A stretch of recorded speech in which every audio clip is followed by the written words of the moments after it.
I day. know it happens a lot. Okay.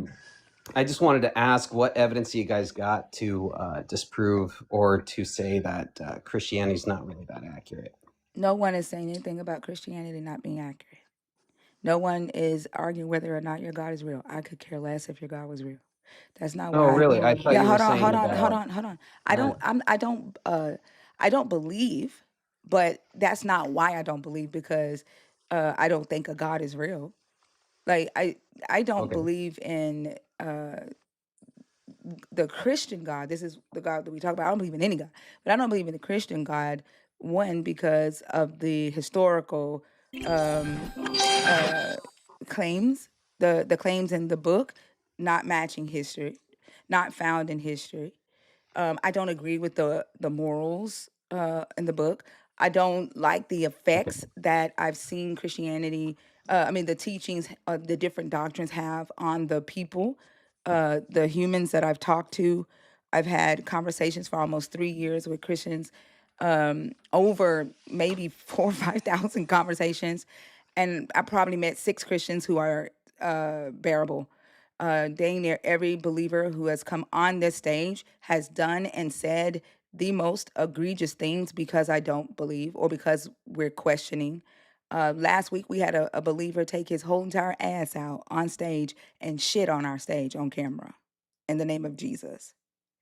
We Oh, wow, that's pretty extreme. we get called niggers in the name of Jesus. We get Oh, threatened to be raped, killed. I get death threats. Like I've as a Christian, I've never received one death threat in my life, and that includes from atheists. Nobody has ever threatened to take my life. The amount of uh, just insufferable human beings I've met since hmm I've become an atheist has increased astronomically, and they have all. Uh, I probably met 2 insufferable human atheists on this live stream, but every last one of them have been Christians, and it's making me feel disappointed in humanity, like no hope in humanity, um, and embarrassed that I ever once believed this. What's up to the YouTube fam? Make sure y'all smash the like button over there. Thank you so much for being here. Go ahead. yeah, no, I just wanted to say sorry that you had to experience that. That's not supposed to be Christian behavior, but I do see the church. It is eroding and corrupting, and it's definitely gone downhill. And I'm very disappointed to see it. Not all of them, I should say. A lot of them have definitely kept with loving and wanting to help others and wanting to be Christ-like as possible. I go to church that is doing exactly that and would never do that anywhere close to that kind of behavior. That's disgusting. Um, but I do want to get into a little bit of the historical evidence that you guys want Yeah, to, or you guys think of. before we do that, like, do you know that every believer that comes up here says that same speech that you just gave? No, really? I'm a different Christian. That's what they all say, that they are a different believer. And then they discredit other believers and separate themselves. And like honestly, I care more about the impact of your belief in today's society than I do whether the shit is historical. Like, we can talk about that. But the inaccuracies in the book is not what's causing this bad behavior, this harmful behavior, these harmful ideologies. It's not like the laws that are changing because of what people believe a God wants them to do. Like, that's what I care more about. I don't like arguing about whether the Israelites were in Egypt. That shit is cool. I have those conversations all the time. But I'm not disappointed that the Israelites, that there's no archaeological evidence yet or have been found of the Israelites actually in Egypt or in Exodus happening. I'm disappointed in what I am finding within this community of people that I once belonged to, that I was raised in, that I once thought was the hope and peace of the world. My father was a pastor and he died a pastor. and it like it I'm like, what the fuck? What were we believing in? Sure.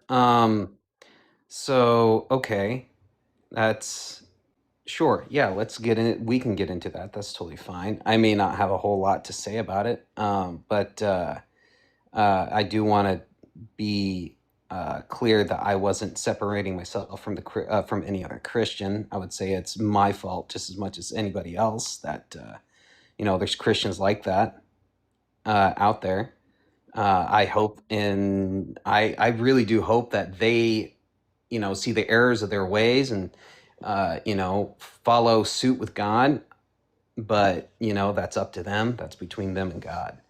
Like Um, why but do I am a Christian just as much as they are. So why do Christians take that approach with other Christians? Like that's between them and God. But they don't take that approach with atheists or non-believers. well, that is between you and God, whether you want to follow Him or not. I take that approach. Um, but I think the main reason is because it's the same as can I change? I can't change you, and I can't turn you into a Christian. That's impossible for me to do. You are the only one that can do that, right? Same with other Christians. It's impossible for me to go to another Christian and say, "Hey, you need to do this." Especially when God doesn't even do it himself. If he wanted to snap his fingers and make these people do what they follow his ways, then he could do it, but he doesn't. He is patient with Christians and non-Christians on what choices they make. Yeah, but So so you like you're saying that, but the reason you joined the live stream is because my headline says ex-believer now atheist. yeah, I joined your live stream mainly because you were talking. You mentioned about biblical evidence I and said that to historical you. evidence, and I do enjoy getting into that. But I said that But to you, so you had already joined. That's not what made you join because those are the words that I said to you. I'm sorry, say that one more time. What The, words did you say to me exactly? What are the you? biblical evidence, historical evidence. Yeah, Yeah, sure. I said Yeah, those well, I words. mean, Hold on, I said those sorry. words to you, but I that Sure. like I wasn't talking about that before you joined the stage. What I'm saying is like you joined the stage when you saw my headline say ex-believer now atheist, but like when you say that it's between God and the Christian that's doing egregious things in this God's name, but Christians are always in non-believer spaces in our DMs, in our chats, on at our front doors. They walk up to us at the grocery store to preach their Jesus. But when we tell believers what other Christians are out here doing, they won't take accountability. The other day, like we literally asked a believer on stage after a group of believers came in and was calling us niggers. We asked the believer Mhm. on stage, like, what do you think about that? And they whispered and said, I don't think it's good. And I said, well, do you want to say anything to your fellow brothers and sisters in Christ? And they said, that's not my place to do so. But they were there to tell us that we were going to hell for not believing, for not sharing their belief. Like, I don't understand. Like, why would I want to join a group of or a body of people who can't hold itself accountable but wants to continuously look on the outside and point other people's faults out and say you need to join us, you're wrong, you're demonic, you need to join us, but you haven't even like your whole body is sick. Like why would I join Yeah. a sick body No. that you won't even take to the damn doctor, or the God that you believe in, the God Mhm. that you believe in is your doctor, loves you enough to let you stay sick. I do not understand that. Like why would I No. want to do that? Yeah, and I would say, from a Christian point of view, I have seen other Christians argue with each other about what is the correct way and call each other out on that. That has happened, and I've seen that numerous times.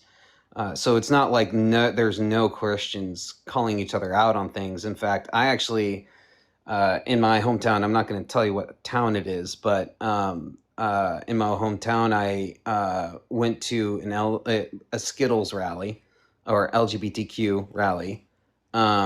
And I was just, it was the first one we had, so I just wanted to check it out and see what was going on with it, and was taking it in, and I saw some Christian road or street preachers. I don't know if this is relevant or not, but I just want anyways, to know why you any called it. Christian street, I just I want to had. know why did you call it a Skittles rally? Like no one who supports that Sorry, group of I people would use that apologize. language.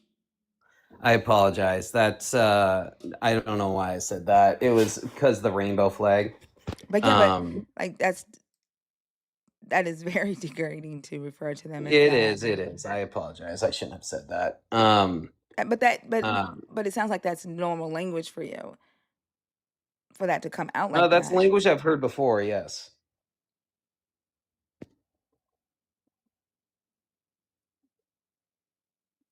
That's what I'm saying. That's the issue, right? Like if you care about somebody, like y'all will say that Jesus said that the greatest commandments is to love the Lord your God and love your neighbor as you love yourself. And if you love people in the LGBTQIA community, you would uh, at least uh, try to learn and be aware of the words that come out of your mouth of this marginalized group of people who are ostracized by people within your community, right? And not use language that supports that dehumanizing and demonizing of them as humans. I Okay. think being aware of what comes out of your mouth. There are a lot of people who are in the LGBTQI community in the comments uh, right now. And if you pay attention to the comments, like that was very dehumanizing based on, the comments that they're making. But I don't know why believers bring up the LGBTQIA community all the time, especially when we're talking about like them. Like they always bring up the LGBTQIA community as if they either use them as a way to pivot the conversation away from them taking accountability to say that look at these people over here, they're the most egregious sinners, these are who you should be focused on, or to But say I didn't finish. no, hold on, or to say I'm a good Christian because I support the LGBTQIA. I don't understand why they're always brought up in conversation. Yeah, sure. So the whole reason why, first of all, again, I apologize for using that language. Uh, but the reason why I was bringing that up was mainly because I saw there was Christians there that were speaking turn and burn, like you're going to hell, blah blah blah, and they were waving those signs that were talking about hellfire and all that kind of stuff, and I was calling them out for it, telling them that's just not Christian. Was the whole reason why I brought that up was because not every Christian's not gonna be like, oh, we're not gonna call out our own. Any Christian who's realistic about Christianity is definitely gonna call them out. What's not Christian? What's not Christian? Well, what you were talking about, not calling out What, injustice telling people within that they're the going to hell Christian for sin is not community. Christian? Well, it doesn't need to be talked. I mean, we don't need to constantly tell people they're going to hell. If there's anything that should be spread as a message, it's Jesus loves you, and salvation is all you got to do is accept Jesus as your Lord and Savior to be All saved. you got to do? Those kinds of messages. All you got to do? Like, how does a person just willy nilly accept somebody they don't believe in or agree with? Like Well, why do they y'all don't. hold on, why do y'all say all you gotta do as if it's just like, I don't know, waking up and taking a shower? Like, a person has to be convinced that this is true. They have to be convinced that Correct. they see salvation in whatever it is that you are offering them. It's not this it's almost like y'all don't realize that y'all are asking people to give their will, their mind, their life over to this belief system, and it's like, I don't know, you handed somebody a piece of cake. Uh, well, yeah. I mean, it's not to a belief system. It's to faith. It's to That's Jesus faith. Christ, That's a right? belief system. You I are a mean, I'm not. believer. So what do you? So when you say belief system, what's the A first thing that system comes to of mind? beliefs, a system of What do you doctrine. mean? You know what I mean. You know what a belief system is. So are you meaning more like kind of like how a cult would work, how you'd be I didn't. brainwashed and I I you I did can't not question say that. anything anybody says? I didn't say that. I said a belief No. system. I did not Okay. say that. I just wanted to be clear about because I know there's been people that say that and it's because they think in I that mean, kind there of are fashion. cults. So There are cults within your belief system, within your religion. there But are cults I'm talking within your about a belief belief system, system. sure, You but there's atheist cults as well. Sure, okay. Um there are, like, you're literally saying that all you have to do, right, is just accept him. What? That's like saying all you have to do is just go on a date and marry him the next day. Like, a person has to be convinced that they even like Jesus. That's not no all you have to do. And then when you say that that's not Christian, to be telling people that if they don't repent of a sin, or if they don't accept your way of life, which is believing in your Jesus, that they're going to hell, that is very Christian. That's not true. Like, if you're telling your fellow Christians who are at an LGBTQIA rally or a pride rally that they're not being Christian. They were being very Christian. Incorrect, because I don't think a Christian should be, well, it's not what I think, it's what Jesus did. Jesus was talking more about heaven and serving people on earth than he was talking about hell.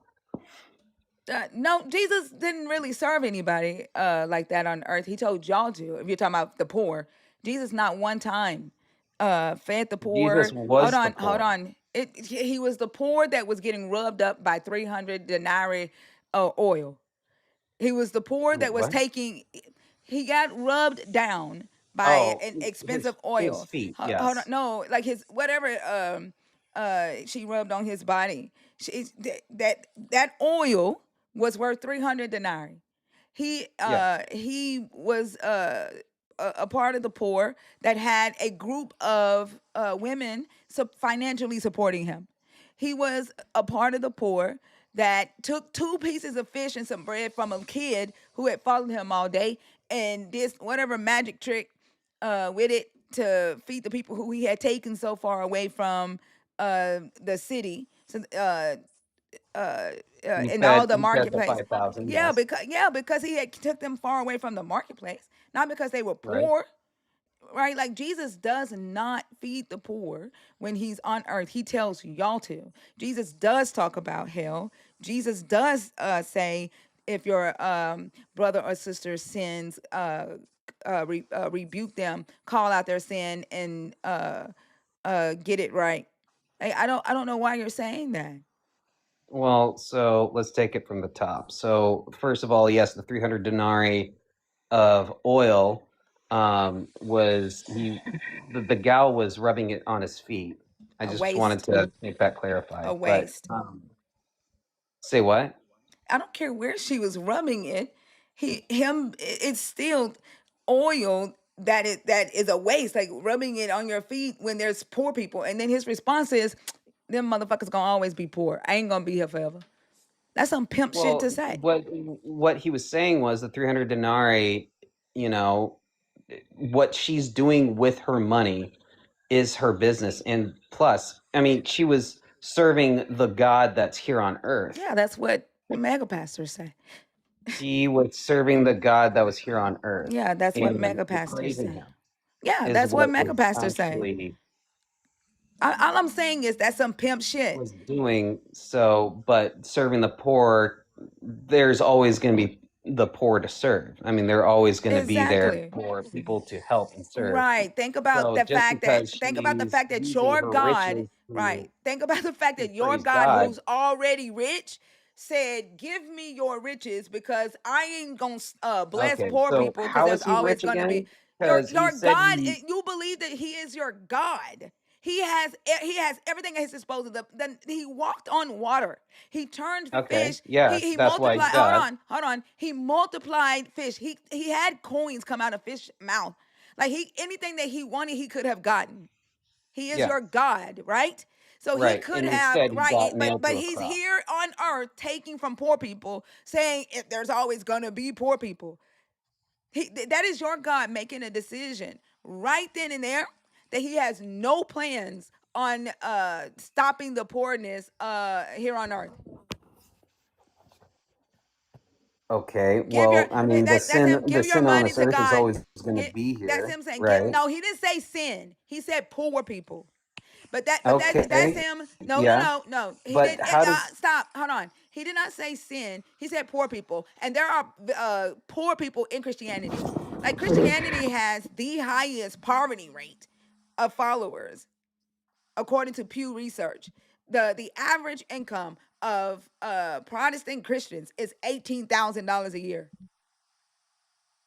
okay, Like yeah, Christians are poor and they are worshiping your God. They are believing in your God, praying to your yeah, God. The mega churches, the mega pastors say, sow a seed of $10,000, sow a seed of $1,000. Like there was a video that went viral of a mom getting admonished because she gave $12,000 instead of $1,200 instead of 2,000 because that's all she could afford. But right, because they're twisting scripture, right? no, because what you just said was what she do with her money, right? The pastor says God said, give $2,000, sow a seed, and give $2,000 to help the church, right? The Yeah, church but got Jesus bills to never said pay. anything like Hold that. on, you just said that when this lady she can do what she want with her Yeah, and money. she Hold chose on, to do it. He didn't let me manipulate her. finish. That's not a manipulation. If they are the man of God and y'all say obey those who have rule over you for they watch for your soul. If this person is preaching to you, this person is saying I hear from the Holy Spirit and God says sow a seed, right? Sow a seed so that the church's bills can get paid. Because how else God gonna pay his bills? Like he got to pay the fucking electric company, even though Well, he God is the owns light. all the money in the world. He He doesn't need don't. his bills paid. And Georgia Power will cut God's lights off in that church if God don't write a check to Georgia Power, and that's just the truth. Well, the people have the Bible. People have the Bible whenever they wanted to read it. So if they really wanted to read the truth and see what those pastors are saying is absolute lie, they can, but they choose not to because What their was a lie want about it? is to have that free gift or blessing of riches that these pastors are saying, as the Bible Hold says, on. What kind of those who riches? tickle their ear, Wait, people want to no, hear. hold on. Ain't nobody talking about that. What kind of riches are you talking about? Well, I Metaphorical mean, these riches? what what riches are these mega pastors telling people they They will didn't. get if they sow a I didn't. seed? I never said anything about them promising riches. I never said that. That's what you Yeah, but you're heard. talking about No, I'm pastors, not. aren't you? Those I'm mega talking about, pastors. but I never said anything about them promising riches in exchange. I said they say God said sow a seed so that you can pay God's bills. You added that other end on there. I didn't say that. Yeah, but you're basically talking about No, their I'm not. message, and so I'm No, I'm not. I'm talking about the fact that poor people are giving to your God the same way this lady gave that oil to your God, and your God said the poor are gonna be with you always. right. You're adding stuff to what I'm saying. I I'm not never. adding You anything. are. Yes, you are. I'm telling you what the Yes, you mega are. pastors talk about. That's all I'm But doing. I'm not. I'm talking about. But I But am. I'm not. So there's no I point in you don't need doing that. to. You literally said I said that. So you can't be talking about MAGA pastors if you're gonna say I said it. And honestly, like if you would listen to me and stop trying to like I don't know, guess what I'm gonna say in a hurry to defend. Like I'm literally talking about the fact that this woman used this oil that was worth 300 denarii, and Jesus Hmm. said, "The poor are gonna be with you always. I'm not."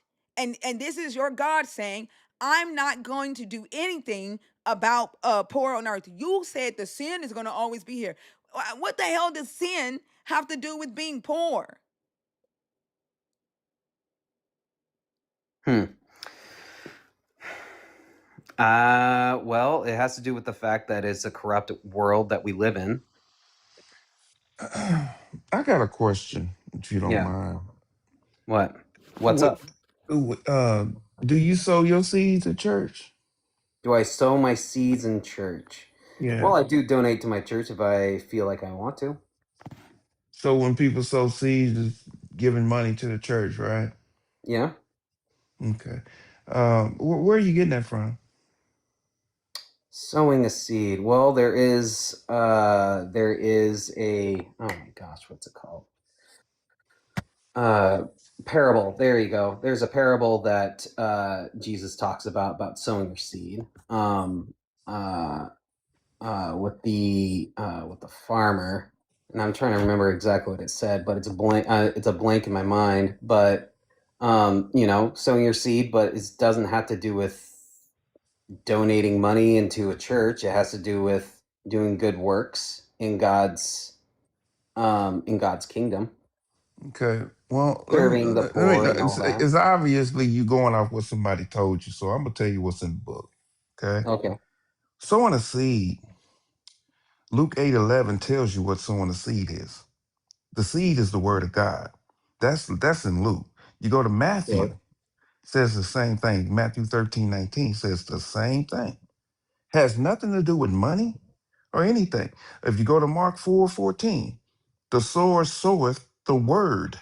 The word of God is the seed. But yet these pastors will get up in church and tell you you need to sow a seed and you need to give this amount of money and this, that, and the third. The book does not say that nowhere in the book. This is just a way for them to collect money from you. Okay. Yeah, and you Hold were on. proving my Speaking of point sowing that the I was seed, saying wait, earlier, wait, wait, though. wait, please. Y'all, speaking of sowing the seed, we 47 minutes into the live stream. I don't see the likes going up. And then remember to keep tapping the screen, keep the comments going, feed the bee so that we get on the FYP. Please, y'all, don't have us at midnight begging for people to come up. Go ahead, y'all. Yeah, so I mean the biblical definition of seed is the word of God. Sowing is spreading, teaching the word. It has nothing to do with nothing else. Okay. Okay, so why do you keep saying it? Why do I Saying keep sow saying is what? Sowing a seed? yeah, sowing a seed I give to my church. I That's the haven't first thing said came out it. your mouth. Well, I've been when we were talking about the mega pastors. Yeah, we were talking about sowing a seed, but I keep saying it because that's what the mega pastors use to in order to manipulate people into giving them money. And you one of the people he manipulated because you give it your money No, too. last time I donated money was I don't even remember. That it doesn't matter. Tithes and offerings, whatever you want to call it. Sure, but there's nothing wrong with giving tithes and offerings to the church that you believe is a good church. It's Um, just donating, right? Donating money. Like we all donate money to some charity that we think is a good charity. But the church okay. does what the church wants to do with that money. Like your in your Sure, but Bible if and your I'm sorry, like Oh you no. have a habit of talking. Like I have to like raise my voice to talk when I'm like talking because you want to talk when I'm talking. I would like for it to be civil. Like I just want to relax. I don't want to scream. But if I have to be heard over you, I will scream to be heard. But in First Timothy, the widows in the church can only get help from the church if they're 60 years or older and they've lived a sociably good life. They've done everything right. If they don't fit that criteria, the Bible literally says, let the church not be burdened and let their families take care of them. And that's how churches today approach their community support. Like we just saw the several experiments go viral where the church was denying people aid. Okay, say that one more time. I'm so sorry. Say what one more time? What you just said, All of your that? entire rebuttal. No. Okay. Sorry, I wasn't fully And getting what you were and and saying. and an- and another thing too, when you came up, and I know you looked at ex-believers, why is it the first thing that comes out of believers' mouth is they want us to prove to them that God doesn't exist? Why do y'all ask that question? It wasn't proving if God exists or not, because that's Or proving it. God doesn't Sorry, no, exist? my mind's blanking out. So it wasn't proving if God exists or not. It was talking about biblical history and the accuracy of, let's say, the biblical texts and But um that's not and what you all that. said though. You was wanting the evidence that the God didn't exist. Right. Okay. And my question to you is why? Why do you ask that? Because here's what bothers me about it. Okay. A believer will come up in the atheist lie, and the first thing will come out their mouth will prove to me God don't exist. Did you ask your original teachers to prove to you that God did exist? Did you Well, ask them that's what that? I'm trying to learn. But you didn't ask them though, did you? Well, that's why I'm asking you about why N- God doesn't exist so I can At test the, that theory. no, that's not what I asked you. I I'm said, literally doing what you said I'm not doing. no, I'm saying, did you ask? I'm trying to challenge my own knowledge about God. I That's what I'm understand doing. that, You don't but see I'm that. asking you, did you ask your original teachers to prove to you that God did exist? Did you ask them that? Yes. No, you didn't. No, you did not. Because the first thing you're taught is not to question God. So don't come on, man. You're No, I not do talking to question somebody God. who Hold on. okay. If you ask them to prove to you that the God exists and you are a believer today, that means they proved it to you, right? That means that I have the Holy Spirit, that That I've accepted him as my Lord and Savior. Yes. that means you know your God exists. Yes. Yeah, so then what did you just say that you were trying to learn from us? Is why God doesn't exist. Yeah, what did you say was the reason you asked that question? Because I like to challenge my knowledge. That's not what you said. Yes, basically. N- Tell me what I said. you said you wanted to challenge what whether the God exists or not.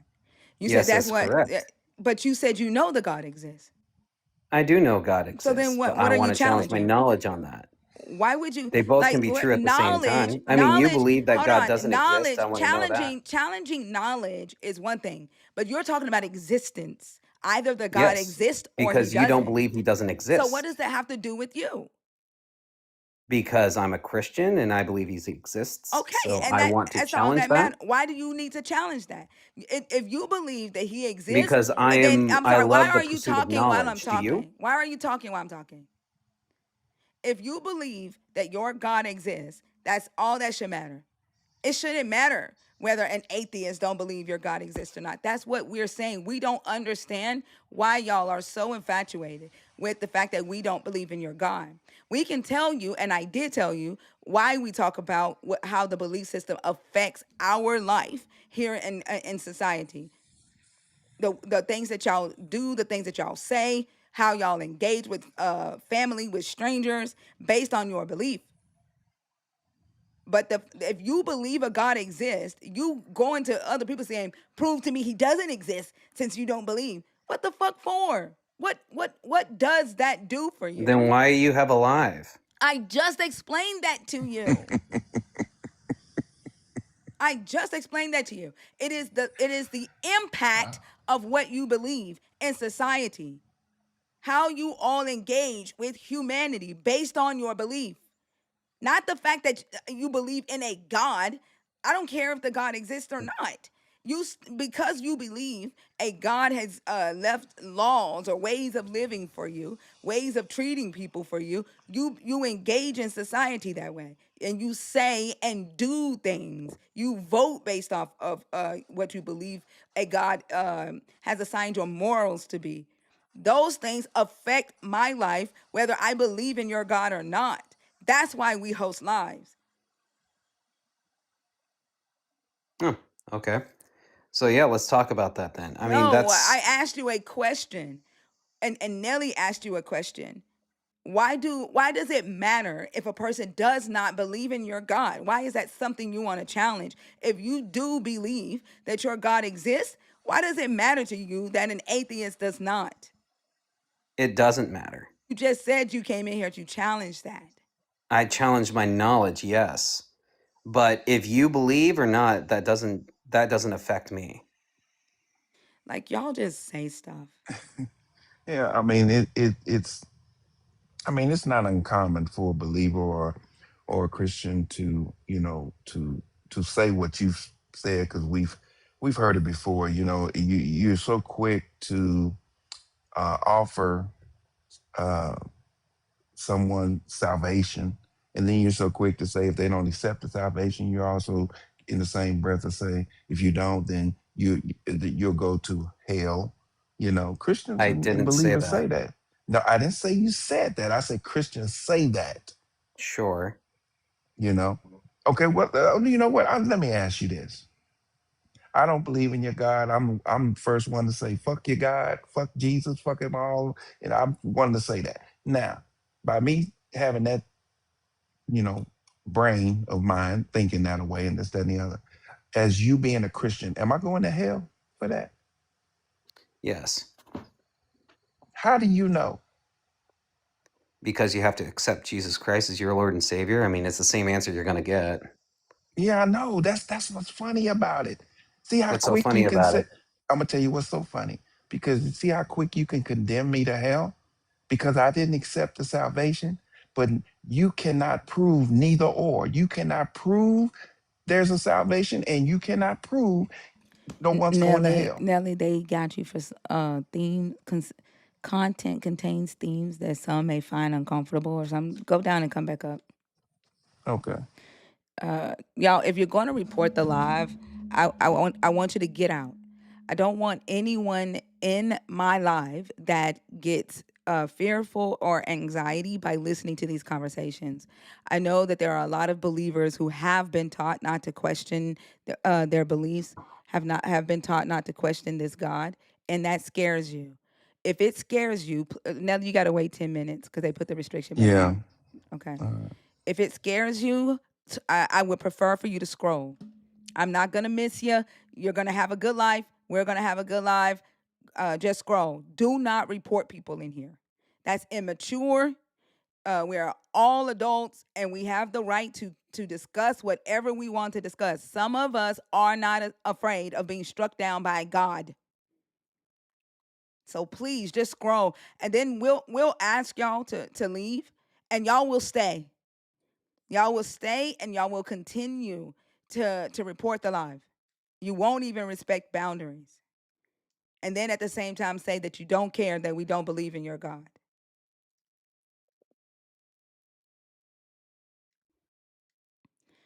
Um So I got a quick question. mhm.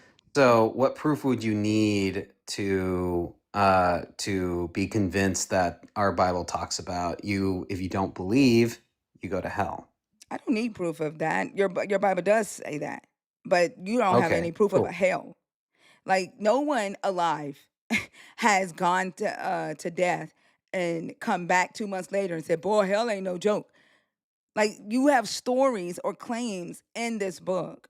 You don't have any Sure. evidence. You don't have any evidence that any human has knowledge of anything after death. There's no reason for me to even give a damn. Like even in your book, it talks about weeping and gnashing of teeth.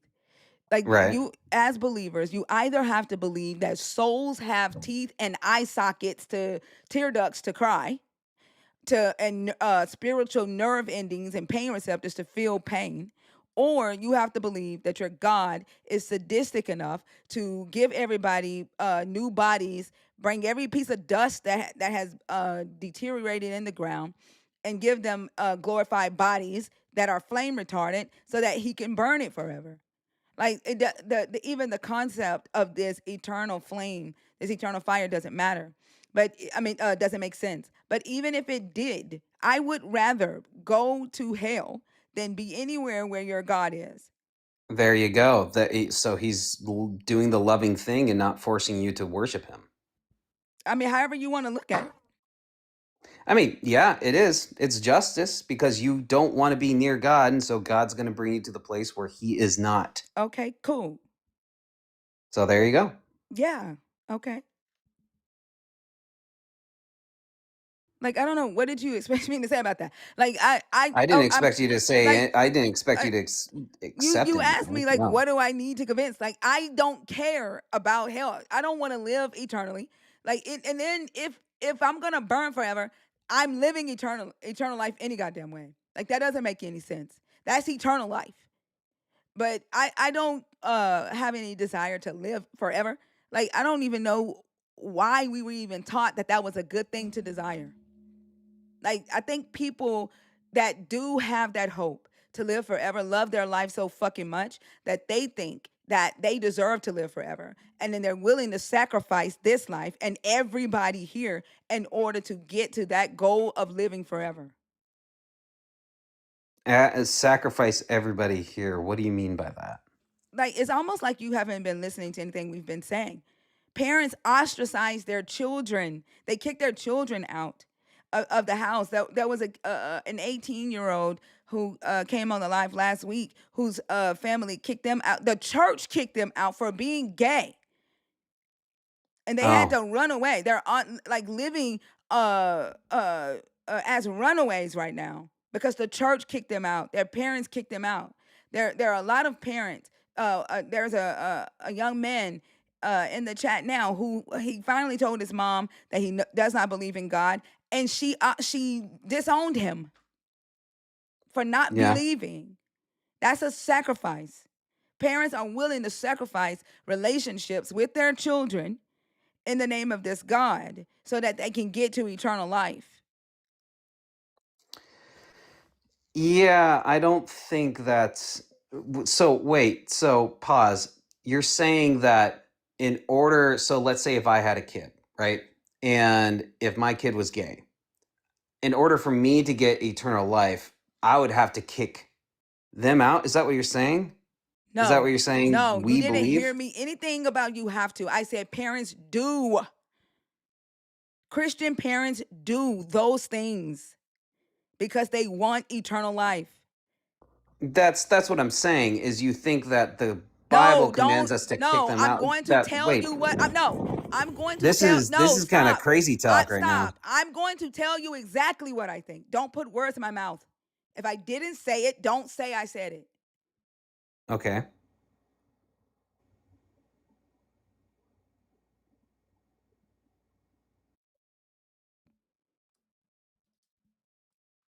You asked me what sacrifices are people making for eternal life. That's one of them. That's crazy.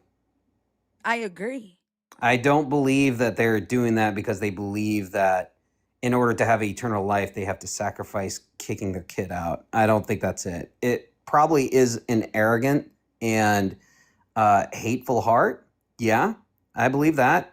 I believe that they see Christianity as more of a identity than a mission to help people. Yeah, I do believe that those are the things that those people think about, but and I because there's nothing.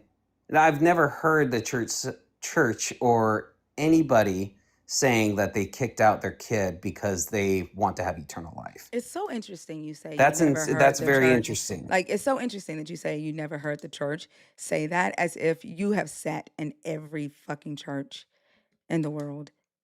Like, literally in If you can Ghana. get Why are me, you talking while I'm talking? Like, why do you keep doing that? Apologies. Like, there's literally a bill right now being passed in Ghana, an anti-LGBTQIA bill that is incarcerating anyone who identifies as gay, trans, non-binary, queer. They get incarcerated for 3 years. Their parents, their friends, any organization that supports them, that even says "I love you" or "I support you," gets 10 years in prison. Really? Yes, Yeah, and it is, I'd like and to it see is, who that is. you can look it up. It is Sure. led by the Christian Council in Ghana.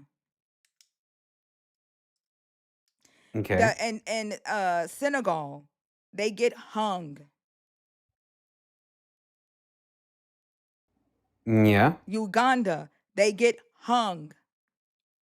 Okay. Like, I don't know, like you're saying, I've never heard the church. You've not been in every church. Then on top of that, like I'm pretty sure that you were raised in a very different church environment than most people in this live. The majority of people in this live are Black. And in our churches, they teach, they constantly preach on the LGBTQIA community. They constantly demonize the LGBTQIA community. They preach, come out from among them and be ye separate. Call, ask for me in my house, we gonna serve the Lord. Jesus is taught very differently to the Black community than to the predominantly white evangelical churches. Like Nelly is still saying your restriction is on. Okay. So I don't even know where to start with that, but um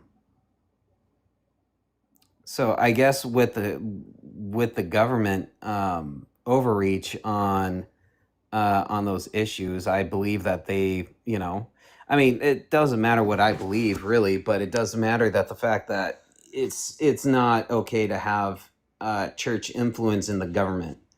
I don't think that should happen. Church and state should be separate, and what the government does shouldn't be influenced by the church. I don't. Who's Um, talking about? and Like, I'm talking about I'm what sorry, parents do. I'm not talking about the government. I'm talking you about what did, parents you support. just I, gave.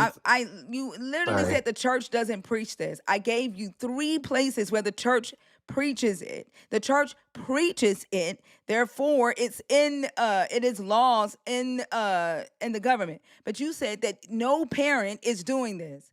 Literally, they are, and they support it. That is a sacrifice that No, Christian parent. Will you not talk while I'm talking? you interrupted me. No, I put you back on topic, and I'm the host. And my job is to keep you Okay. on topic. We aren't talking about separation of church and state. What we are talking about is parents willing to make a sacrifice in order to have eternal life. That's what we're talking about. Okay. Yeah, sorry. I did rabbit trail there. A little bit. I just wanted to, I don't know, just say something about that. But anyways, yeah, so I mean, I'm not denying the fact that there's people in churches that are kicking out their kids because they're LGBTQ or they're gay. Which is not right.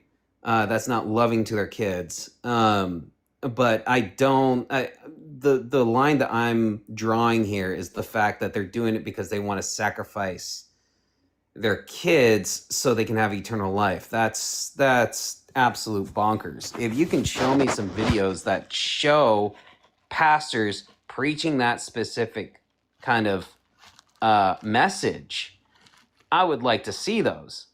Show you videos of pastors preaching that for what? Does that negate the fact that the Christian parent believes that that is the right thing to do, and that they are willing to do it? And I just said that no, it's not okay to do Okay, it. what we are talking about is the sacrifices that Christian parents are willing to make so that they have eternal life, because they are committed to this God. The fear of having a homosexual child, the shame from the church, the Sure, disdain. but That would stop cutting me off. The disdain that the church puts on this group of people, the believer tells that child, you can't live in my house and be gay. That's against God. It's an abomination to God. And they kick the child out of the house. That is a action, a decision that parent is making based on their current belief that it is abominable to their God. And backing it up with, come out from among them and be ye separate. That it doesn't matter if a preacher is preaching it. It doesn't matter if you agree with it. It doesn't matter if you think Jesus said it or not.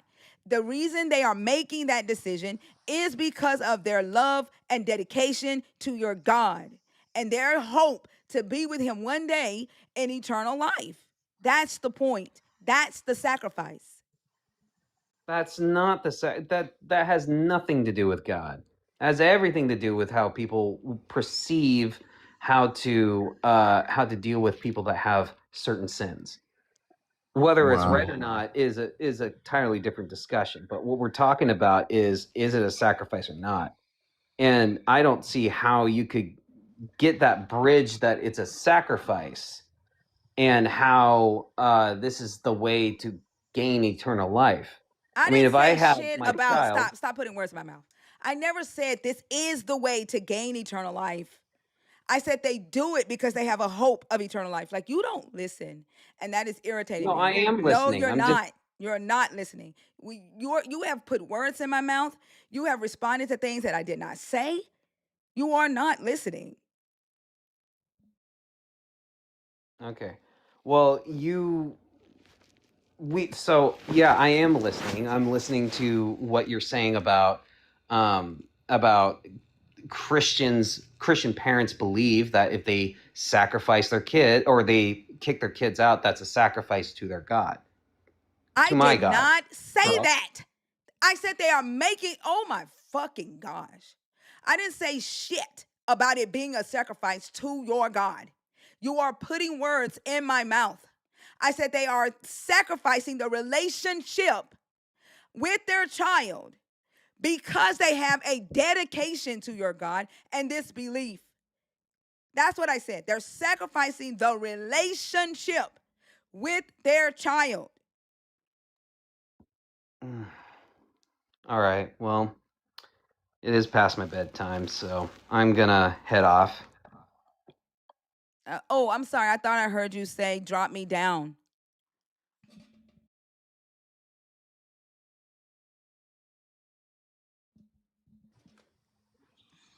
That's crazy. I'm still trying to figure out what the hell I said. I think it was about the hell thing. I don't know. Like somebody, but that somebody reported you. That was them. Somebody reporting, and Hmm. that's in the comments. Mass reporting, lying, and mass reporting, trying to get us taken down. That's what they do every live, and Yeah. not even thinking about the fact that they're lying while they're doing it. But yeah, the anointed Clark.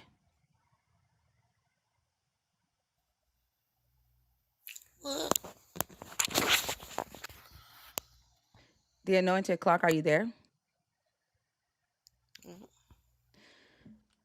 Okay.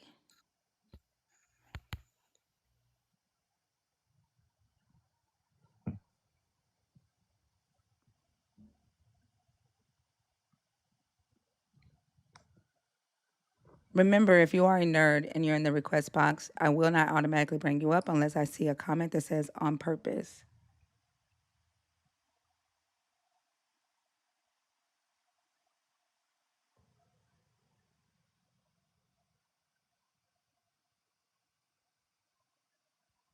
Now I know it's been over 10 minutes. Now I'm going to try to bring back my regular page. Okay. Moon goddess,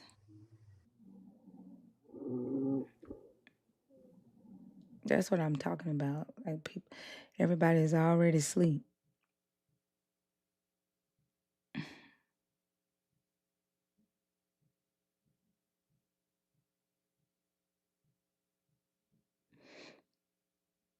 If you don't have a username, I will not be bringing you up.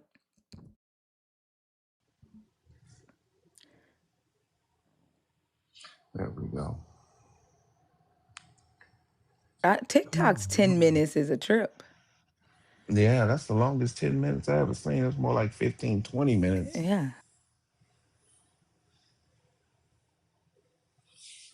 All right, y'all. The guest box is open. If you are a believer in the God of the Bible, deconstructing, or an atheist, 21 and up, like, I don't know, like, their relationship with words is very interesting too. Because when I say they sacrifice, they make a sacrifice by kicking their kids out. He here Christians want to sacrifice their kids to God. Like, what the fuck do you think they're sacrificing? Like, why the fuck would you go to sacrificing the kid and not sacrificing the relationship with your child? Like, the y'all should have that much common sense. And it seems like y'all don't. Like, we got to spell everything out for y'all. Yeah. And mind you, he never answered the question of why are you saying all you got to do, as if a person doesn't need to be convinced that this shit is true. Yeah, I know. Wow. Go Mm-mm-mm. ahead, Nelly. Um, what does that say? Piro? Piro Julius? Is that what that Pedro, says? Pedro Julius, Yes, are you up here on purpose or on thank you. accident? Sorry. Are you here on accident? Yeah, Okay, I'll take you down. Have yeah. a good one.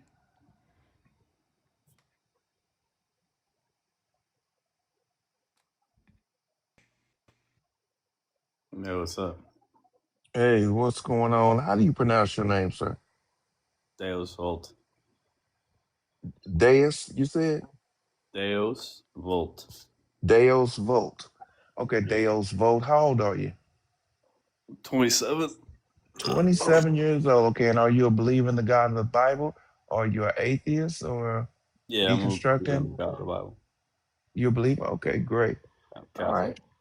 And what brought you up? I just want to have a dialogue with you guys, see what's up. What's your guys' mission here? I mean, did you read the prompt? It's not really giving me anything. It says you're disappointed and embarrassed that you once believed. Yeah, absolutely. Yeah, so what's your goal? What do you mean? What's my goal? There's no goal. Not why are you embarrassed or disappointed? Why don't you believe? It's what's your goal? That's like in fucking sane. Yeah, I'm trying to figure out what that means. I don't have a goal. So why are you disappointed and embarrassed that you once believed? Well, because honestly, I had to be a brain dead idiot to believe it. And I considered myself a brain dead idiot because I didn't think for myself. I allowed pastors and bishops and preachers and everything else to think for me and tell me what to think, tell me how to think. And I wasn't allowed to question what Uh, I even thought.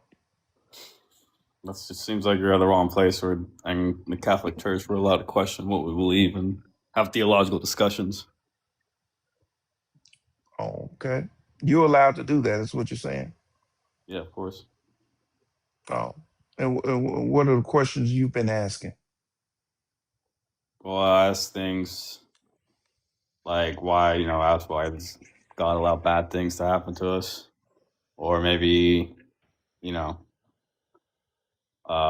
why certain things happen in the Bible the way they did, or maybe why Jesus Give me an taught. example. Give me an example of something happened in the Bible that you asked, why did that happen?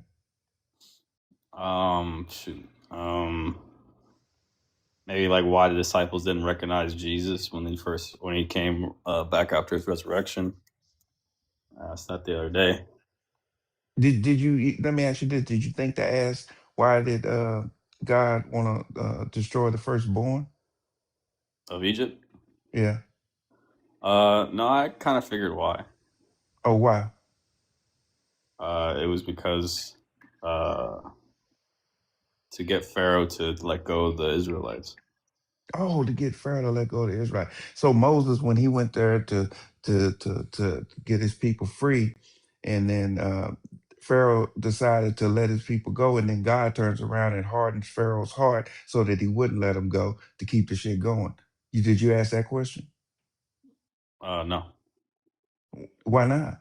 Don't that seem a little odd to you? That your God would send Moses to go free the people. Once Moses then damn near got the people free, and Pharaoh decides that he gonna let them go, he hardens Pharaoh's heart so he wouldn't let them go, just to keep shit going. I mean, I don't interpret the hardening of Pharaoh's heart as a forced compulsion of his choice. Well, why do you think God hardened his heart then? No, it's like you're making it sound like he hardened his heart in a way that made it compel his choice not to let the people go. I'm not making this up. It's in the Bible. Yeah, I know that's not the interpretation of the verse. Oh, that's not the interpretation. So when he said he hardened his heart so he wouldn't let him go, he didn't mean he wouldn't let him go. He meant something else. No, when he says he hardened his heart, Eh, by So that he would hardening not his heart. let, so he would not let him go. No, Did that's you not. miss that part? No, that's it's the hardening of Pharaoh's heart, because it also says many times that Pharaoh hardened his own heart. So the interpretation is that Pharaoh, like, there's many ways you can think about it. Like in that culture, the hardening of the heart uh, would be described as in ancient Egyptian culture was that if your heart was heavier than a feather, right, then you wouldn't go to heaven, right? But that ain't got So nothing the to do with hardening of the what heart. God. Hold on, slow down, hot sauce. That ain't got nothing to do with what God did. Now we talking about a particular scripture, and in this particular scripture, he describes exactly why he hardened his heart. But you telling me it's something else. Yeah, because Now, do we we need don't. to pull up the scripture and read it? I mean, you can pull up the scripture, but the way you Okay, one interpret it is a second. problem, I'll not pull the it up. actual words on the page. Okay, one second. I'll pull it up.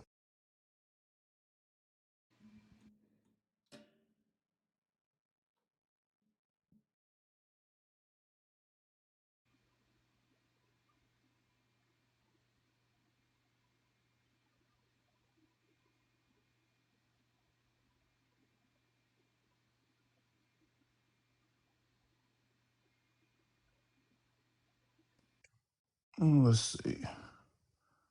No.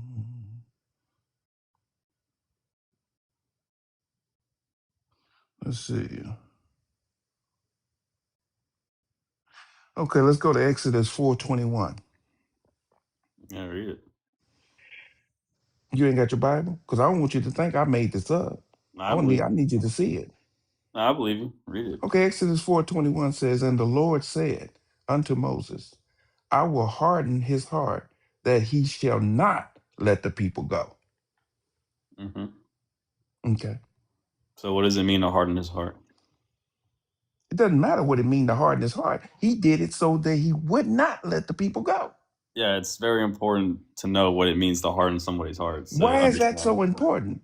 because then we would Why? know exactly what it means that the verse means. If I don't know Okay. what the words mean, Okay, how let do me I know what's going on? okay, But well what we're talking about is the reason he did it. The reason he did it was to prevent the Pharaoh from doing what he wanted them to do. That's Nelly's point. He could have softened his heart so that he wouldn't let the people go.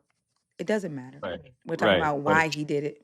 But the meaning behind softening or hardening his heart is the important distinction to understand what's going on. Because I Is don't he know. I don't know what is that it means. going to negate that he did it so that Pharaoh would not let the people go? Yeah. Sure, give us your definition of it then. Yeah, the hardening, when he hardened Pharaoh's heart, it's like similar to such a way when I make you laugh or I uplifted your spirit. It can be in conjunction with your free will, not No, in no, not you a, hold not a on, collision. hold on. You needed to get free will in here. Is that what it is? Yeah, because Okay. you guys are trying to paint the picture. Show me where free will is in this. When You he want says, you, hold on. When he says, I will, the I will do a thing, that's Yahweh. Yeah, that is Yahweh doing something to Pharaoh, Yeah. so that what your God wants to happen happens, and that is not letting the people go. Where is free will in that? Yeah, because that can work in accordance with Pharaoh's free will. Just the mere Where is presence of free will God. in that? Where in the text? Like you're saying, because it Do you could. understand the No, argument? no, you're saying because it could. Could is a possibility. I am asking you to point that context out in the text. Yeah, I did several times. Do you understand the You did argument? not. You did not. Can you still man my argument? I just did. No, you didn't. Yes, I did. You You reasserted are your saying position. that it could be a possibility. It could be a possibility that none of this shit ever happened. That's not my argument. No, it could be your argument. No, I said that's not my argument. I'm It could saying, be though, yeah, but that's not my argument. but it could I don't know be. why you keep. I don't know why you keep. But it could be. interrupting There's me. all kind of possibilities right now, aren't there? No, we're just having a I conversation. mean, can I'm you trying still to- man my argument? Yeah, you're saying that free will is not mentioned in the passage at all, so I have I did no not reason. say that. I didn't say free will is mentioned. I said show You it asked to me us. where. I said show us the context where free will is in the text, where it implies free will. I did not say free will is not mentioned. Yes, you want me to show you where free will is implied in the text. Yes. Right. So, and now I'm going to give you my argument, right? That hardening of the heart has not. This is premise one. Hardening of the heart has nothing to do with God's action. Premise two, the hardening of the heart is totally on Pharaoh's side. It's Pharaoh's action. And then premise three, the hardening is a response to God. Thus, conclusion, the hardening was Pharaoh's choice and not God's action. Do you actually believe the words that are coming out your mouth? Yeah, because you don't even know what a hardening of the heart means. What is that word there in Hebrew What? for harden? What word is used there in Hebrew? I don't know. What is it? Shazak. Yeah, what's shazak mean? It means to be strong, to prevail upon, to secure, to press, to urge. That's what it means. Okay, now could you tell me what that means in context with the rest of the verse? If he makes his heart strong or prevail upon it so that a specific action happens, it means that your God strongly urged or strongly influenced Pharaoh's heart so that Pharaoh would not let the people go. Okay, so he strongly influenced Pharaoh's heart so that he would not let people go. That's your interpretation? The word It's there not an means that's interpretation. what the word means. Okay, so that means that Pharaoh had no choice. Never said anything about whether he had a choice or not. Okay. So God worked in accordance with Pharaoh's free will, right? He didn't force No. Pharaoh to do anything. No. Okay, so Pharaoh didn't have a choice. I never said he didn't have a choice. Okay, so did Pharaoh have a choice or not? No. Okay, so you're saying he didn't have a choice. I never said he didn't have a You choice. just said it. I just said he didn't have a choice, but I didn't say that before. Okay, so your position from the start was that Pharaoh does not have a choice in the matter. God is hardening his heart, forcing him not to let it. Exactly. Your God influenced influenced Pharaoh's heart. Your God Influencing is not the same as controlling. Your God hardened Pharaoh's heart so that Pharaoh would not let the people go because your God wanted to do magic tricks. Yeah, and we just established that strongly influencing someone is not the same as controlling someone, yeah? I didn't say anything about controlling him. Your position is that Pharaoh had no choice. So God is controlling him. No, I didn't say anything about controlling him. Yeah, but when he doesn't have a choice and that God has all the choice, that means God is controlling him, yeah? Did God control your Jesus? Why is that relevant? Because did your God strongly influence your Jesus to die on the cross? That's irrelevant. No, it's not. I don't know why you're bringing it up. Was it your Why are you God's trying to- will? why are you- Because you're saying that if your God a red influences, herring. it's not. You're saying that if your God influences somebody, that means he's controlling them. That's what you're saying. Yeah. That's Okay, that's so my did your God interpretation. influence Jesus to die on the cross? No, God is Jesus. Did he influence himself to die on the cross? That doesn't even make any When he sense. was begging for himself to not make himself die on the cross and to change his will, was he controlling him? No, it's not. It's not. Okay, That's my whole exactly. point. That's my No, whole point. that I never said he was controlling him. You said I said that. No, but if he does not have a choice in the matter, Did that Jesus is have control. a choice? Did Jesus have a choice? Yeah. Really, when Jesus said, "Father, let this cup pass. Nevertheless, not my will, but whose will?" God's will. He Exactly. submitted And to what God's was will. what It's was his your choice. God's will? No, For his choice was not to die. But Okay, your so why God's did he say, will, "Let not my but your will be God, done, but because your will be it's done"? because your God's will prevails. Well, Jesus is no. He said that because he wants Jesus' will is for the Father's will to be done. Let not my Exactly. will, let not my will be done. Exactly. That So is yeah, so influence. Jesus is working in accordance with the Exactly. Father. Yeah, so it's not Exactly. against his. He's not against his free will. Exactly. That's Jesus influence. Jesus says Exactly. Jesus said in Romans that he was obedient unto death, meaning it was his Exactly. choice. That's So that means influence. he was his Hold on. choice. And you're red herring right It's now because not you're his getting baked. choice. His choice was not to die. Okay, show me where it He says that his begged choice his was not father to die. to let the cup pass. Twice he went back and prayed again. He did not want to go through that. But whatever your God's will was, he had to do. He wanted to do it. Or That's No, he wanted why he didn't. said it. whatever his And now will. He you're said, trying to not my obfuscate. will. He said, nevertheless, not my will, but your will. It was Yes, so did Jesus want? God's will. Your God's will had to be done. He wanted the will to be done. So you got to show me evidence where Jesus did not want to do it.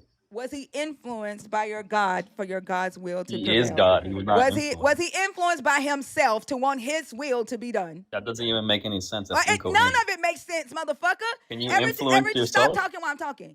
Well, you're like literally Influence yourself. Stop talking while I'm talking. You are literally discrediting your God right now.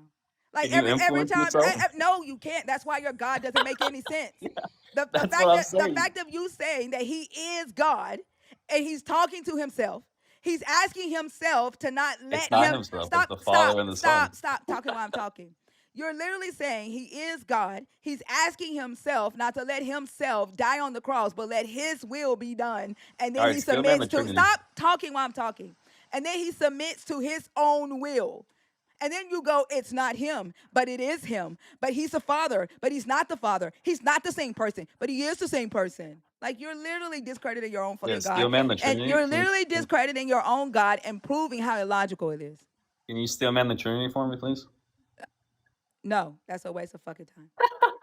You don't even understand the Trinity. So let me ask you this. You got baked. Oh my God. Sure. Oh my God. Why have thou forsaken me? But Nelly, that's What not did he? him. He's talking to himself there.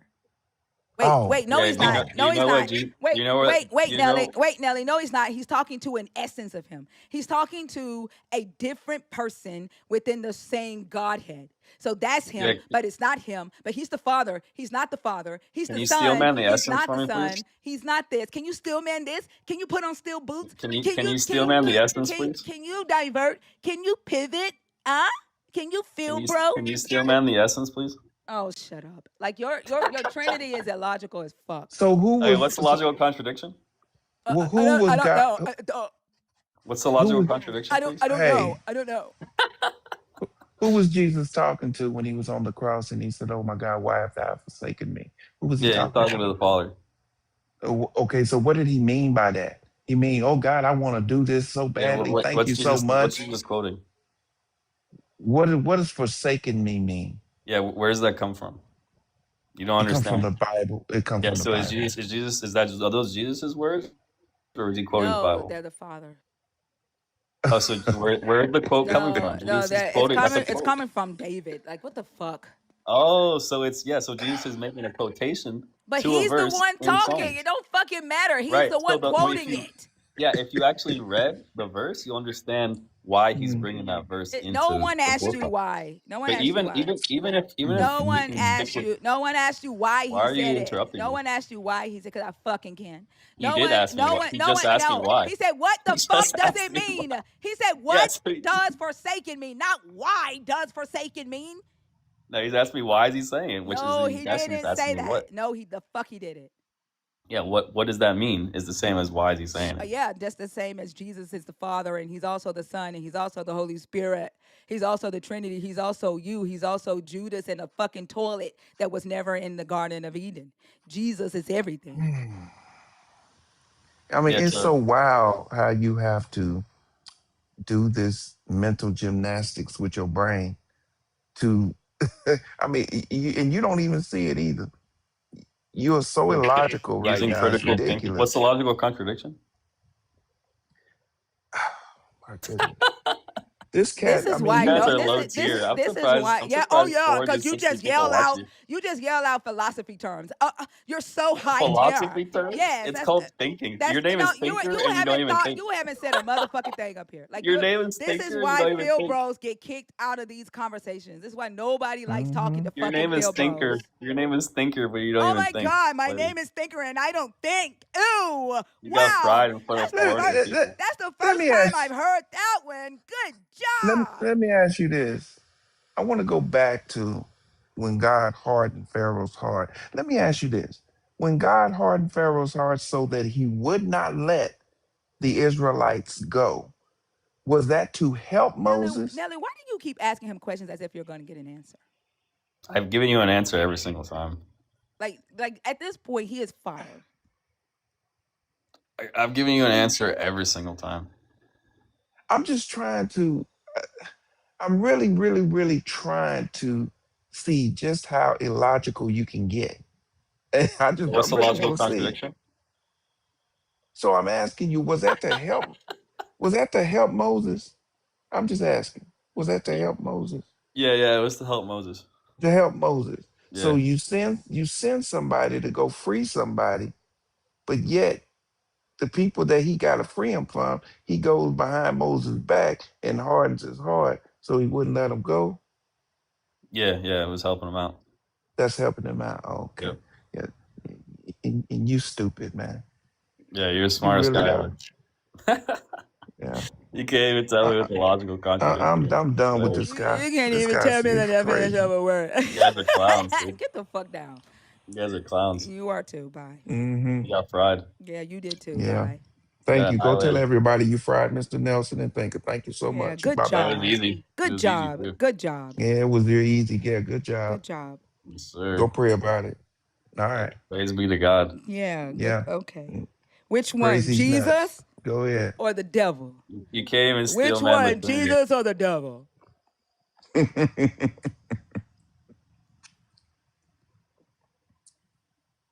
Nelly, maybe Wow. this one would be an actual conversation. Yeah. Soul and spirit, What's up? how are you doing today, sir? I'm just trying to get by, Okay, okay. How old are you, sir? I'm 32. 32. Okay. I know you believe in the God in the Bible, or are you deconstructing or atheist? Yeah, I believe in the God of the Bible. You believe in the God of the Bible. Great. Okay. And what brings you up off the prompt? What makes you come up today? Well, I was listening to that conversation, and I actually forgot that I joined there. But, it was a good conversation. So what are your thoughts Wait, on you the think on that the was a prompt? good conversation? You It you was, think Wow. you think yelling out what's a it was logical gold. contradiction? Hold on. You think in response to a question of what does forsaken mean, that it's logical for somebody to say that you're asking why he quoted David there. You think that was a good response to what does the word forsaken mean? It's a prophecy. No.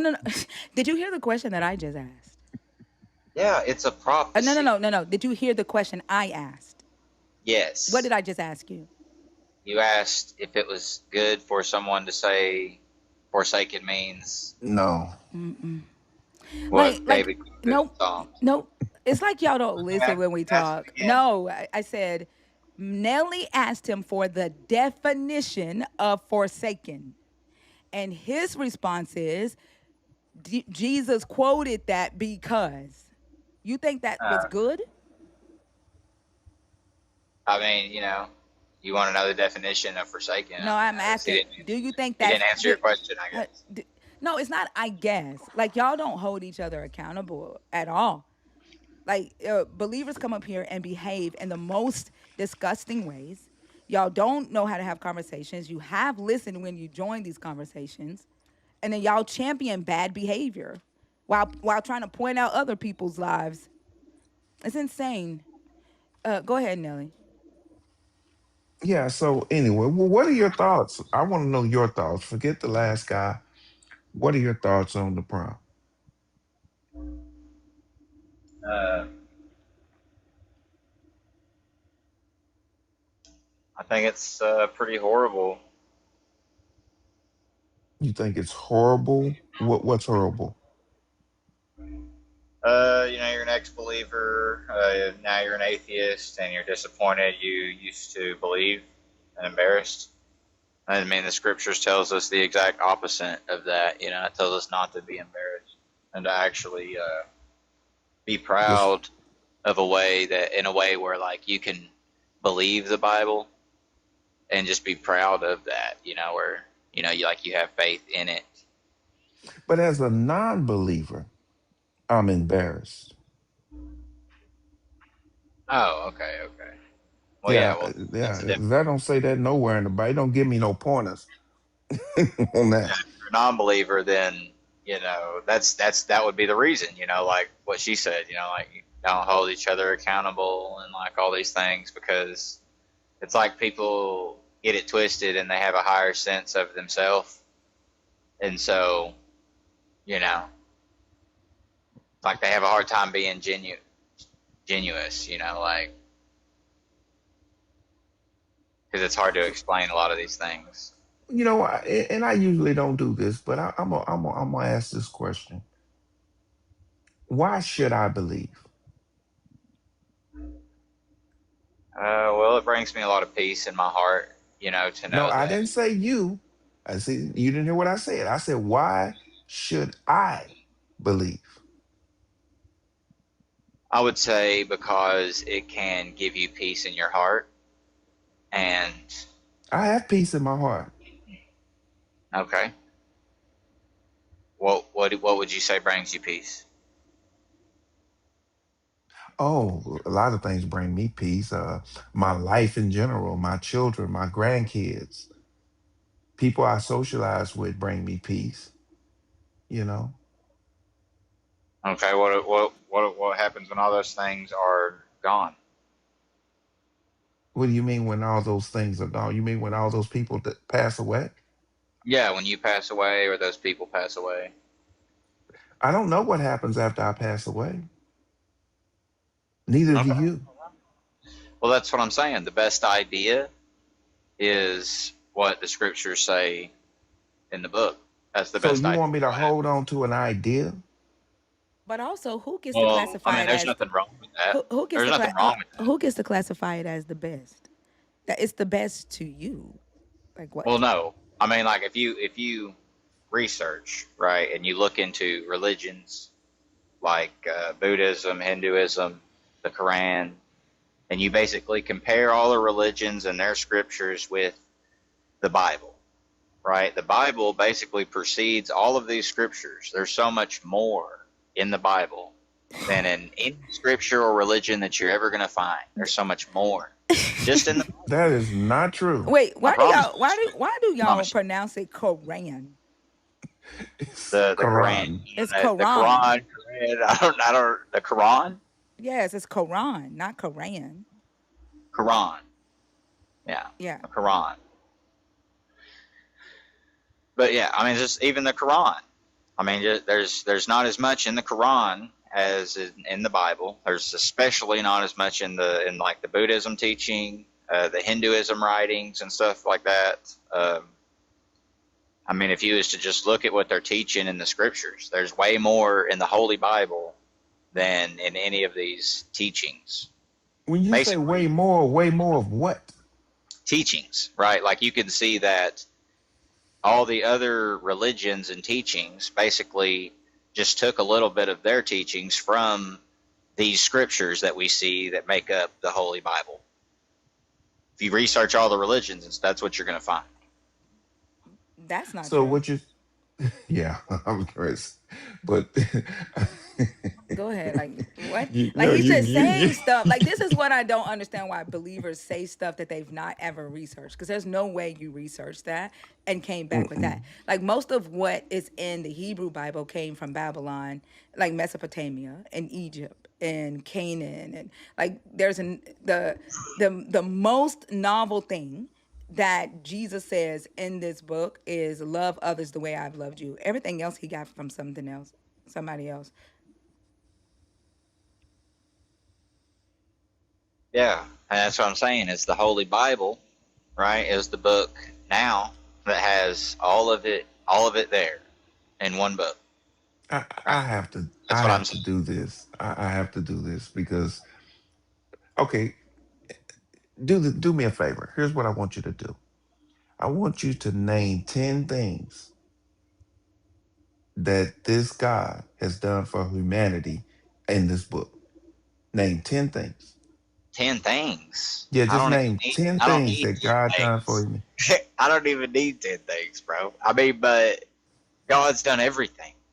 I mean, apart from Christ I on the mhm. cross, right? Apart from that, right? Which is all we don't even deserve that. But, thank God we have that. It's like, but other than that, God created everything. He gives us the air we breathe. I didn't It's like ask you what he we literally created. live, I asked you what did he do for humanity. Can you just name 10 things? And I'll let you even have the air. bro. Every good thing that you ever had is from God. No, I didn't say Every me. single good thing that we've all had, every I good, didn't say you. right? Every Did you good hear the feeling I've question? ever had, right? Did you hear the question, sir? Humanity, I I didn't that goes I for everyone. said in the book. In the book. You wasn't a part of nothing in that book. Everybody who's in that book is dead. So you wasn't a part of it. No, that's Okay wrong. then. So I'm asking you to name 10 things that this guy done for the humanity that was in the book. Not outside the book, not Well, us. I mean, Just in the you book. just got to read the book. I mean, you just see what he did. Like, I Okay, mean, I'm asking you though, sir. he created I'm the heavens and asking the earth you. first off, right? I mean, Noah. You got to read the story of Noah, right? He flooded the whole entire earth, right? Wasn't That's about not a Do you good hear I what mean, thing. he's he asking didn't you? help out humanity none then, did he? When he flooded out the whole entire earth, He said I mean, name. what are you Hey, talking hey, about, hold bro? on. That's not He how, said name 10 things your God did for humanity, not to humanity, for them. um, I don't know, dude. I'm trying to be serious about it, but I mean, like, what are you not understanding? Like, can't you I'm just understanding answer the perfectly. question? Like, I just mean, answer every the good question. thing that humanity has ever had or did, In the book, humanity as in a the whole, Bible, in the yeah, Bible. in Name the book, 10 things that right? he did for humanity in the Bible. What do you mean? Is What are that you hard? If I talking asked you about? to name 10 things you did for your wife, would you be able to do that? Probably not. That's sad. That's sad. Just being honest, bro. Like, I mean, my mind's not set up like that. Like, I don't think. I mean, Yeah, everything that but we've see, ever had that's good. Like no, you keep no stop. life in I didn't general. say You ever nothing. take? I didn't say nothing about you. I didn't say nothing about me. I'm talking about the people in the book. I'm Yeah. asking you to name 10 things that God has done for the people in the book. Well, um, the people in the book. First off, was I guess that he did things for was the Israelites, right? And he built a nation out of them, right? And gave them a whole nation and a whole bunch of different Okay, countries, he built a riches. nation. Okay, what else? He gave them a bunch of money and riches and lands and people and You know, How did they good stuff. acquire that? Good. Hold on, stop. You think that's a good thing? It's good things that they got, Oh, right? it's good things that they got, but it ain't good how they got them though. Well, God commanded them to do those things. And you think that's good? Yeah. You think it's good to go into another nation and slaughter men, women, and children and take their land from them? You think that's good? If that's what they need, if that's what they need, I mean, then that's what they need. What do you mean that's what they need? If it's what they need, if that's what they deserve, then that's what they So deserve. okay, so you might as well say that I guess my people from Africa deserved it too, then, huh? For what? They deserve for y'all for your ancestors to come into my For what? land Why do they deserve and hold on and rape and unalive all of us and then enslave us for damn near 400 years. Well, You I mean, think I seriously don't think that God commanded any of that. well, I hold think it's on. Yes, he vastly did. different. Yeah. So, I Okay, no, mean, it's not. No, it's I not. Let mean, me I explain believe something that to you. it is. So, I Okay, mean, well, you can believe what you want, but I'm telling you what the books say. no, They no, you're didn't not. just hold on. Let me. Okay, you want me to prove it to you? The book says a lot of stuff about slavery and things. Okay, then. So what I'm trying to explain to you, sir, is that those the um, Europeans did not make this up. When I say this, when I'm saying that they didn't make it up, I'm saying that they didn't just pull that out their ass.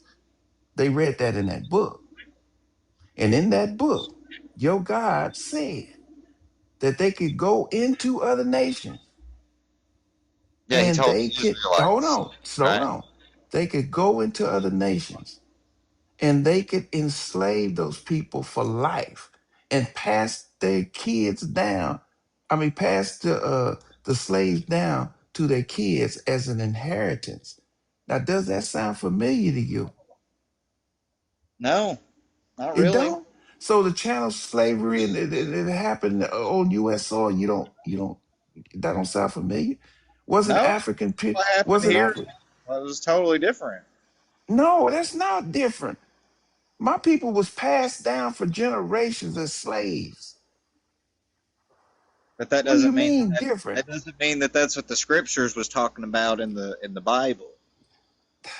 It's That's what very this. just a different time and place, It's a It different does people. not Hold matter. on. Let me He hear. missing the Let me hear point. the difference. What's the difference between you may acquire male and female slaves from foreign nations? What does that mean in the Bible? It means that, just like I said, they're building a nation, No, no, no, right? no, The no. nation What of does Israel. it mean to acquire? Not what they're doing.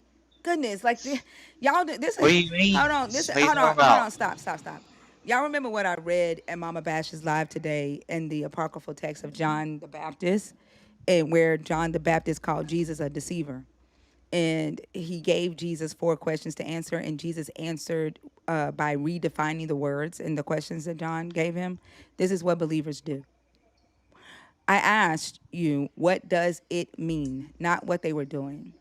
What does it mean when your God says you may acquire male and female slaves from foreign nations?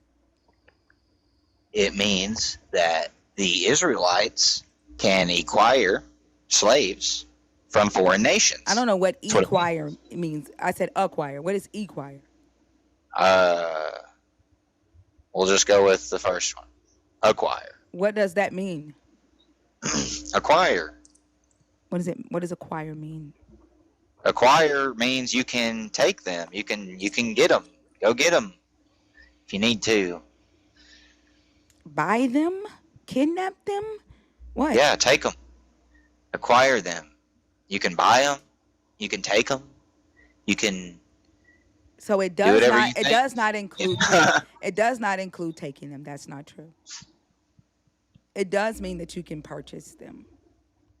It means you can inherit them, right? It means both of those. It does not mean you can go and take them. That is not true.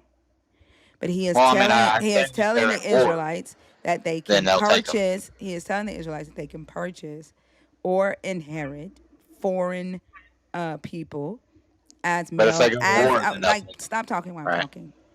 Goodness.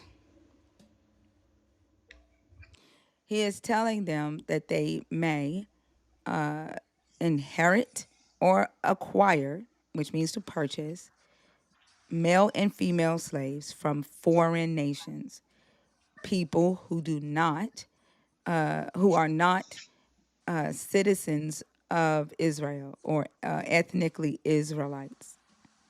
They can own them as property. What does that mean to own them as property? They're slaves. They belong to them, right? They belong to the Israelite. He went on teacup. He must have got a call or something. My card just got a charge, and I don't know why it gave me the notification now, but I have to look into that. They belong to the Israelites. Yeah, basically. No freedom. Well, I would say they have a bit of freedom. What was their freedom? Well, they were treated Not how they were treated. We're talking about they their were freedom. treated What pretty well. freedoms? What freedom did they have? They had the freedom to do a lot of things. Not freedom to do. Were they owned? Did they belong to the Israelite? Did they have? Yeah. Okay, and no freedom. No, they had freedom, So they could just decide, I'm no longer your slave. but they were slaves. Could they decide to no longer be the Israelite slave? No. Well, So they they had could. no. How? How could they? They're gonna have to try to run away or something, I guess. I don't know. I like I That's just hate how life is. I hate like they're I so don't know. dishonest. They're so dishonest Yeah. when they engage. I'm This is thinking about like it when like you if I'm in this situation myself, bro. Okay, that's stop, all I'm saying. stop. Like this is why I say that I'm disappointed and embarrassed because like what I see this belief system has done to the people who believe in it, like it's sad. Like even just having a conversation, like a civil or serious conversation with them, isn't fucking possible. Hmm. It is. There's no, and, and I'm going to ask again. Do you see the similarity in what went on with the Israelites versus what went on with the African people? No. You don't see the similarity. So, okay, let me ask you this: was African people enslaved? Yeah. A lot of yeah. Okay, okay, great. So, was not only were they enslaved, were they passed down as an inheritance? Yeah. I'm pretty sure. Yeah, yeah, they were. Yeah, But I was mean, it? that's what I'm saying is Uh, like that had nothing to do with like God. God didn't tell anybody to do that. You know what I'm saying? he told the They Israelites did to it do all it. on their own. He told the Israelites to do it. Yeah. Yeah, he did. Okay, then.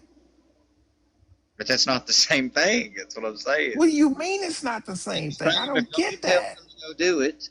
It's different than if people just go and do it by themselves. Okay? So what you telling me is that you telling me that there's no similarity into that. What God told the Israelites that they can go into other nations and enslave the people, they could pass them down as an inheritance to the children. Nelly, what he's saying is because the God told the Israelites and the Bible to do it, does not mean Mhm. that people outside of the book should have done it because the God wasn't talking to the people outside of the book. Just like Oh. the God, Jesus, is not talking to them today. Jesus Hmm. was talking to the characters in the book. He was not Hmm. talking to anyone outside the book. So no one outside the book should be doing anything Jesus says in the book because he was talking to the Israelites in the book. Oh, okay. I get it now. Okay. still brings my next question. Then, if that's the case, then why are you listening to Jesus' words? Huh? Because all Jesus told us to do was preach the gospel. He But wait a talked minute. about Stop, stop, stop. You just said God was not talking to us. He was talking to the Israelites, but now he talking to you? Jesus, you know, like that character, Jesus Christ. Oh, but God didn't talk to you though. I mean, God is, you know, there's the Father, Son, the Holy Spirit. You know, They all one, right? they're like a team, you could say. They're a team. So Yeah, they're so like a team. so when Jesus talking to you, God's talking to you too, right? Yeah, basically, Okay. yeah, that's Okay. exactly how it So goes. so when so when so was so but God wasn't talking to you when he said go enslave people and stuff like that. He wasn't talking to you. Yeah, That ain't yeah. had nothing to do with you. I'm That talking was to just the somebody, you know. Israelites. He wanted to do that Yeah, too. that's it. Yeah. Period. And so basically you get to pick and choose what scriptures you gonna take on No, God talking to you no. and God not Basically, talking to you. you put it in your mind like he told the Israelites to do that, and he didn't Mm-hmm. tell no one else to do that in ever, Mm-hmm. ever, never. Mm-hmm. That was the only time God ever said, "Slave these people," or Mm. whatever.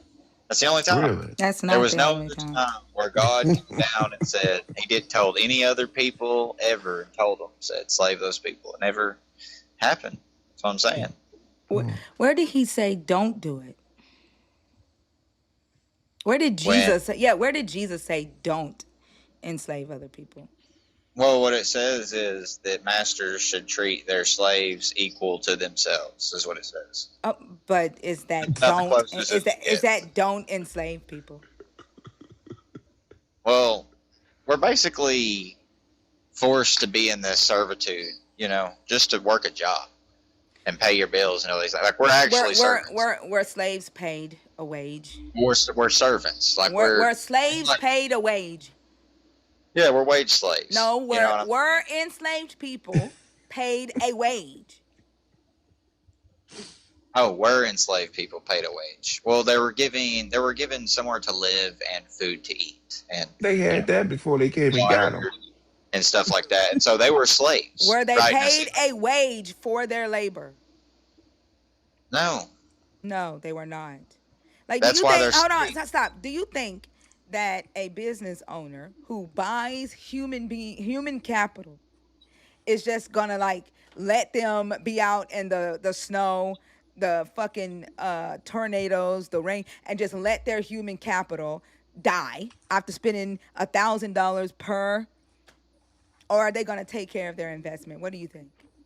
I think they're going to take care of their investment. Exactly. So them housing them in fucking shacks or cabins and giving them one pair of clothes to fucking change once a week is not them getting a wage. They were taking care of their Yeah, product. Stop talking while I'm talking. Damn, y'all don't know how to have conversations. That shit is irritating. I should not have to continue raising my voice just to have my thoughts heard on my own life.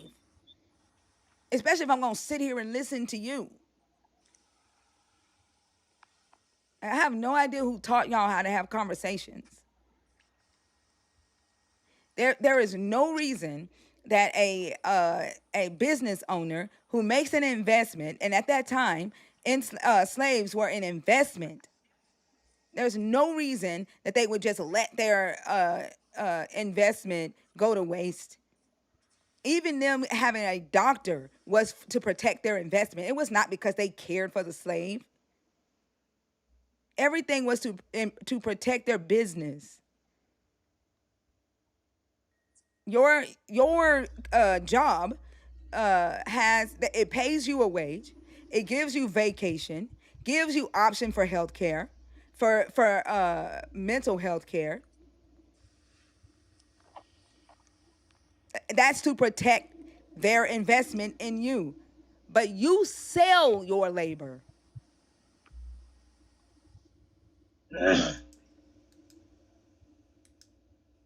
Slaves didn't yeah. do that. So that's the point I'm trying to make is that basically that's the reason why they were slaves. I see, like when you're a servant, right? you basically make your own money to pay for your own stuff, right? They just make an investment in you, but you pay for everything yourself. This is what makes you a servant, like an indentured servant, basically. Wait, are you saying that there are companies out here that does not pay health care or match healthcare, match 401k, does not pay you while you sit at home for 1 week of vacation time and Well, that's accumulated? only Hold some on, people. hello, or accumulated vacation time, and the company is paying you a wage while you are out somewhere surfing, or if you're at home sick, FMLA, so that you can have a baby, that they're not paying you to be at home as a father for the first 2 weeks,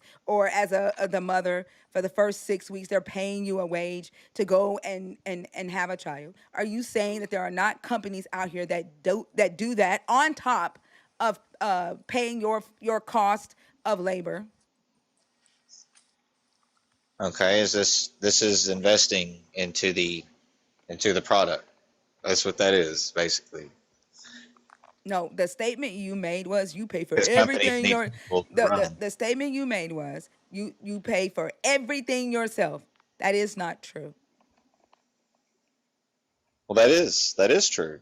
Yeah, everything that you do is paid for by you from taxes when you pay the government. So you pay for your vacation through taxes.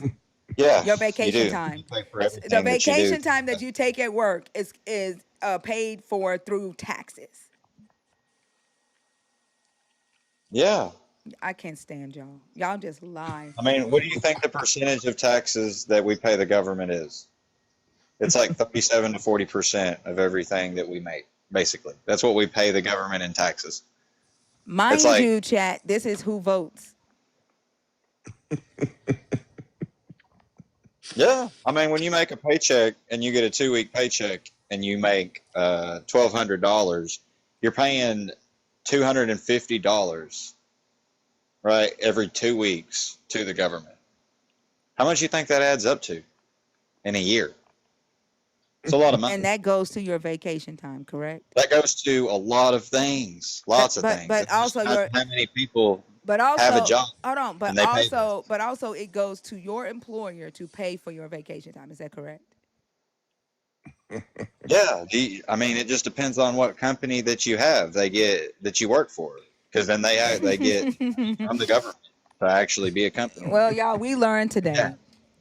that your fucking Yeah. taxes is to reimburse your employer for your fucking vacation days. Yeah, like when you have vacation time, right? And then you make over 40 hours of vacation time, then you have to take that before the next year, or they're going to take it away from you. So you just lose it all. So you have to take it. So is that free? Ooh-wee. Is that freedom? I don't Oh know my what else to goodness. say to you. Like the But level that's I what of I'm don't saying. the either. I'm telling you level the the difference level of between a slave ignorance, the and a level of servant. ignorance I'm you telling you the display, difference. like the level of ignorance you have displayed. Like honestly, I don't think that there is any conversation to have. And I like it Mm-mm. for me, that's the embarrassing part of it, is that I never once asked the question about why the fuck, yeah. Yeah, that like I never asked the question like why do I want to live in eternity, or why do I think the garden was paradise?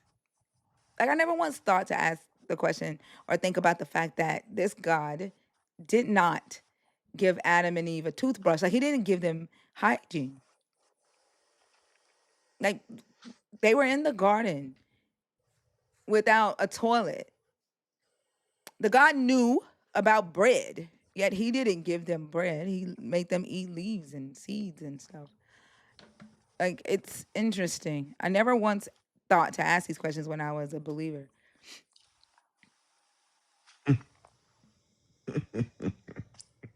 But also I never thought to ask if whether my taxes were paying for my vacation days. So for all you W-2 employees out there that's listening to that conversation, please know that your taxes. I feel stupid saying it. Your taxes It's being paid. It pays your vacation. So make sure you pay all them taxes now, so you can take them vacation. That's insane.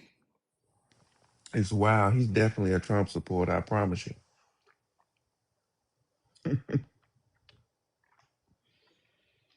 Nelly, are you eating something or drinking something? And no, I got a sucker. I'm sorry if I'm smacking. I Yeah, apologize. goodness. You're gonna drive me crazy. Jimmy? Hey there. How's it going? Good. How are you? I'm doing well. Hope you're having a good night. Um, Well, I would like to know, are you here to debate or are you here to discuss? Because you see that says live discuss. discussions, not live debates. Yeah. Yes, I've been on your live before, actually. Oh, no. Okay. I'm I see you now. I know who you are now. How did your yeah, presentation go? yeah. It went very well. Thank you for asking. It went very well. We had a very good presentation. Um, and we got back. I mean, that was weeks ago. We got back now, and I was actually going to tell my parents this past weekend, you know, and kind of just come out to them as, in terms of atheism, in terms of QUEER-ness, just in general. And, we were kind of talking because I kind of wanted to, you know, brace the situation with a positive thing. So I got my hair cut up, real nice for my mom. And I was like, hey, I FaceTime my mom. I said, hey, got my hair cut real nice for you. And I went to go wipe my eyes. I forgot I wasn't wearing my big signet ring, and I have a tattoo on my right forefinger that she didn't know about. So she was like, "What is that?" Oh, wow. And it's like, "What is what?" And she's like, "On your finger." And I was like, "Oh." So we had like a really intense argument. Like we were just arguing about, tattoos and whether or not they were, acceptable, etc.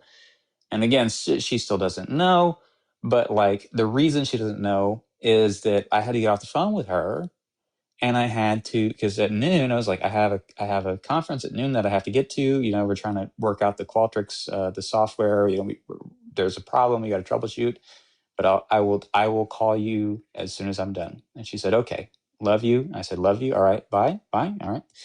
And then 3 minutes into the conversation, I got a text from my mother, and I don't have it where the texts pop up immediately, so I just kind of put it away. I was like, I'll get to her later. And then 40 minutes later, we get done with our conversation, and I look down at the phone, and it's like, ah, shit, my aunt passed. Fuck. Well, I Oh, guess wow. you can't really make it about me anymore. Like, what am I supposed to say to that? So, still kind of keeping it on the DL for now. But the presentation went well. And that last guy, I really enjoyed the ominous laughter from Mr. Nelson. Holy shit, that was funny as hell. Because he was just kind of laughing in the background. Like it was just like a, like you fucking idiot. You try your best, I guess, with these people, I suppose, but you can never really, if they're just not gonna listen to you, then you can't really, well, I mean, there's nothing you can really do for them. Yeah, I agree. I'm sorry to hear about your aunt passing. Is your sister doing okay? Yeah, she's doing better. Yeah, yeah, she's killing it. She's a real champ for taking that one on the chin, and it was difficult, but did it and got through it, and she's coming into town, not this Monday but the Monday after next, and so I guess a week from today. And yeah, we'll be able to see each other and talk to each other. So and I'm just glad she's alive, really. you know Yeah, I'm glad to hear that she's doing well. Glad to hear that your presentation went well. And I don't know, like, how did she, as far as like with the tattoo, did she just end up accepting? yeah, That, yeah, she got along with it a lot better. that's good. And so my parents were like, what are your grandparents gonna think? And I said, well, I mean, I didn't tell them, but I already told my grandparents, a while ago. And they were like, all right, fine. So it's just my parents that have the problem. And it's like, well, if you have a problem with this, I got to break you some news, if you got a problem with a Bible, it's literally a Bible verse on my fucking finger. Well, you got a problem with that. I mean, I don't know what to tell you, I don't know what to say. I don't know how to make it any easier for you. But at the same time, I can't just not tell you because, any day, I mean, I've already been hit by a truck once. I can't get hit by a truck twice and still survive that, unless it's just some happenstance, which happens, I got hit by a truck. I walked away with a sprained ankle and I was like, wow, good job. Way to go. But anyway, you just want to be honest with your family. That's all you can really do for them is just be honest with them. But it's kind of difficult, when you're in the middle of a mourning state, so you can't really do it right now, but you can do it later, and we'll talk about it later. Yeah, there's But no rush. yeah. Well, But yeah, that was really it. Just when I see you're on live, I think Thinker safe. I can talk to her and just kind of vent or whatever, and you can just kind of hang out for a little bit and then I just go back and do my thing. So yeah, that was really it. well, thank you, Jimmy. I appreciate you for coming and giving me an update. And I look forward to your next update. And I hope Yeah. you have a great rest of the night, okay?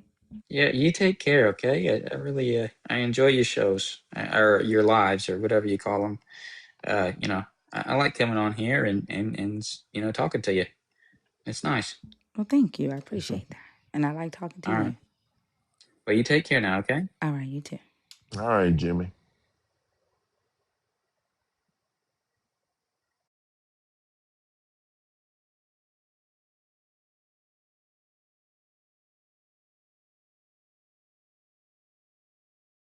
Nursey baby? Nursey baby?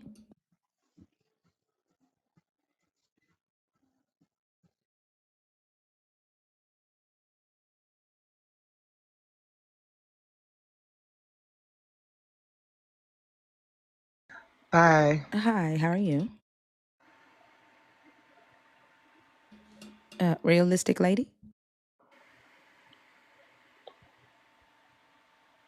Are you there?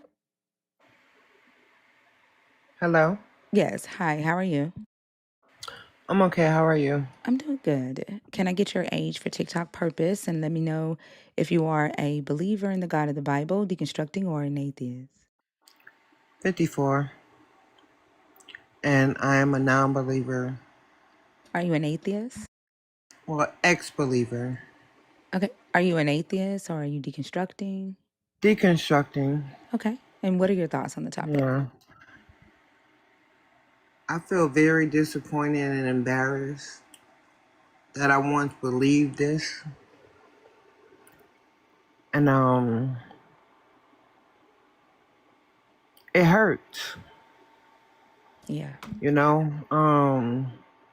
I'm trying to get past it. I've been on the lives a few times before, and people have suggested therapy for the belief system. Yeah. So I'm really trying to deal with it. And, I had like a lot of people in my life that they follow me.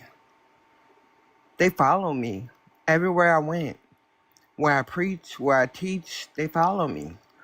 So I was like, now I'm embarrassed that I taught them these things. Because coming across your live thinker, this was the best thing that ever could happen to me. I talked to my therapist the other day and I was telling her about your live, and she was saying that the deconstructing community is becoming a big thing now. And when I decided in 2021, I didn't even know this was a thing. I had no idea that this was a thing of deconstructing and everything. And when I found you, and just the way you think, the way you teach, and sharing the things that you share with people, the aggravation, the the different type of people that come up here that you deal with on a day to day, I thank you. Because at any point you could say, you know what, I'm tired of this. I ain't doing this no more. And I know that a lot of people out here will miss you so much if you did not do this anymore. And I know that there's more deconstruction lives out here, but thinker, I'm telling you, you got a gift, girl, or lady. You have a gift, you really do, and you touch a lot of people's hearts uh, with doing what you do. And I'm trying to get over the disappointing part of it, and I feel embarrassed, like I got sisters, aunts, cousins, so many people that follow me into this, and I guess I went in blind because I didn't know, but now I know. So I'm trying to move past this point. And I know I do hear a lot of people say when they deconstruct, a lot of people go to different beliefs, different religions and different things and stuff like that. I didn't do that. I just gave it up.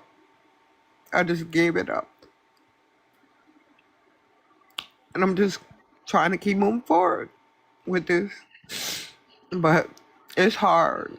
It really is hard. It is. Like, I've been deconstructing now since 2019, and it's still hard for me having hope for humans, right? Like, and just compassion for humanity, and seeing what I've been like exposed to as I'm having these conversations. It's breaking my heart all over again, and it's kind of scary, right? Because Yeah, the I think the reason most people decide to deconstruct once they learn or hear, right, is because they cared about humanity and they hope for a better existence of humanity. And when we see the thing that is doing the opposite of that, that's when we decide to start deconstructing from it, because we don't want to be a part of what's breaking humanity down, right, right? And I think if we keep that in our mind, because when we were in it because we thought that it was the thing that would make humanity good. We were not in it for selfish reasons, right, right? And so uh, that that should give us some joy, right, in our hearts, some peace of mind. And when we like the saying, when you know better, you do better, right? You can only do uh, what you know. And at that time, what we were being taught and fed was that this we needed to be accept this God, accept this doctrine in order to be morally good. And we had a desire to be morally good. We wanted to be the salt of the earth, the thing that made the earth a safe place for humans to live. And seeing that, uh, it was doing the opposite, and that we were subscribing to um, something that was actually causing harm to the church. And you go, wait, wait, wait, wait, wait, wait, wait. That right there, that wait, wait, wait, and not doubling down. And then, like, I think it's like one thing that can help you, because I preach too, right? hmm Is taking solace in the fact that you never doubled down and said, but I would kill my kid for God, mm right? Or I would let shit be rubbed on my face if God told somebody to do it. Like, I've had people say this no, shit, right? no, Like, yeah, yeah. So, like, I think take solace in that you have the wherewithal, and I'm going to say this, love or compassion in your heart to want to Yes. do the right thing for yourself, for humanity, right? Like the Sure. decisions that you're making is because you want to help humanity, not hurt humanity. And Yes. it's, that you're not willing to sacrifice humanity for a selfish goal of getting to heaven, or you know what I'm saying? So You right. yeah. So don't beat yourself up. Don't beat yourself up. Yeah, You you know. are right. Like my heart is not like how I learned how God is. I can't go for that. I can't. It's just not in me. It's not in me. When I did what I did it from my heart. I didn't do it for somebody to say, okay, oh good, good job, you know. I did it from my heart, and I did it because I loved him. Because I loved him. Yeah. Um, and that's why I did it. No other reason than that. And now I don't have that no more. And I'm not turning back because you know what? I still have things that go wrong in my life. I still have things that go good in my life. You know what I'm saying? It's not just all bad. But even when I was serving him, it still was like things still happen. Yeah. It doesn't matter either way. You know what I'm saying? It's like Life is it's life. Life be life is happening. life. That's it. That's it. It's just life. Yeah. And And I just I'm sorry, go ahead. no, you go ahead. I was going to say, I often ask the question, what's the difference between a believer saying, well, it was God's will, and a non-believer saying that's just life? And I did a live asking that question, and no one could answer that for me. Like, if you have a car accident and somebody says, well, it was God's will for you to have that car accident because God wanted you to call on his name or whatever. Like, what's the difference between somebody, you know, putting meaning to that car accident and somebody saying that's just life? Car accidents happen. Death Thank happens. you. It's a part of life. Mm-hmm. Yep. They do just happen. Every time I used to go out my house, I used to always say, travel in mercy in the name of Jesus, you know, and get in a car accident. It was like my car was a magnet to car accidents. No, I didn't get hurt too bad, but I got hurt. You know what I'm saying? And then I hear you say all the time that, why didn't he stop it before it happened? Like, Yep. okay, well, yeah, you got in a car accident, you broke your leg and your arm, but God is good because he saved you from that. Like, what do you mean? What do you mean? I still got hurt. So why couldn't he protect me? I'm fasting, I'm praying, I'm doing all these things in Jesus' name, and nothing. Nothing. That's like my baby sister. I talked to you before um, about my baby sister that was in a vegetative state. Yeah. She gone now. Oh, she She passed? gone. She passed away in January. I mean, on February 22nd. She passed away. Had a a hole in her lung, and she had what do you call it? A hole in her lung and a blood clot, like in one of her other lungs. And I told her dad to just take her off of the machine, you know, because 8 years,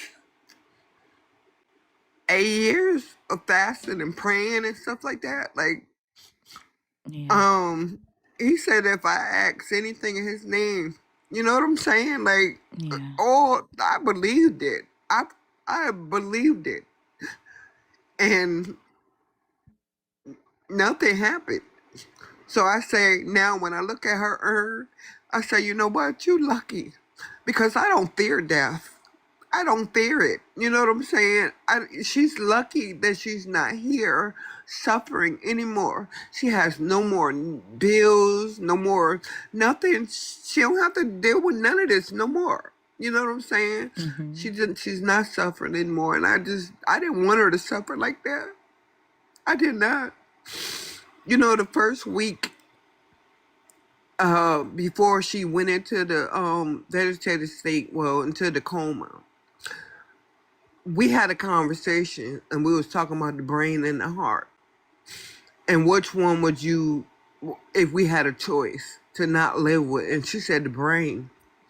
And then a week later this happened to her. Oh wow. Yeah. Yeah. And dealing with that and having to deal with her going through that vegetative state, that was crazy. Crazy. It was crazy. And now I don't have to deal with that no more, but like I'm just dealing with this on my own. Because Christian friends, they done walked away. And they are such hateful people. It doesn't make any sense how they come up here and they talk and say the stuff that they say. It doesn't make any sense to me. It don't. I mean, I know I was there before, but right now, if you got somebody telling you the truth, listen. Listen to the truth. Why would you want to continue in lies? Listen, please listen. Because if you don't, you're going to waste your life and waste all these years. I've been there. 27 years. Wasted. Wasted. And I won't take that back for nobody. It's 27 years wasted. Waste your time. Waste your time. I mean, if you want to, and it's a choice, you could choose to do that or not. But it's a waste of time. Because it's lies. It's lies. I think it sets a low expectation as well, like of a product.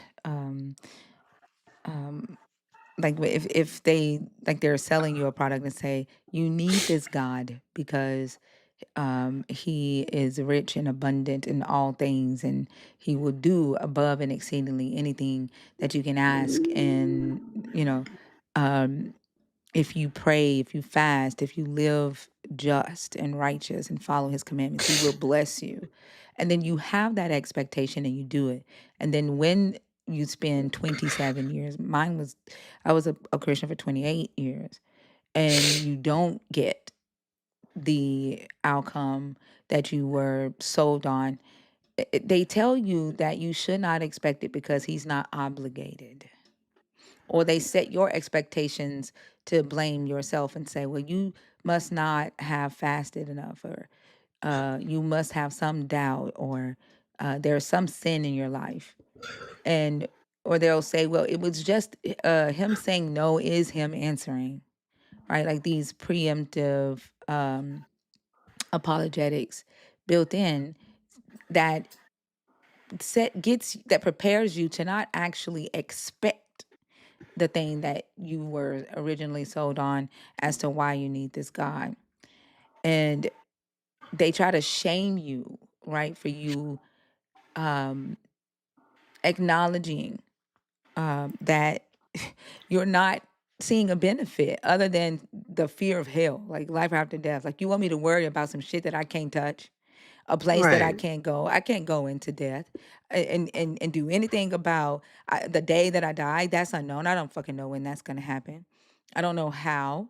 I don't know what happens after that. If there is even anything after that. You want me to worry about that and completely ignore that you told me that if I worship this God here, that this God will be able to affect this life? That I can, that all these stories that you preach to me Sunday after Sunday of him healing and him saying that we should be able to do it. Like, this is the benefit, is what y'all sold me on. Now I'm supposed to, accept the lack, the fact that it doesn't work. Like you're not wrong for feeling the way that you feel. And there will be people who try to shame you for it. You know, you have every right to feel that way. Like if they tell you that a God can, you should be able to expect that and hold that God, that belief accountable. And if it doesn't Right. work, then you move on. Like there's no sense in you forcing yourself in pretending that a God answered you when you know that it didn't. I think my family, like I said, how they followed me and they looked at me, and now they look at me different now that I don't believe. And I can't even have a conversation with them about this. I say, here, I listen to you. I listen to Zena. I listen to Mama Bash. Bash. You know, I listen to all of y'all. And I don't really say much. I hold it in a lot. But I'm grateful that all of y'all are here and doing what you're doing. And I hope that you continue to do what you're doing. Don't stop. Please don't stop. Yes, Cause ma'am. I heard you say that, you know, about the conversations and you not growing from the conversations that you're having with these idiots. But please, please don't ever stop. Don't stop. Cause you're doing a lot of good for a lot of people. A lot of people. It's a lot of us out here. And some of us might not come up on the stage, you know, because I was shy. I still am shy to come up on the stage. But sometimes I click the button and I just need to talk. I just need to talk about what I'm feeling and stuff like that because I don't have nobody to go to talk about it with. And I'm just grateful. I'm very thankful that you're here. I Yeah. appreciate you for saying that. And I want you to know that I wasn't talking about y'all. Like as long as y'all want my ass, my loud uh cussing nerdy ass, I'm gonna be Yes, here we for do. y'all. Yes, we do. Yeah. Yes, Yeah. we do. I love it all. Every part of it. I love it all. Yep, I sure do. And I just thank you for having me tonight and to share your space. Just grateful. That's all I can say. Yes, ma'am. Thank you for coming up. And again, my condolences about the sister. I'm glad to hear that you did reach out and start therapy. And it gets better, it gets easier, you know, after time goes on and, you know, you begin to heal and acceptance becomes a part of your process. And Yes, again, we're here to support you through that. So come up anytime you need to talk. yes. You know the therapy part. Uh, you know how it's hard to find the right therapist for yourself. I Yes. had one and they stopped me from seeing her because I missed 5 appointments, and I didn't know that was a cutoff point for that, because they don't let you know that. And I ended up with a new therapist now, and I'm not too sure about her. I'm not a judgmental person like that, you know, because she smokes cigarettes on the camera and she cuss and stuff like that, you know, and she's a Christian, I think. So I'm gonna have to probably switch it up, but I'm gonna give her a chance. You know what I'm saying? Hmm. Cause I, I don't have nobody. So yeah, uh, yeah. There, like, when you, if you do end up switching your therapist, it, secular therapy.org has a script that you can Dr. use. Buzz. There's a script that you can use to help you when you're calling around looking for a therapist that focuses on evidence-based treatment. And so when you're calling, you can read this script and let the therapist know that you are looking for a therapist that does not include any religious or spiritual doctrine or ideologies in their treatment with you, and that you just want to Right. focus on evidence-based treatment, and they'll be able to pair you with the right therapist. That's what we did to make sure that, you know, we're not being influenced by somebody's personal beliefs, and that we're just dealing with science and medical for mental health. Okay. Okay. Thank you. You're I welcome. appreciate that. You're so And you have a welcome. good night. Thank you. Same to you. All right.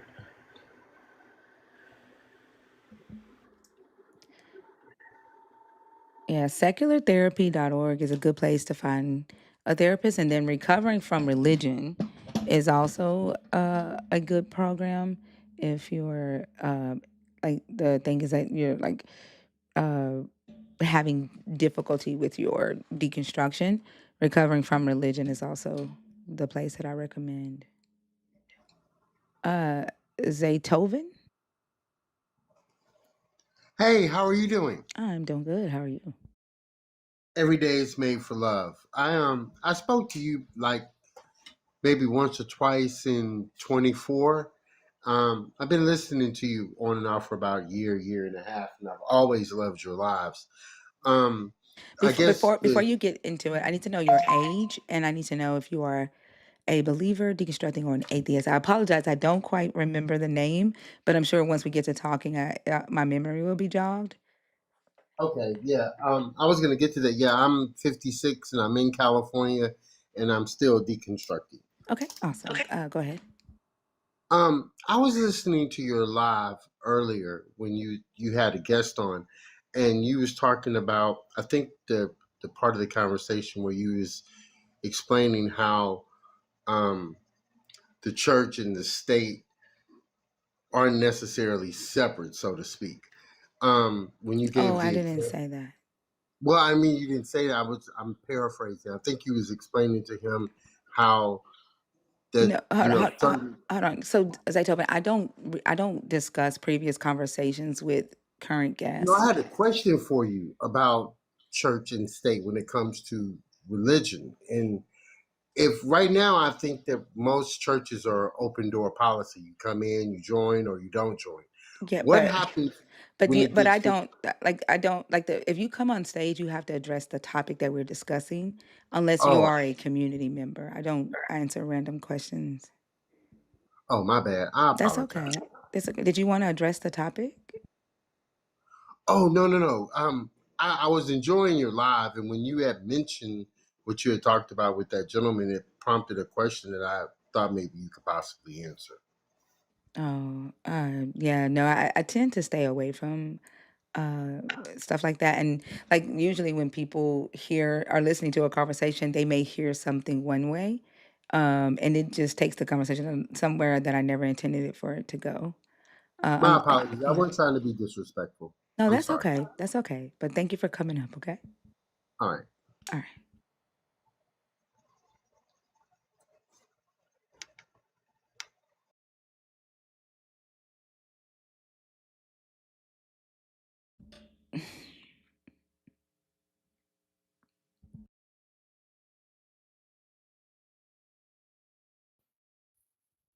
ATL crew.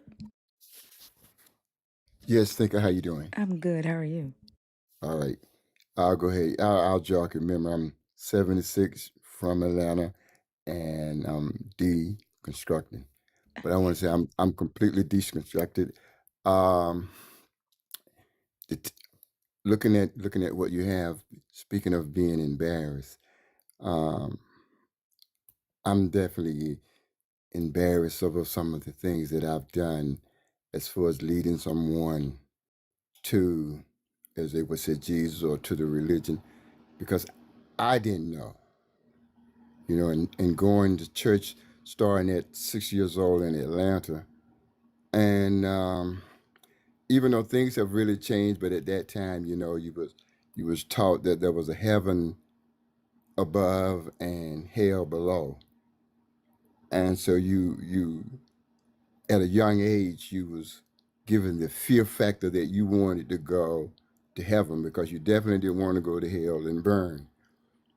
And since listening to you and your definition and your understanding of the Bible, and listen to the crazy people that you have to deal with your fact base. I mean, fact.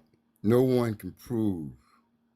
Because being 76, can you imagine how many times I have asked Jesus for, for miracle work in my life and receive, as one would say, receive none? Probably a lot. And then, and then you have, as the young lady just left, you have people that look at me and want to say I have wisdom, and they want to give me their kids to take to church, to Sunday school. Man, and I would do that, not knowing. As you say, when you don't know, you don't know. The- so I think I've been deconstructing for over 10 years now, but I didn't know I was doing that. Uh, give you what I mean by that is I would go to church, but I wouldn't go to church. I would go to Sunday school and I would ask questions. And they would give me answers that made me say, what? Like the rapture, you know, he's going to come back and take all of us. How did that? Then I was asked about sin, and my teacher would say, don't worry, you're going to sin. Oh, You're, wow. go- you're going to sin. It's not if you're going to sin, it's when you're going to sin. I'm like, oh, yeah? So I had so many questions because you can't, you know, in church, you're not to stand up and question the minister. That just doesn't happen in a Baptist church, especially a mega church. Right, yeah. And so I wanted to go to Sunday school and learn more about the faith, learn more, to get an understanding. And the more I went, the more questions I had that just did not make sense. And give you this one. I'm the only child. My mother passed about 5 or 6 years ago. The I'm sorry to love, hear that. the love that my mother had for me, by me being the only child too, but the love that my mother had for me, I know that if she went to heaven, she would convince God to let her come back and talk to me. All right?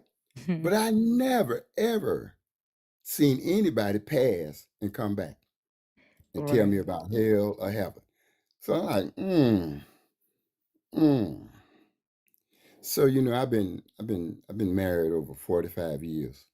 My oldest daughter is 45 and got two kids that are 41. My son, well, I got twins, so I got a girl and a boy. My son, oh, I know, maybe 7, 8 years ago, looked at me and asked me, why am I still going to that stupid? I'm like, wow. I didn't know no better. I mean, I would get up, put my suit on, and go to Sunday school. He'd be looking at me like I'm crazy. Okay. Mm-hmm. Now, now, truth be told, you know who ran the house? My wife, right? That's just the way it is. We can play the games all we want to. So she would make sure that we would get up and go to church. So our family was basically like the Cosby family. We was more or less the perfect family on the outside, correct? Yeah, I know that picture. You know that Mm-hmm. picture. Oh, and by the way, a couple of weeks ago, you laid it on the line talking about your life and everything. Your 70, the things that you went through with your husband and everything. Mm-hmm. And I've heard you. I've heard men's talk to you, And I said brothers as well. Brothers, talk to you. And I'm saying, you say that to a female that you don't know, To a or woman. to Female is degrading. okay, I'm sorry. Now that's To a to a woman. Because being raised by my mother and all the love she gave me, I never have ever talked to my wife like that. Disagreement, yes, we have plenty of disagreements. But to call her out of her name, a woman, which you know is the greatest thing that is out there. Because without you all, we wouldn't be here. And then you listen to this somebody come out of somebody real. Really? And then you listen to the Noah, he did what? And you be like, really? You want me to believe? Okay, okay.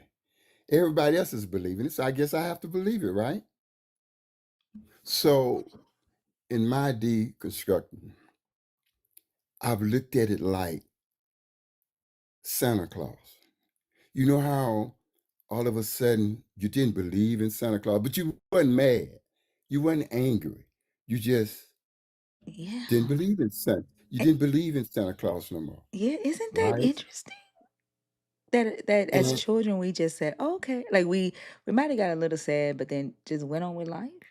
yes, Yeah. that's the way, that's the way, and if anybody listening, that's the way I have looked at my deconstruction as Santa Claus. It just, as you got older, it just kind of, and you would hear, when you was a little bit younger, let's say 8, 9, you would hear grimace of ain't no Santa, but you know, you didn't want to go to your mother and say there was no Santa Claus because you wanted those toys.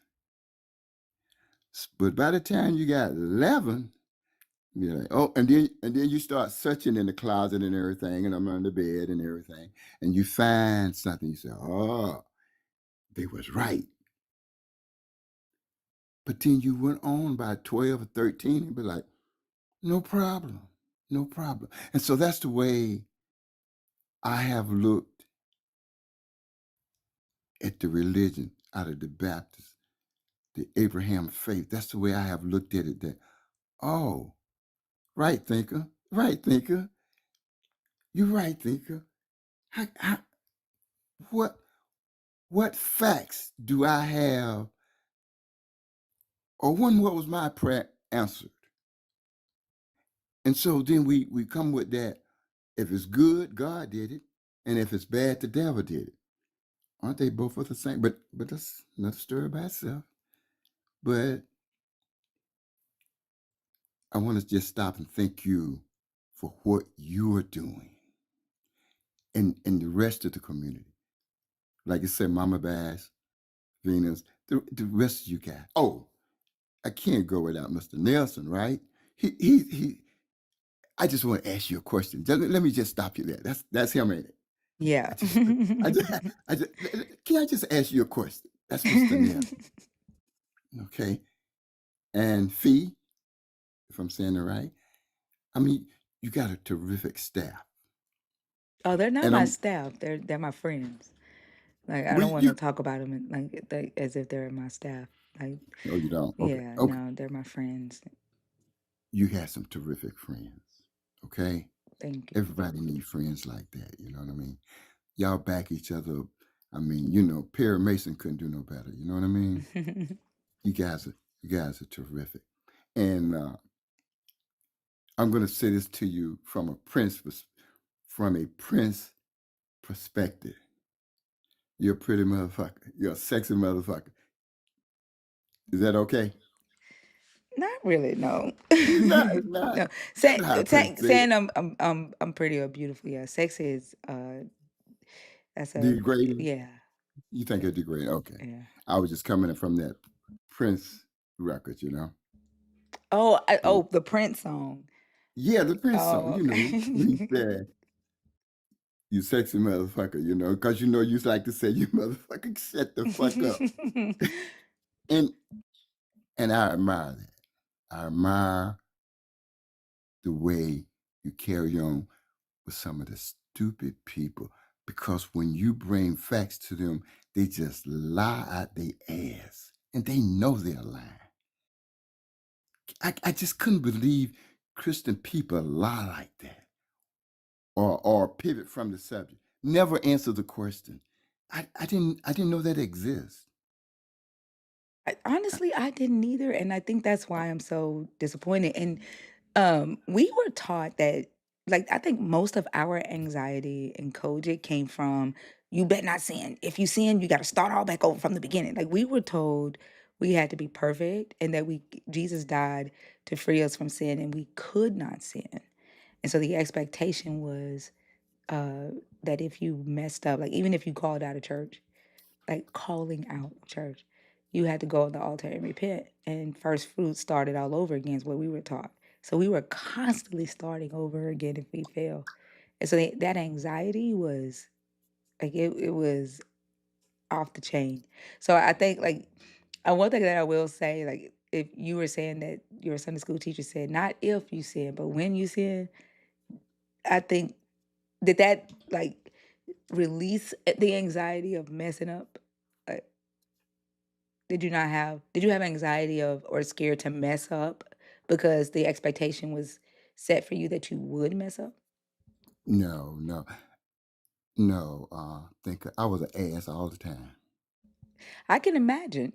I can imagine that people that with a blank check to sin, how that can make them not have accountability, but also like not have anxiety.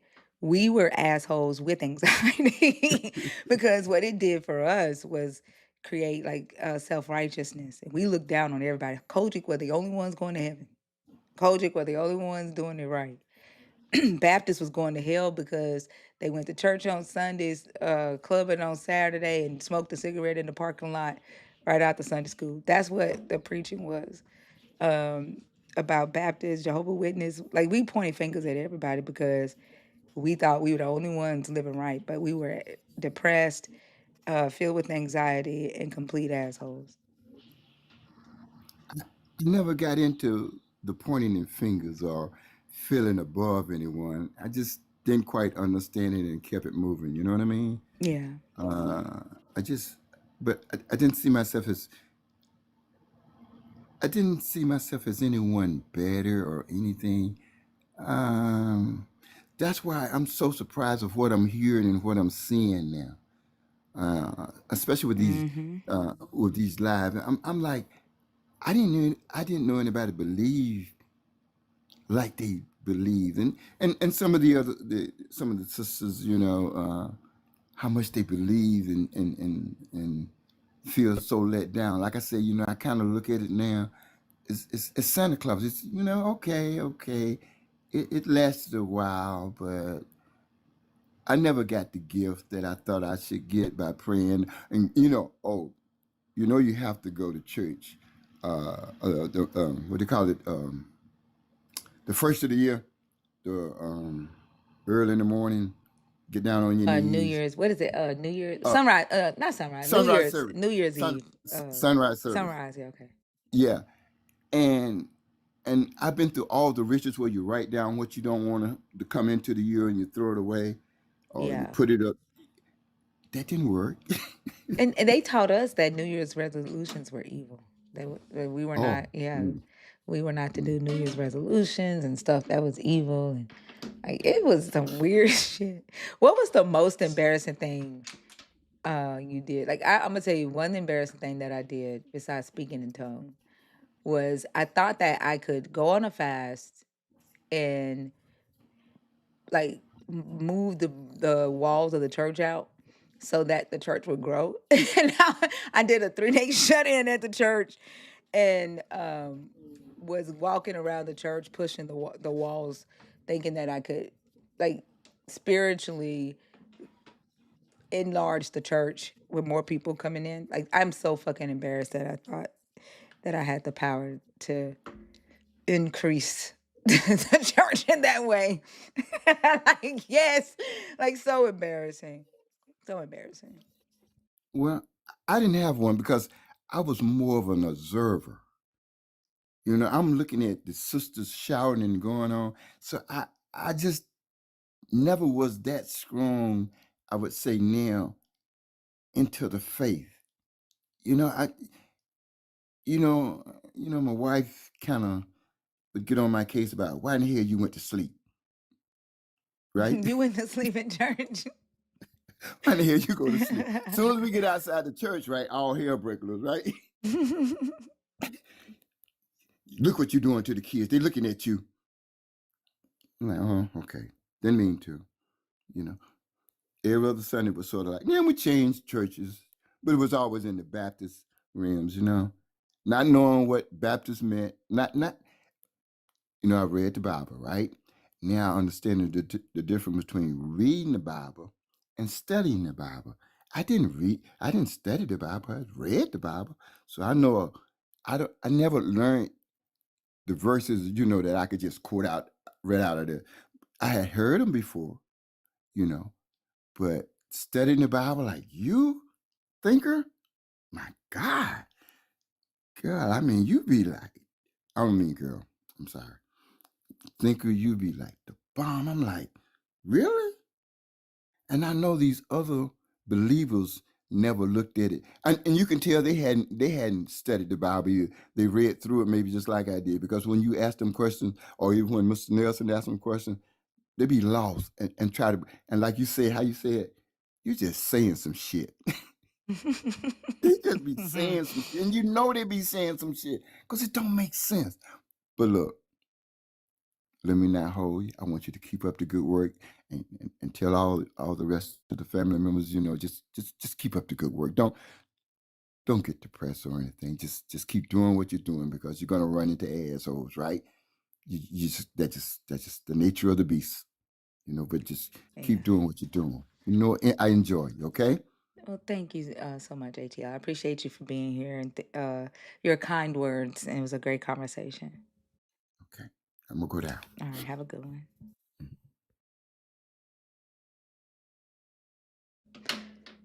What was the most embarrassing thing that y'all did as a believer? What did y'all believe that you could do? Like what did you take seriously?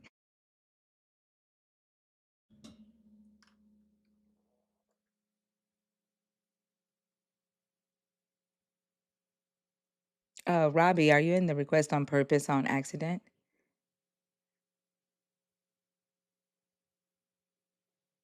You said I became an atheist at a very young age. Oh, okay. Did you really, Daddy? You believed you could fly? Or is that because of R. Kelly? Was that because of Jesus or because of R. Kelly? You believed you could see visions? I think we all believe that. You said I prayed with my brother to power up a toy with the You prayed with your brother to power up a toy with the power of Jesus? Catching the Holy Ghost? Yeah, that my grandpa would kill me through God. Oh wow, y'all. Why did you think that? You said you crossed out page 666 in the Bible because it couldn't be in the Oh my goodness. You got kicked out as a kid, Christian cucumber? Oh my goodness. You believe that you could walk on water like Jesus?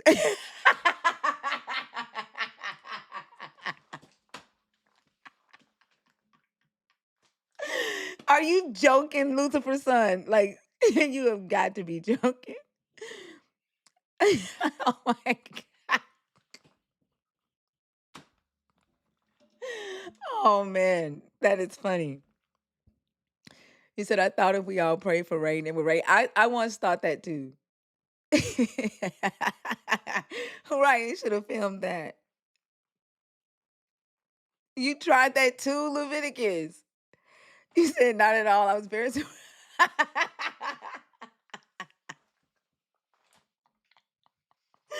Oh my gosh. I have never I have never tried to walk on water. That is a new one.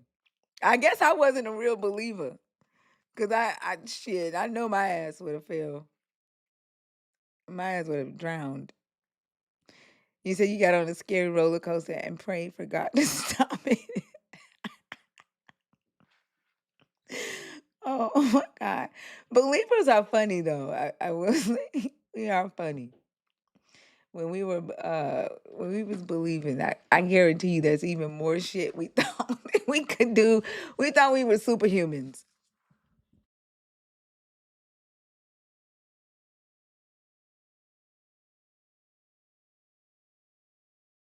You're not connecting. I don't know if you was trying to connect on purpose, but try again. All right, y'all. The guest box is empty. If you are a believer in the God of the Bible, if you're deconstructing or an atheist, the guest box is open. I told y'all like I had videotaped myself speaking in tongues and I uploaded it to a translator app because I wanted to see what language I was speaking and to see if the translator app would translate what I was saying.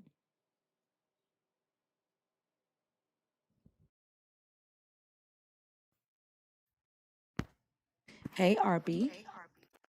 Hey, it's been a minute. Yeah, how are you? How's the baby and the wifey? Things are going great. Baby's starting to pull himself up. He's going to be walking here soon, so that's pretty crazy. So fun. I don't know if you Yeah. was listening to Mama Bash's live earlier. My grandson, he's 2 and he's potty training now. He's so proud of himself because he went to the potty all by himself today and did the boo boo.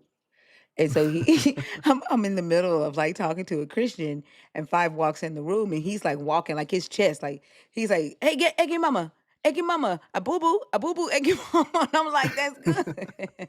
Then he looks and he goes, that's a truck. Okay, a boo boo, egg mama, you proud? I'm proud. Okay, and then he walks out the room. Like it's amazing to see their personalities. Like the moment they start walking, Yeah. they start getting their personality. Oh yeah. When you see the pride in them, that just fills you full of pride. Absolutely. What you got? So yeah, definitely disappointed and embarrassed about my past belief. Um, the past 2 weeks I've been on the road. Went back to the Midwest where I grew up in. And I met up with the drummer from one of my old bands when I was living back in Iowa, and every summer I would drag him to Bible camp, and I don't know what got this started, but I messaged him on Facebook before we made our trip back, and just was like, "Hey, thanks for being cool about like all the Jesus stuff I tried to put onto you in the past," and we met up and got some noodles and company and just kind of like caught up on the last 10 years of our lives, and yeah. it That's was that's it pretty was it, it cool. was nice that he was very gracious about my past Jesus freak behavior. How crazy did you go with the Jesus freak behavior? I mean, like, I wasn't like preaching fire and brimstone at him, but like our band dynamic was kind of weird. Like I grew up in a smaller farm town that was like an hour out from the capital of Iowa, and he lived in the capital. And so for like band practice, he would stay at my parents' house over the weekend, and then we'd like make him go to church on Sunday, like the last day that he'd be staying with us. And you know he was always very polite and cordial about it, but he never really like gave in to the pressure.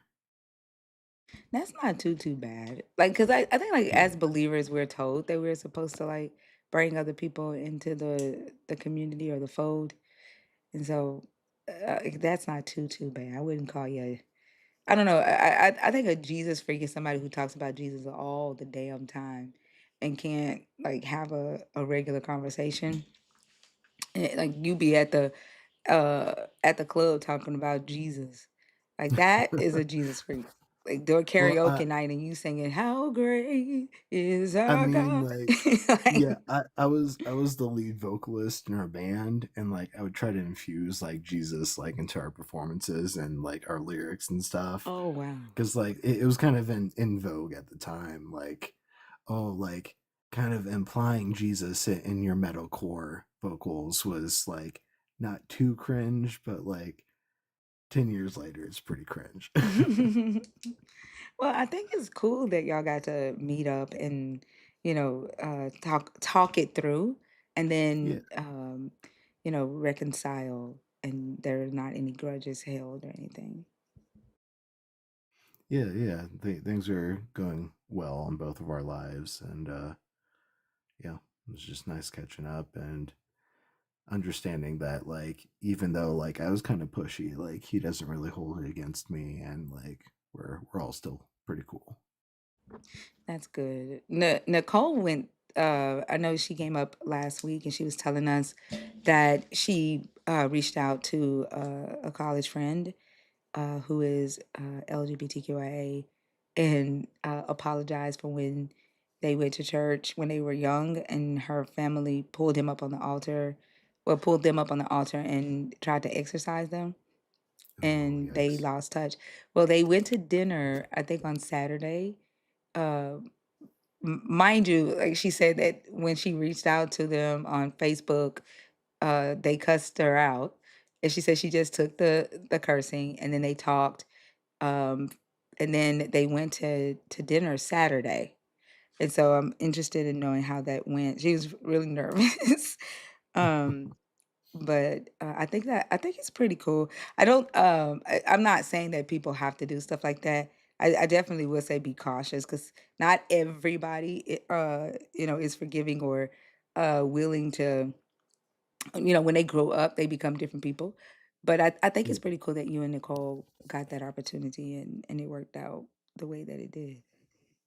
yeah, like I can totally understand if someone's like trying to protect their peace, and like if you're too like invasive to them in the past, like they're not able to get over that quite yet. But Yeah, we all learn and we grow, and kind of feel like that's the big point of life, is just trying to be better each and every day. absolutely.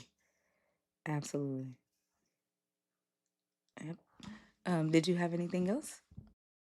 No, I'm just wanted to touch base, you know loving every life. All right, sounds good. Give the baby a big hug for me. Yeah, And I will hope you. do. All right, have a good rest of the night. Thanks, bye bye. Bye bye.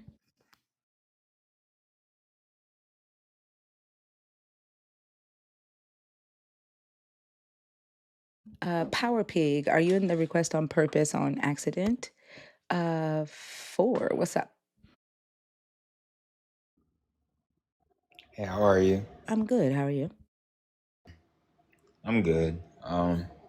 I was just wondering what caused you to be from a believer to atheism. Yeah, sure. How old are you? And are you a believer? Are you deconstructing or are you an atheist? I'm 19. I believe in Jesus.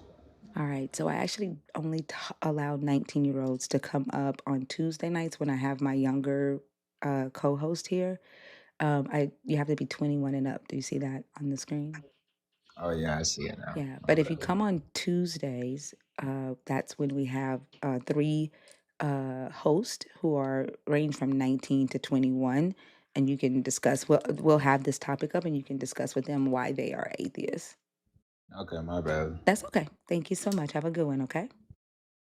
You too. All right.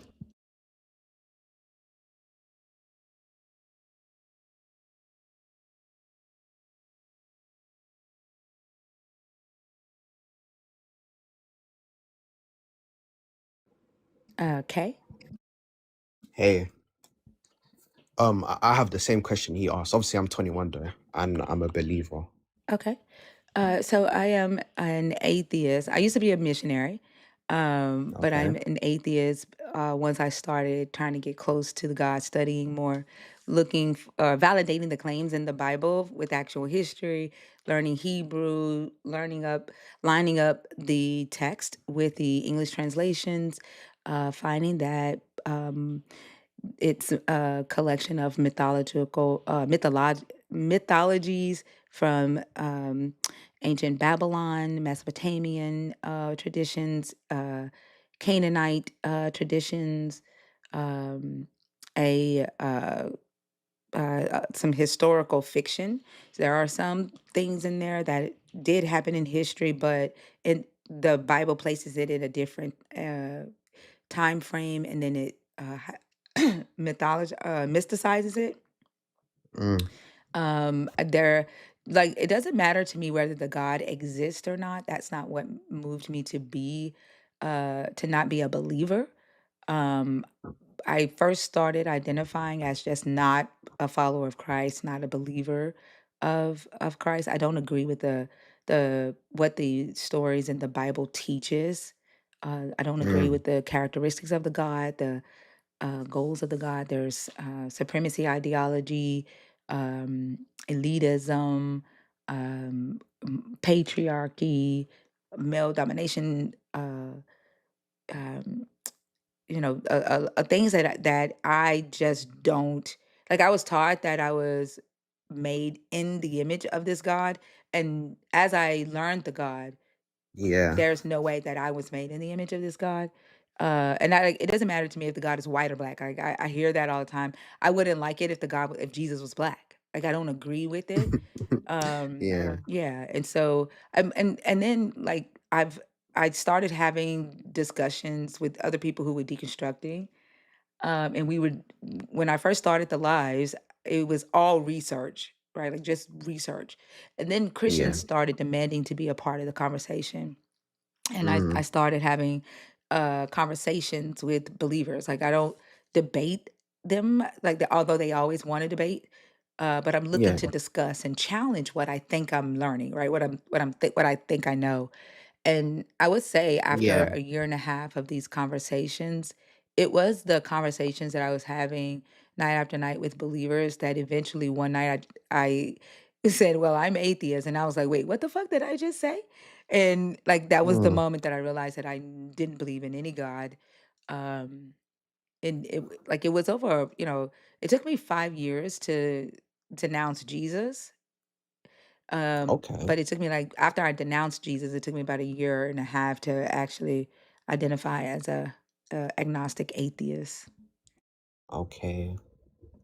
Okay. I just wanted to understand because me, obviously, I'm very open minded. I'm not them people, we have traditional Christians, or what I'd say old time Christians, like our parents back then, and they would be so strict on certain things. I'm more of an open minded person. I like to see people's viewpoints, understand why people do certain things, why they think certain things, and it's more of like just for me to learn and just to see, not really to like tell you, nah, you're wrong for being an atheist, like, because essentially it's all about free will in my eyes. Like, in the Bible, like, for me, it's how I see it, how I interpret the Bible is it, like, based off four things: trust, faith, transformation, and free will.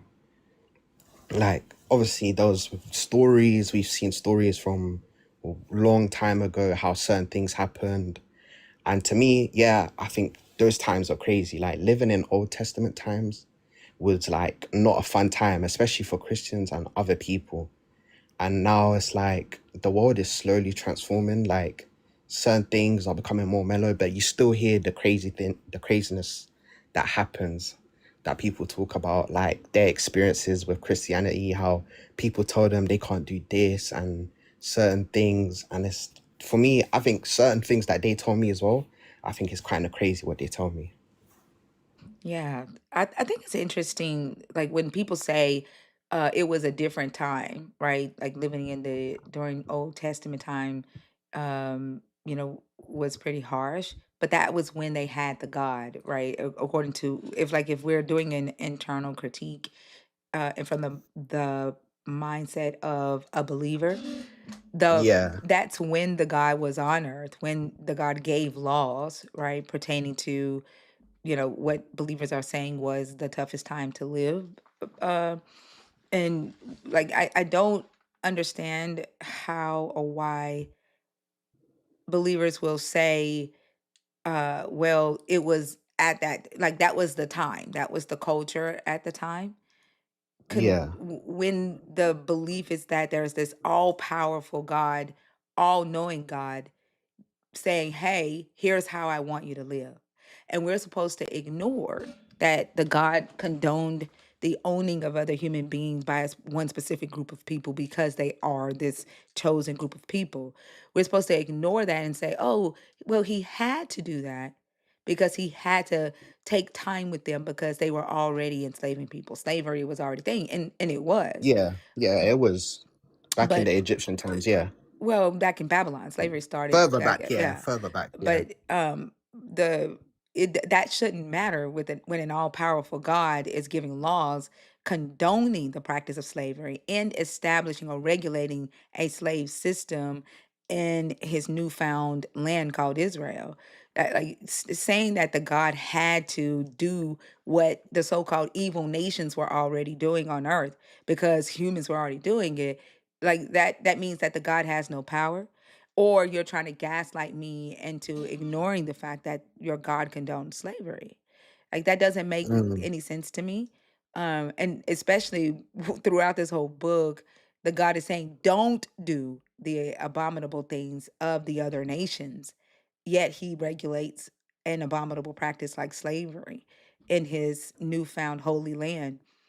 And that either mm, tells me that the God did not see slavery as abominable, or like it was never a God. These are humans saying God said for authority purposes. And I know, like, Babylon used gods that way, Egypt used gods that way, so that yeah. they gave a law. Like, they would choose their kings and say, Shamash uh chose me as king, and Shamash blessed me to do social justice right, and Shamash gave these laws so that the people in their nations would obey the laws and not go against a divine thing, right, and fear punishment of the divine thing. And like, Yeah. that's what that tells me. Like, there's no reason, if we're going to blame humanity for the what humanity does, I don't I which we should. I think we should, because it is just humans. Yeah. Is humans doing good? 100%. Yeah, is humans doing good? Is humans doing bad? What is the purpose? Like, why is the God relevant? I don't see a need. I understand what you mean. Like, if people are doing bad and good, like, what's the point of having God around to like regulate all of this stuff? And that's true. A lot of people see that and think that's the case. And back then, yeah, you could say that God was regulating the slavery by allowing it to happen and things. But when I think about it, I feel like you said, back then God was very passing down laws. He was very hands-on in the human world.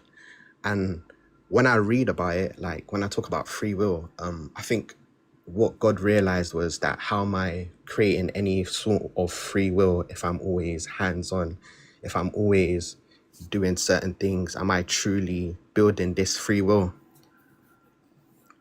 for the people to have, like the free will to decide what's right and wrong without fear of any sort of punishment or fear of any sort of wrong, like consequences, if that made sense? Well, honestly, it doesn't make sense, because in the belief system, in Christianity, free will was given in the garden when he created them, when he put that tree in Yes. the garden. So I don't see how he would have, like, according to what you just said, how would he have come to the knowledge of how am I actually creating free will if I'm always hands on? That doesn't make sense to me, because the belief is that he gave them free will in the beginning, to choose to obey or not obey. Although I don't believe that humans at all have free will. But just Is going it? Why would by, you say that? Why? because the definition of free will is the ability to make decisions without the constraint of an outside influence like necessity or fate. And every Mm, decision we make in our lives, whether you believe in a God or not, is influenced by either your belief in a God, It's influenced by your upbringing. It's influenced by your education, by your social economic status, by the country that you live in, the state you live in, the city that you live in, right? Your Mm, your biological makeup, your neurological makeup, right? Whether you have yeah, allergies or not, right? Your yeah, desires. There's no decision that we make in our lives that is not based or constrained by outside influence like necessity or fate. Like we have, the necessity to live, right? To have shelter, to eat, to quench our thirst, to have sex, to feel loved, to not hurt, uh, the fate of death, sickness, marriage, car accidents. Like we, every mm, decision we make is influenced by one of those. Like I don't, unless you can, you know, I could ask you right now to prove that there are decisions that we make that are not influenced by one of those, and you're going to do it, and you're going to do it because you're influenced to prove that free will exists. that's true. That's true. You've got a point there when you say that.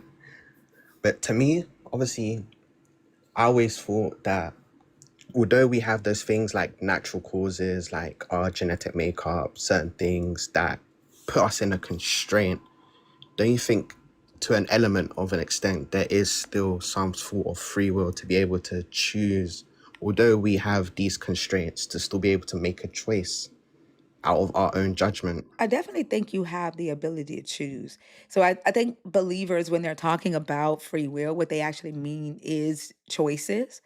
And so I don't usually fight with them about free will because I know they don't necessarily mean the real free will. They mean choices, the ability to choose from the available options is what believers are actually saying.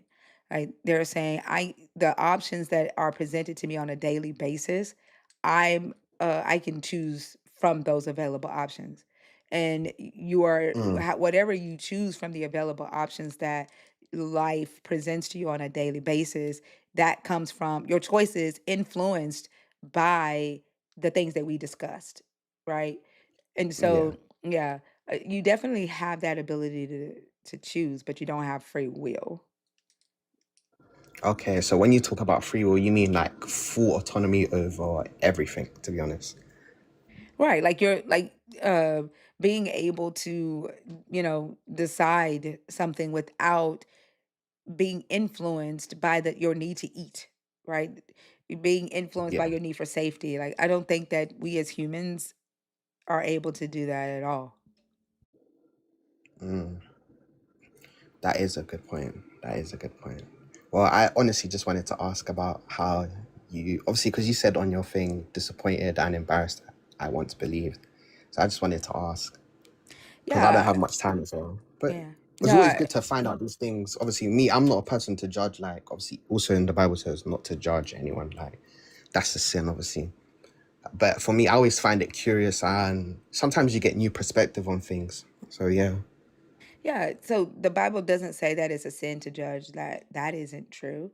Paul was telling the church members not to judge outside of the church, that you are to judge that are in the church.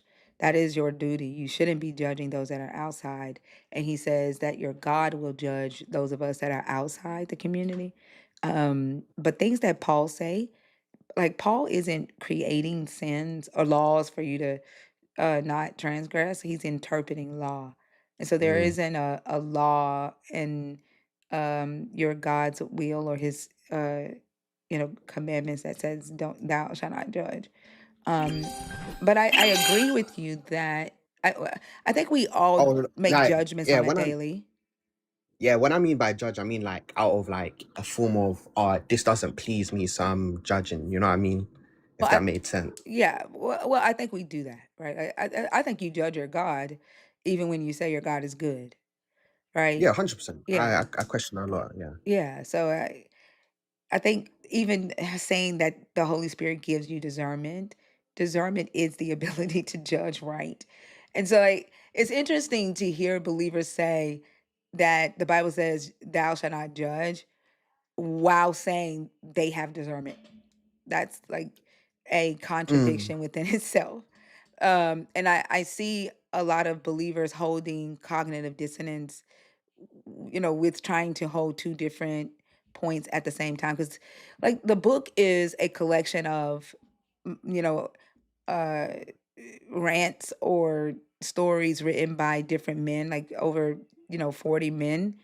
And they're not consistent, right? Like, so trying to hold a opinion or a, a claim of your mom and your dad at the same time, and they're both different. That's the dissonance that I see this book creates in believers, because they're told that it is the word of your God, and that it is consistent, and that no matter if you do see contradictions, you have to believe both of the contradictions and try to reconcile it.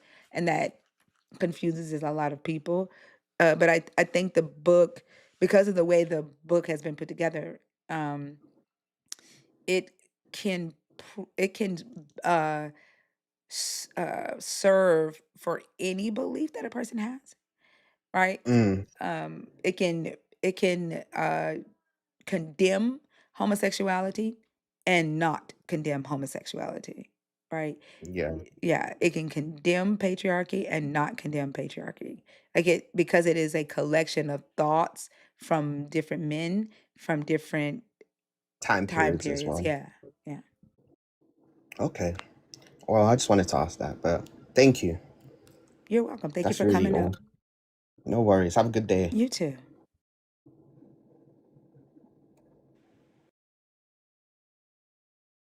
That was a good conversation from someone so young,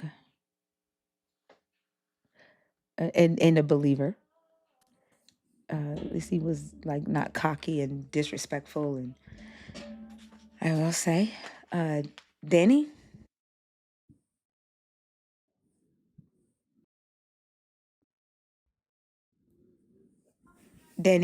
you're in the comments. You're on stage, Danny. Does your microphone work?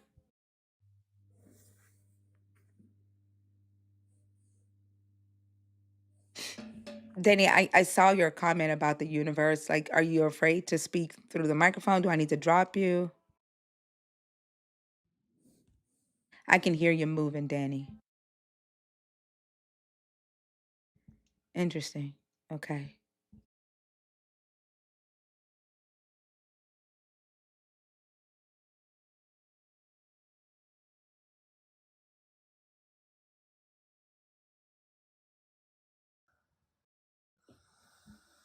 She sounds sleep. Lady T? No, they were commenting, Oh Annika. no, I did not know I was up here. It's okay. No, I'm sorry. It's okay. Have a good night, okay? You too. All right, thank you. No, Annika, we couldn't have been in Danny's pocket because he was commenting about if the universe something while he was on stage. So he was typing. We were in his hands, and he went on Teacup and came back. DJ, Thank you for having me. thank you for coming up. Can I get your age for TikTok purposes, and then let me know if you're a believer in the God of the Bible, deconstructing, or an atheist. Again, y'all, my daughter is What? up rehearsing for her show today, so y'all might hear her singing in the background. Go ahead. 49, believer of the God in the Bible. Okay. What are your thoughts on the prompt? Um, well, my thoughts came to a question that I had for you. Okay. Can you give your thoughts first and then share your question? Well, my thoughts are to be disappointed and embarrassed of God. Um, is something very interesting because I don't know. I wonder how God could possibly disappoint or embarrass one. Well, because he doesn't do anything. Anything that your God does, a human being has to do. So I'm not disappointed in your God per se, but the fact that I believed it. Like, there's nothing in this physical world that your God can do for me today outside of a human being. And then what believers will say, well, he gives you breath. No, my lungs give me breath. That's you crediting my body's ability to inhale and exhale to your God, right? If I hold my breath, that is me holding my breath, not your God, right? But in anything in here in this physical world, it's human beings doing. Humans are doing good things in the physical world, and humans are doing harmful things in the physical world. So it's not a God that I'm disappointed in. But there are many things in this physical world that us humans have not done. We look up in the sky and we can see that there are things that we will probably never understand in our lifetime, Again, I and could we care cannot less what's recreate in the them. sky. I don't give a fuck about what's in the sky. I'm not talking. That's why I said you guys will go to air. Like you'll go to stuff like that. I don't give a fuck about what's in the sky. I'm talking about this physical world. There is Well, that nothing. is Hold the on, hold physical on, hold world. on.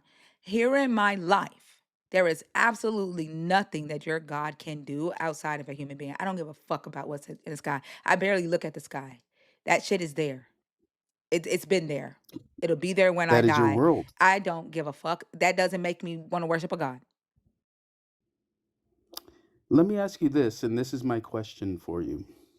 What is your outlook beyond this life? I just told you that, and you've not engaged with what I've already given you. You've not engaged with that. There's nothing I- here in my life that your Okay, God can so do. I'm sorry, please stop interrupting me. You've not engaged with what I've already answered for you. There's nothing here in my daily life that your God has done or can do outside of a human being. I understand what you're saying. My question is, what is your outlook beyond this That life? is, I don't, there is no beyond this life. This is the life. There is This is no it, reason, nothing. there is no reason for me to be focused on some shit that I cannot impact. What I can impact is this, my life that I'm living right now.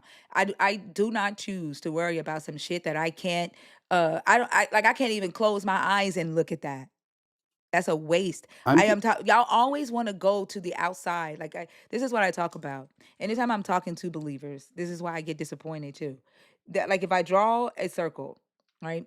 And I say, let's talk about what your God can do and has done in the physical world. The physical world is the middle of the circle. You all want to stay on the outside of the circle and go to creation here on the left. This is the beginning, and then you want to go on the right, which is afterlife, because your God can't do anything here in the middle where we are.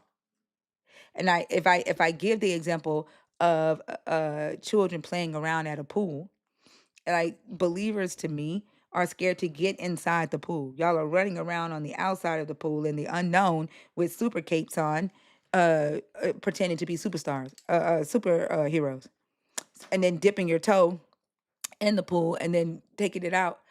Because if we pull you into the middle of the pool, you're scared you're going to drown. Because we're asking you, what is the benefit of your God in the middle and where we are?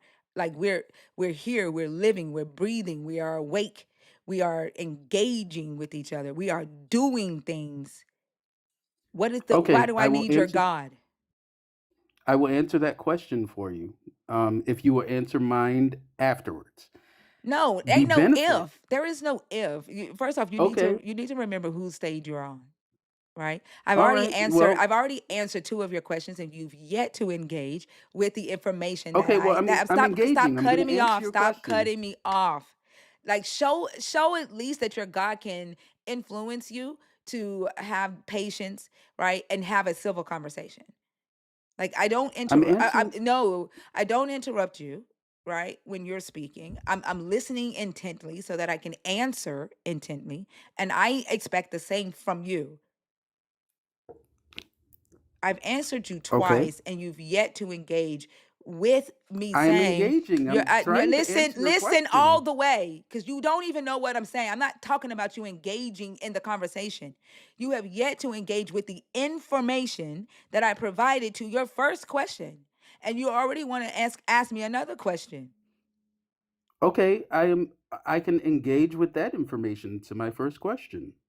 Yes, please respond to the answer that I gave.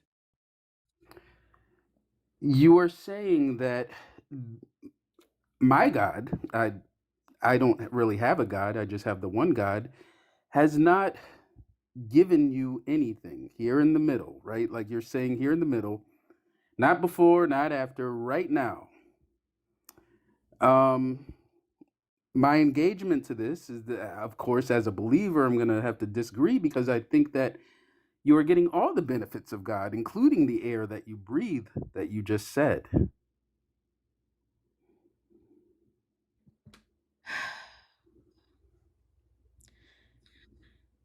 So again, the outside of the circle, you can't get in the pool. Get in the water. Get in the water. Get into the middle of the pool. I don't give a fuck about you crediting your God with creation. Your God, let's say he did create. He did that shit billions of years ago. What is he doing today in this physical world? What can your God do without a human being here in the physical world, outside of creation, outside of life after death? The parameters that I am setting for you, if you close your eyes and you try to envision where you were before you were in your mother's womb, it is black. You don't have that information. Don't go there. If you close your eyes and you try to envision where you would be after you die, it is black. You don't have that information. All you have is imagination. Don't go there. Well, Wait, I'm still imagination. talking. I'm still talking. I do not want to deal with your imagination.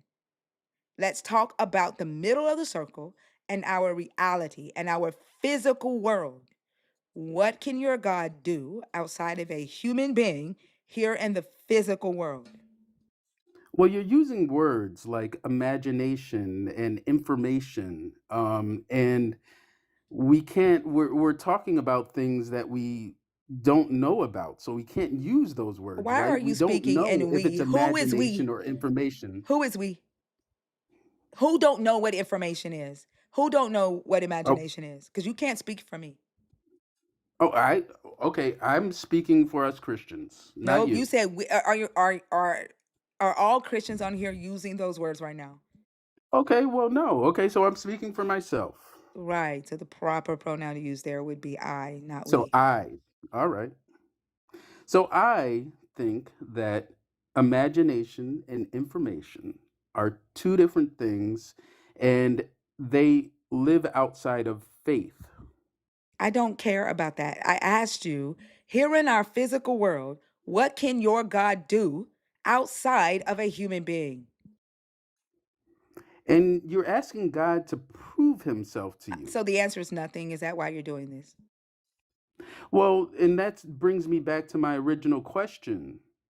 No, What do you no. think? So the answer is nothing.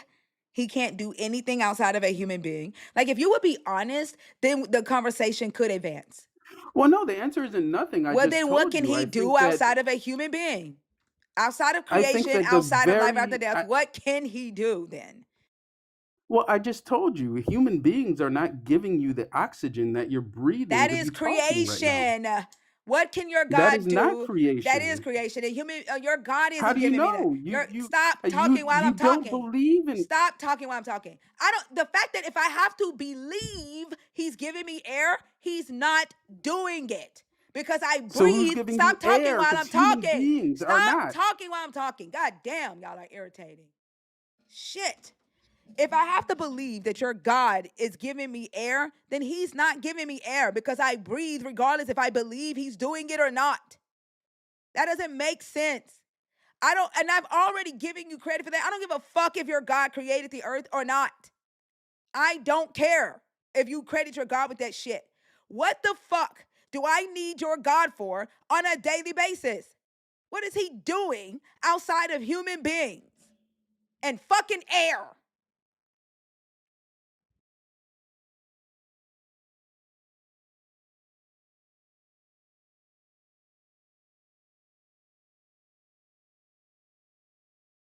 You're on mute. Like I don't even like I even tried to subvert this by giving you air in my first response.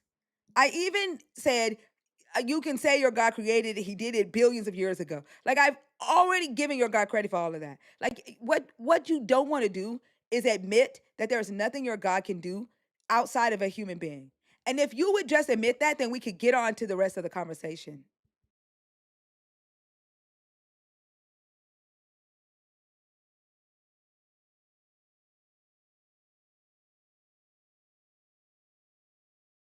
You're on mute. You have to come off mute. I can't say that God cannot do anything outside of a human being because he is not a human being. Then what can he do outside of creation, outside of air? What can he do then outside of a human being? What would you like him to do? I don't know. Just tell me what he can do. If he could do anything for No, you, tell me what what could he it be? can do. What can he do? Anything. Like what? Anything you need. No, you're a waste of time. Like the fact you know that the reason that you can't name anything is because you know that he can't do anything outside of a human being. Okay. All right. Why So are you being where do we dishonest go then? from here? So okay, and this is where and just I respect your stance as an I atheist. don't I care. I do. didn't ask you that. Okay. And my question is this all there is? I'm not When I answering that. die, I'm not answering that.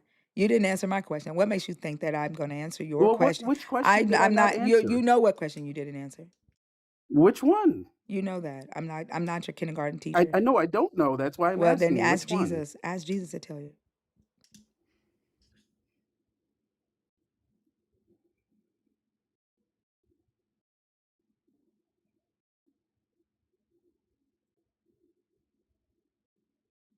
I mean, if we can't ask each other questions, I don't know where this discussion is going to go. It's not going anywhere. Okay.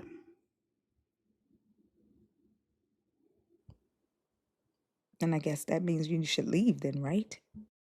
I mean, I'm asking you, what question do you want me to I'm answer? not repeating the question again. I've done it 5 fucking Okay. times. Well, I cannot go back in time and Well, find that well question. then ask Jesus. Use his supernatural power to do I that. do not have supernatural powers. Said use his. I don't have his either. So that's He's something Jesus. I'm not. so that's something that Jesus can do here in the physical world. He cannot bring No, things to no, your remembrance. I didn't say that. I'm not But then Jesus. He use can it. do it. I'm not Use his Jesus. supernatural power to bring the I conversation to cannot your use Jesus' remembrance. powers. I am Okay, not so that's something Jesus. that he can't do for you. No, he Okay. can't, because I am not him. That's funny because your Bible says that he can, and that is the very reason Oh, for the okay. Holy Spirit. Well, you'll have to quote a scripture because I don't know where that's referenced in the Bible that Jesus will give me his powers. I didn't say shit about Jesus giving you his power. The Holy Spirit is your God, is your God spirit. And your book literally says that the Holy Spirit brings all things to remembrance.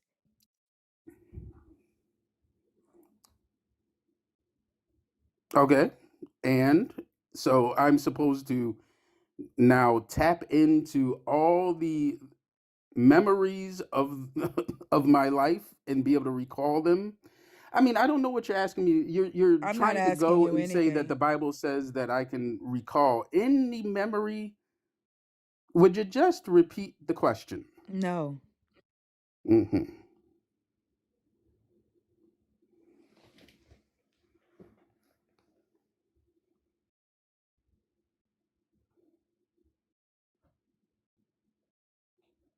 Well, I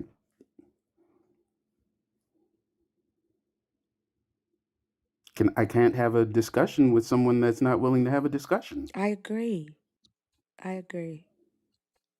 Yeah, I'm willing to answer the question if you You're will not. repeat the You're question. not. I don't know I'm what the not question repeating it. is. I've asked the question 5 times. I'm not repeating it What again. is it? I'm not How repeating do I know I it. haven't answered it The 5 answer, times and you just didn't like no. the The answers? answer is no.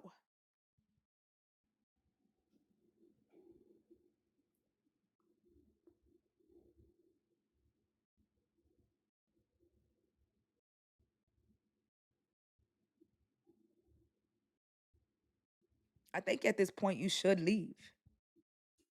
Well, I don't think that you're being very fair because I cannot don't care what you replay think. your You should question. leave. You need to You should repeat your leave. question. You should leave at this point.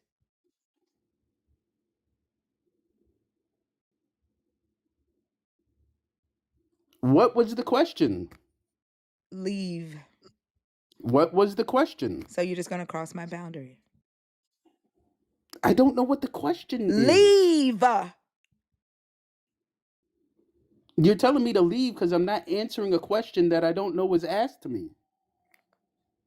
I swear y'all are weird. Well, hold on a second. Maybe the chat's helping me out. What issue you can make outside? Okay. God, man, Y'all are so the fucking chat weird. had to help me. Yeah, Okay, no, I what? want you to leave. I do not want you to stay. Leave. What can God do Leave. outside of what a human Leave. can do? You Is that the boundary question crossing that I Christian. already answered? Get off my stage and leave. Because I answered that question. Y'all see and now that? Y'all you see? getting an attitude. Y'all see? Jesus won't leave.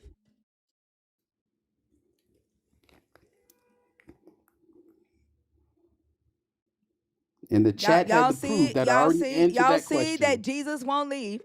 This is what Christians do. They cross boundaries. They don't respect boundaries. Y'all see that?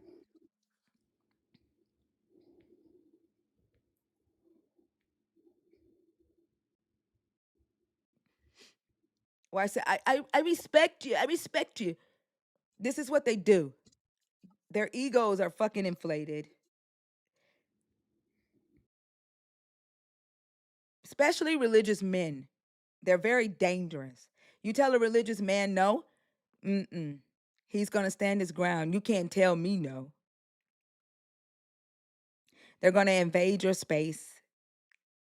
This is what Jesus teaches them to do.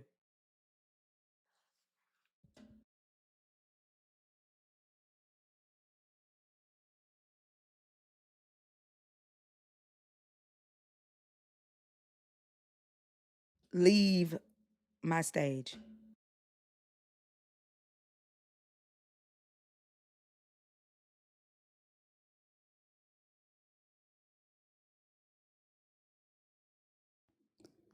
You're going to regret being angry at God. Here's the threats, y'all. and it's not that I'm going to regret being angry at his God. I'm going to regret not liking him, not talking to him, not giving him what he wants. It's fucking ridiculous.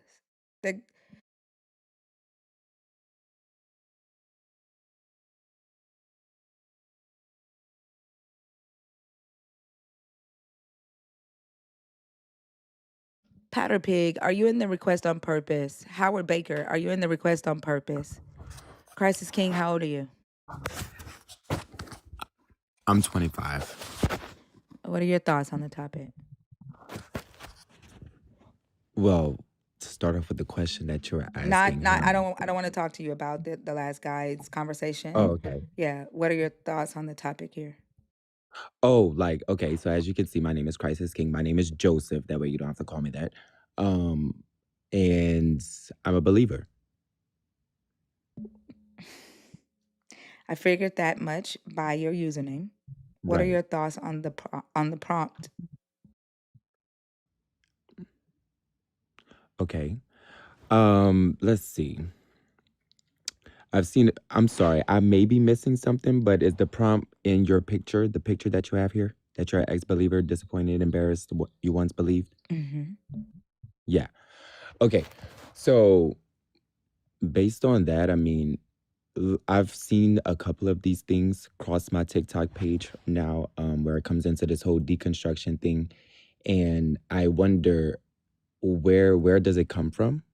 And then also, if there isn't anything to believe in, why are we here?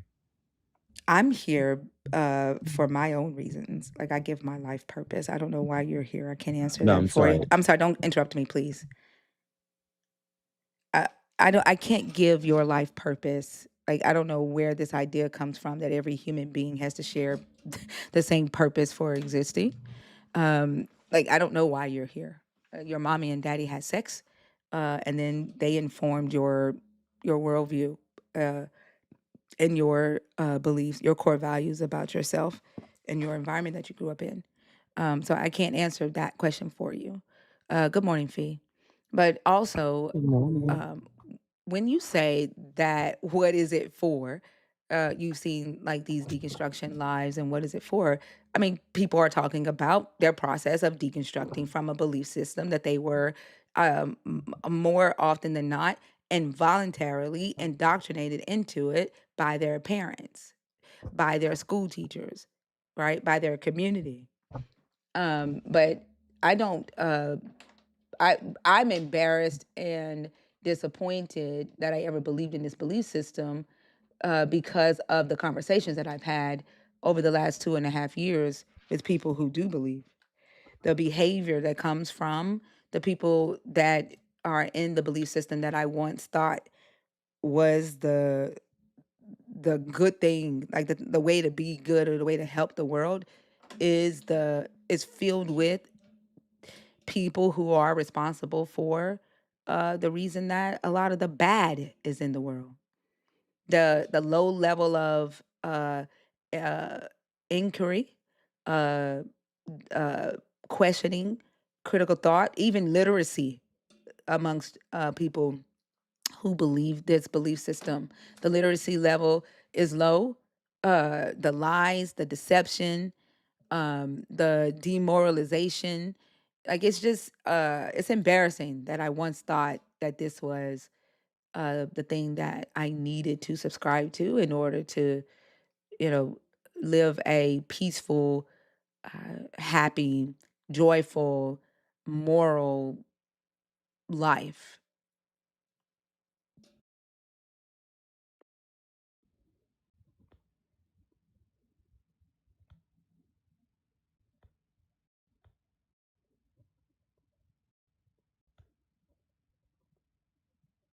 It's your turn to respond. Oh, okay. Let's see. I'm sorry. I went to interrupt you earlier because you responded to my question as if I was asking about my own personal purpose. What I meant was what are the reason why we are all here? What is the I reason why the answered that. earth is here? I answered that. I can't give you a reason. Like, I answered that. I don't know if you Okay. were listening when I said, Yes, I what was. is it with humans thinking, with believers thinking that all humans share a purpose for existing? I answered that. Okay. So we're beyond purpose. Okay. So there's no reason for us to be here. And how do you believe we got here? My mother and father had sex, but like, what is the reason for animals being here? What purpose do they have? Animals? Yes, animals are here. They have life. They're Yeah. conscious. Oh, yeah. What is their Yeah, purpose in right. life? If we mean animals, just like animals, like every single animal and what is their purpose? I mean, it seems like animals they don't have a purpose, as in, what do?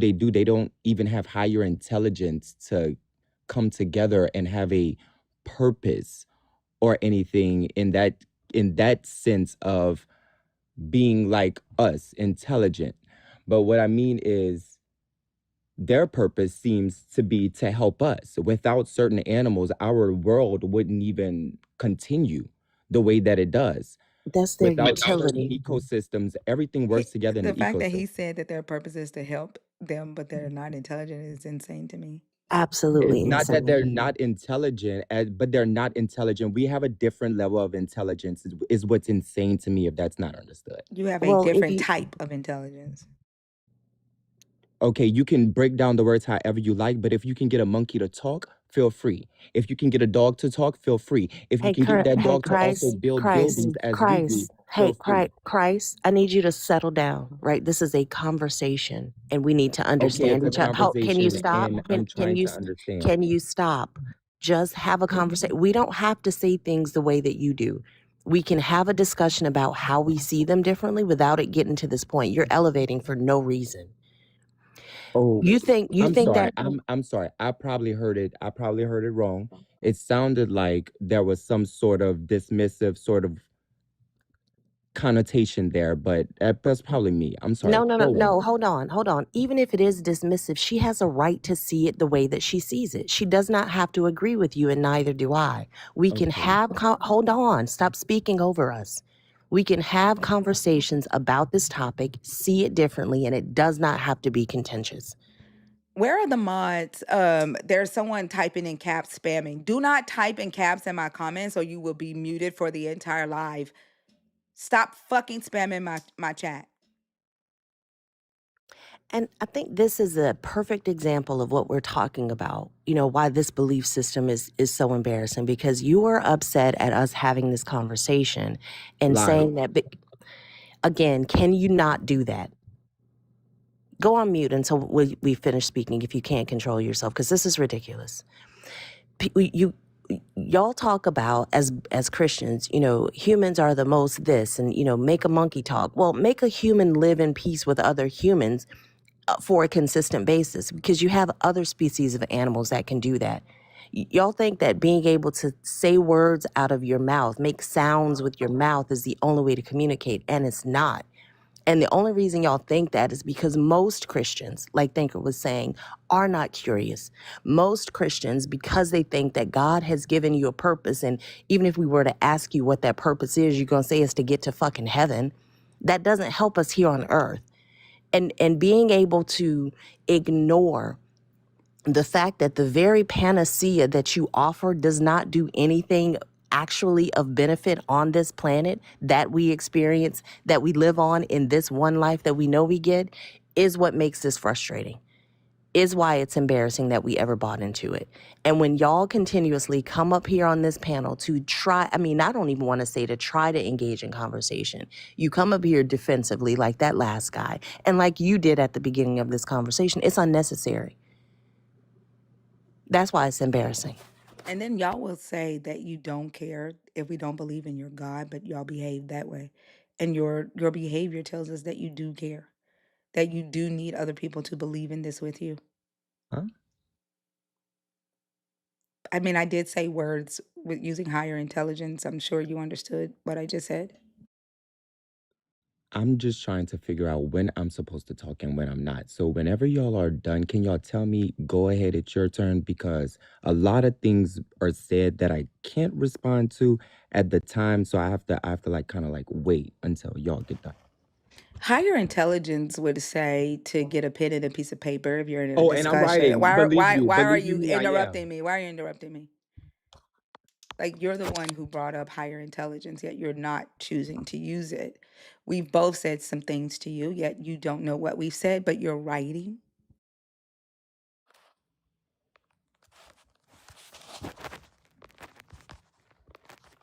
Like I said, yes, I'm writing. Believe you, I'm writing. I just need to know when to speak.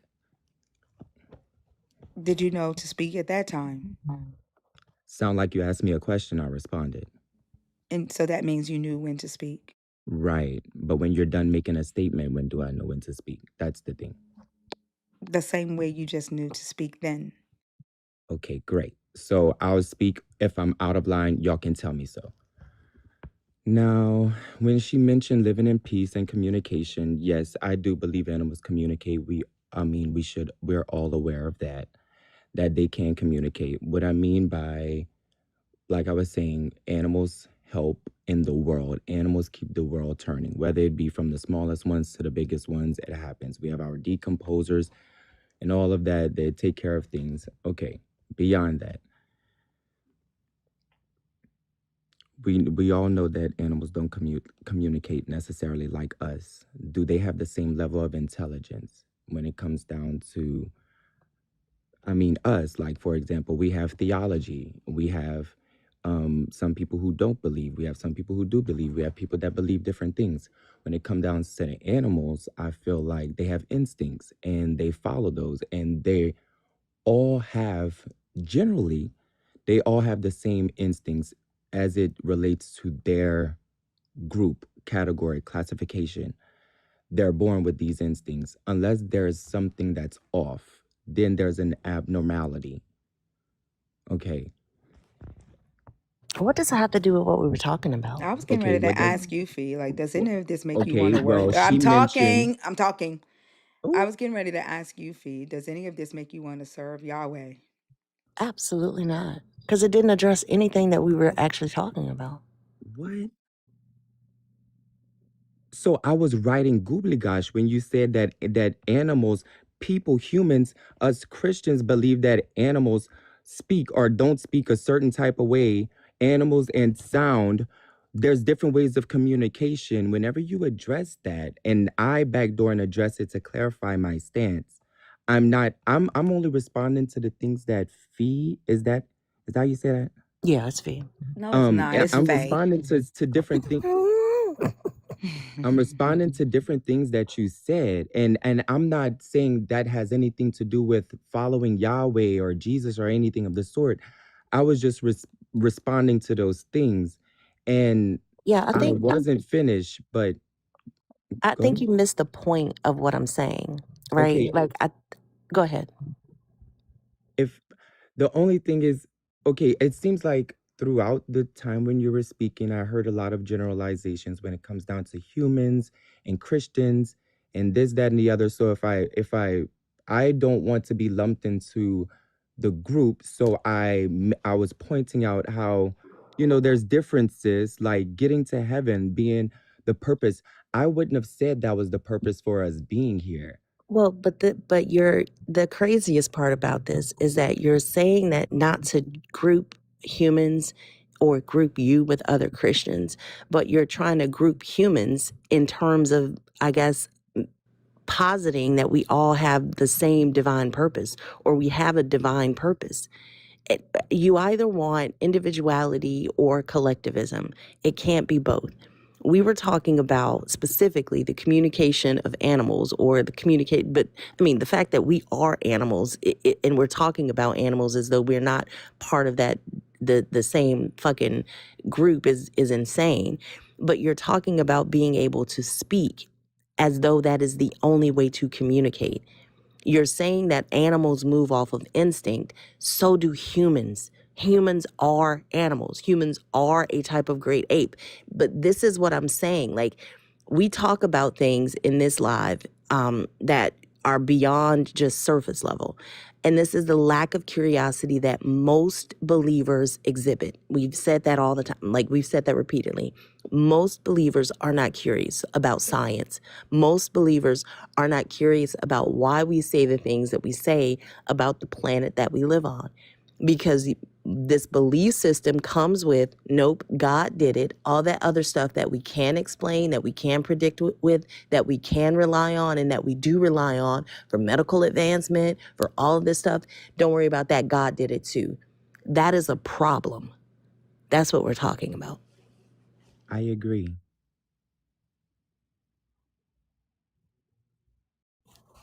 I agree. That is indeed a problem. Okay, so that is one very small reason that it is frustrating when engaging with believers, and it is embarrassing that we were ever part of this belief system because it does not promote critical thought. It doesn't promote decency. It doesn't promote kindness at all.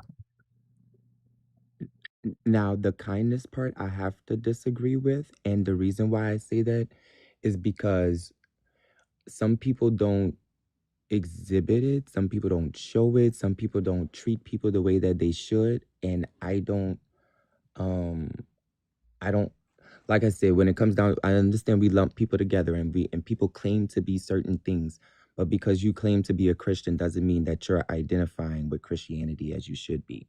Well, that just means they're not identifying with Christianity as you would want them to. But every single Christian says that. Every single Christian believes that they are doing it the right way. They also believe that they don't do it perfectly and they miss the mark, but they understand Jesus. And if somebody doesn't understand Jesus in the way that they do, then that person's not a real Christian. All of y'all do that. Every single one of y'all do that. Okay.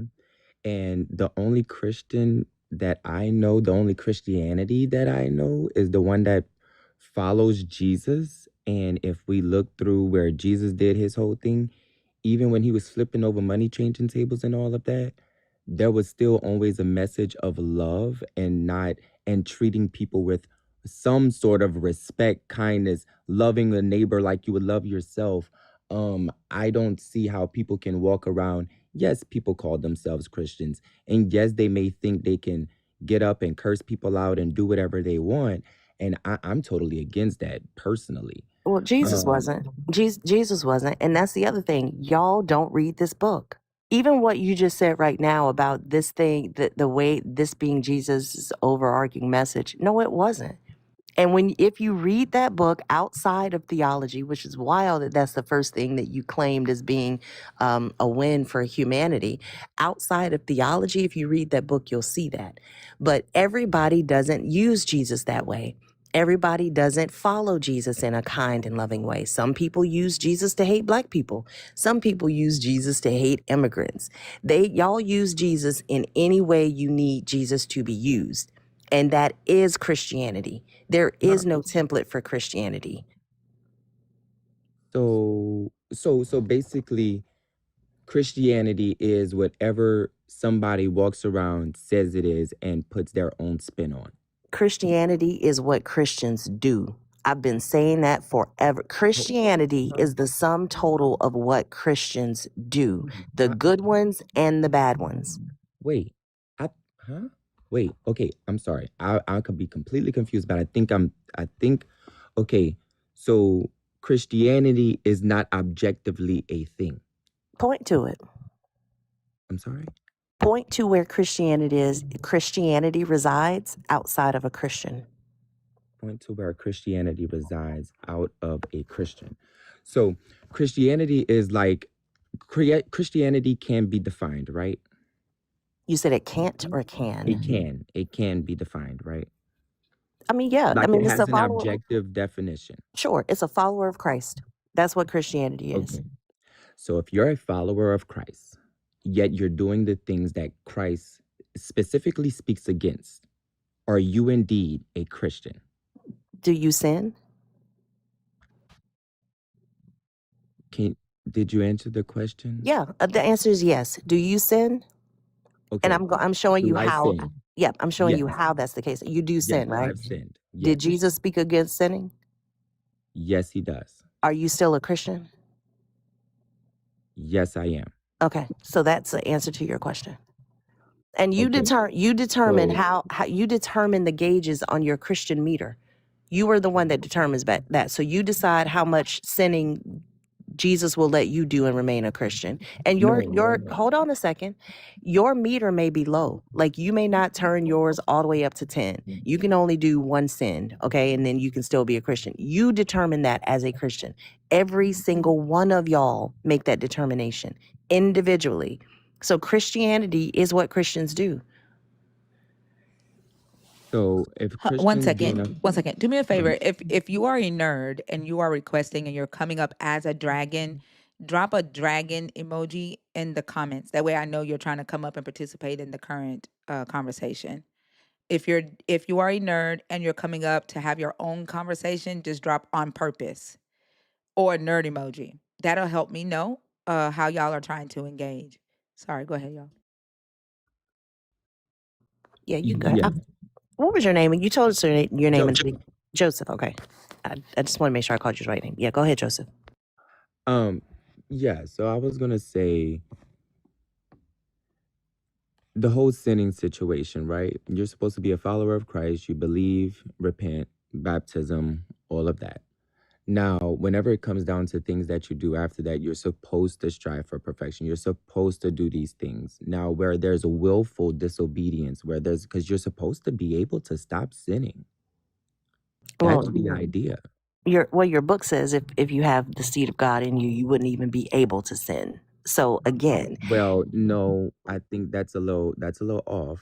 No, that's literally what it says. We could read it if you like. But before we go there, I think this is a perfect example of what I'm talking about.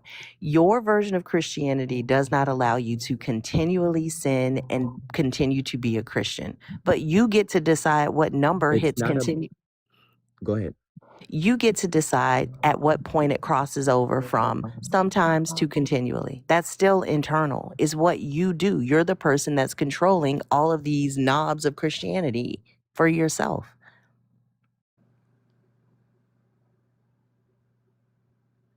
It's not about whether or not you're a Christian, because you can claim to be whatever you want to be. So it's not about when do I stop being a Christian. If you wake up every day and you're trying to do what needs to be done and actively seeking out what needs to be done, not treating the people around you any sort of way, even when it's brought up to you, because there's certain things that people do that they may not know of. There's certain things that people habitually do and they refuse to stop doing.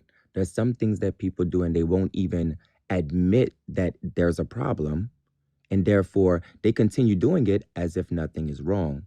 What I'm trying to say is the things that we do know is wrong. Some things we have that you basically, it's like you can't stop. Some things you can stop. Some things you can avoid doing. There's a lot of things in my life that I don't do. Joseph, But there are certain things that I wound up falling in different ways. And in our same book that you mention of, it mentions this thing with striving for perfection, falling multiple times, yet being able to get back up, not falling because you just want to fall to the wayside and put away Christianity altogether, but because you may have fallen, but there is a way that you don't fall. Joseph, if But there, in the case where you do, there's grace to bring you back to God. That's why you turn around. But go ahead, I'm listening. yeah, but everything that you've said validates my point. You are talking about internal processes that individuals use to determine for themselves if they are a Christian. You have It's not about you, Christianity, whether or not they're a Like, Christian. is a part of you doing right constantly interrupting her when she speak, although we've asked you several times to stop doing that? but I bet you're still a Christian. Right. And this is my point. You can call it being a Christian, you can call it being follower of Christ. Like, these are where I'm using your terminology because this is your belief system. But what I'm trying to point out is that there is nothing in this belief system that you can do and then immediately get your Christian badge snatched away from you, because you are the one who determines if you hold it. Y'all constantly other people who sin differently than you. It's not that they sin and you don't. It's just they sin differently than you. And if they sin differently than you, that makes your Christianity problematic to defend, then they're not a real Christian. All of this is internal. You decide when you are repentant enough. You decide when God has forgiven you. You decide when you feel bad about what you do. But you don't lay out a way to fix it. You don't lay out a way to make recompense for the person that you've wronged. You may or may not do that. And I'm using you in the grand sense, not because I don't know how you live your life.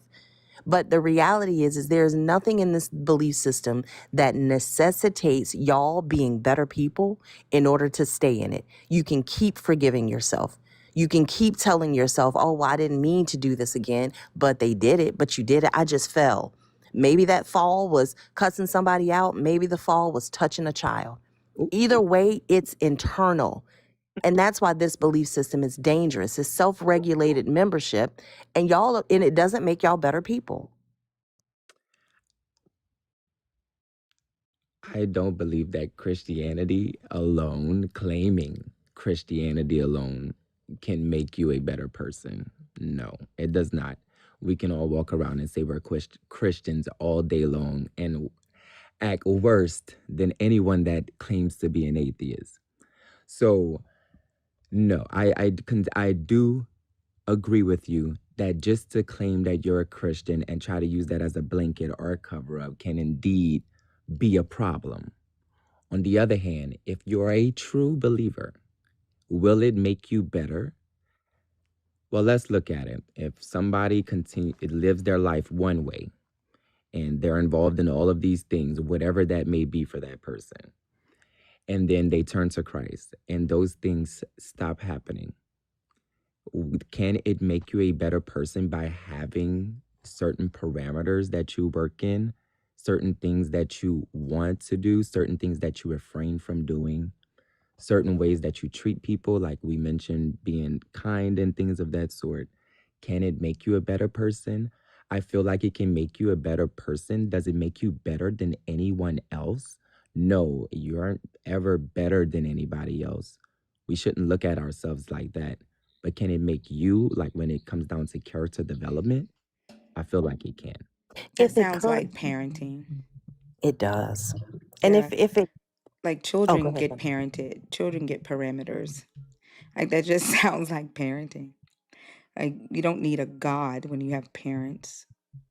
And then when you outgrow your parents, when you become an adult, you should be able to discipline yourself, parent yourself.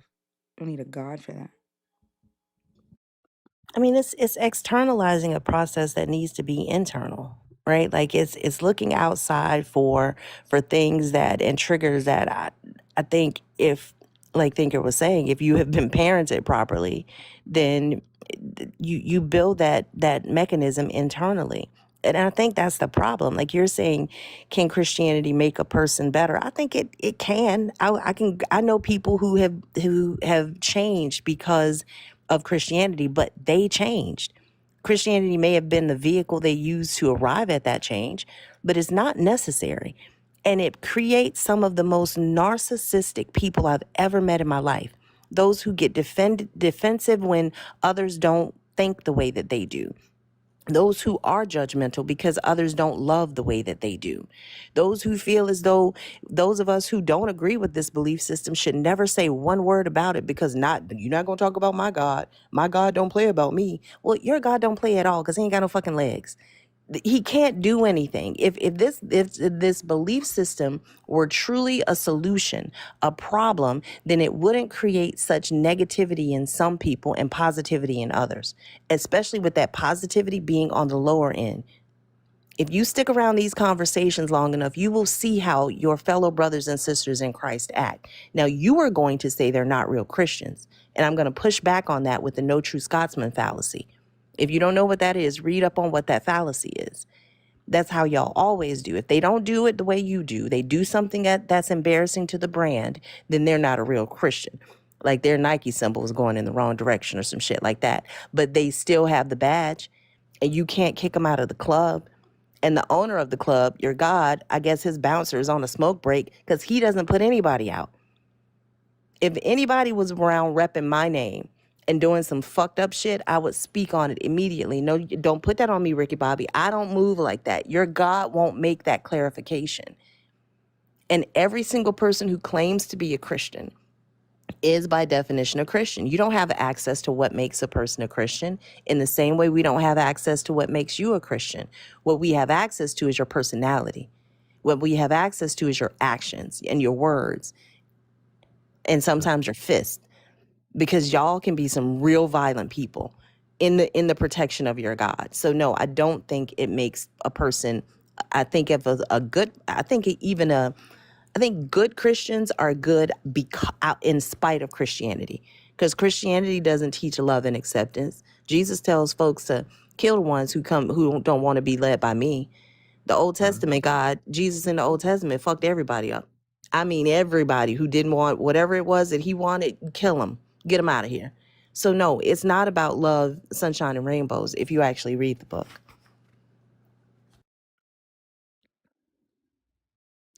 So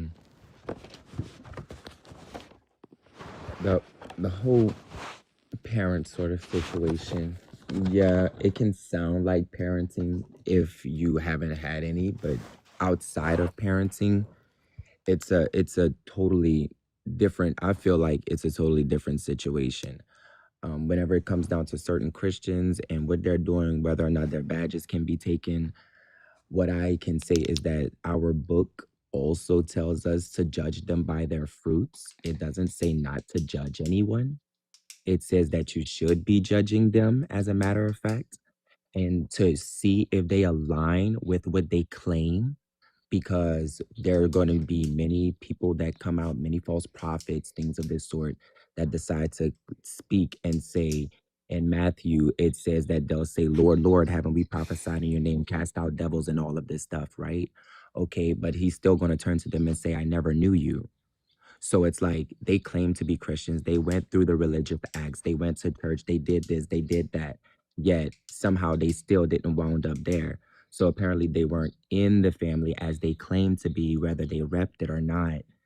They they weren't part of it. Jesus never knew them, never had a relationship with them, never had a chance to change them.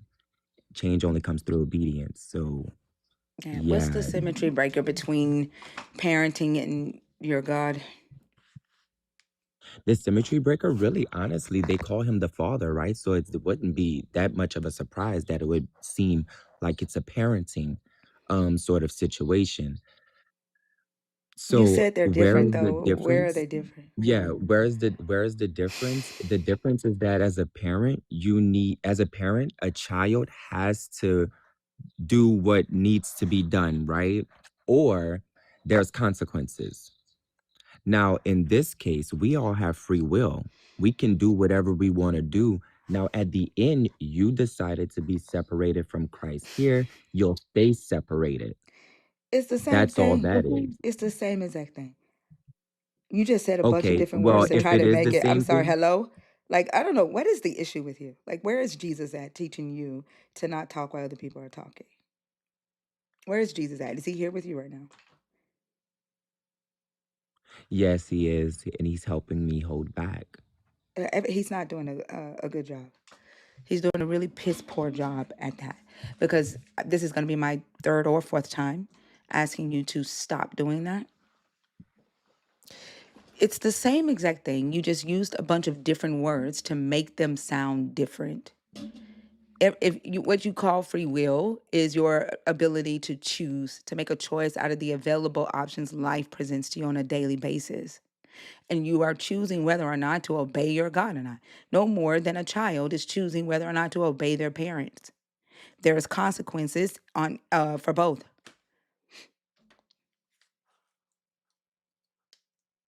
No different. Okay, if we say they are the same, what what does that? What was the point? I'm sorry, I completely missed the point of bringing up parenthood. You literally talked about how your God is needed to teach you how to be a better person. Oh, I did. You literally said, God says, don't do this, do that. And I said, that sounds like parenting. You said, no, it's different. So I asked, what's different? You don't remember that. No, I remember that, but I never said that God was needed to make you a better person. She said something about it making us, it doesn't make you a better person. And I said, it doesn't make you a better person. And I said, yes, we shouldn't be, it's not like we're better than anybody else in that sense, but it can make you a better person in character development. I never said he was necessary for that. So he isn't needed at all then. Now, that's a different situation. What is he needed for? What is he needed for? Mm-hmm. Okay, so God, what is he needed for? Okay, so if we move past the whole creation thing, okay, because that was one of my questions that I had. How do y'all think we got here? You already asked that question. What is he needed Right. for? I asked that question and y'all didn't answer it. But I okay, said what is my he needed parents for? fucked. I literally answered that question and said Okay, my parents fucked. okay, so What is he needed if for? they You did literally that said and they got outside of, here, stop. You literally said outside of creation. Now you want to talk about creation. well, okay, you're asking me, and what I'm saying is that I remembered asking a question earlier, and I remember hearing that response from you, but being that, we have to wait for certain times, it got away from me. So that's why I brought it back up. Now, I can answer your question. You're asking what is he needed for? That question is a little more extensive than your answer on how we got here. I I did it. understand you There's said no that need that for us to happened be with talking our about how parents we got here. and with What our do I mom need and your our God dad. for? But what I'm trying to say is Stop. that how Stop. did the first Stop. mom and dad Stop. get here? I don't give a fuck. Oh, about oh, creation. I don't care oh, about that. That's why you started talking about fucking animals and fucking higher intelligence. I don't care about oh. that. What do I Perfect. need your Perfect. God for? Dang, what do I need him for? What do you need him for? Okay, so let's talk about the things that you need him for. All right, so God, what do we need God for? What do we need God for here on this earth? To save us from our sins, to save us from our humanity. How does he What? Just how does he save what? you from your sins on here on earth? Okay, so if you believe, whenever people believe, typically that also includes repentance, baptism, etc. That being done, you take part in this, the Holy Ghost, things of that sort. So whenever you get inside of your belief, you commit your life to Christ, you're saved in the sense that you aren't saved now. Like, you're not just saved here on earth, walking around, once saved, always saved. No, I don't believe that at all. But I do believe that Jesus can save us from our sins. What sins are we talking about? A lot of the things in human nature, we is sinful. Like lying, manipulation, a whole slew of things can be considered sinful because they go against the teachings that we have and things of that sort. So the way to be saved from that is, how do you stop doing that? Sometimes you can stop on your own. Sometimes things are habitual. Sometimes you need conditioning or whatever it may be. But through Jesus and having prayer, meditation, Bible reading and stuff, you can keep your mind in the track that keeps you from doing a whole lot of these things, I don't need your Jesus to even not to the do point those where things. all of I them. don't need your Jesus to not do those things. I ask for a need. What do I need him for? You don't, wait. You want me to be like, what do you need him for physically? What do I need him for at all? I don't need your Jesus to not to do harmful shit. I don't need your I don't sin. I'm not in. No. Stop talking while Right. I'm talking. You got him, and he still can't stop you from interrupting. Like, I don't need your Jesus. I don't. There's no benefit. That's funny that there's no benefit, but I'm gonna tell you why I need him. How about that? I don't care Okay. why you need him. I ask why do Oh, I? And that's okay. Why? also how you And use that's him. Hold on a second. That's how you use him. Thinkers are asking how you need him. Like if you're, okay. hold on. But If I don't you're want to know claiming, how he needs him. I want to know, what do I that's what need him for? right. That's what I'm saying. He's about to tell us how he utilizes him. We need to know what the overarching necessity is. If everybody needs him, what the fuck do we all need him for? If it's a universal need, how you individually apply it is irrelevant to us. What do we need him for? Okay. What are you? Okay. If you don't, let's we gotta remember what we believe and what we don't believe. Whenever it came down, I think whenever the other guy, I think his name is DJ, he mentioned Do something about the not afterlife. do not uh, uh, refer to another guest who is not on stage. I've already said that once. I'm sorry, I may have missed that. Now, okay, so like, let's go ahead and go do this. The afterlife, y'all say not, you're not going there, right? Parameters are here on Earth. You can hope that you're going, but you don't know what happens after you die. So, and I don't want to be anywhere forever with anyone, especially this God and his followers. So we're trying to figure out, what do we need this God for in this life that we know we get. Mind you, you're Okay. back on the outside of the pool. Yep. Okay. Right. No, I was asking. I didn't climb out of it yet. Okay. Here in this pool, what do you need him for? If we don't think about what's outside of this pool, you don't need him for anything. You don't need him for anything. You don't need him for anything. You live, breathe, walk, do whatever you want, however you want to do it. You can do literally whatever, whenever, however. You don't need him for anything. Whatever you believe will happen, well, then maybe it'll happen. Maybe it'll come your way. Maybe it won't. But when it comes down to necessity, it's not about what you need. People may need salvation, but if you don't even believe in salvation, then you don't need Jesus at all. You don't need God at all. You don't need anything but you and yourself, because that's all you believe in, all you believe in this earth.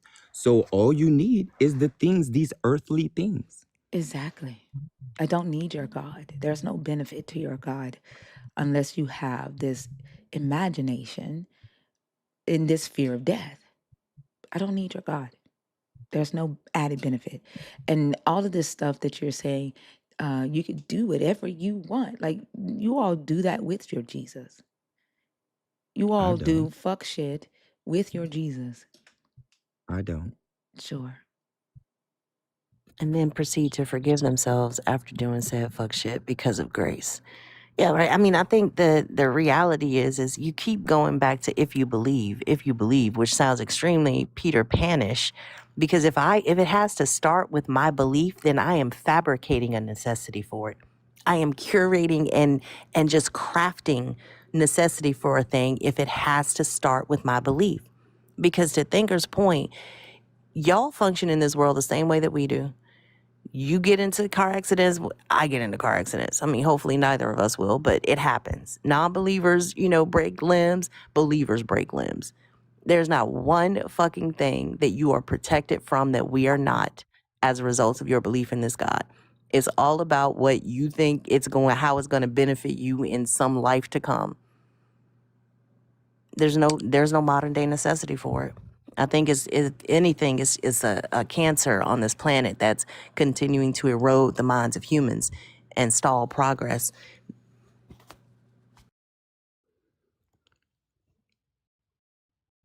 Also, like, you don't have to announce your departure from the chat. Like, I didn't know you were here.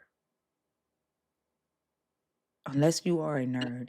And nerds don't even have to announce their departure, but especially if I have no idea who you are. Announcing your departure is unnecessary. And what the fuck would they be announcing it for? Who are they Because announcing I it don't for? agree. Like, you don't have to, we don't care. We don't know you. So yeah, so to respond to what you were saying, yes, that is indeed true. That is indeed true. You are 100% true. Everything starts with belief. If you don't believe, then right and wrong is relative. I Right? mean, What do you mean? honestly, What do you mean right whenever it and comes wrong is? down to Hold where on. is, Hold on. What do you mean right and wrong is relative?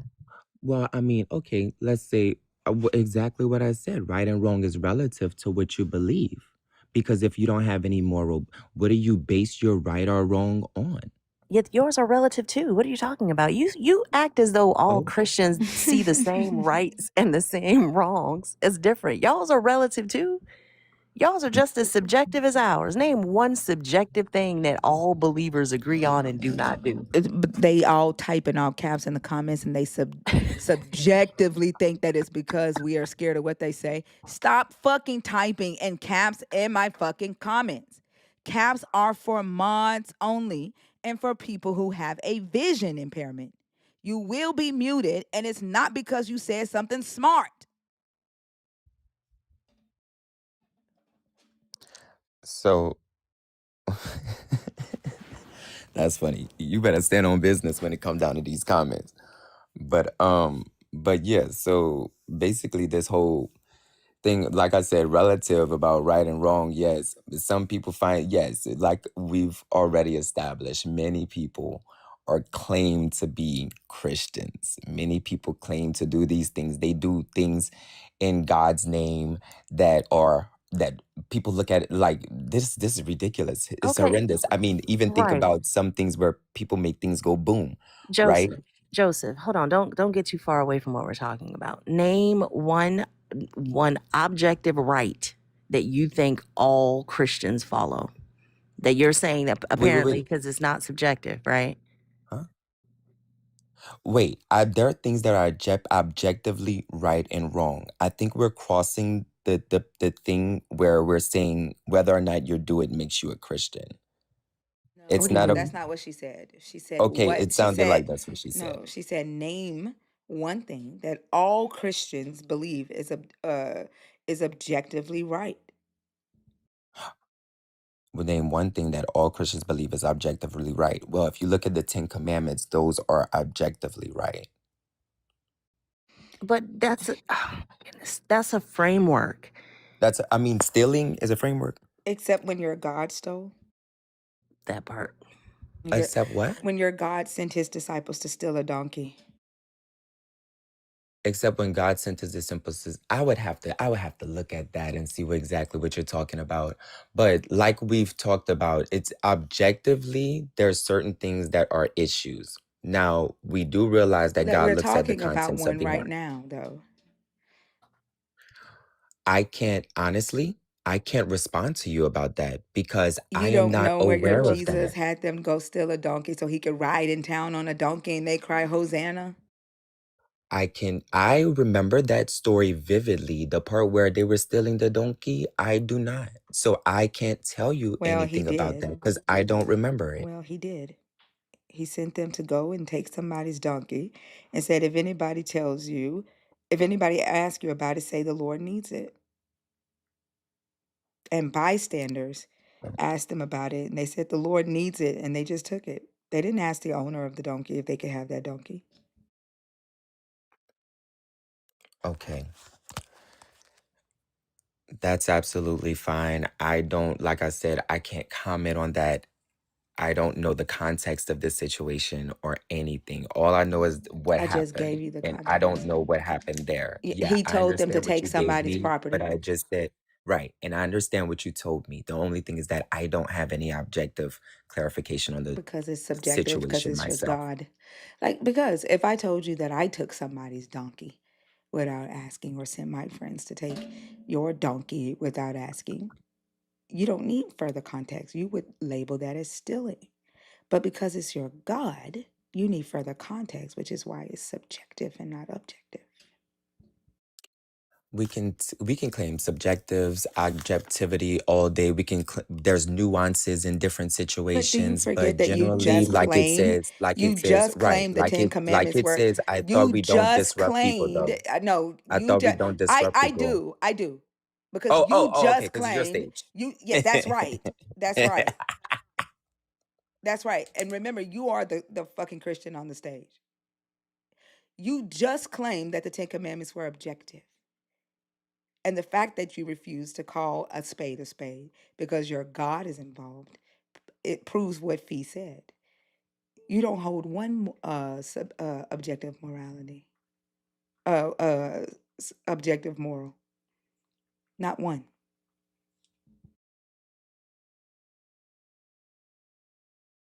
And y'all be freaking out. Like, y'all's bad behavior, your poor piss attitude comes from the fact that y'all have been lied to. And then y'all don't study a fucking belief system that you claim that you have. And then when you learn something about your belief system that you didn't know, it brings out this piss poor ass attitude that most of y'all display on this stage.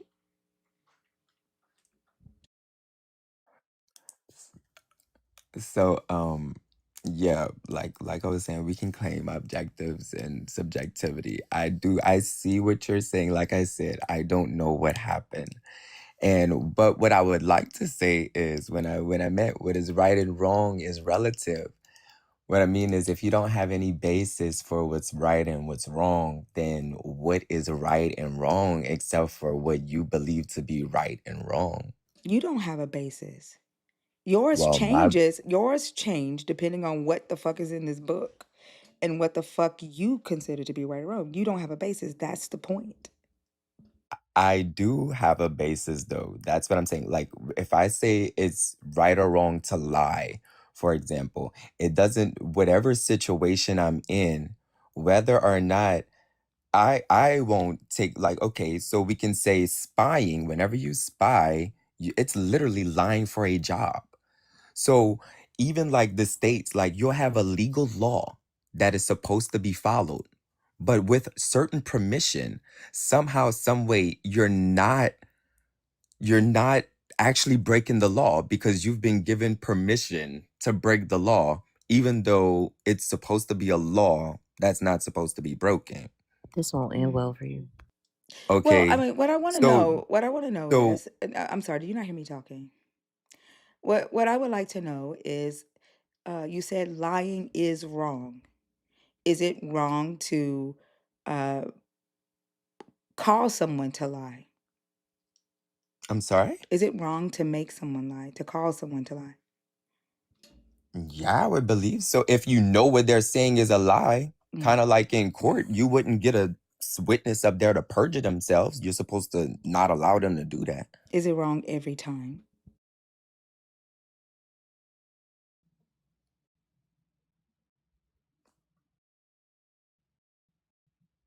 Is it wrong every time? hmm Like, In the context that I just are mentioned? there times when it's not wrong to lie or to call someone to lie?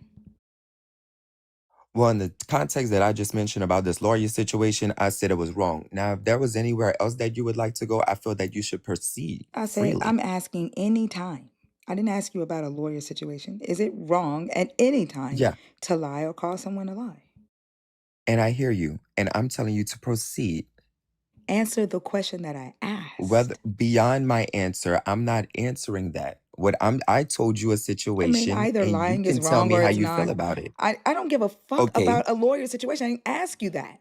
I asked if right. lying is wrong. Is it wrong to And I'm call saying someone to I'm lie? not. Why are you talking while I'm talking? I asked if lying is wrong. Is it wrong to call someone to lie? You said yes. I said, is it wrong all the time? And I said, what? You said Go where in you're a lawyer going. situation. Is that the only time that it's wrong? Is when you're in court? And mind you, we're talking about objectivity here. So if Mm. we're talking about something being objective, your Oh no, no, no, automatic no. answer, I never said that. Can you stop? Yeah, that's why we're here. That's why we got to this part of the conversation, because you're talking about objective or subjective rights and wrongs. And you said, and Thinker said you don't have objective morals. And you said, yes, I do. And she asked you about lying. Is it always wrong? Is it always wrong for someone to cause another person to lie?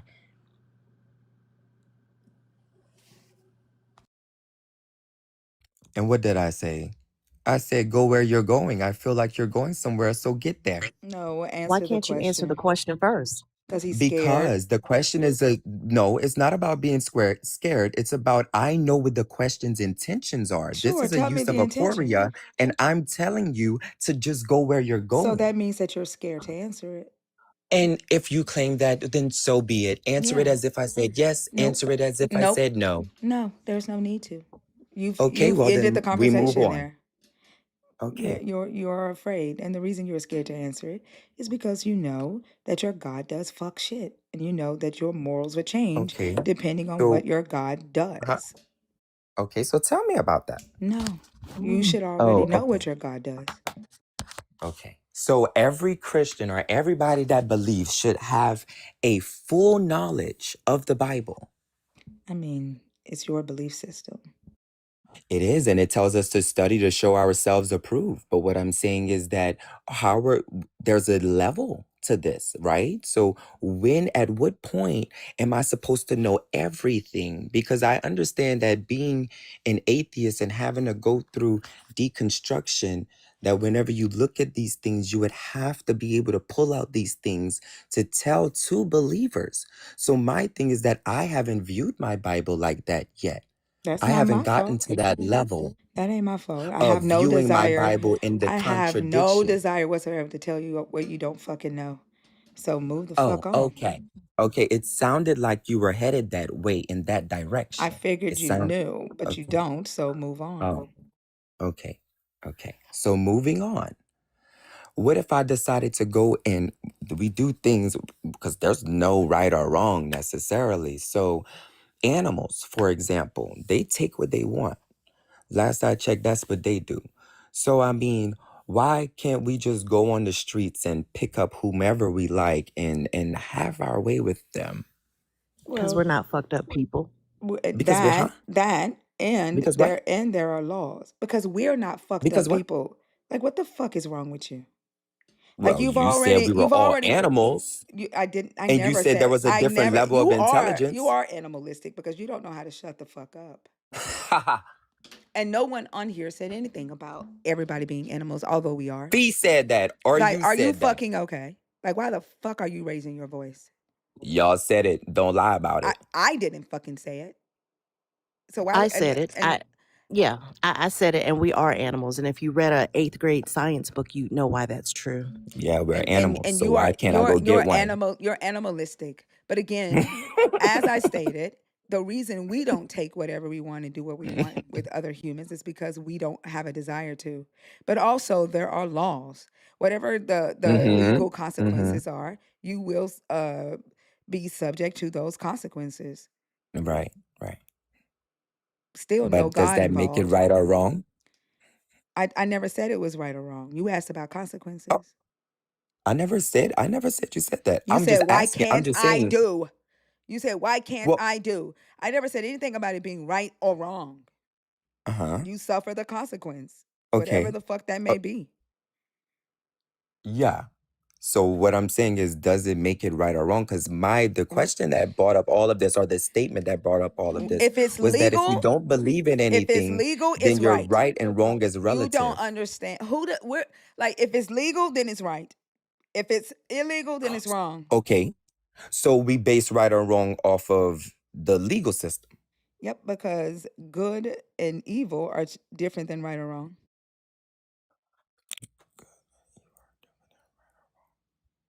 Who are you talking to? I hear Jesus? that. I hear it. No, no, no, no, no, no. I was repeating what you said. That What show is good. that where I the was guy sits and repeats everything to himself before he responds? What is that? Is that what the fuck, that guy with the glasses?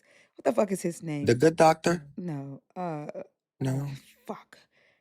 Oh God. What's his name with the glasses and he does that dance? Oh, I have no idea. Fuck. No, he's a white guy with glasses with curly hair. Nacho Libre is his friend. Oh my God. I can't think of his fucking name. Mm-mm. It's gonna come to you mid conversation in like 5 minutes. Like, that's his Napoleon name. Dynamite. Napoleon Dynamite. That's what Napoleon Dynamite does.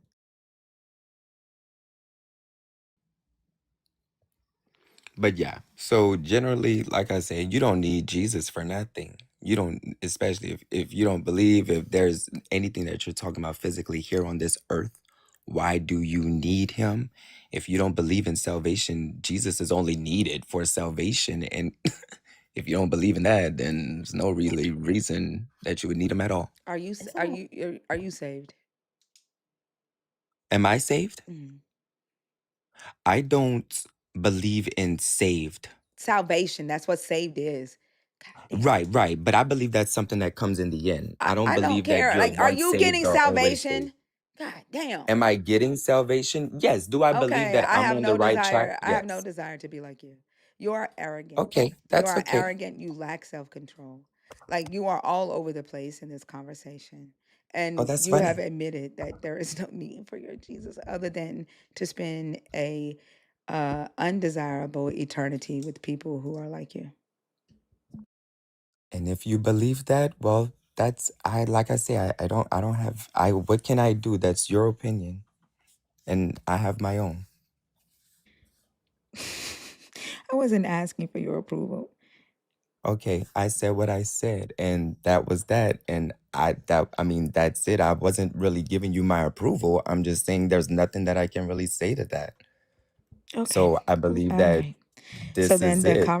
conversation's over then. Thanks for having me. Bye. Adios. They are not beating the allegations, man. Hey, Good Mama morning, Mama Bash. Bash. How are you? Good morning. Yeah, they are not beating these allegations. Not beating the allegations. God damn. I don't know if they know how to like hit the X or what. I don't know. That was wild. They always be so damn arrogant for no fucking reason. But he did say there was no need for the God, so I think the he other did draw the guy, right conclusion. yeah, yeah. I think the other guy knew that too. That DJ guy, Hmm. but he wouldn't. He wouldn't say it. Yeah, he wouldn't. Hey, Shamarty. Hey, good morning. Good morning, Good everyone. Good morning. morning. So, I am being brave and coming out of my introvert shell to answer the topic this morning. Very proud of you. So, for me, I am extremely disappointed and extremely embarrassed that I once believed this shit. Um, I became a Christian. I became a Christian when I was 16 after my grandfather died, and I thought I'd never see him again. So that's what started. I mean, I was brought up as, in church, but that's when I became a Christian. But I feel like I've been deconstructing for many, many years.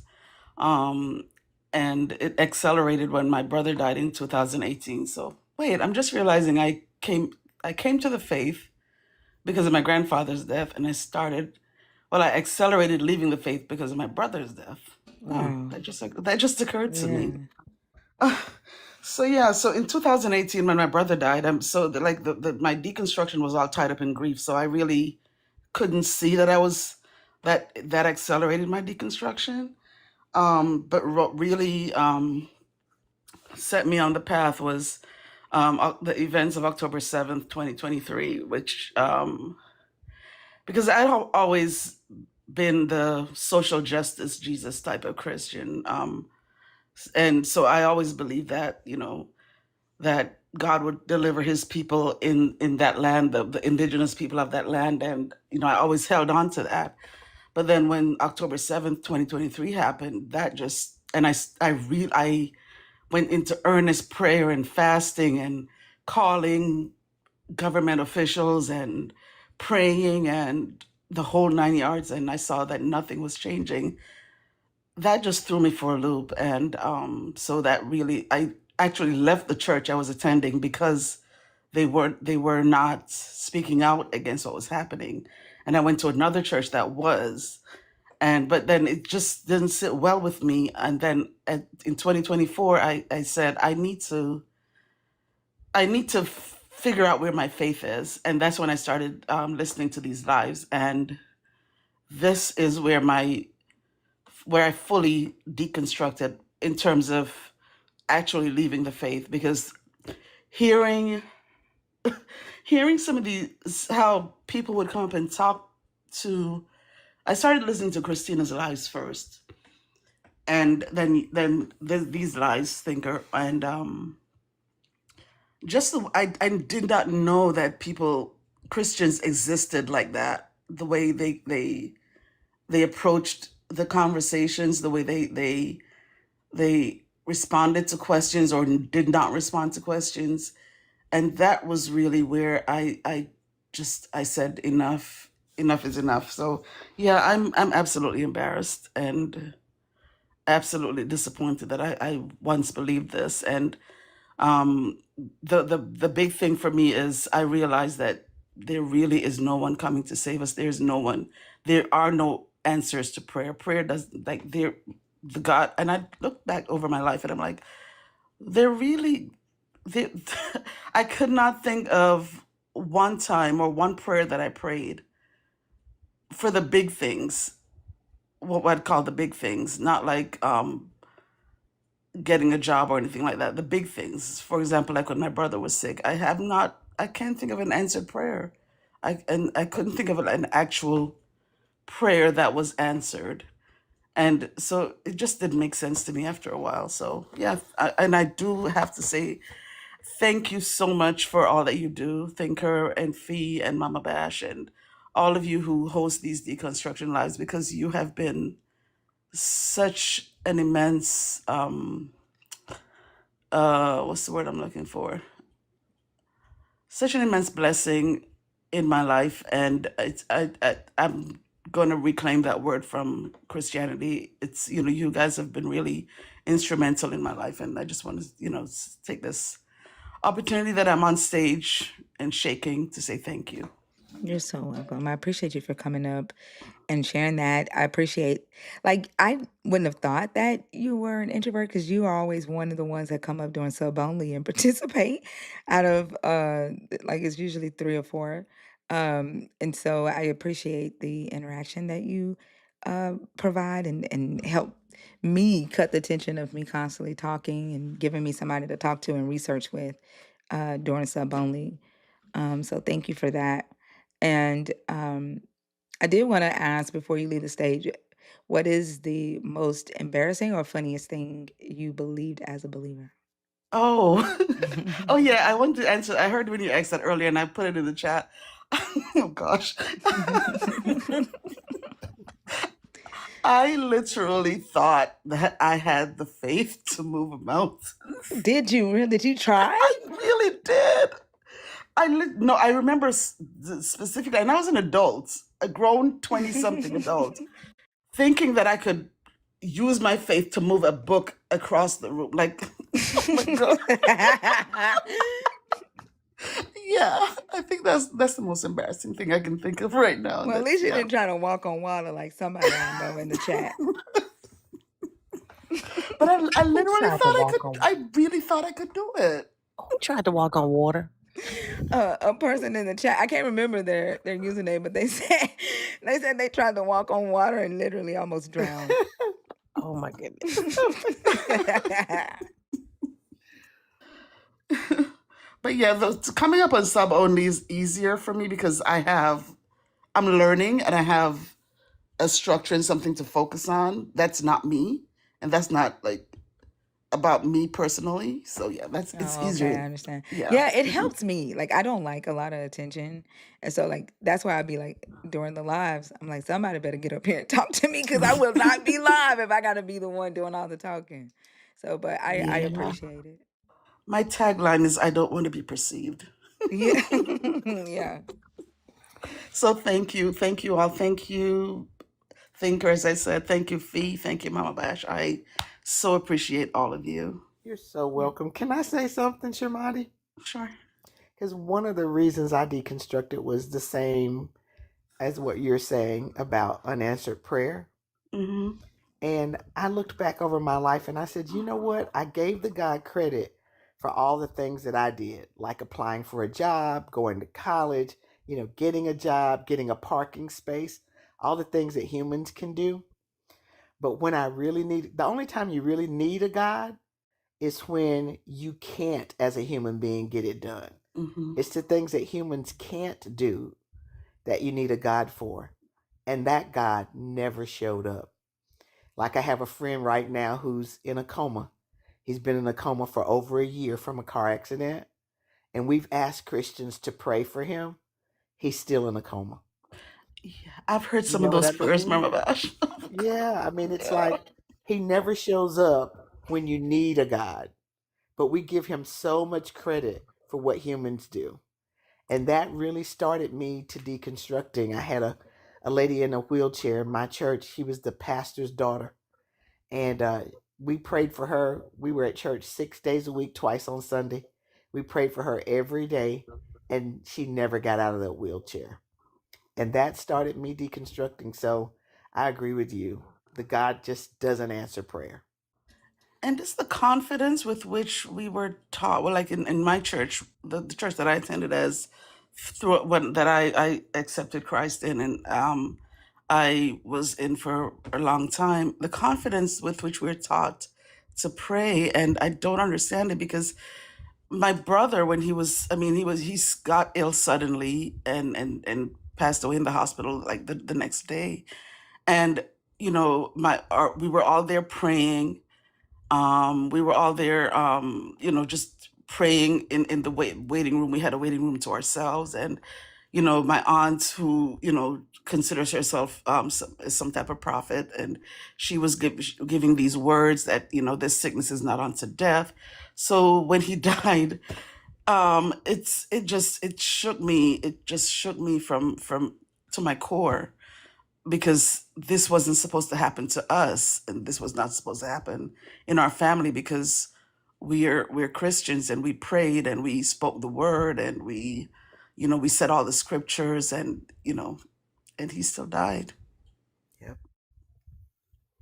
I'm sorry to hear that. I know that's hard, especially when you have a hope and you're depending on that. Like I told y'all, it was difficult for me not to be like not difficult not to be mad at a God I don't believe in, but having to go through that with my cousin and knowing that she was depending on the God that she believed in to heal her from her brain cancer, and everybody in my family who is highly religious depending on this God to come through and not let her die so young with brain cancer, and he didn't.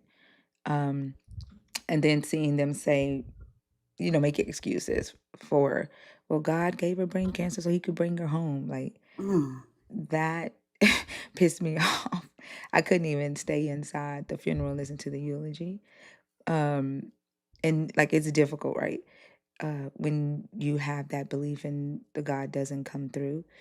Um, uh, there was somebody in the chat just a minute ago who said that everybody that's thankful today for deconstructing will be crying 5 years from now in regret.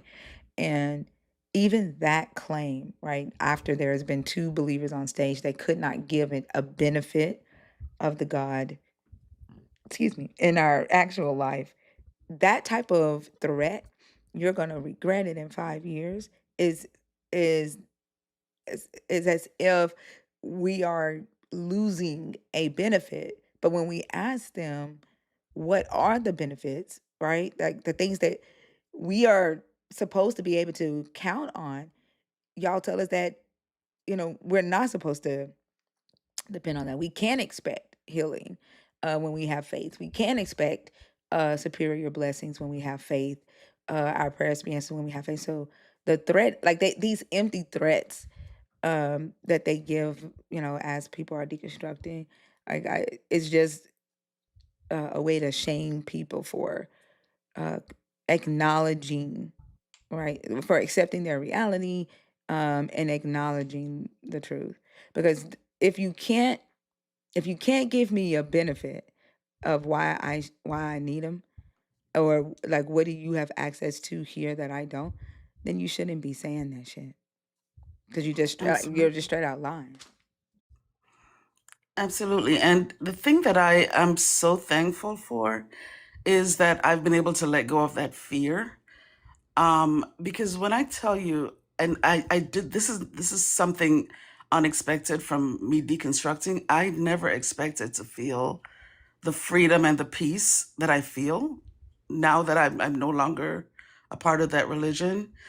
I can't explain it. It's the reverse. It's because you're told that there's this freedom and this joy and this peace in Christ, but I have never felt as free and as at peace as I do now.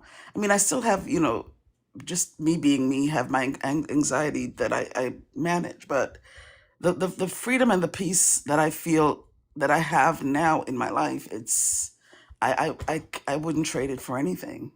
Yeah, I remember being in church. They would always talk about the peace that passes all understanding, right, or the joy. Um, and I remember realizing that I had received that level of peace to where no matter what is happening in my life, I can hurt, I can cry, I can laugh, I can love, I can dislike and still be at peace, and so have that peace of mind and be like that joy of wherever point I am in my life. I'm more healthier in my mindset, more healthier in my heart, and more healthier in my body. And that doesn't mean that everything's going right in life. And I think Christianity sets this false expectation that if you believe in God, then you know more things will go right in your life, and that's not true. You experience life the same as if you were a believer versus a non-believer. And I think it's the acceptance, because Mhm. if you believe that you can go to a God and change your reality, I think that increases anxiety and disappointment whenever that change that you're hoping for doesn't happen. The inability to move towards acceptance, and increases depression, a lack of peace, and a lack of joy. But when you don't have a God and don't have this expectation that there's something supernatural that can change um, what's outside of your, scope of impact, then you move towards acceptance a lot easier and a lot quicker. Not necessarily saying that you won't hurt, you won't hope and wish that things turn out differently, but you're not dealing with the added disappointment of a God not responding or a God saying no. Absolutely. That's it right there. The accepting that things happen, and we all, life happens, but I can depend on myself and the people around me who, you know, we can share resources to sort things out, instead of, as you said, waiting for some supernatural thing to come and save us. So it's the acceptance of that I think that really, helps with the freedom, peace, and joy that that I have. So yeah. Absolutely. Okay, thank you for having me up. And I'll be in the chat, my happy place, my quiet place. All right. Thank you for All right. coming up, and have a good one, okay? Thanks, you Have too. a good Bye. one. Have a good one. Thanks, Mama Bash. Thanks, Fee. Someone said in the comments, y'all are hating the human construction of Christianity and not the God. What? What? Right. Like, what? Like, I think what frustrates me the most is how they think. Like, how they think to me is uh, irrational. Like, hearing someone say, I'm grateful for deconstructing from something that did not serve me. Like, first off, I don't understand the human construction of Christianity. Like, what is Christianity without humans? Like, I don't understand that. Like, a Christian is nothing without a human to be one. And a God doesn't exist without the human to believe in it. So you're just talking about the human construction of Christianity separate from the God. They're the one and the same. Like, how are you separating those two things? But then, like, I agree. And then she said, y'all are hating the human construction of Christianity and not the God. But like, when you say and not the God, that's like you saying we should be hating the God. All right. I, I don't understand the way they think. So, Thinker, And I want to tell you my embarrassing thing. I was gonna ask. I was gonna ask both of you. I thought that I could raise the dead. And so me and my best friend, we had a pact that if either of us died prematurely, and would be on that person to decide if it was premature or not, that we would come to the funeral home and raise them up. Oh my gosh. What made y'all, why did y'all think that just because Jesus said it? Like, did y'all ever try Just to raise the because dead? Jesus, yes. Y'all did try to raise the dead?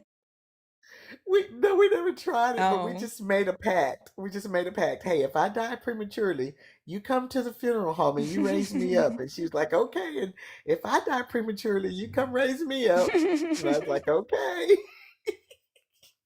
Oh my I never goodness. got a chance to try it out, but it was embarrassing that I thought I could. Fee, are you ready? ready for what? Just ready. Like, for I'm Trish. ready. For Trish in Oh the Lord. comments. Yeah. Oh Lord. I mean, Okay. Trish, I'm Yeah. ready. I'm ready. Yeah. Trisha, like, if you are ready, we're ready. Like, the only thing you have to do is just hit request. We're ready. Mama Bash, are you ready for Trisha? I'm ready. Yeah, Is we're ready. Trisha saying that we're not? Yeah. Yeah. She said shaking my head, not ready. She's the one who said that about hating the human construct and not the God. Oh, she can come up here and tell us where we got it wrong. I mean, we're already ready to learn something, ready for a good conversation. Bring it on, Trish. Yeah. Always. We're ready. Fee, what was your most embarrassing thing that you believed or tried to do it for your belief? So, I mean, y'all know Mama Bash, Bash, I can't say J-Dubs. Jehovah's Witnesses were very different. So they didn't like tarry for the Holy Spirit or, believe they had supernatural powers. I think the most embarrassing thing is just the weird shit I accepted as true. Like I remember we were meeting one Saturday, one midweek morning to go knock on doors. And again, if there's a male present that is baptized, as a woman, you have to cover your head if you're taking any sort of leadership role in the presence of that male. So I think it was like a little 8-year-old boy, somebody's kid who had recently been baptized at a recent convention. And he was there because it was summer. We were going out in field service, and I had to lead the prayer, but I had to just put something over top of my head because he was there and I was praying in front of him. And I know it was summer, so nobody had like a scarf or anything like that. I had a fucking book on my head, and I was thinking about it. I'm like, your dumbass Why is was the book on your head? because women have to cover their head in the presence of a baptized male if they're taking any sort of spiritual lead. And I was praying for the group before we went out in field service. So I had a fucking book on my head. Like it was just weird. But yeah. Oh my goodness. That's hilarious. Yeah, but they didn't have like prayer, you can do this. They didn't teach that. I mean, I know that was all in the book, but they were very like reserved in the carrying out or the walking out of Christianity. That's interesting. I was telling them that I think my most embarrassing thing that I believed is that I could grow the church by pressing on the walls during a fast and shut in and like pushing on the walls spiritually, and that would grow the church. What kind of mutants do these churches be That's what they creating? told. There was power. We had power. Power. Power. Wonder working From the power. working That's power. what we were taught. Which one of you are actually here? Late Night and G Martin. Which one of y'all are actually here? Come off mute if you are on stage on purpose. All right.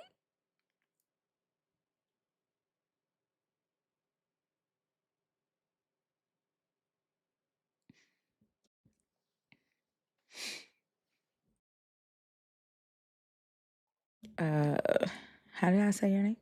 Sakeko? Sakeko? Sorry, I didn't mean to come up, No worries. but it's sicko. Yeah, Sicko. it's Okay. fine. Uh, Yes, yes. that's pretty. No, Thank have a you. good day. Okay. You too. All right.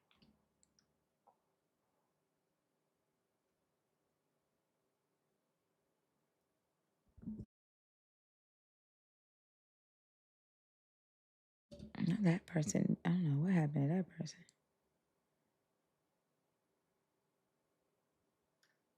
All right, y'all. The guest box is open. I think everybody's on the wait list here.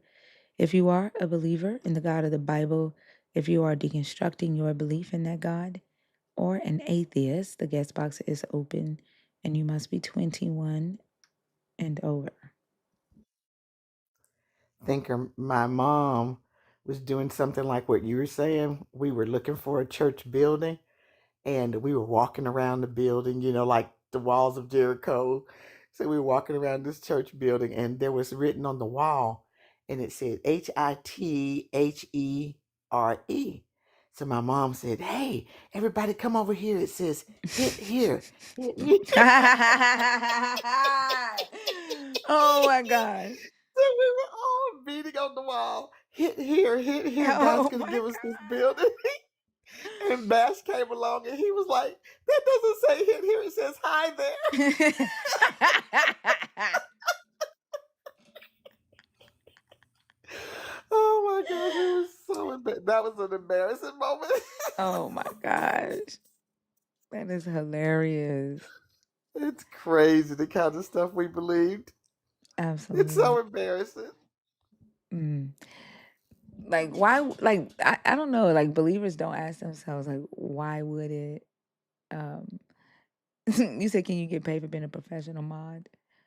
Like why would it make people believe such outrageous things? Like and then like they'll say that we didn't really believe, but we did, like to the point to where we were looking foolish. And then they taught us that Absolutely.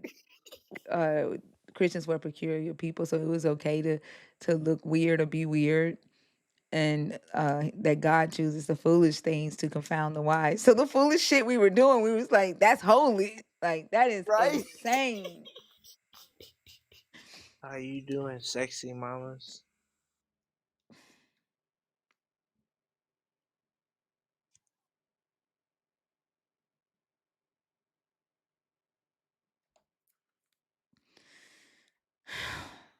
Goodness.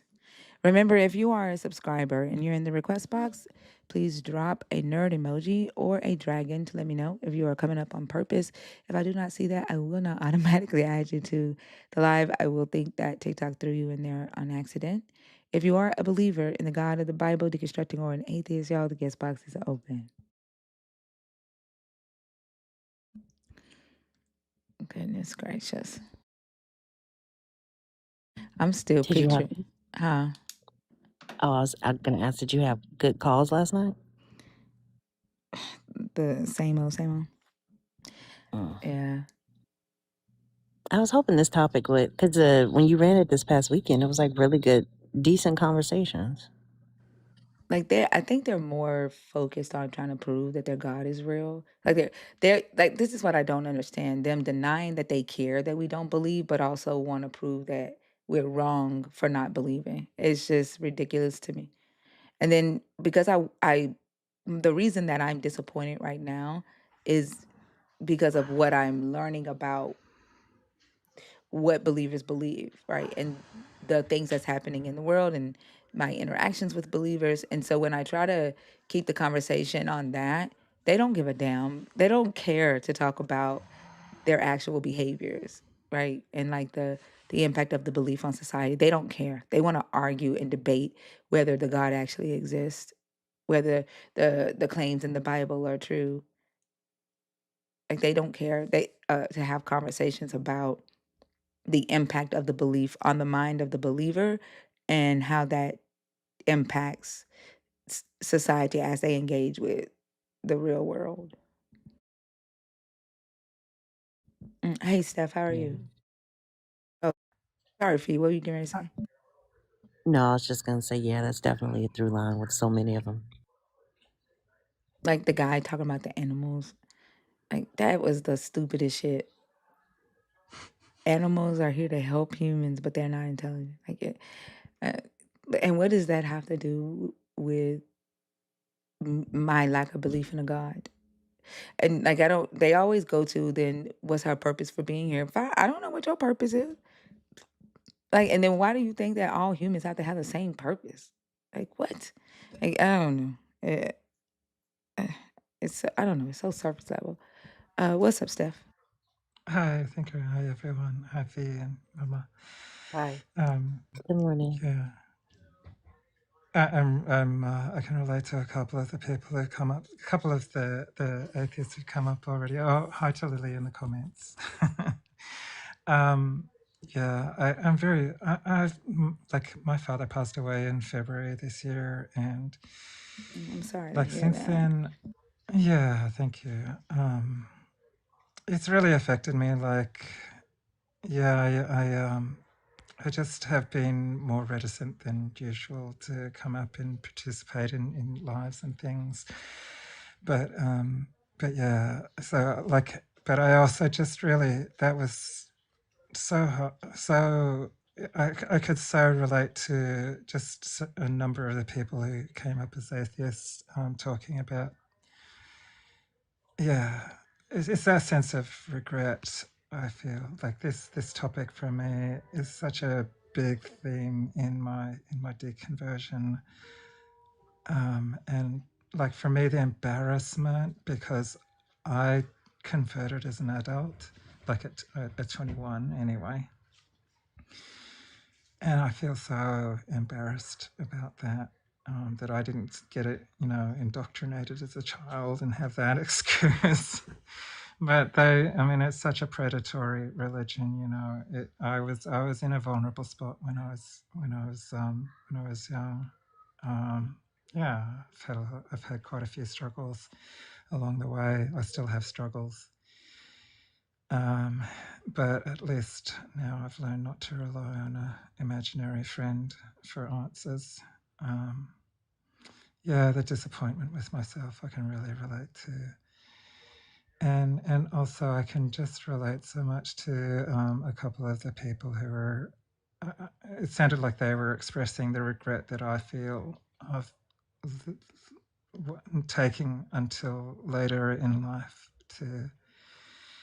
to get free. I feel like I see some people who deconstruct and deconvert in like their 20s, like even up to 30 and so forth, and regretting the time that was wasted. And I'm like, oh, if only.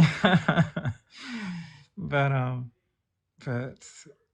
like I don't like that. I think that's something like I've been talking with my therapist about this kind of thing, about the regret, the loss of that time that I'll never get back. And I don't, I don't want anybody to try and minimize that and say, oh, it's okay or anything like that. It's not okay. And it's a irretrievable loss. And at the same time, yeah, at least I did get out. At least I did get out. I'm so grateful for that. It's true. Yeah, so I guess I don't have too much to say, really. I'm sorry, thinker. No, you don't have to apologize, Steph. I agree, and I understand the embarrassment of like saying, "Hey, I got indoctrinated into this as an adult," and most people got Yeah. indoctrinated into it as a child, and at least that's an excuse. But it's really Yeah. not, right? Because we all got indoctrinated into something as a child, like Santa Claus, and we allowed ourselves to grow in thought and accept that Santa wasn't real. But as we became adults, we didn't question, right? The fear, the anxiety, you know, was more powerful than our ability to actually sit down and think about if what we were believing at that time that our parents had taught us as kids was rational or true or logical. And that's what I was asking Auntie Charlene today. I marvel at the fact that not once did we question why Adam and Eve were left in the garden with an all powerful God without how, the God teaching them how to build toilets or brush their teeth. Um, whether, Adam and Eve even, saw this God the way that we see the God. Like we didn't ask those types of questions because we were afraid. We had hell on the mind. And so we allowed ourselves to continue on even as adults. So I can understand the embarrassment because that's where I that's where I feel it as well. And then when I have conversations, like it's secondhand embarrassment, right? To hear somebody say that they don't know if Adam and Eve had intestines, or to see somebody say, I would prefer to be shitty in the garden, wiping my ass with leaves. And I'm like, I cannot believe I shared the same belief or faith as as this, because like damn near everybody to defend it will have not everybody who defends that point takes the side of, yep, that's the better thing because God said it is. And I like the fact that I was once like that, it is quite embarrassing.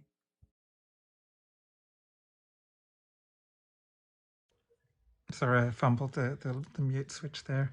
Yeah, absolutely. Absolutely. I can so relate to that. Yeah, the secondhand embarrassment. And you know, like it's actually for me, I felt that embarrassment as a believer. I think you've talked about this too before, but I felt the keen embarrassment of some of the things that I was believing at the time, and like I dared not tell a non-believer because they just were too weird, you know. And like the garden thing too, like, and I don't know what it was like for people who grew up in it, but for me, like I read through the Bible. I think maybe it was in my first year as a Christian, or maybe my second year, and that was just a shocker. Hold on, Steph. You know, like 1 second. So a kid came in the chat just now and said, "Old people telling me not to believe in God." First off, no one told you not to believe in your fucking God. Just because someone else doesn't believe in the God doesn't mean you have to do what other people do, you fucking follower. Second, you probably should listen to old people who know how to spell hippies, bitch. You spelled hypees, motherfucker. Keep your ass in fucking school instead of going to church. Sorry, Steph, go ahead. no, well said, well said. Yeah, you know, it is it's such a thing when we get these young kids in their late teens. Well, we don't do the late teens generally, but in their early 20s even, and they come in with just so much arrogance. They know what, and they know, oh my God, they know the God of the universe, and it's just like, hey, calm down. That's what I want to tell them. But yeah, what you were saying about the fear, my God, that was just, I think I've talked about this before, about how that fear of hell kept me in this religion for a couple of decades longer than I needed to, because you just, and it's just like this little spritzer that they're always putting in the comments. But what if you're wrong? And you know, like I was like, oh, but what if it's true? You know? And I think that's, well, I mean, I have heard that there are some Christians who don't believe in hell. And I even think I saw one in the comments, either in this live or one of the previous ones I was in today. And they were basically saying, no, there's no hell. There's no hell for unbelievers or something. I don't know. It was, and I don't even want to chase them down on that. I'm just like happy for them that they don't believe in hell. Yeah, they can't decide on shit. Yeah, I mean, I get a bit frustrated. Like, I find the liberal Christians kind of frustrating, kind of bewildering, because they're ready to cut loose a bunch of stuff, but they're still hanging. I want to say that. Why are you hanging on? Why are you hanging on to this religion that commanded slavery and commanded genocide and just all of it is just, genocide, I should say. It's just, I just, now that, and I think it's only once you've gotten, like, for me anyway, my experience was it's only once I came out that I looked back and thought, like there was some of the things that I was believing and I didn't even recognize were ridiculous, you know. It's not until you get out that you can see I guess it's like the full edifice of this crazy insane asylum, you know. It is really such a crazy religion. I agree. Y'all, please help Yeah. me reach my gift goal. There's 700 people in here, and it's only 20 hearts. Like, please don't make us beg to reach gift goals. Like, we see people on other streams that do not have to beg for gifts, and like, we shouldn't have to beg for gifts. Thank you, Stephanie. Did you have anything else?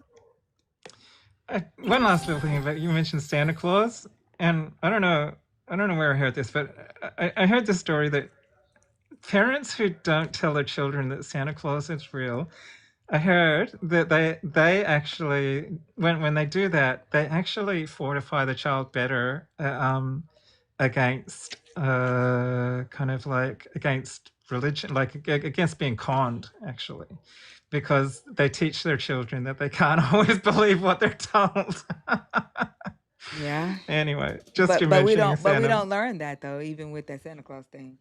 Like, yeah, I guess. Yeah, not in the church, but there's too much else stacked against us, I think. I don't know. Yeah. Yeah. A rose is a rose. A rose is a gift. As long as the gifts are flowing, TikTok will think that the live needs growing. Yeah. Yeah. The goal is for us to get to 1,000 viewers, so that we're not stuck with this same 600, 700 people. And the only way we're going to do that, y'all, is by moving up in the ranks. That's the only way. And the only way to move up in the ranks is you guys got to be gifting. You got to be commenting and sharing and sending your heart me's. That's the way the app works.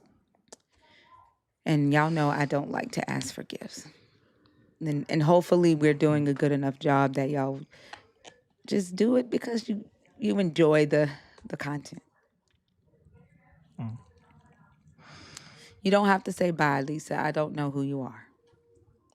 Like the only reason for y'all to be typing shit like that in a room full of motherfuckers that didn't know you were in it is because you want us to know that you are displeased with something. Like you commenting bye while we're talking about showing appreciation for the content creators here is like you have an issue with that.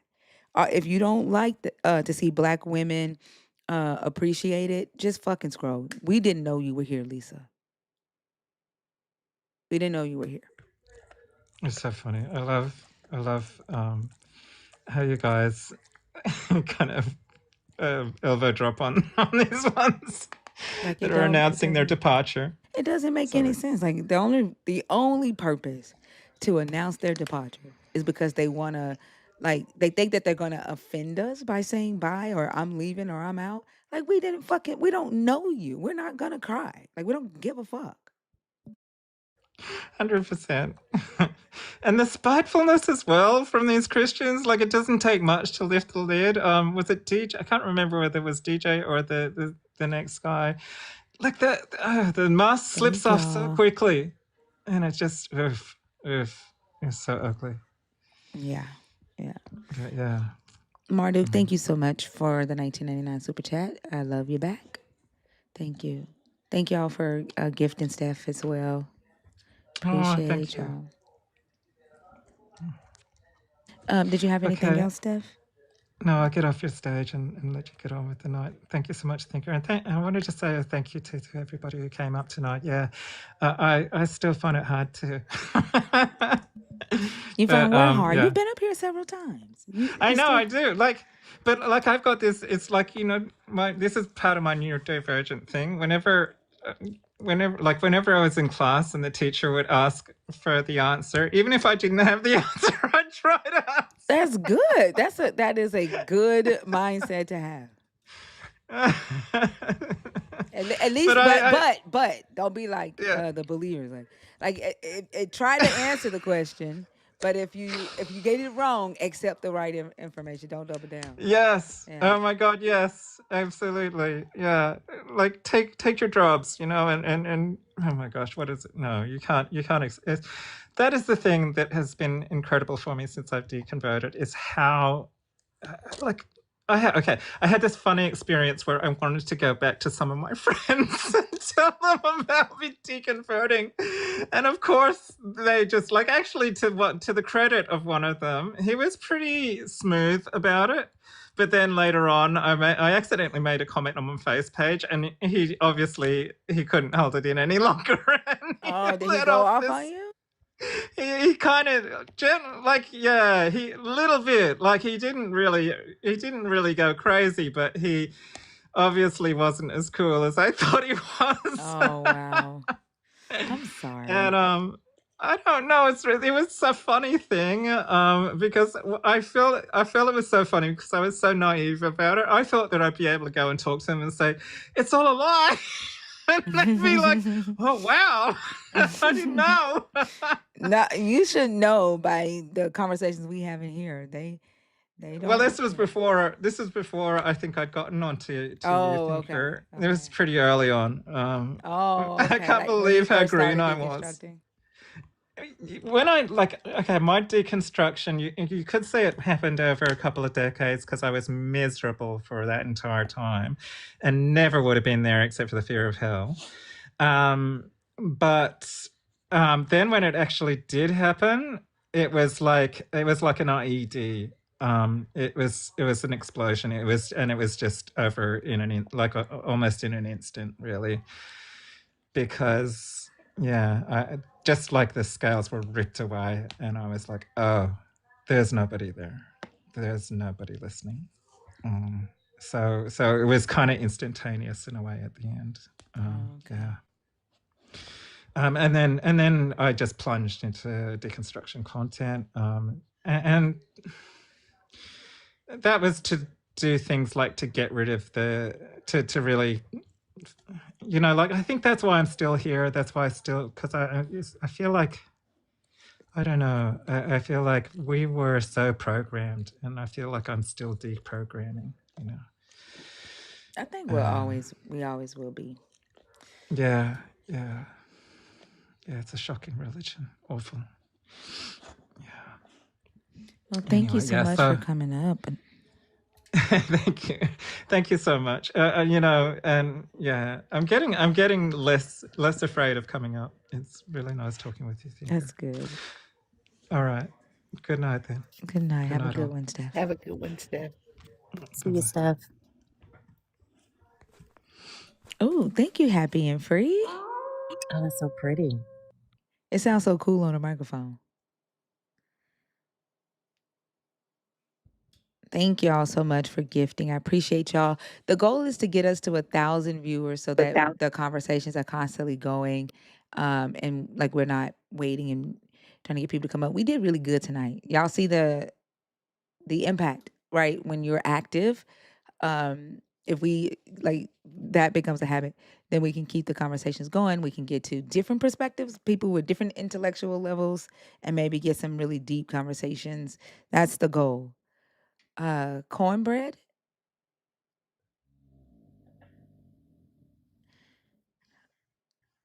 Cornbread sound like a dinosaur. Like, goodness.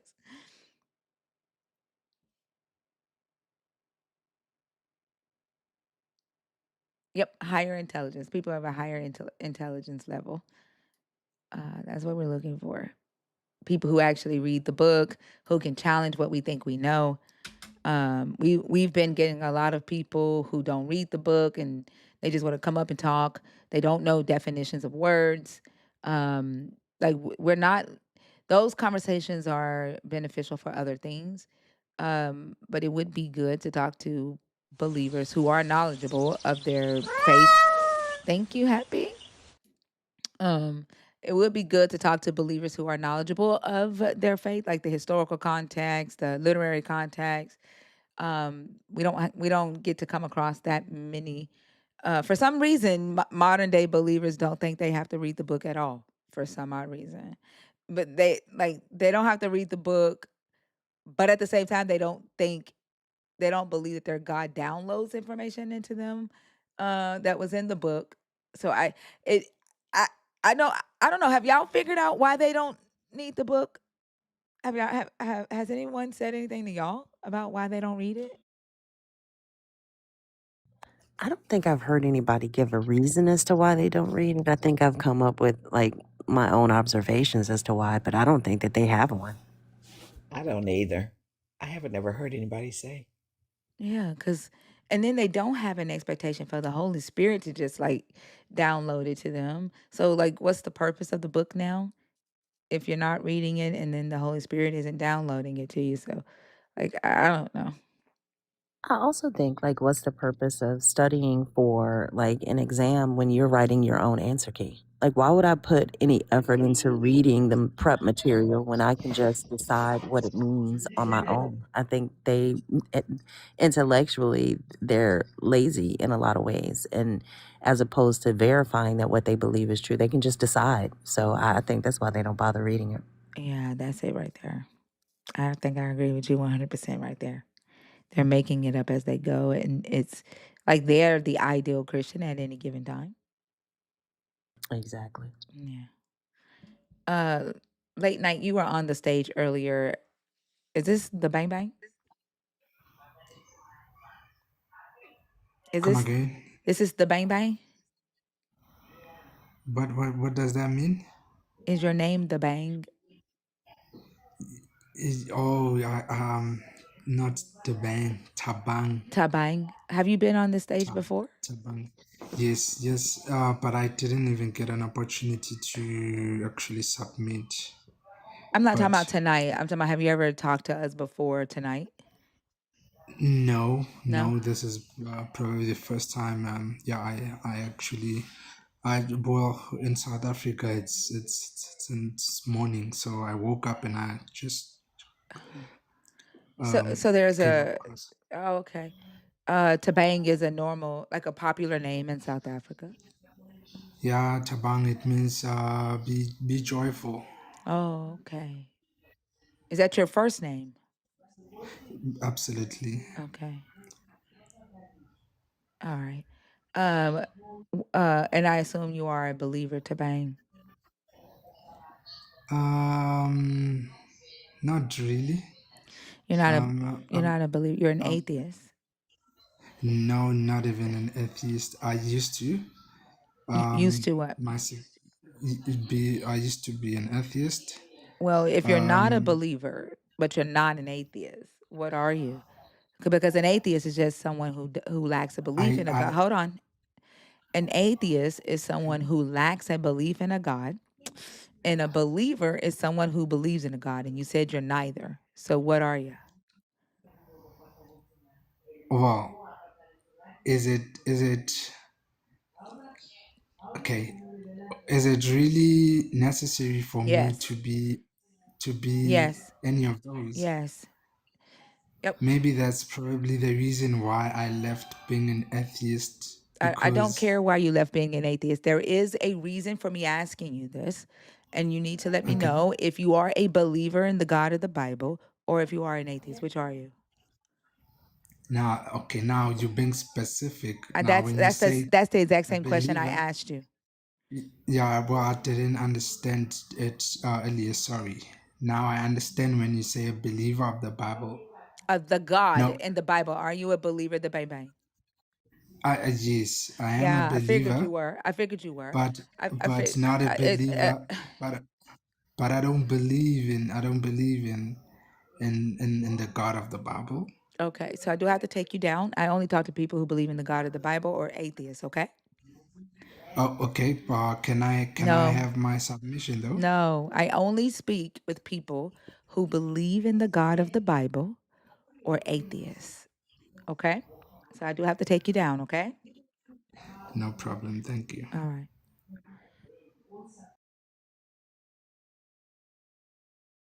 I'm telling you, I think that was the bang bang. I told the bang bang he can't come back here until he finished that last conversation. David? David?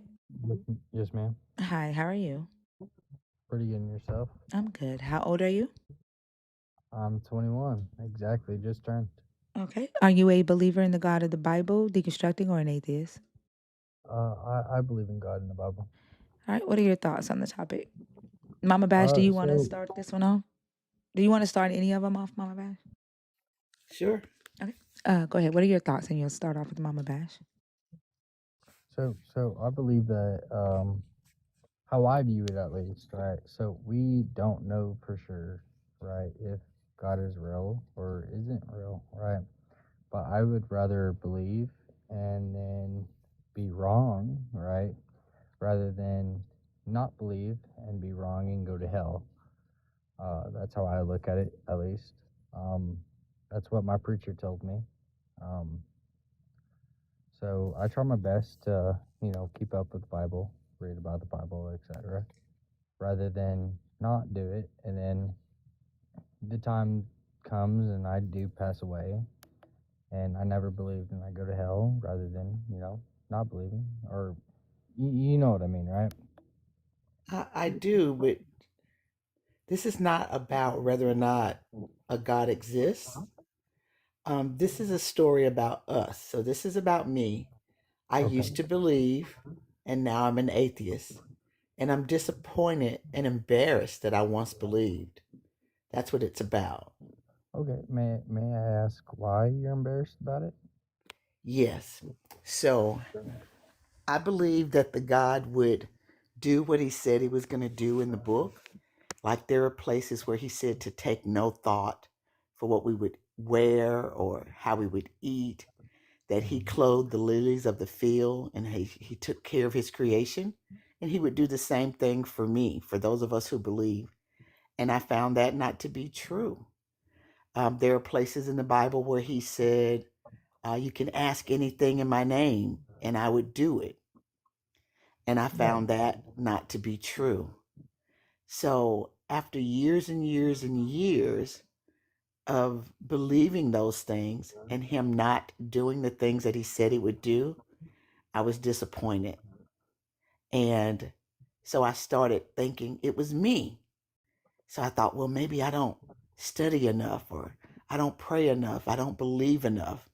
So I went to church 6 days a week, twice on Sunday, read my Bible every day, went to Bible college, went to conferences, and everything I knew to do in order to get closer to the God. And the more I learned about the God, the more I realized that this couldn't be the God. Okay. So, and I'm sorry you went through all that. I truly am. Um, it's it's a messy situation. I'm not gonna lie, but I'd say so. Your first experience was, you tried to go to him. He didn't answer any of your calls, right? Correct. So how I kind of think of it is when I pray to God, which I pray to God pretty frequently. I have a pretty rough life. It's not perfect. I don't live the best. But I make the best work, right? I'm pretty young, I'd say. 21. I have a baby and I have a wife, right? Um, so I pray to God pretty frequent, and I'd say that God doesn't, or in some cases Jesus, but Jesus is God's son, so God doesn't really answer your prayers exactly how you would want him to.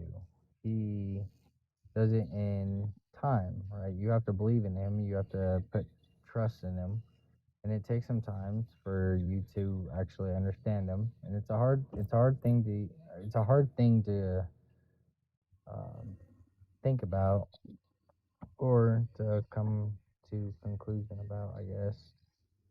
Um, Can I ask you how long you think is a reasonable time for you to ask for something and then to receive it? uh, it's a it's a hard thing. My dad's been sick for a long time. I've prayed for my dad. It's one of those things where you kind of have to. It's honestly just faith. I mean, sometimes I pray to God and I'm saying, hey God, please just make my dad feel better, right? Which my dad, he's not very sick, he's old, but he's not like can't. And no offense to anyone that does have cancer, families. He doesn't have cancer or anything, but he's just old and he's sick, right? And I pray to God and I'm like, hey God, please make him feel better, and sometimes he's not feeling better, but sometimes you just got to keep that faith with you, regardless of what happens. You just got to keep that faith. Um, Why would you do that? Why would you keep the faith? You said you were a new father, right? I am, yes. And so if you had the ability to do something to change your baby's life, would you do it? I would, yeah, if I had the Of ability. course. Of course, because you love that baby, right? 100%. Yeah, I love my And baby. anything that you could do to ease the pain of your baby, you would do it. Right, right. That's not the case with the God. Even though he says he loves us, we refer to him as a father, hmm but he's very absentee. Prayers don't mean anything to the God. Prayers Well, don't change him. prayers do, but there's also something called free will, right? So when Adam and Eve, right, back in the very Old Testament, and you also mentioned something about what you wear, what you eat, and all that stuff, right? That's the Old Testament. So that's before Christ. That's before No, no, Jesus no. came on the That's scene. New Testament. The, the when what scripture about the lilies of the fields toiling, that's New Testament. I'd have to read about it. Yeah, I'm still learning. You know, I'm still going to church or whatnot. But from what I've read, everything that you wear and like the cloth that you wear, the pork that you eat, all that stuff, right? The sheep that you have to, you know, put on the mound or whatever it is. That's all from the Old Testament. When Jesus died on the Christ, you know, that's, you know, it's a New Testament and Old Testament. So when Jesus died on the Christ, that's when there was the New Testament. I follow the New Testament and the Ten Commandments, which was from the Old Testament. That's the only thing that I follow. Why do Uh, you do that? And how did you decide to just follow the Ten Commandments? Well, because the Ten Commandments was, I mean, I feel like it's a personal belief, honestly. I mean, you could decide to follow the Ten Commandments and just, you know, leave out the rest. But I felt like the Ten Commandments was the like this the setting goal, honestly, and what God wanted you to do. And so I kind of just decided I'm going to follow the Ten Commandments. I'm going to follow the New Testament. The Old Testament, you don't have to follow. If you followed the Old Testament, then any clothing that you are wearing right now is a sin. Any tattoos that you have right now is a sin. Anything that you eat right now is a sin. Anything that you drive right now is a sin, technically, in So the you're Old getting Testament. rid of all the other commandments except for the 10? Ten Commandments. There's no other commandments except the 10. There are commandments. There are 613 laws, statutes, and commandments There's only in the Old 10. Testament, and you're saying that you're There's choosing the verses. 10. There's verses, yes. Commandments, there's only 10 commandments. That's actually not true.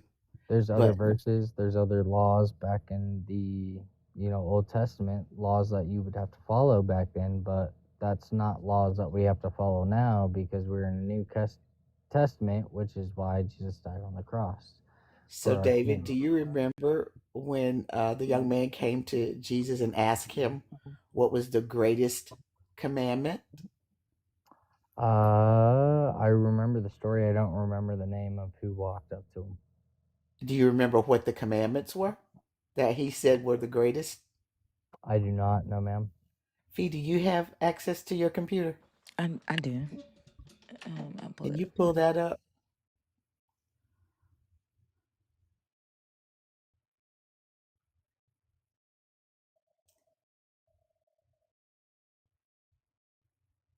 Fee's gonna read it for us. She'll tell us That's where it is fine. too. I That's got it. fine. Matthew 22. Oh, Matthew 22. Okay. After you look this up, do you mind if I also look it up just so I know what I'm saying? Well, you can look it up Absolutely. at the She same said it's time. Matthew 22. Okay. All right. Yeah, it's Matthew 22 starts at verse 36. Or we can actually start at verse 34. Okay. Uh, David, when you're off the app, we can't hear you, just to let you know. Yes, ma'am. Go on. Sorry. It says, when the Pharisees heard that he had silenced the Sadducees, they gathered together, and one of them, an expert in the law, asked him a question to test him. Teacher, which commandment in the law is the greatest? He said to him, you shall love the Lord your God with all your heart and with all your soul and with all your mind. This is the greatest and first commandment. And a second is like it. You shall love your neighbor as yourself. On these two commandments hang all the law and the prophets. Yes, ma'am. And that's in the New Testament, correct? Correct. That's what he said in the New Testament. But those two commandments that he read came from the Old Testament. Right. Right. So there's Can you let her finish, David? Like, it's kind of rude to keep interrupting her. yes, ma'am. I thought she finished. Thank you. Yeah. So, David, you just said that only the 10 commandments, neither of those commandments that Jesus said were the greatest, neither of those are part of the 10. Did you know that? Right. So there's certain verses that also go into the new, you know, the new verses in the New Testament that you have to follow. You know, um, it's just one of those things. Like there's verses from the Old Testament that also carry on to the New Testament. That's something you have to follow, and the Do same you thing with the Ten Commandments that you have to follow. That also falls into the New Testament. If you look at the Ten Commandments, there's verses in the New Testament that also leads to the Ten Commandments. do you understand that you're contradicting yourself because you said only the 10 commandments? And Right, what I'm right. saying to you is the two commandments that Jesus spoke, neither of those commandments are a part of the 10. I think he's So, confused. He keeps calling so them the verses or laws. I think he thinks that commandments are not the same as laws, or no, laws so are there's not the same as commandments, I think. so there's Ten Commandments, and then there's the Bible verses in the Old Testament. And the Bible verses from the Old Testament, some of them carry on to the New Testament. Like there's verses from the Old Testament that also resemblance to some of the Bible verses from the New Testament that you have to follow because they're in the New Testament. But the Old Testament, uh, there's the Ten Commandments that you have to follow. I feel as if you have to follow. Okay, let me ask you this, David. What about keeping the Sabbath? Do you keep the Sabbath? Can you tell me what the Sabbath is? Yeah, it begins on sundown on Friday night till I don't. sundown I don't. Saturday. I don't. It's I don't. I don't. okay. So you're arguing for the keeping of the 10 commandments, and you're breaking at least one of them by not keeping the Sabbath because keeping the Sabbath is one of the 10. I'm sure, yeah, 100%. But all sins are forgiven. I have to. I mean, I have to do what I have to do to provide for my family, right? So, David, what's your argument here then? You're on the one hand, you're saying to me that I should just believe and I should just hang on to the God no matter what. And then on the other hand, you're saying to me, but you can break his commandments because, hey, you got to live. Well, you can't. I mean, you can break His commandments. Yes, your sins will be forgiven if you do. It's not, wise of it, but your sins will be forgiven. You just gotta ask for forgiveness. The How only do you sin know that your sins are going to be forgiven? because in the Bible it says that the only sin that is unforgivable is the mark of the beast. What? All David, sins are all sins are forgivable because Jesus died on the cross for us. And the only sins that aren't forgivable are the mark of the beast or blasphemy. How's okay, the you mark? mark of the beast. Go ahead, Fee. No, you're saying this. How's the mark of the beast a sin? What do you mean? What is the mark of the beast? No one knows what the mark of the beast is. Then how? Then how the fuck can I? What? It doesn't state in the Bible what the mark of the beast is. I think this is you're demonstrating what we were talking about before. You haven't read this book. You're listening to someone tell you things about this book that are not true, and you hold a belief that you are doing what God wants you to do. I have. You can look it up. It won't tell you what the mark of the beast is. No one knows what the mark of the beast is. It also doesn't say that the mark of the beast is an unforgivable sin. I beg to differ. Okay, can you read it for us, please? I mean, I can look it up for you if you'd like. It'd put me on mute for Yes. a little bit, but Yeah. Yeah, go ahead. okay, all right. I'll be right back. Did he say he was 21? Yep. Yeah. Wow. I will literally never understand arguing for something being in a book that I haven't read. I will never be able to wrap my head around that. I know. So, without going back and forth, the mark of the beast is a what is it called? Satan, marking. I'll go back real quick. Like Then don't couldn't you like ask you for a don't scripture? yeah, we want a scripture. We don't want an AI overview of, some religious fanatics website. Revelation I would like 13 I'm Mm. through sorry, David, 16 you and and I 19. cannot talk at the same time. I wish Jesus would hold conversation classes. Sorry. Like, I'm not asking you for some apologist or some Christian's website. I'm asking what scripture says that the mark of the beast is an unforgivable sin. Well, I just looked up. Okay, let me look up the actual verse for you. Thank you.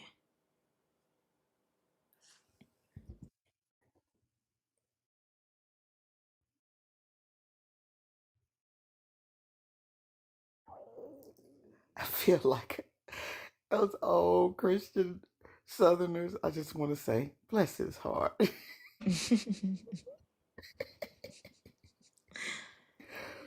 Like, it's tripping me out the way he's calling the commandments verses.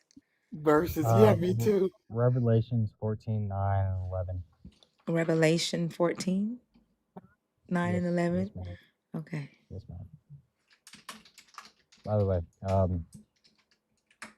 I'd hope no one disrespects me on my religion. I'm still learning. Y'all have y'all's beliefs. No one. First off, discussing your lack of knowledge isn't disrespectful to you. Like, nobody's I wouldn't disrespecting say you. it's lack of knowledge. It's It just is I'm a not lack an of expert. knowledge. You're calling commandments verses. You're speaking of laws, as if I they am. are. I'm sorry. Why are you talking while I'm talking? Okay, I'm sorry. You've said you're sorry twice. I think this is the issue with being able to repent 70 times 7. That you're calling commandments verses. I mean, you're like the law of Moses. You think that they're different than the commandments, like they're laws. A commandment is a divine rule. There are 613 divine rules in the law of Moses that included the Ten Commandments, and even the Ten Commandments are verses. So that is a lack of knowledge. And we were laughing because you're younger than us. We're older and we've been in this. And so it is like kind of, like she said, bless your heart. Like, it is interesting the way you're calling them verses. But like, no one has to agree with you, no one has to coddle you. And it's not disrespectful. And we don't owe you any type of extra uh treatment or entitlement just because you have a belief. I didn't ask for it. I don't need it. You kind of did. I didn't. You did. I didn't. Well, y'all are babies and it's Well, irritating. I gave you the verse. So I gave you. Like, y'all are so disrespectful. It's fucking ridiculous. I Y'all don't know how to hold yourselves accountable for the shit that comes out of y'all's mouths. What did I say that was rude? First off, you keep interrupting me. You tried to just dismiss me while you beg for fucking respect for your belief system after you denied Really? the fact that, like, you're doing it now. All Jesus's kids are Bebe's kids to me. Like, it's very hard to have respect for y'all. Y'all are rude. Then another angel, a third, followed them, crying with a loud voice. Those who worship the beast in his image and receive the brand on their forehead or their hands, they will also drink the wine of God's wrath, poured unmixed into the cup of his anger, and they will be tormented with fire and sulfur in the presence of the holy angels and the presence of the Lamb. And the smoke of their torment goes up forever and ever. There is no rest day or night for those who worship the beast in his image and for anyone who receives the brand of his name. Where does it say they can't repent? They can repent, and the Bible If says they and repent, will they be forgiven? I don't know. I'm not God. You said it says that it's the unforgivable sin. I from what I learned in my church, it's the mark of the beast and the blasphemy is the two unforgivable sins. We know what you learned, but what we are telling you and what we told you before you went to these scriptures is that it doesn't say it's unforgivable for the mark of the beast. I would just like to say in the comments, I'm not upset. Don't talk to the comments. Do not talk to the comments. Don't talk to the comments. Goodness gracious. Okay. I mean, I haven't technically been wrong. I gave you the verse. You did say you were wrong. You said it was unforgivable. I would say it is. I mean, you get the mark of the beast. You can't really get rid of it, I guess. I mean, no one knows what the mark of the beast is. I'd expect the mark of the beast to It be says those who permanently on worship the them. beast. Like, first off, this is talking about uh the government system, the financial system at that time with Nero. And the number is it says that the number is 666, which is the name of a man. It's Yeah, a well, fucking 666 number. is the And they devil. were talking about He's the devil. Nero. Like, The devil. why are you talking at the same time I am? What do you Like, mean, there's Haiti? other people who are trying to understand this conversation, not just you. What I've do you mean, asked you Haiti? 3 times politely to stop fucking doing that. You're already Are you talking mad? very low. Yes, because you are dis fucking respectful. Are you mad? Yes, motherfucker. What are you gonna do? Kick me? You Yeah, mad? get the fuck off my stage. Yeah, I figured so. Fucking Fuck you, crybaby man. ass Christian. Oh, did you hear that at the Did end? you hear that, No, Thinker? I didn't hear him. I don't give a fuck. He said, He said the N wow. word He just as he sure was did. leaving. They all are like that. Like, there's no reason. Like, every last one of them have this is why I'm saying, like, I don't believe in spirits, right? But there's something that happens to their brains and to their hearts that turns them into these types of people. Like, I don't believe in spirits, but like, if spirits were a thing and demons were a thing, I would say that Christians have it. Like, every last I one of agree. them act like this. Every last one of them. And I've been having conversations for almost 3 years, and I've yet to meet the believer that they preach about in church. You know what I'm saying? Like, Yes. they're horrible human beings. There's no reason for me to want to go and live in eternity with motherfuckers who are like them. Now, I don't even want to like be like them here in this life. Like, the fuck I look like trying to live in eternity with them. And then they like, it's like the fact that it comes from like arrogant ass white supremacy. Like, it's Hmm. yeah, it's just ill. That's another reason I'm disappointed and embarrassed for having been a part of this cult. Because I Yep. was basically worshiping a god of white supremacy. Yep. But when that young black guy came up today taking up for the Nazis, Oh my gosh. all That in the was name of his wild. God, like, that was in fucking insane. Yeah. That was insane. And then to find out that they came when Q Top showed up, that all those Yeah. Nazis came in alive with Q Top. Mm. That's fucking embarrassing. The way some black people are bowing down to white supremacy and in order to stay in their God. And I think it was Tiffany Montgomery who made a video and was like, don't let your blackness make you miss God. And she said, if you know what I mean, she was talking about white supremacy. She knows white Uh-huh. supremacy is her God. And because she eats, because she's gained some sense of fame, she's willing to bow down to white supremacy. Mm. And that's fucking embarrassing. It's also scary that there are black people who will sell us out again for their own fucking selfish gain.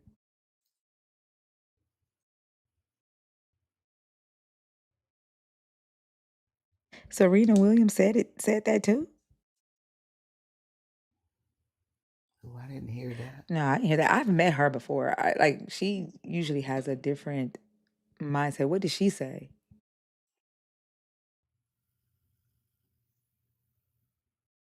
I've never got that vibe from her. Yeah, me either.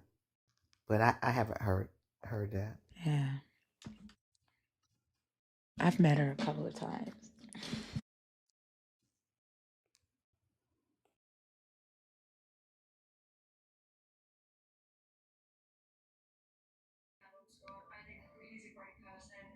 Yeah, but I don't Hello. think she's bowing. I don't think she's telling anybody to bow down to white supremacy. That like I don't. I've never gotten that vibe from her.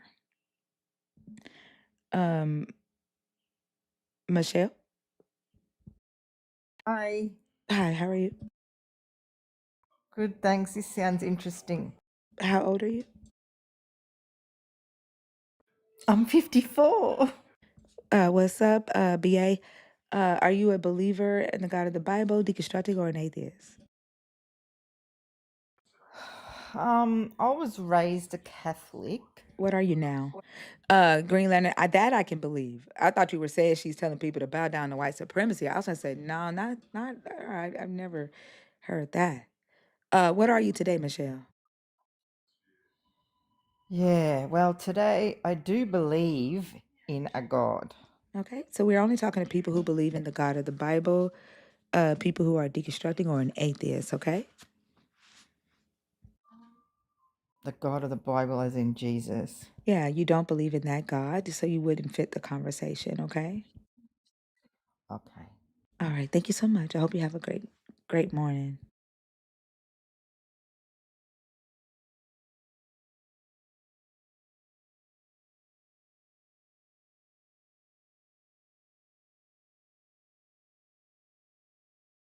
All right, I do see several nerds in the guest request. So the new thing for so that I know who's actually in there, if you are a nerd and you are trying to come up on stage, drop a nerd emoji so that I know that you're in the guest request on purpose, or the nerd emoticon that we have.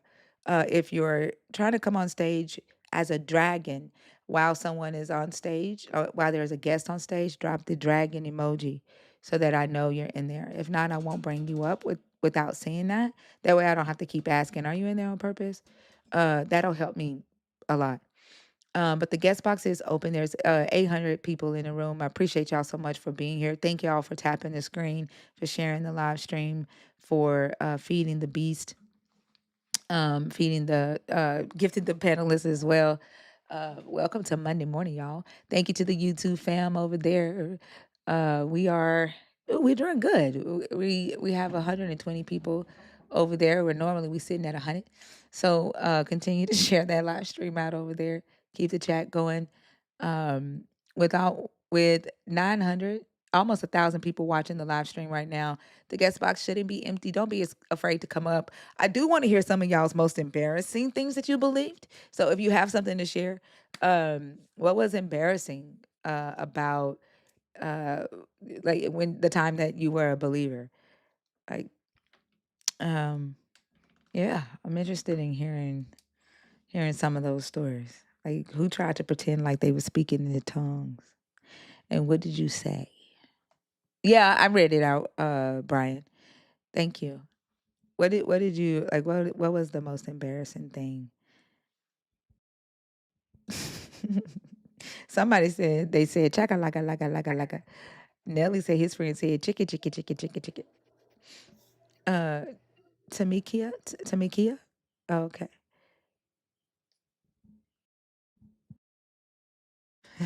I'm trying to see.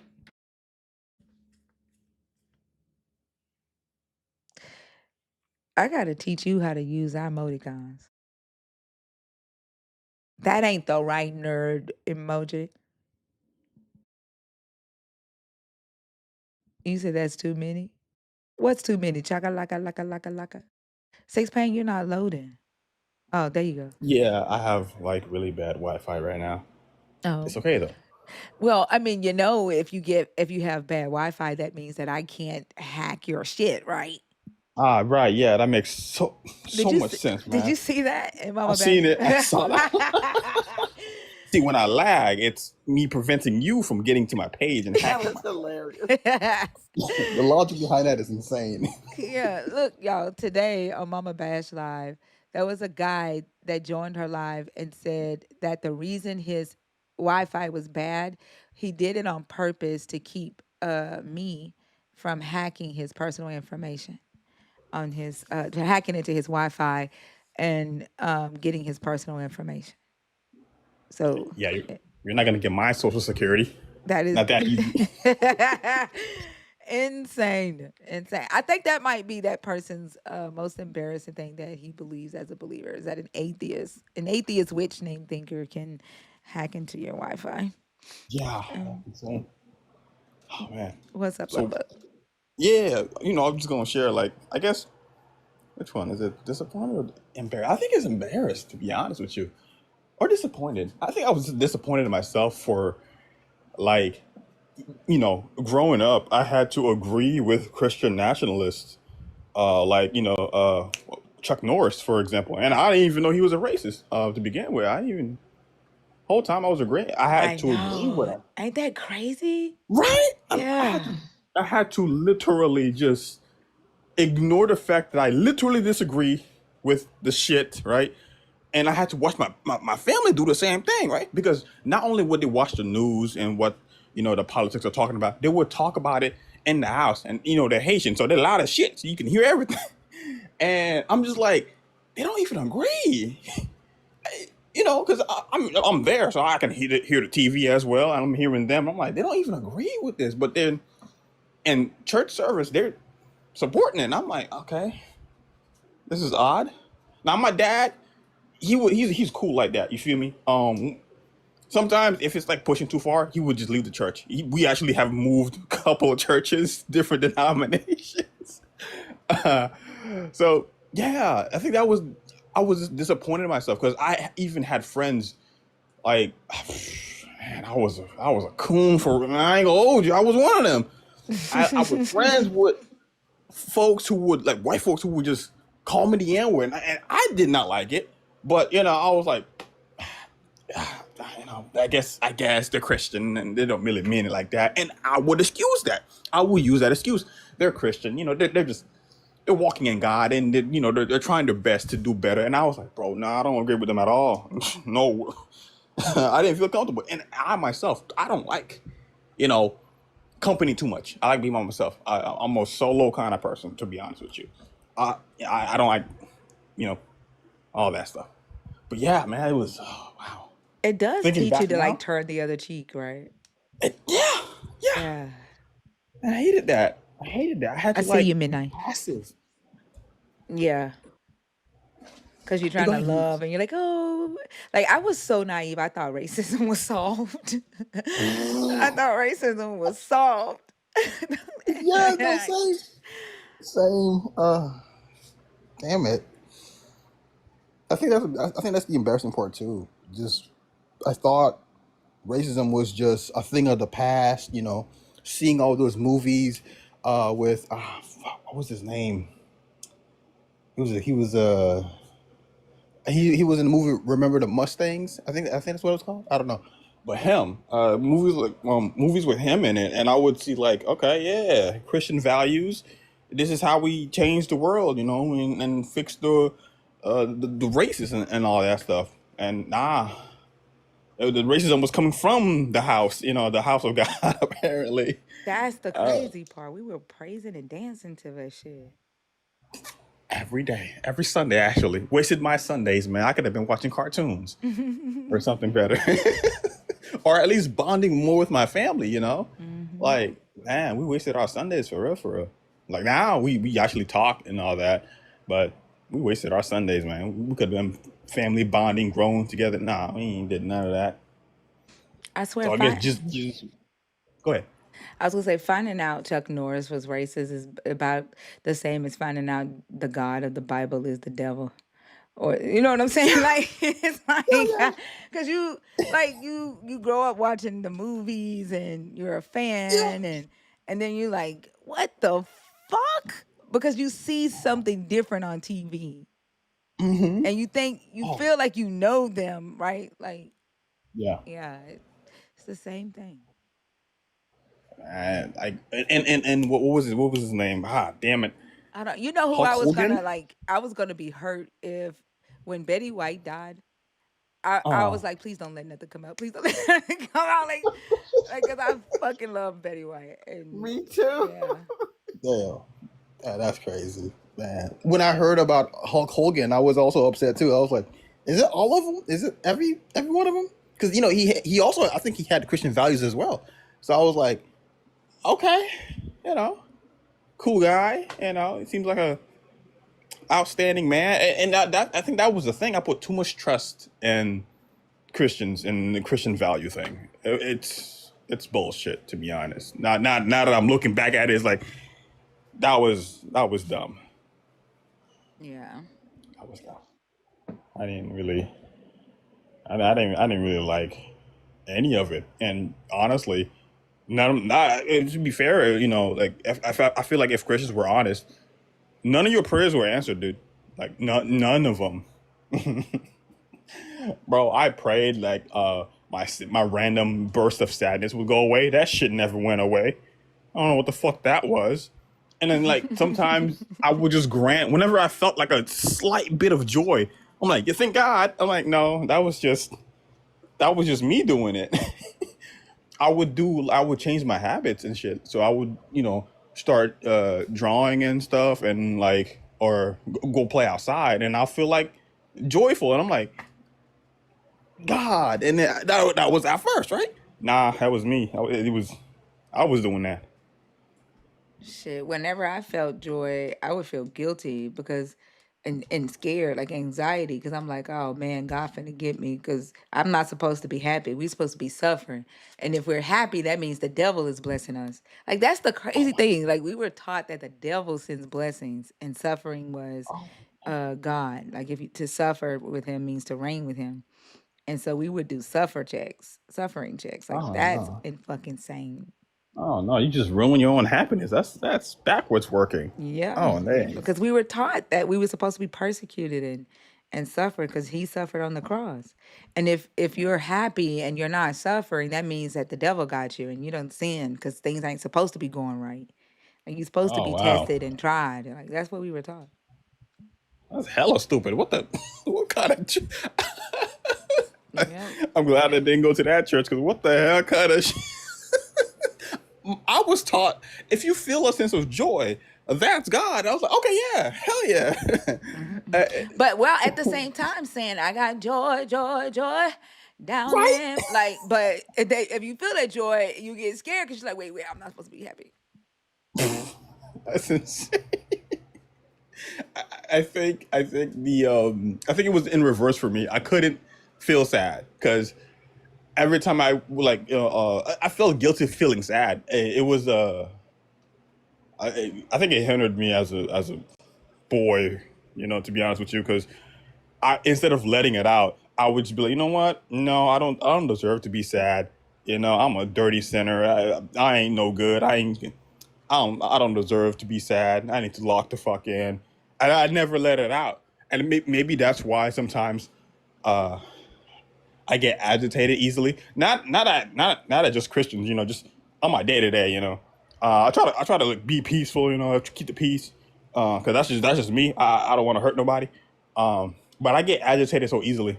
I just don't show it because I just train myself to just not be that person, you know. Mentally, I was like, nah, man, I ain't shit anyways. I ain't got. I shouldn't be mad at this person. I ain't got no reason to be mad at this person. I ain't shit neither. And just belittling myself, even though I know, even though they did wrong to me, in my head, I'm just like, nah, man, I ain't shit.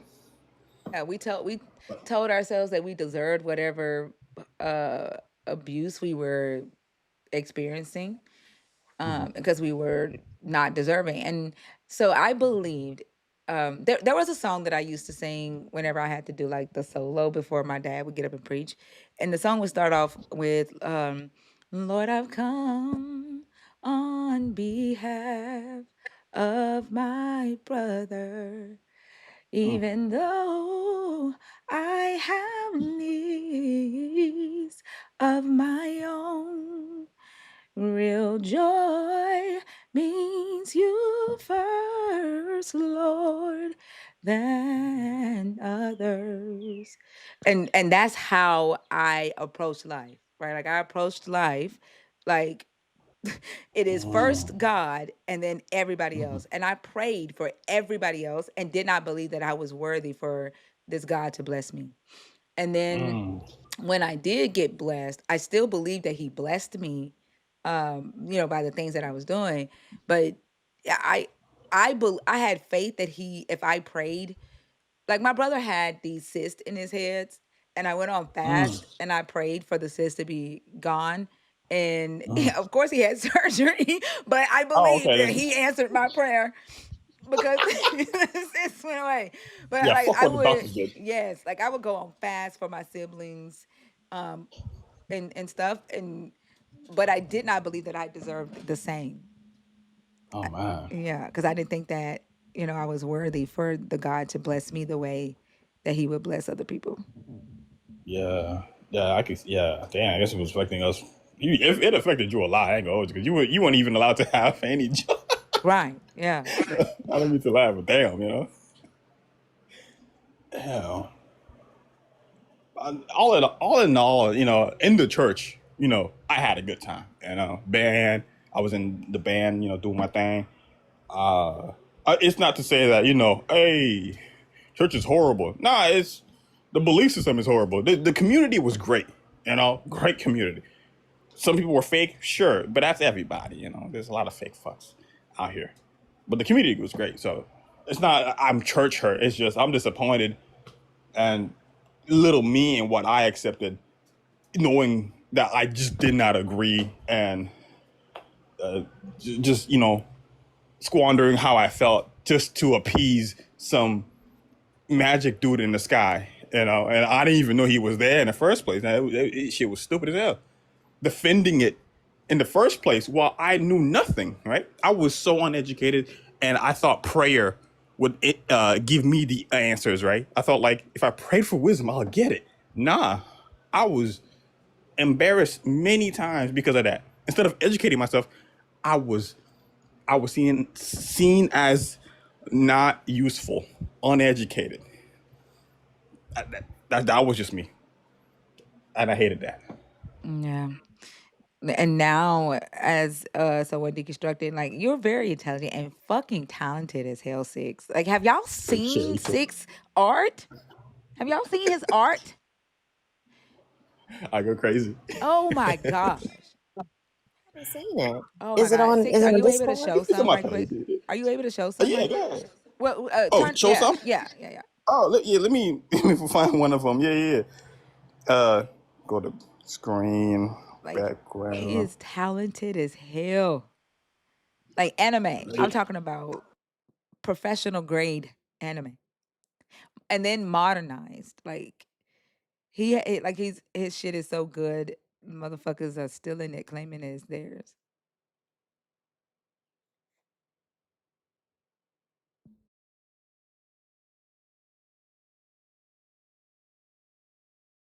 And the crazy thing, like so many of us had talents that could have helped us gain wealth, right? But pastors say God got a plan for you, a calling on your life. Like I was told God wanted me to be a gospel singer and that he was gonna make me 10 times more successful than Mahalia Jackson. And I gave up on I had a group called Ashe that I was a part of, and we were getting ready to move to LA. And our agent uh, had us a meeting with Montel Jordan, who had just started his record label, and I turned it down. I left the group because this pastor had my mama bring me to the church, and that's where he prophesied to me and said that it was against God's will, and that God told me to pick a. He just told me to name a gospel singer, and I didn't know what he was finna say, and so I said Mahalia Jackson, and he said God said that He's gonna make you 10 times more successful than Mahalia Jackson, and of course that did not happen. Like I gave up the group. Um, and the prophecy did not come to pass. But and I didn't try. To be honest, I did not try to be a gospel singer. I had no desire to be a gospel singer. But I did leave the group and just focus on church. But yeah, that's some of his art. That's It's a horse amazing. person. Centaur, right? Yeah. Nice. Uh, this was when me and G Spot, where we were trying to make a game out of this. We were trying to make some characters, and I was in charge of character designs. And I have another one I want to show you guys. It's a black character. That way we, you know, it's Just think about how much talent. Like, just think about it. How much talent is not being utilized.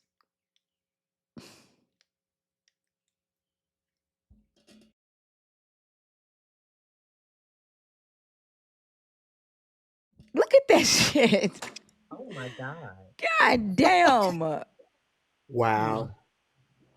Oh, getting the angle on this was complicated because I had no references. Like, I went off of just what I've learned as a kid. So I'm proud of the little me for actually like forcing my parents to buy me those books so I can draw and all that. So I'm proud of little me for doing that.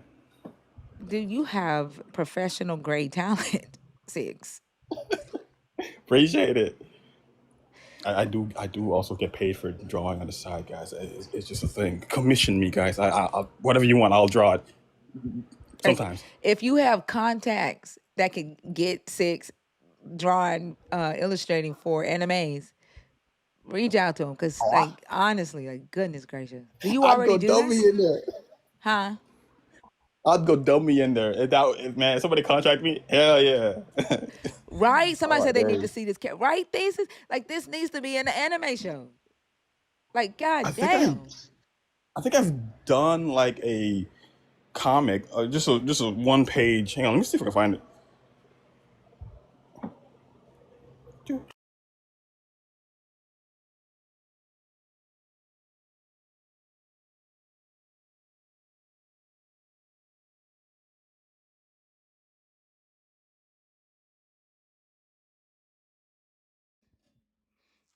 And then they always say, God gave you that gift for him. Like, I was told that I shouldn't charge when I speak, when people ask me to come speak, because God gave me that gift for him and not to make money. And so, like, it took me for fucking ever to charge for me to speak. Oh, wait. Me too, thinker. Oh, wait, hang on. Hang on. It's crashing.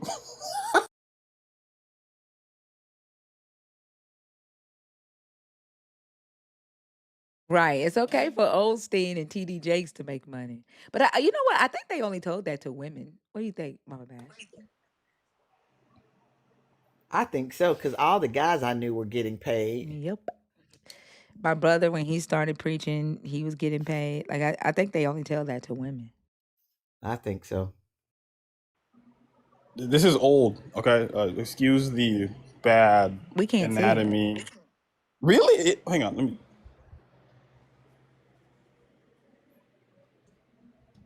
Oh, that looks There you good. go. Excuse the bad anatomy on the top. Nice.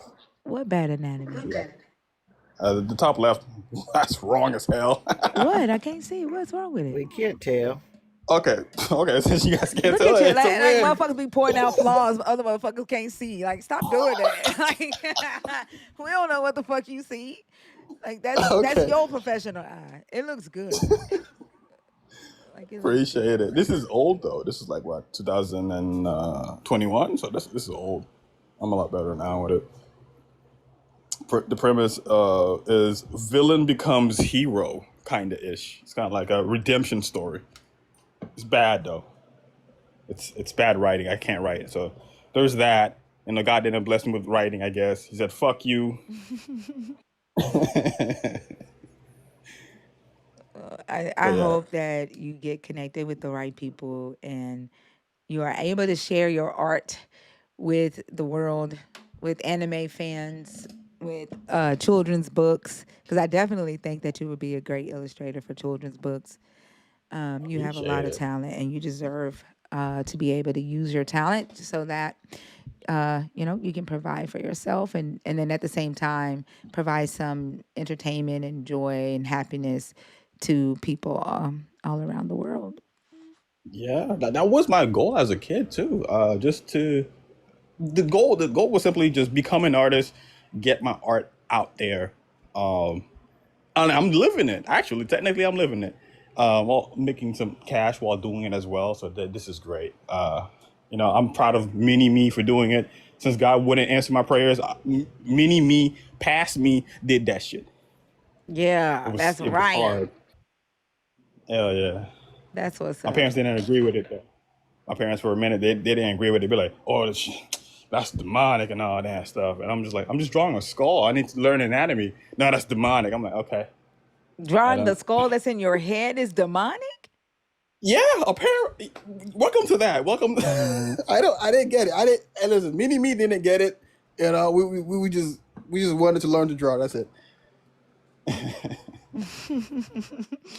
Well, I'm glad you got through that. And like I said, I hope that, there's someone in this life that knows someone that they can connect you to make the right connections. Keep posting Yeah, your I'll be art. cool. Protect your art so motherfuckers don't be so don't make me go after somebody and use my platform to call their asses out for stealing people's That shit. person sucked so hard.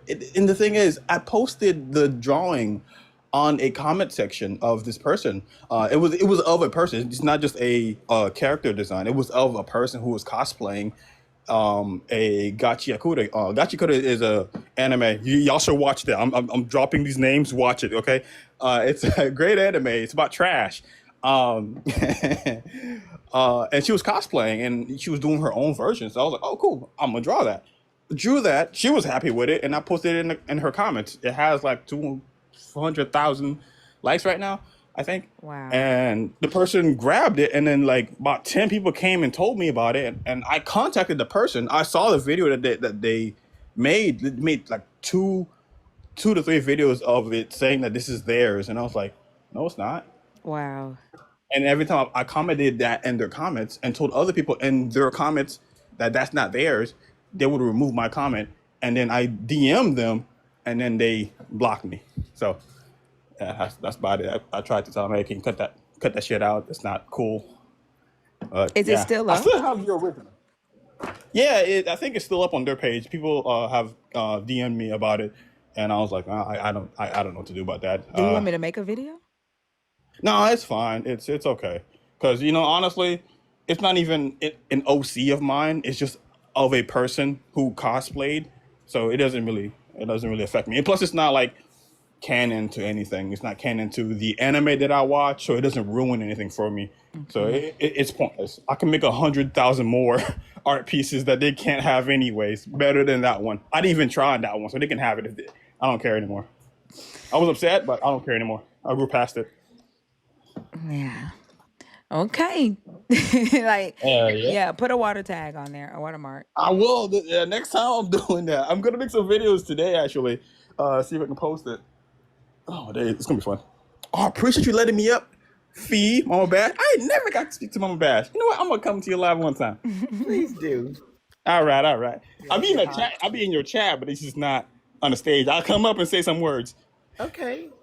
All right. Appreciate you. Thanks so much, Love Six y'all, All right. man. Love you too, Six. All right. Have a Yeah, good one. yeah. All right. Bye. All right. Thinker, I You gotta just drop thought of me now. something else that. Uh-oh. You gotta drop me. I don't know. I just thought of something else that I'm disappointed and embarrassed by. I'm disappointed and embarrassed that I took so much pride in suffering. Like, Yeah. you know what I mean? Mm-hmm. It's like suffering was like one of those great benefits to being a believer. I used to quote the scripture, Romans 8:18, for I reckon that the suffering of this present time is not worthy to be compared to the glory that shall be revealed in us. Mm-hmm. And that was like my scripture. I was like bragging on suffering. That's crazy. Going through thinking about Job, thinking about the double for your trouble. Yeah. Yes. Mm-hmm. I That's remember having to terrible. push my car when I ran out of gas. And I had my kids' graduation dates in my mind as I'm pushing the God's strength in me as I'm pushing the car and the kids turning the wheel, like all of that. Like it was counted all joy. Count it all joy. Yep. Oh my goodness.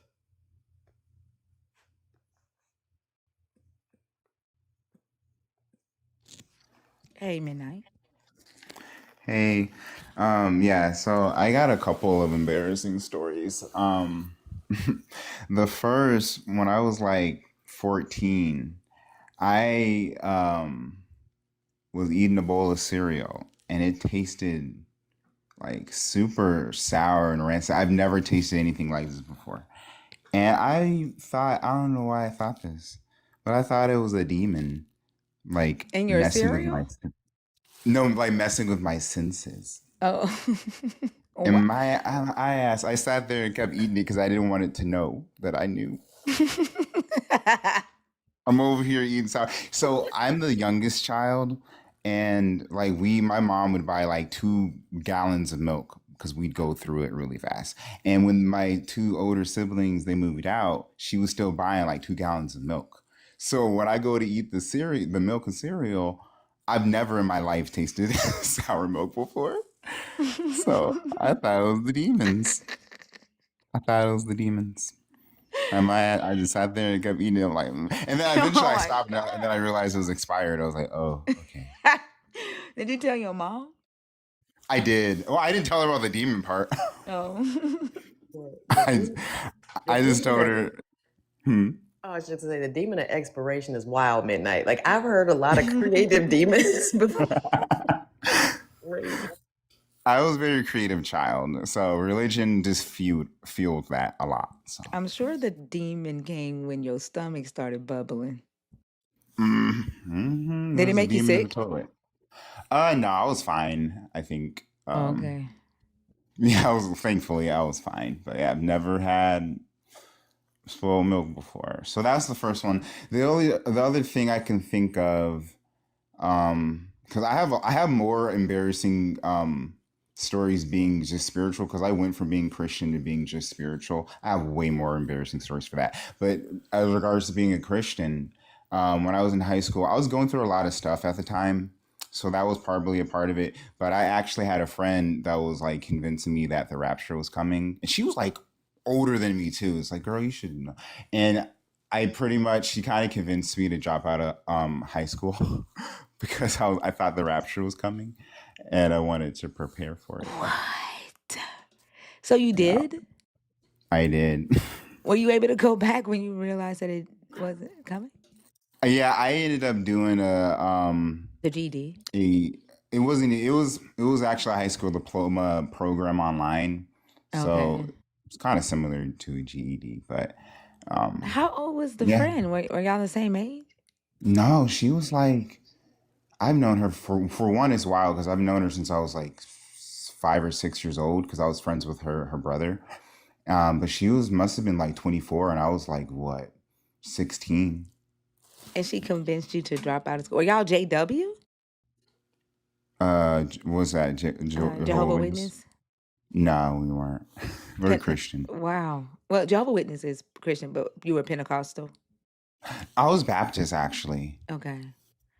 I don't think she had really a denomination herself, but I don't know, this friend in particular, we're still friends to this day, and she's always talking about like the rapture is coming and God's coming back and all this stuff. And like Even after that failed rapture, she's still saying the same thing. Still making this predictions. this girl once told me that I needed to drive out of California for the day because some catastrophe was about to happen. And she was like, just get in your car and just drive for a couple hours, and then if nothing happens, then that. But if I'm like, girl, I'm not doing all that. Like it'd be people like that give people advice or these predictions and fuck people's lives up and don't take responsibility for it. They just keep doing it, hoping one day they'll be right about something. Well, that's literally her case. A really crazy thing when I moved out to California, she actually invited me out here, that same friend. And she had a friend that she invited out to move out here with us as well. And he was bi. And I was going through a really rough time because it was like my first time moving away from home. And I was actually sleeping in like a freaking van. And that's the first time I've ever done that. So I was like I was like crying a lot and just super down. I was going through a lot of stuff. And she thought that inviting this friend to live with us he could help me. And he came and brought all this like biblical stuff and was getting us into like the Bible, and it turned into this whole thing where he had a crush on me, but then she had a crush on him, and she kept saying, "You're my soulmate," and this and that, and like he had a lot of mental health issues that she was aware of before he ever came out here, and he pretty much went on a full religious psychosis and started trying to make me feel bad for being gay, was calling her demonic, was calling her private parts, said it looked like Satan. What? Yeah. What? Yeah, so like, so it started off where me and him were gonna date, but then she guilted him so bad into dating her that they started dating, and then like eventually we're all living on the same property, and I just eventually left because I couldn't. I should have left sooner, but I was young. I was like what, like 19. So I left, and then after I left, everything just got worse, and he kind of just started crashing out, and he saw me with. We like randomly ran into each other in town, and he saw me with this other guy that I actually did like, but the guy wasn't really into me, and that like made him like crash the heck out. And like literally the next couple of days later they were gone. Like they left California, and then she calls me and she's like, oh, you made Nick go crazy, and he doesn't want to talk to me. And she was like mad at me for a long time and blamed me, but it's like she kind of took advantage of this guy that was going through mental health issues, religious psychosis, prone to religious psychosis, because this isn't the first time.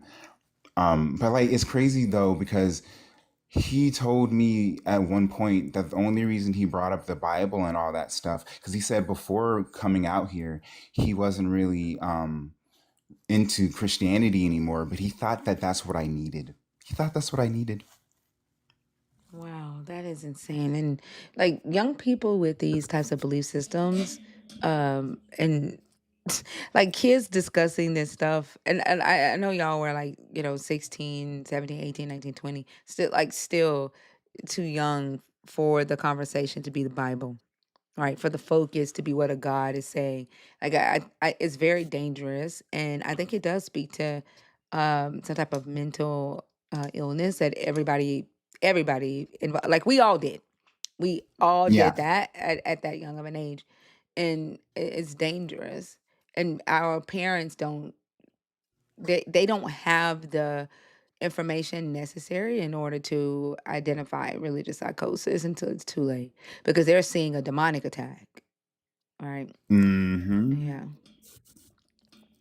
No, for real. Like, I think, like, it leads to a lot of mental health issues. Like, I think that's a good prompt. Is kind of like, does religion, is it a mental illness or does it just cause mental illness? I think it's You a know? book of mental illness. We were talking about that earlier at Mama Bash Live, how some psychiatrists have gone through the stories in the Bible, um, analyzed the biblical prophets, and aligned their symptoms up with the DSM-5, and have diagnosed, like, not diagnosed, but have applied diagnoses from the DSM-5 to the biblical prophets, including Jesus and Paul. And I was talking to Libra um, the other day in her DM, and I was saying that I think, like, Socrates said that mental illness is a precursor to a supernatural experience and to hearing from God. And with that idea being the philosophy that was floating around at that time, I wonder if the text that was chosen to be called the Bible was specifically selected from people who were suffering from mental illnesses, because they thought mental illness equals supernatural experience. And if that is the case, because we do have a bunch of rants, incoherent stories, uh, you know, Jeremiah saying that the God told him to walk around butt ass naked for 3 years. Ezekiel, being butt naked, tying himself up with a rope, starving himself, eating shit bread.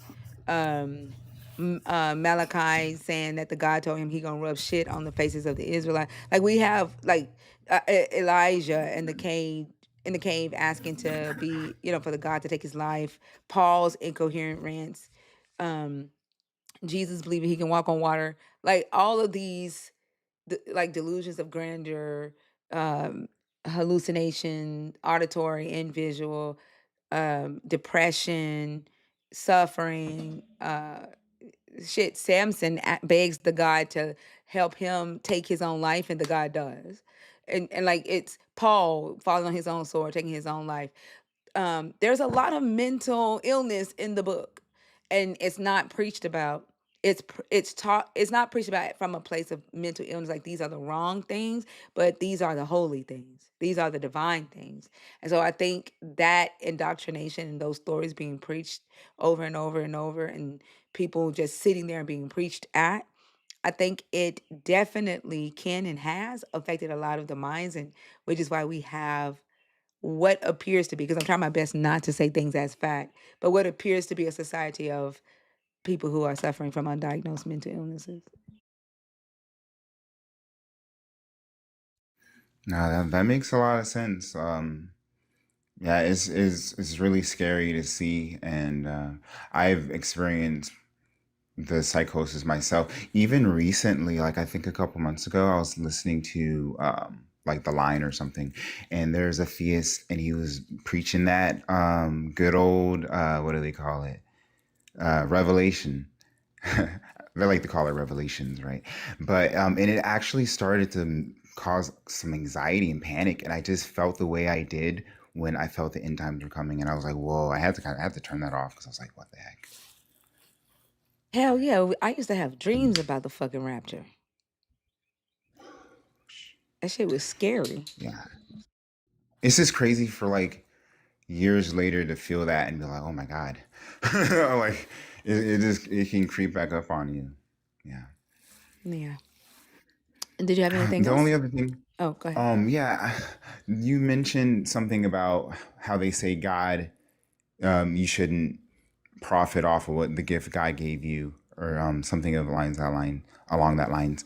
It kind of reminds me of something I really hate when people say about like an artist or a singer about their ability to sing, and they'll be like, "Oh, that's a God given talent," and it just takes away all the credit from the person that put in all that hard work to get that good. Yeah, like That's after I sang, they would always say the anointing sure was on you. Yeah, take all your credit away, all your hard work, and like I know singing some people it comes a little more natural than others, but it's hard, and you got to start as a child singing in the church to get good. So it's not something that's like just given. Also, you have such a beautiful voice. Like you should sing your own songs. Like honestly.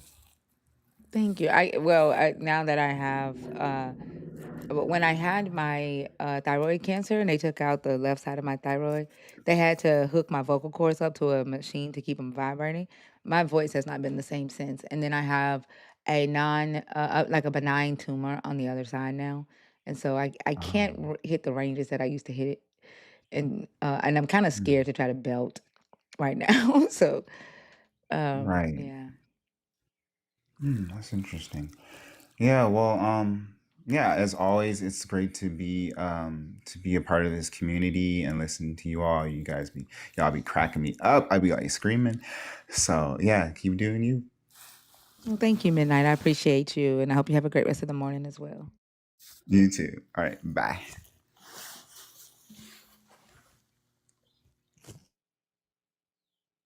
Yeah, if anybody's looking for the article regarding the biblical prophets and the DSM-5, it's on the Discord and the news and resource. I would say news you can use.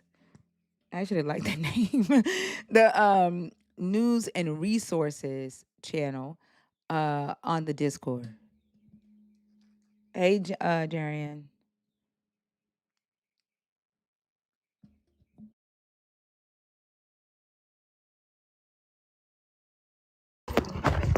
Zone. Okay, no. We are in Zone's pocket. Zone whooping somebody's ass. Fia Mama Bash, I want to do this. I got to use the bathroom again. Yeah, you're good. Is Okay. it chosen? Hey, what's poppin'? Good morning. How are you? I'm good. Thank you for asking.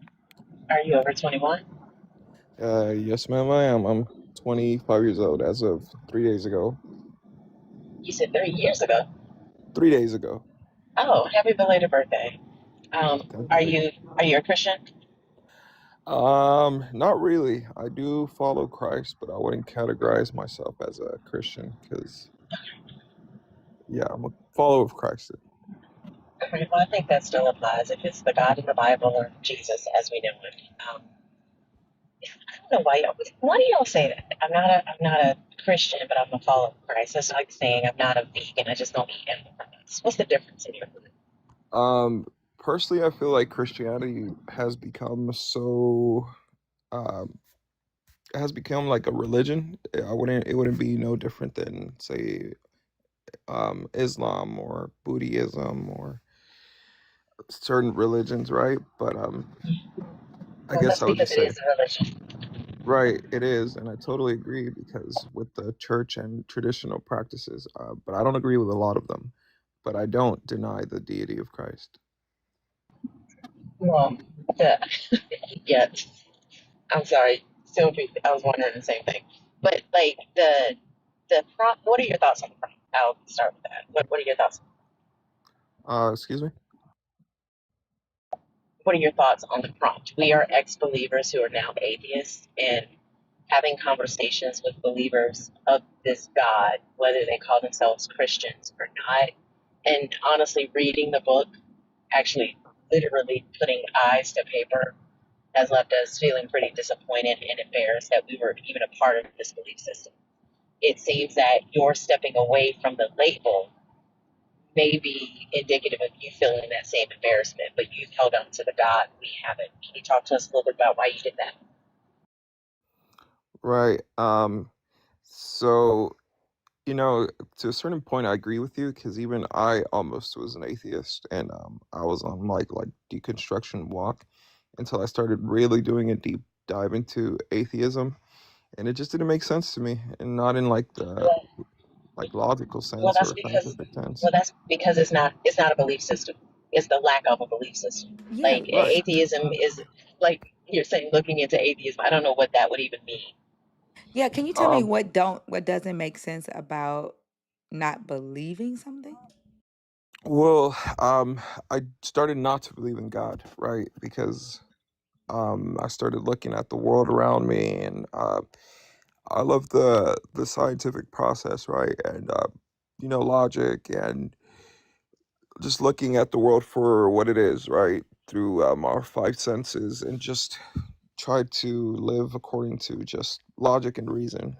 But once I started doing like a deeper dive into, I guess, the starting point of the universe and all these theoretical, uh, I guess, contemplations of how we came to be, I kind of realized it's kind of also a belief system, right? I mean, How is that a not belief system? But what so atheism is not claiming to know how the world started.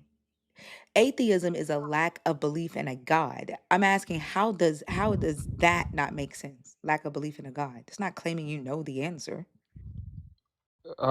sometimes it does because most No, it atheists doesn't. believe in science. Yeah, they do because No, they don't. most Atheism atheists isn't believe a in science. monolith. Atheism isn't a monolith. All an atheist is a person who does not claim a belief in a God. They don't Right, claim all the same knowledge. Hell, I don't know shit about fucking evolution. I don't study science. I don't give a fuck about that shit. That's not right. true. So what I'm asking is what is the thing that uh you're claiming doesn't make sense about a lack of belief in a God, not in whether you know how the world began, because neither do Christians. But like when you say atheism doesn't make sense, it sounds like you don't quite know what atheism is, and you're looking at it like it's a belief system.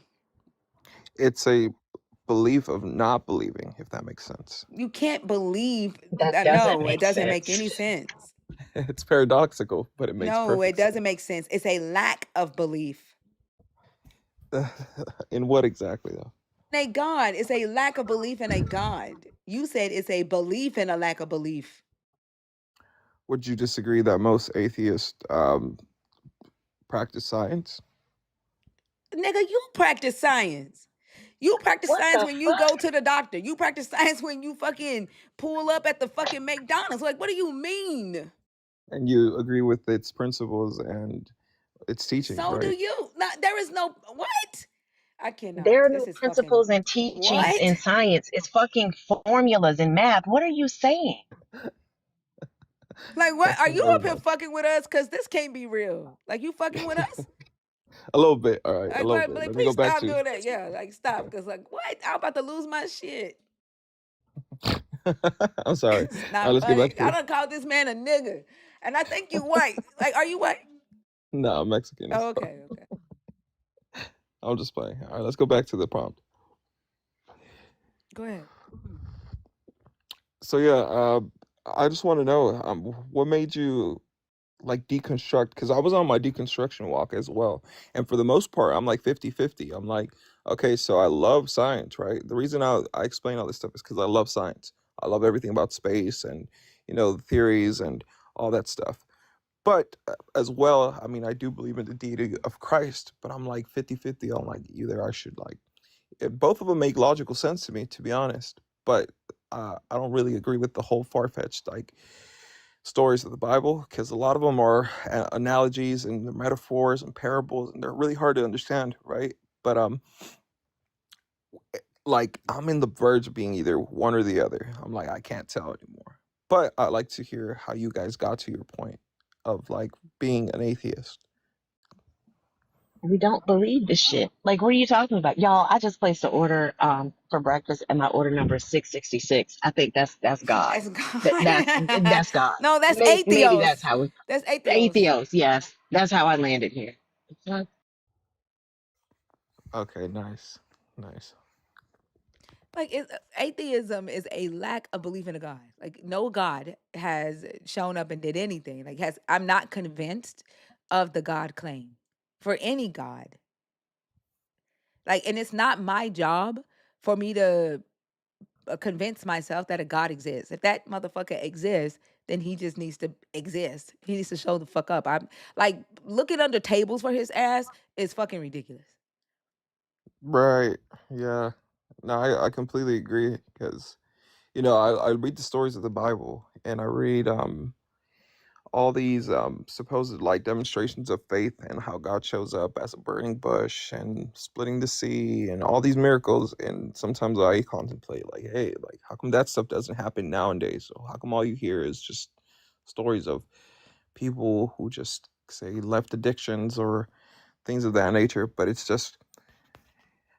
seems like God was more prominent in the old days when humans had a lack of understanding, That's right? because we're reading stories. We're reading like a storybook. Santa Claus once existed. Like Tabby, I also was once a believer that a fat white man flew around the world in one night on a sleigh with 12 fucking reindeer and Yeah. and dropped toys down my parents' chimney for all 7 of my siblings. Multiple toys because the living room was fucking packed when we woke up. I also believe that, but I grew up and I accepted the fact that that was my mom and dad working their ass off to fulfill our Christmas list. That there was no fat man riding around the world in one fucking night. It was illogical. Yeah. Tabby. Okay, makes sense. Makes sense. I guess my only problem with my like deconstruction walk was when I was starting to do a deep dive into science. It became sort of I kind of look at the universe as God, right? I don't believe in God as like this man in the sky. I sort of believe it as like this energy. It's kind of like the new age um Christianity or something like that. The whole Christ consciousness and all that belief system, which to a certain point I agree, but it's like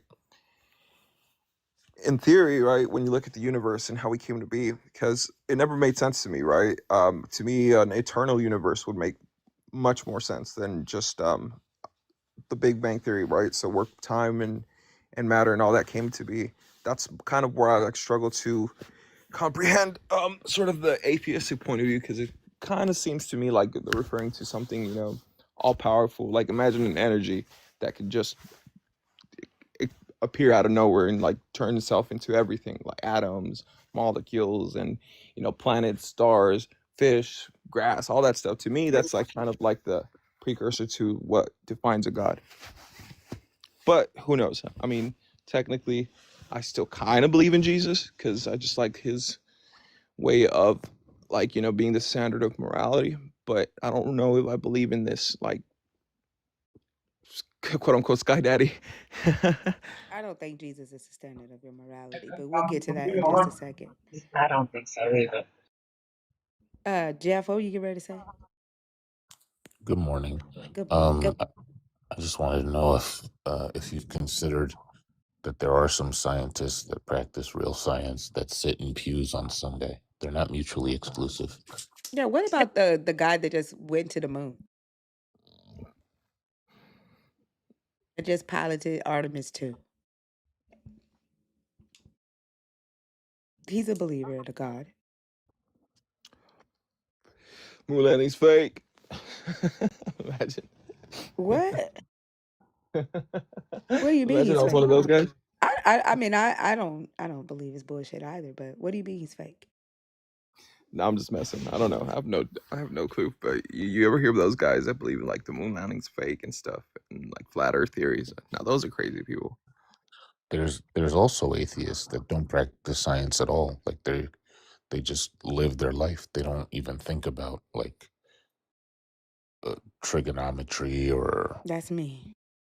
sun angles or getting hydrogen out, any of that. Because Thinker hates me and doesn't want to help with getting all the hydrogen out of the sun. That I'll help you with. I don't give a fuck about a God creating the goddamn sun. Like just because he put a ball of fucking gas in the sky, I'm supposed to fall on my knees and worship him? Like what the fuck? That same ball of gas causes cancer.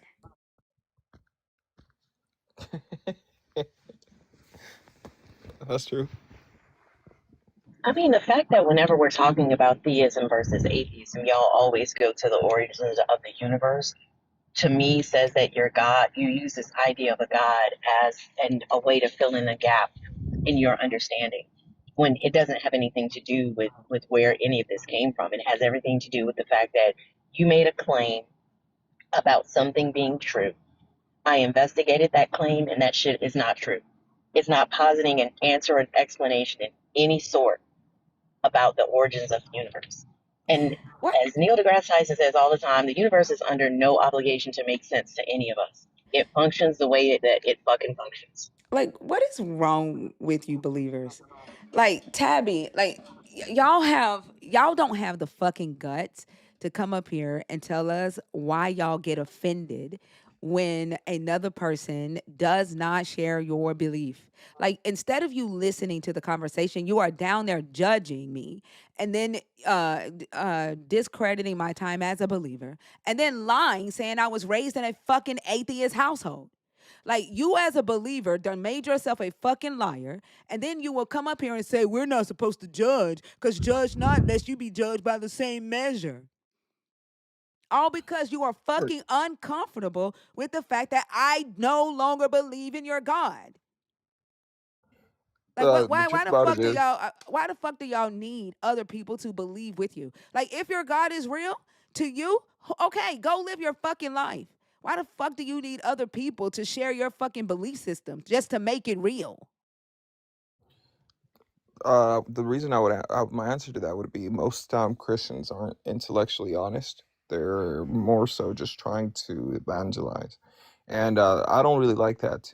To a certain point, it's frustrating because, I mean, it's almost like a truth claim, right? Oh, they think they have it all figured out. They haven't acknowledged other beliefs or even heard like, they don't follow the standard of what they are preaching.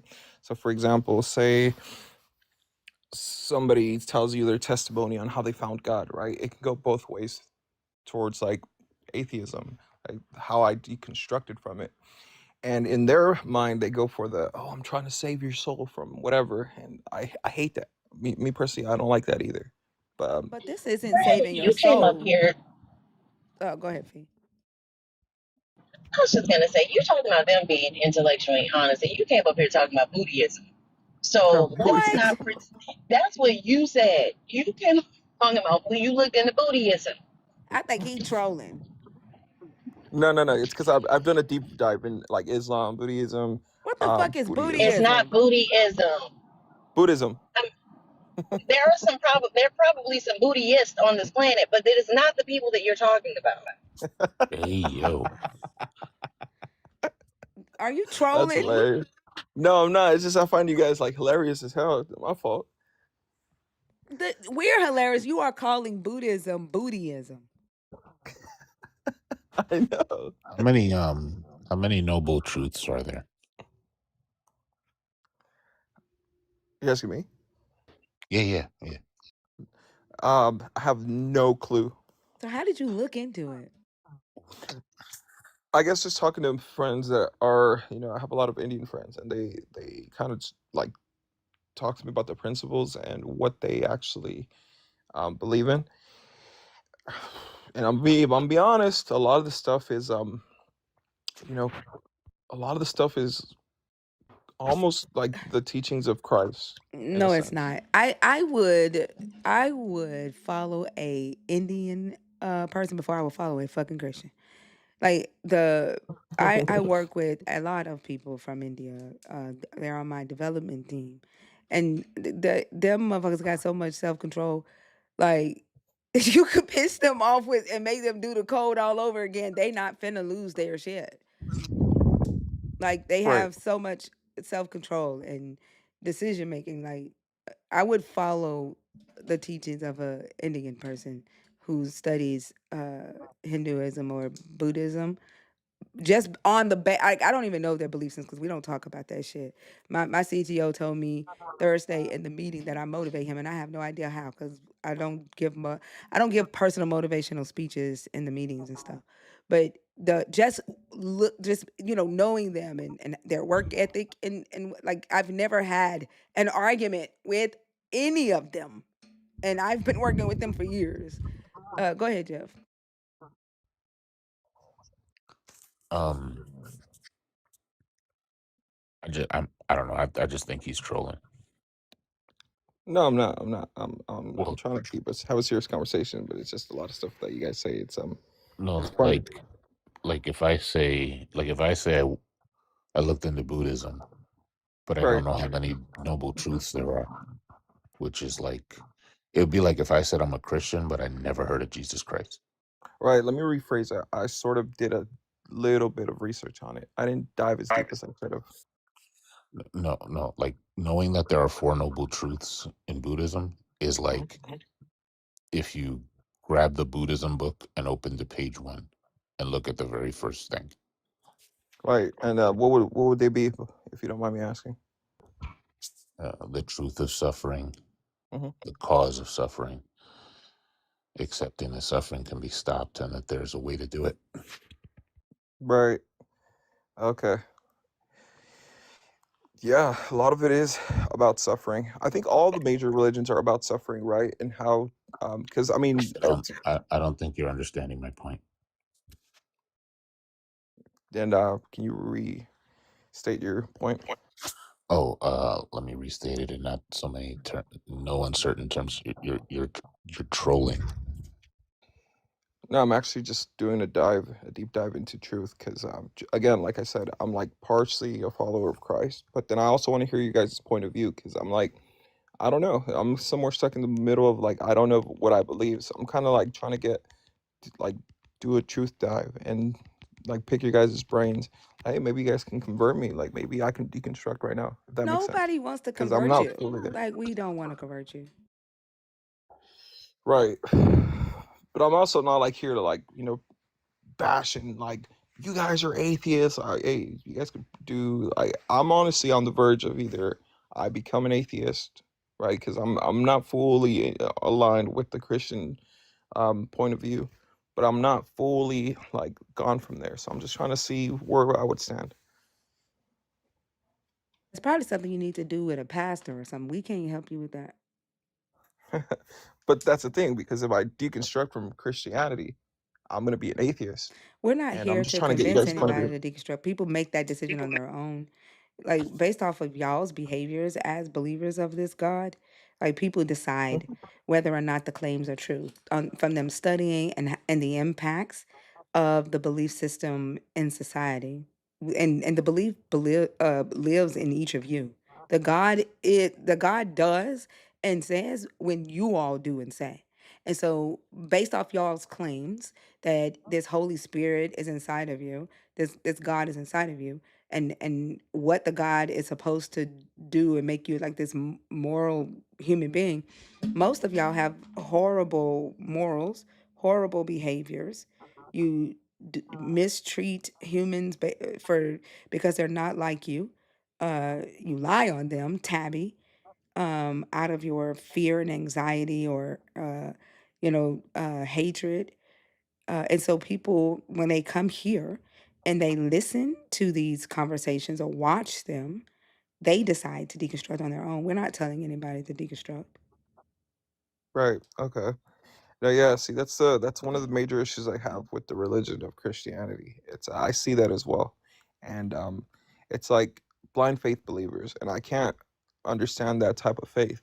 So I guess my faith is a little different in the sense that I All love to faith hear, is all huh? faith is blind. All faith has to be blind by definition. If you see it, then you don't need faith in it. Right. Okay. Yeah, Faith, that makes faith sense. is belief in things you can't see. So when people say not blind faith, like, well, what's sighted faith? Sighted faith is evidence, and it's not faith. I don't understand. I guess my answer to that would also be like it's almost the same when like you try to look at into science, and I hate to bring science up so much. It's just because in order for me to fully deconstruct, I just I have to go with logic and reason, right? And obviously science teaches that. And because like again going back to the prompt, like I'm also disappointed and embarrassed in certain things that I used to practice as a Christian in the past, but right now I'm sort of in the middle of like,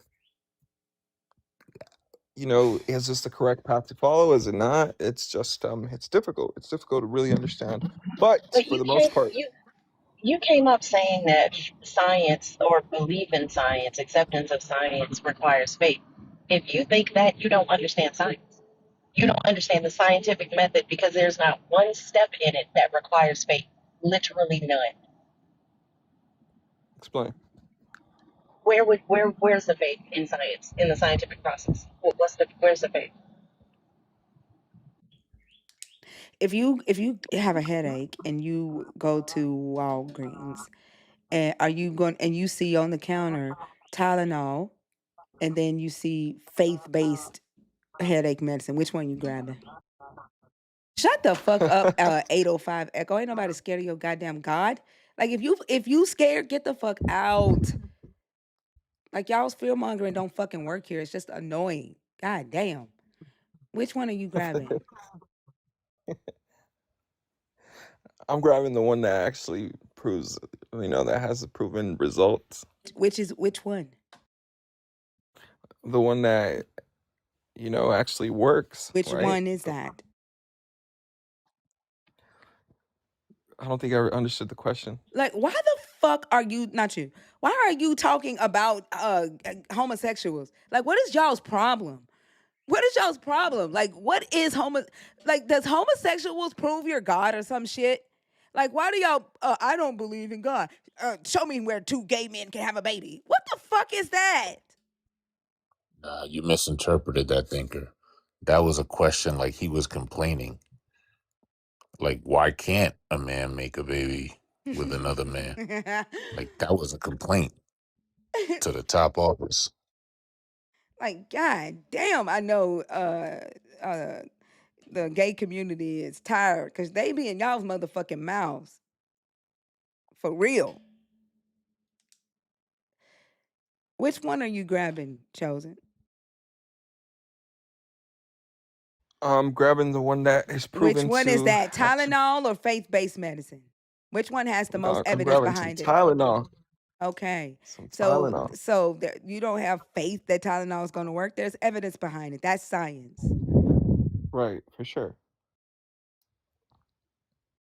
That's a good point.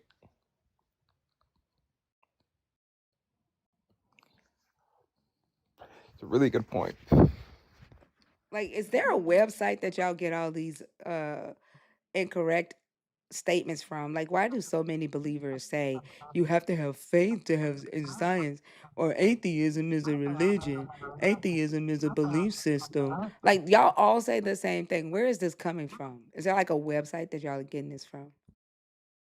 It could possibly be due to the fact of, I would say maybe our way of thinking and the way of, I guess it would be called maybe indoctrination. It's kind of hard to get out of that belief system once your brain has already picked up on the way it functions. I guess it's like neuroscience, right? I mean, you see patterns where the patterns aren't, and a lot of that can be traced back to just being told what to believe. So it's like, I don't know. Do you see how the Sounds believers like in the chat are acting? Like, can you see how frustrating it is?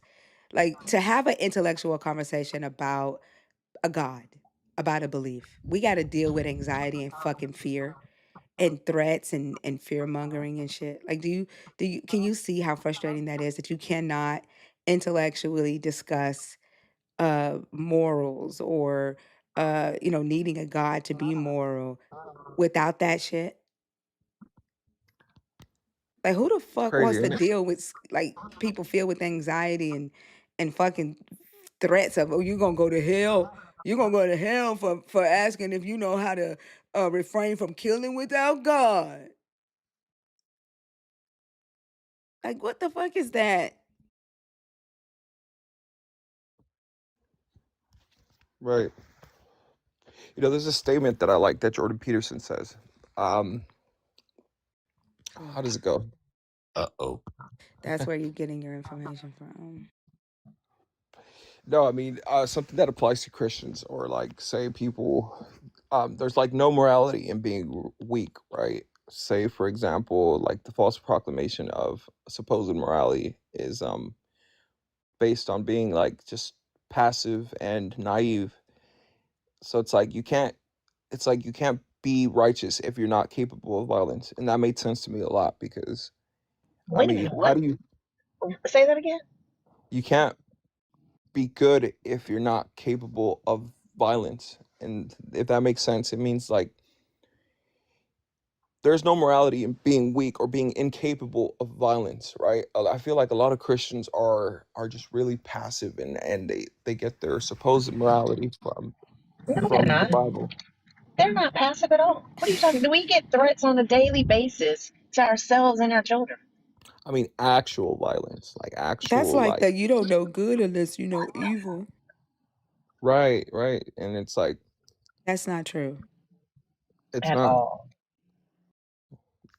See, it kind of made sense to me in a way because it's like, how good can you be if you really are not able to be anything else but good? And That means it your goes to God show, isn't like, good. right, right. That means See, that's where Jesus I'm like, isn't good. And that means the devil can be evil. That means the devil is also good. Like, y'all listen to yourselves?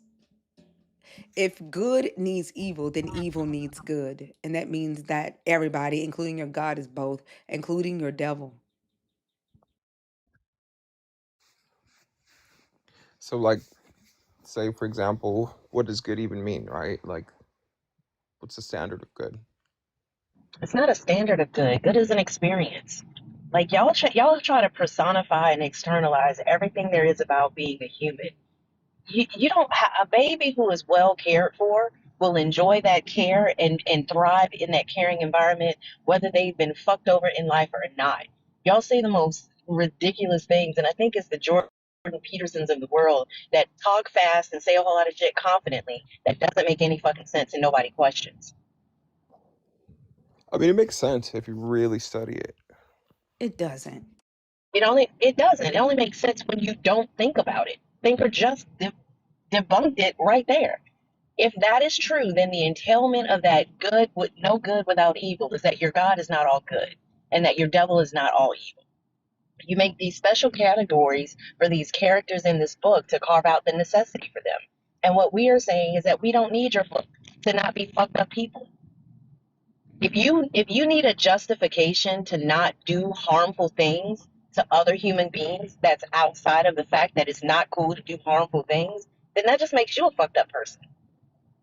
It's not deeper than that. No, what I actually agree, because there's a lot of going back to like my practice, right? My religious practice. There's a lot of Christians who say they're good, but they're not good at all.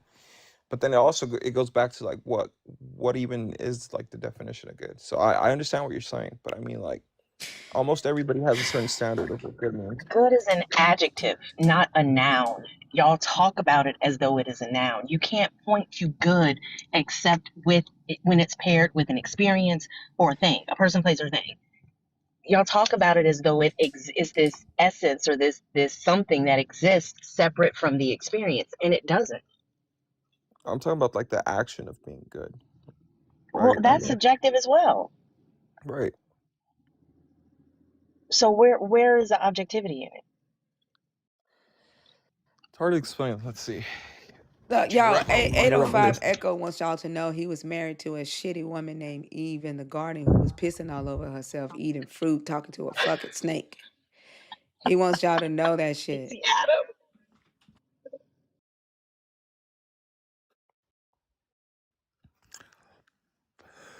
But anyway, I just kind of wanted to get up here, share my beliefs, have a little like intellectual dive. But for the most part, yeah, you guys gave me something to think about. But truthfully speaking, I wouldn't consider myself fully Christian. But at the same time, I'm like, I can't deny I guess I still believe in Jesus Christ as like an actual human and like the standard of like, say, I guess, how human is supposed to be and like the ethics and, you know, being, quote unquote, a good person.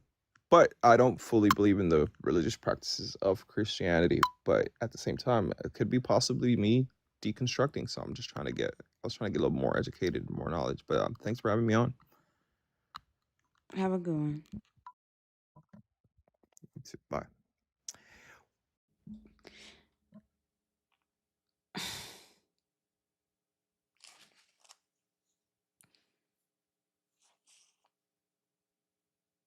Don't forget. So the new rule for nerds, whether you are a fan club nerd or a super nerd, is if you are in the guest box on purpose, put a nerd emoji. If you have access to the super nerd emojis, use the nerd emoji. If you are a dragon and you're trying to come up while there is a guest on stage, use a dragon emoji. If I don't see that, then I will not automatically bring you up. I'm going to assume TikTok threw you in there without your permission. Katina Catalina?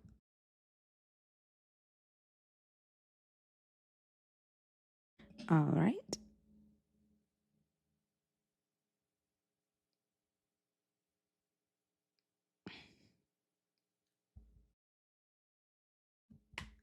Yala, are you serious? I'll do that. We already know you got supernatural powers. Mike West. Mike. All right. Mike said they done got me. We didn't do that. TikTok did that to you.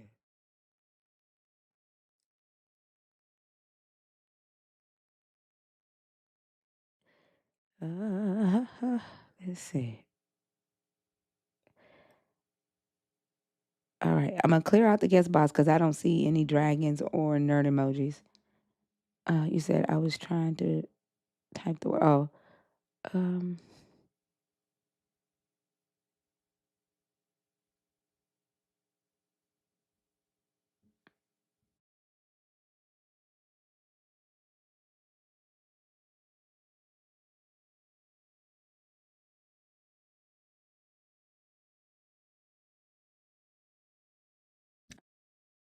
right. The guest box is empty.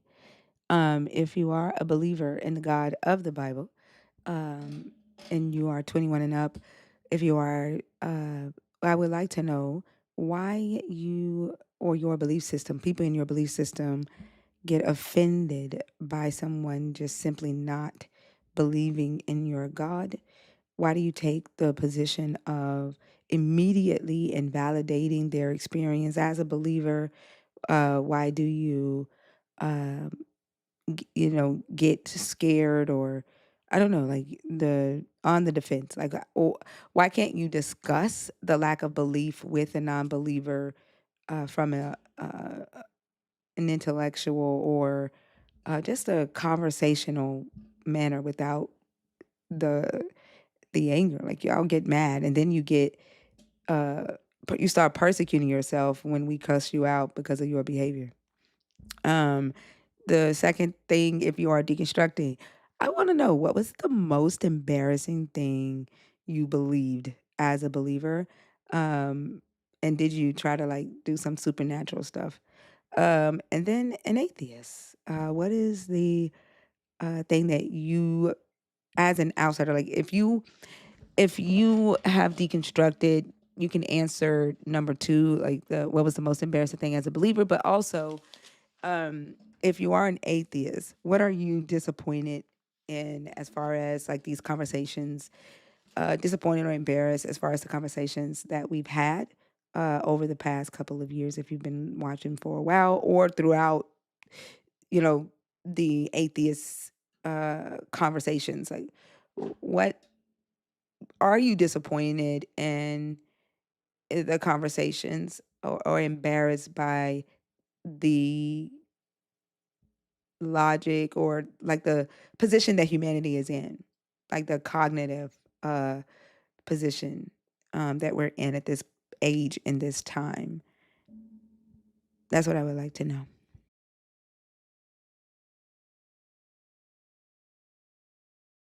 I don't care if your God exists, so don't come up here or like, I don't give a fuck about no damn sun and air and all that. I don't care about that. Universal man. Yeah, good morning. Good morning. How old are you? Over 40. And are you a believer in the God of the Bible, deconstructing, or an atheist? I'm a believer, yes. All right. I'd consider myself to be Unitarian preterist. Okay. Did you hear my question that I have for believers? Yeah, why believers are hostile against non-believers. Yeah, like why do And for other things as well, but that's the one that stood out. okay, my first question is uh do believers need other people to believe with them? No, actually, most believers don't actually follow Christ's words. Christ says if someone doesn't receive your words, you I'm just not dust your asking foot that. and you move on. I'm not asking if y'all No, actually follow so Christ for real. I'm at wow, yeah, well, hold on, that's not I my would hope question. that. Wait. Sorry, go ahead. That isn't my question. I'm not asking are y'all true believers or not. I'm asking, do you need like a large amount of people to believe that your God exists? What do you mean by need? Like, are you able to believe in your God even if no one else believes? Okay, you have a point. Some churches preach that they are expanding, so therefore they should have a certain amount of size, a certain number of members. So they equate membership with veracity. So you are correct. There are some churches that preach that. I personally believe that once two or three comes in his name, the Lord is there. But that's what So I believe. so the answer is yes, you But you need are more correct. people. So the answer is yes. I'm not talking about Yes, churches. most mainstream I'm not talking. churches, Hold on, yes. universal. I'm not talking about churches. I'm talking about individual believers. And so when you say Mhm, two or three are gathered in His name, mhm. there He will be in the midst. So that means that there does need to be more than one believer who believes that this God exists, and not just like you can't. There can't be just like one sole believer on earth and your God exists. There at least has to be two. Okay, Is that? Am but I that's a good correct? question.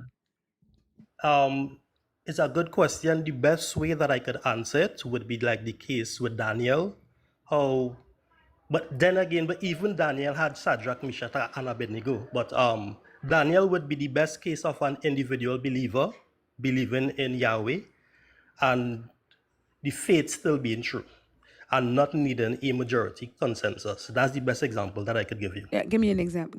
Explain that more. Okay, when the Jews broke the covenant and Yahweh used the Babylonians to punish them into captivity, right?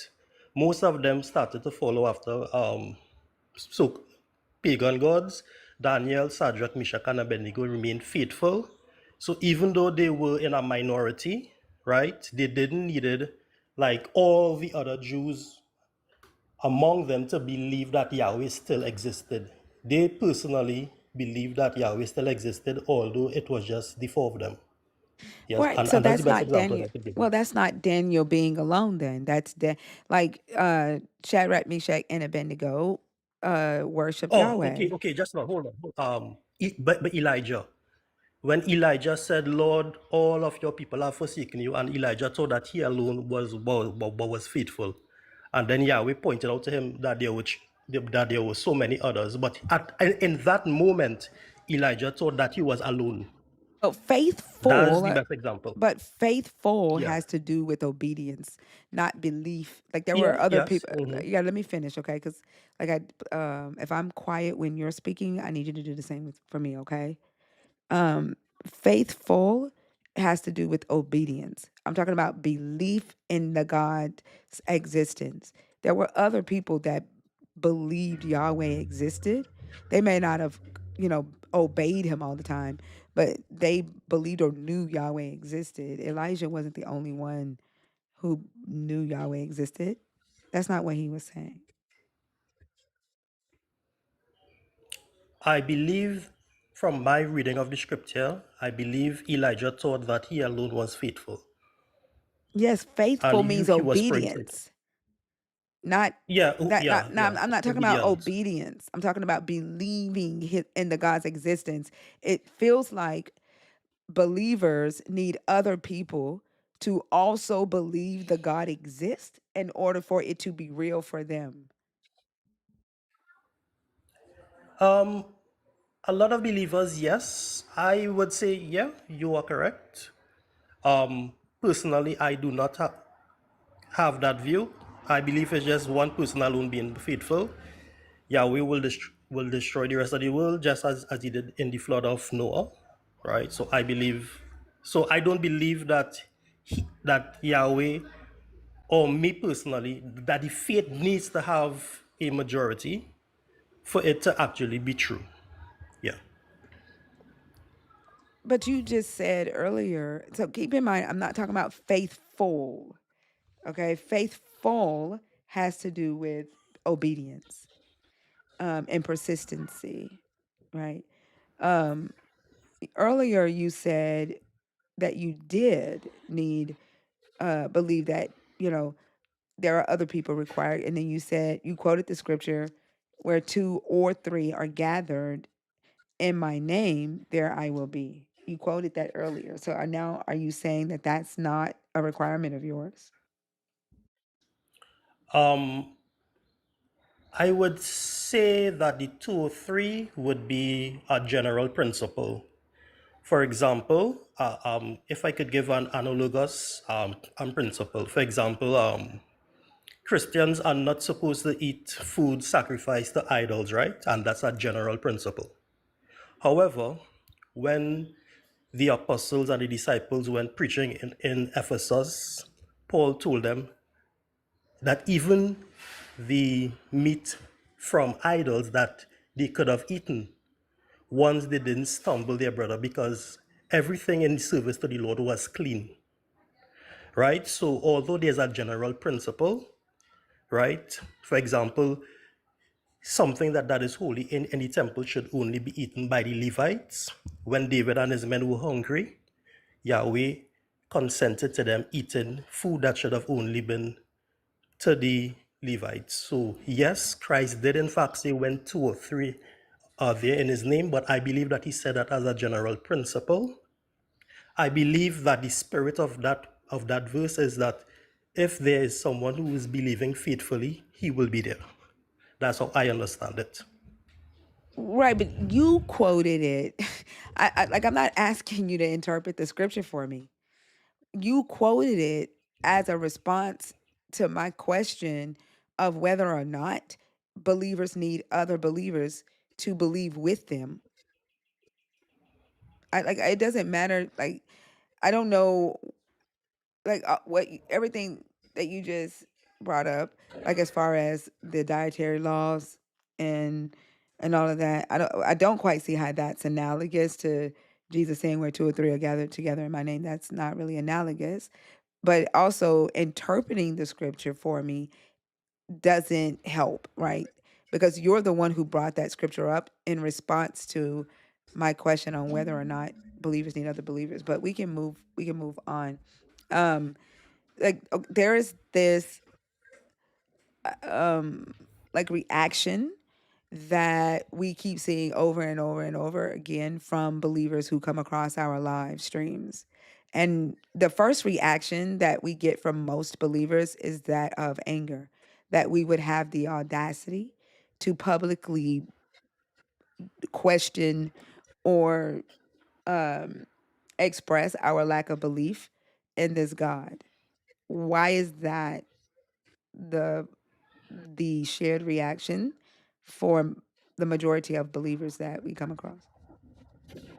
Yeah, because most believers, especially in mainstream denominations, would interpret you questioning God's standards or a certain case that could appear unjust as an attack, as a personal attack. Well, it is as a personal attack on God, and they take it personally. Why? Like, we are As humans, we have every right to, like, especially like if you all say that your God gave every human free will for the purposes of you using that free will to voluntarily choose and worship this God.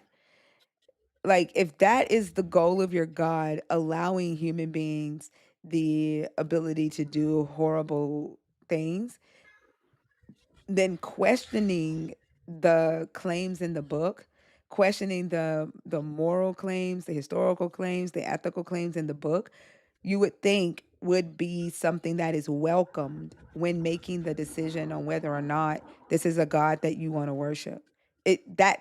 That process shouldn't be the thing that y'all frown upon, and it shouldn't be a personal attack on you, because my decision and my process that I use to arrive at whether or not I want to use the so-called free will that believers think your God gave every human uh, to see if I want to worship this God should not have anything to do with another believer. yes, and even as an extension of what you're saying, for example, I don't believe that the Bible should be used as a guide to make to make law or for policies, because it is not something that is objective. What are you responding It's not. to? Like, are we in the same conversation? Am I crazy? Oh, yeah. No, you're not. You. Why are you I like? said as an extension to what you're saying. But that's not an extension. That's a completely different topic. Your point was that why are believers angry, or No, why why are are they they taking it trying? personal? You said it's an attack. You said my questioning the belief and the faith openly on the platform, believers take it personal because it's attacking their personal identity. What does that have to do with Yeah. the Bible being used to create laws? I'm so confused. Yep. Well, it's that same sentiment. It's that same lack of justification that believers have for taking it personally. Is the same lack of justification that they have for trying to conform society to Bible standards. Is the same way how they are, just as how they are encroaching on your right to you to have your own personal beliefs. they are also encroaching on society's rights by trying to enforce something that is subjective on society. Right. That's the point I that agree. I was trying to make. I agree with that point, and we can talk about that point. But I would like to address the point of it being their attack on their personal identity, and before we get to that, because what my question or my response to that was, why would a believer feel like my questioning this God and this belief system be an attack on another person's personal identity, when the belief is that you all have free will so that you can voluntarily choose the God?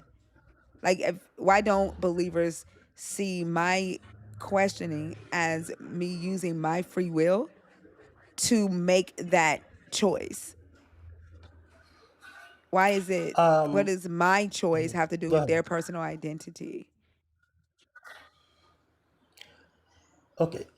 As I said, I agree with you in principle, No, I'm and asking I don't think why. that there's Not if more you agree or that. disagree. Okay, I don't think there's anything more that I could add to that. I believe that all persons should be free, as the United I'm not Nations Charter of asking Rights if you says. agree. Universal, All persons should be Universal, do you hear me free. talking? Do you hear Sorry, me? go ahead. I'm not asking you if you agree or disagree. I'm trying to understand the, like, what's happening and the way believers think. I'm asking why would someone else's process of using their free will to decide whether or not they're going to worship this God, why would another person's process affect the identity of another person? That's what I'm asking. Okay, I can only answer for myself. I can't answer for someone else. Well, you did when you said it's attack. They feel like it's attacking their personal identity. Do you feel Well, like that's it's as far attacking as your I could personal go. identity? Of course not. Well, okay, so then this is confusing because that's the answer you gave me, and now you're saying you can't follow that up because it has to do with somebody else. Oh, I'm so confused. Okay. Um, as far as I could clarify, personally, it doesn't affect me, but I have seen, well, remember, I am not from a mainstream denomination, so I don't need a majority consensus for my faith to be valid for me. Okay. But I have seen that trend that you're talking about with persons from mainstream denominations where they need that sense of universal validity for their faith to be true. And that's all that I could say on this issue. So okay, so you don't, it does not affect your belief in your God or make you feel angry or disrespected if I say that I do not believe in this God because there's not, I've studied and the claims in the Bible do not hold up to history. That doesn't affect your belief in, like, your emotional, like, it doesn't make you feel disrespected or offended by that Um, statement. Sorry, go ahead. Go ahead, sorry, because I don't want to cut you off. Yeah, I just wanted to know, like, so, like, when you engage with atheists or other belief systems, and they say, "Well, I don't believe in the Christian God because the claims in the Bible don't hold up to history," that doesn't offend you?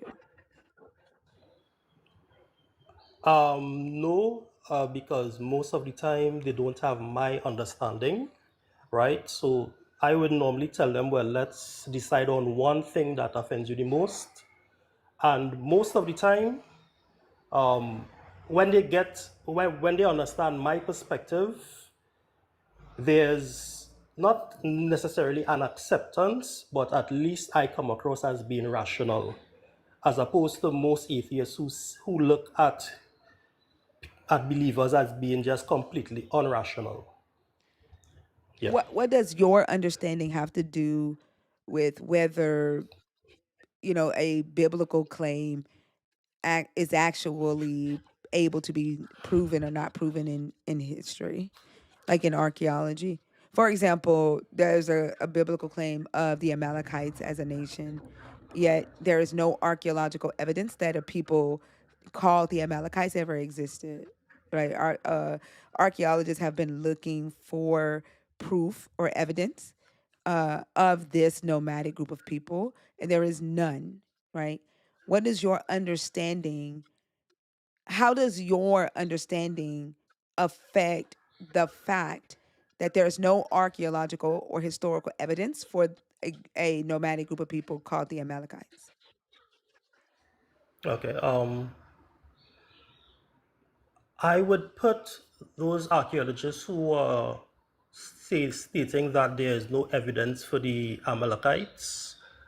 I put it in the same category as the archaeologists who say that there is no evidence for the nation of Israel crossing the Red Sea.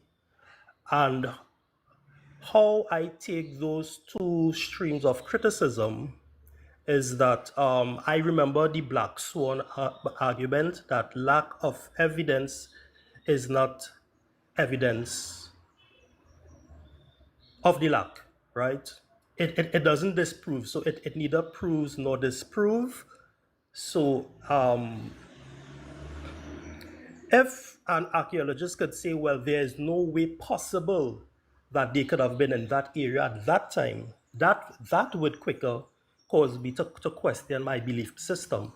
No, I'm not asking If it what would make wasn't you question. possible, but just the mere fact that there is no Hold on. evidence of it doesn't give I'm not asking cause me to that. question my belief. I'm not asking you that. You said you said you said that most atheists don't have your understanding. When I originally asked if it would offend you if an atheist said there is no the reason why I don't believe in the Christian God is because there are the historical claims in the book do not match history, do not stand up in actual history. Then you said, well, the atheist wouldn't have my understanding. And so I gave you an example with the Amalekites, and I'm asking, what understanding is it that you're saying the atheist doesn't have that would negate factual information?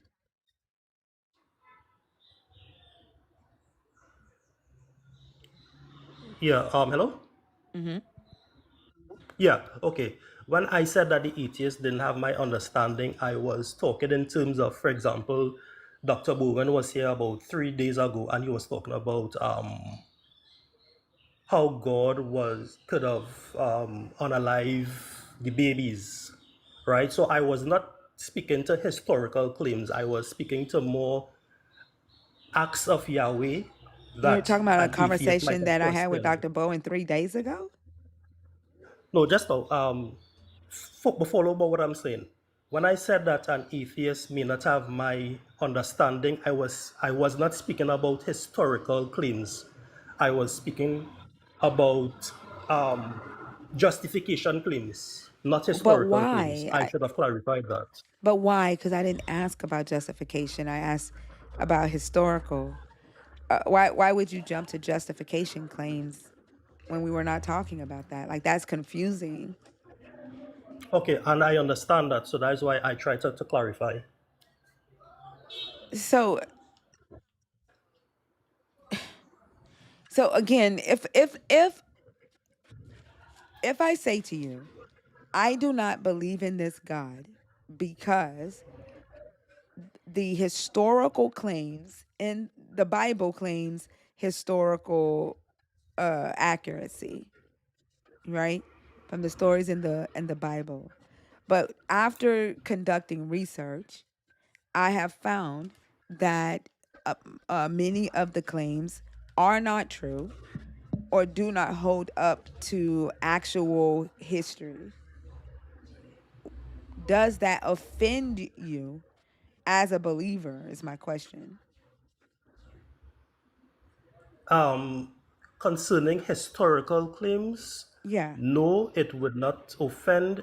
It would only cause me to question my belief system if it wasn't at all possible.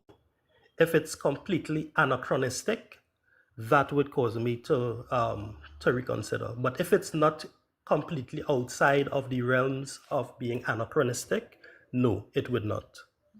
Yeah, I'm not asking if it would make you question your belief. I'm trying to understand why believers get mad at atheists for discussing the reasons they don't believe instead of just addressing the topic and having conversations. Like, I'm not trying to prove anything to you right now.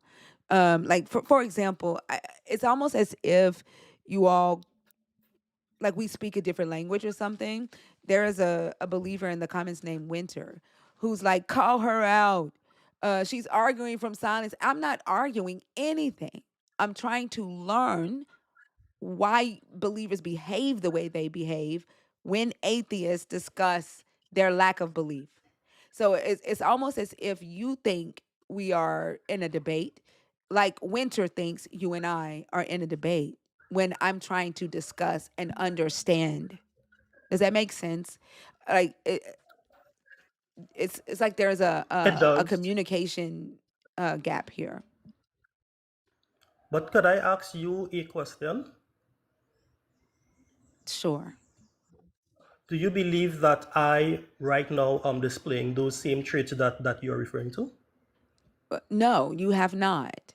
No. Okay, thank you very much. I don't think that we would have gotten, well, I don't think that we've gotten anywhere, but you've not been defensive, like on the defense, but you're here to defend, it sounds like, and not discuss and understand.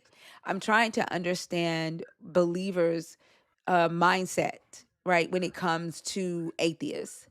Why do they behave the way or react the way they react when they come across a person who does not believe in this God? That's what I'm trying to understand. I'm not trying to argue with you whether or not your God exists, whether or not your God is moral. That's not what I'm doing right now. And I understand that I would be a very poor representative because I believe that Christians and atheists should have more dialogue. I believe that, so I don't have that mindset, and it's difficult.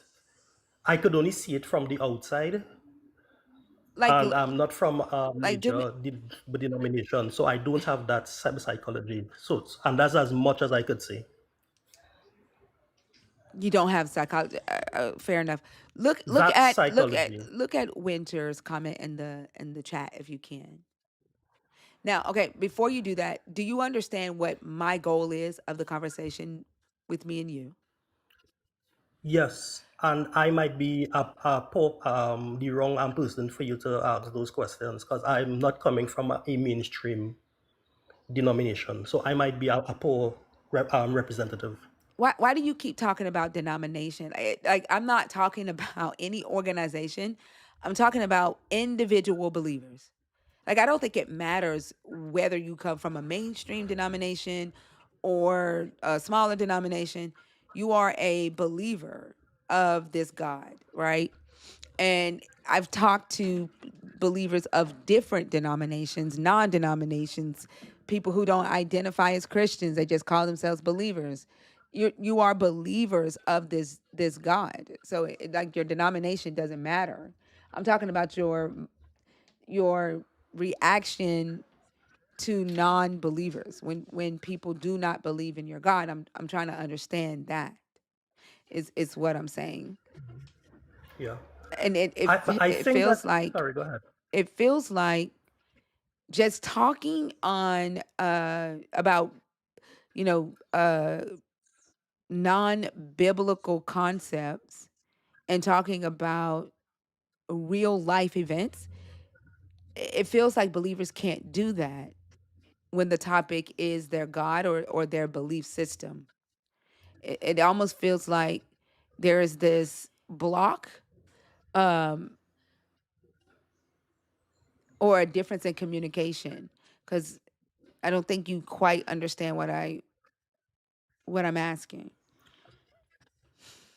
or what I'm trying to I discuss. think. Okay.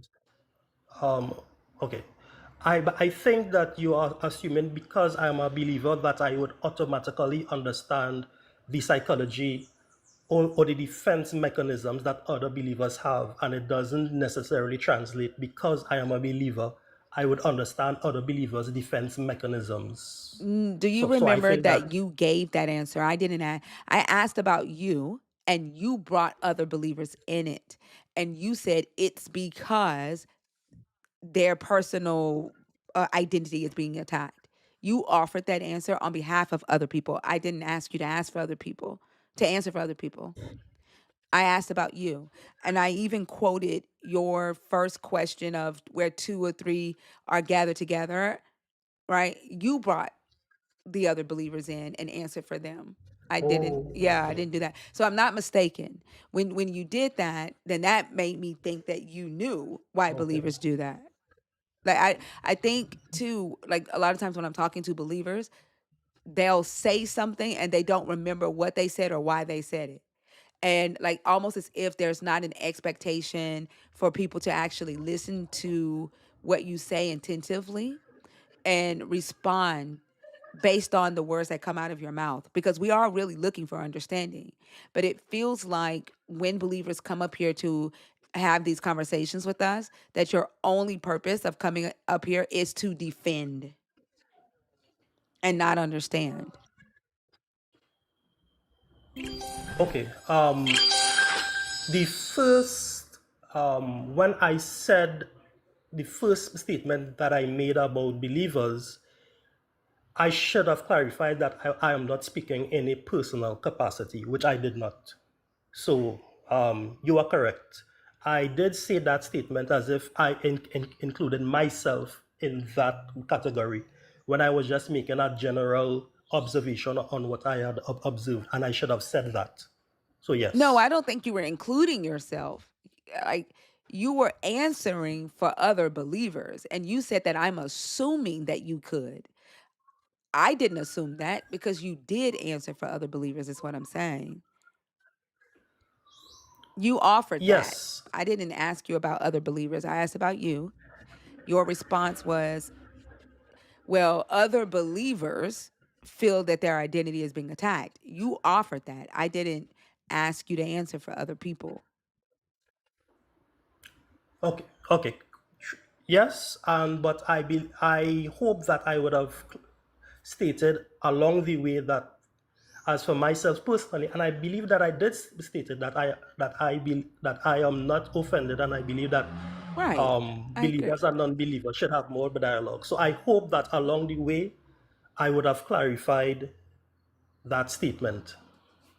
No, you did, but you accused me of insinuating that you could answer for other people, and you forgot that you offered that answer. I did not do that. Like you accused me Okay. of something I Well, didn't I can do. retract that. Yeah. But I can retract that statement. Yes. And I do. Yes. Well, I mean, I don't think that you can answer uh, the topic then, because like when you came up, what I wanted to know was why do believers get offended when atheists don't believe? And you don't get offended. You said you came up to answer that, but you don't get offended. So I don't think you can answer that. Yeah. Yeah, yeah. Well, but but thank you for giving me the space to at least represent that there are some believers who don't get offended Yeah. when in having conversations. Yeah, so yeah, well, keep up the good work and you enjoy your day, man. Thank you. Well, Like lady. we'll go back to the discussions of like immorality and all of that. But right now I'm and you can come back when we do that at another time. And I Yeah, appreciate I you. thought that was what was the direction that the conversation was heading in. Sorry, so I misrepresented the direction that you were taking this morning. Yeah, it probably could have had we been able to go deeper into it. But like let's just come back another day when the topics changed, okay? Yeah, All yeah, right, have a good yeah, one. sure. Good morning, Oso. Good morning, everybody. Hey, also. Twan. Twan? Okay. Hold up. What day is the concert? Is it on a July Wednesday? 8th. I don't know why I You talking thought about that was Bash's Tuesday. concert? Okay, so it's on a Wednesday. Yeah. July 8th. Yeah, that's a Wednesday night. Yeah, and then that Sunday is when we're gonna go out for my birthday. The 12th. My birthday's the 5th. So I don't know. Oh, so okay. So Yeah. it's all right. I guess we have to figure We'll figure. out because if the show is on that Wednesday, then we probably go down Monday. I don't know how many days y'all want to stay down there. Yeah, that's what I was trying to figure out because I assumed it was going to be on a Friday or a Saturday night. I just looked at the calendar, but we can figure it out. Okay. I'm flexible with like before or after. It doesn't matter to me. Okay. Maria? Yeah, Yeah. hello. Hold on. We making plans without me? We've been The fuck? making these plans. So We don't just play late. with us. Don't Don't even play. This is my first time. You don't ever come no way. You came one time. It's in Atlanta? No. Yes. He Then I'm always there. talking about have an issue with Alabama. Yeah, as And long your as ass it's not better be on a Alabama, I'm cruise too. cool. Well, the cruise ship is not going to Okay be in Alabama, so don't play. Exactly. then. You even going on the cruise? When is it? We can't give dates out over the thing. Check the Oh, okay. Discord. Word. It's possible. It's possible. Highly likely, actually. I haven't been on the Dad boat in a is minute. going. Oh, then yeah, I'm going. That's so awesome. See, the rest of us are chopped liver, but I get it. I want to meet Dudette in person too, so I Well, understand it's how just so. because I have to bring pressure if Dudette's coming, so that means I have to get him into like service animal school. So like I just gotta lock in. But yeah, we I got think you. you should. Okay, cool. You know you got until April 22nd to sign up. Bet. Maria, how are you? I'm doing pretty good, thank you. What you got on the topic? I want to hit the topic of disappointed and embarrassed about once I believed. I'm a bit shy, so sorry if my voice kind of shakes a bit. Oh, I thought you could say I'm a bitch. You said that's what it sound like. Sound like she said I'm a bitch. But you say you a bit shy, okay? I need to learn. I can teach you. Oh my gosh.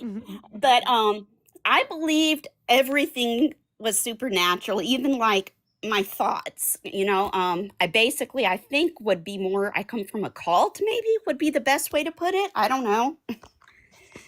We But all came from a cult, Maria. It's okay. okay. It's okay. We all came from a cult. Okay. So like for instance, like and I'm still in the process of I think deconstructing. Like we went to Sonic and I was scared. It just like almost had a panic attack because it said free will.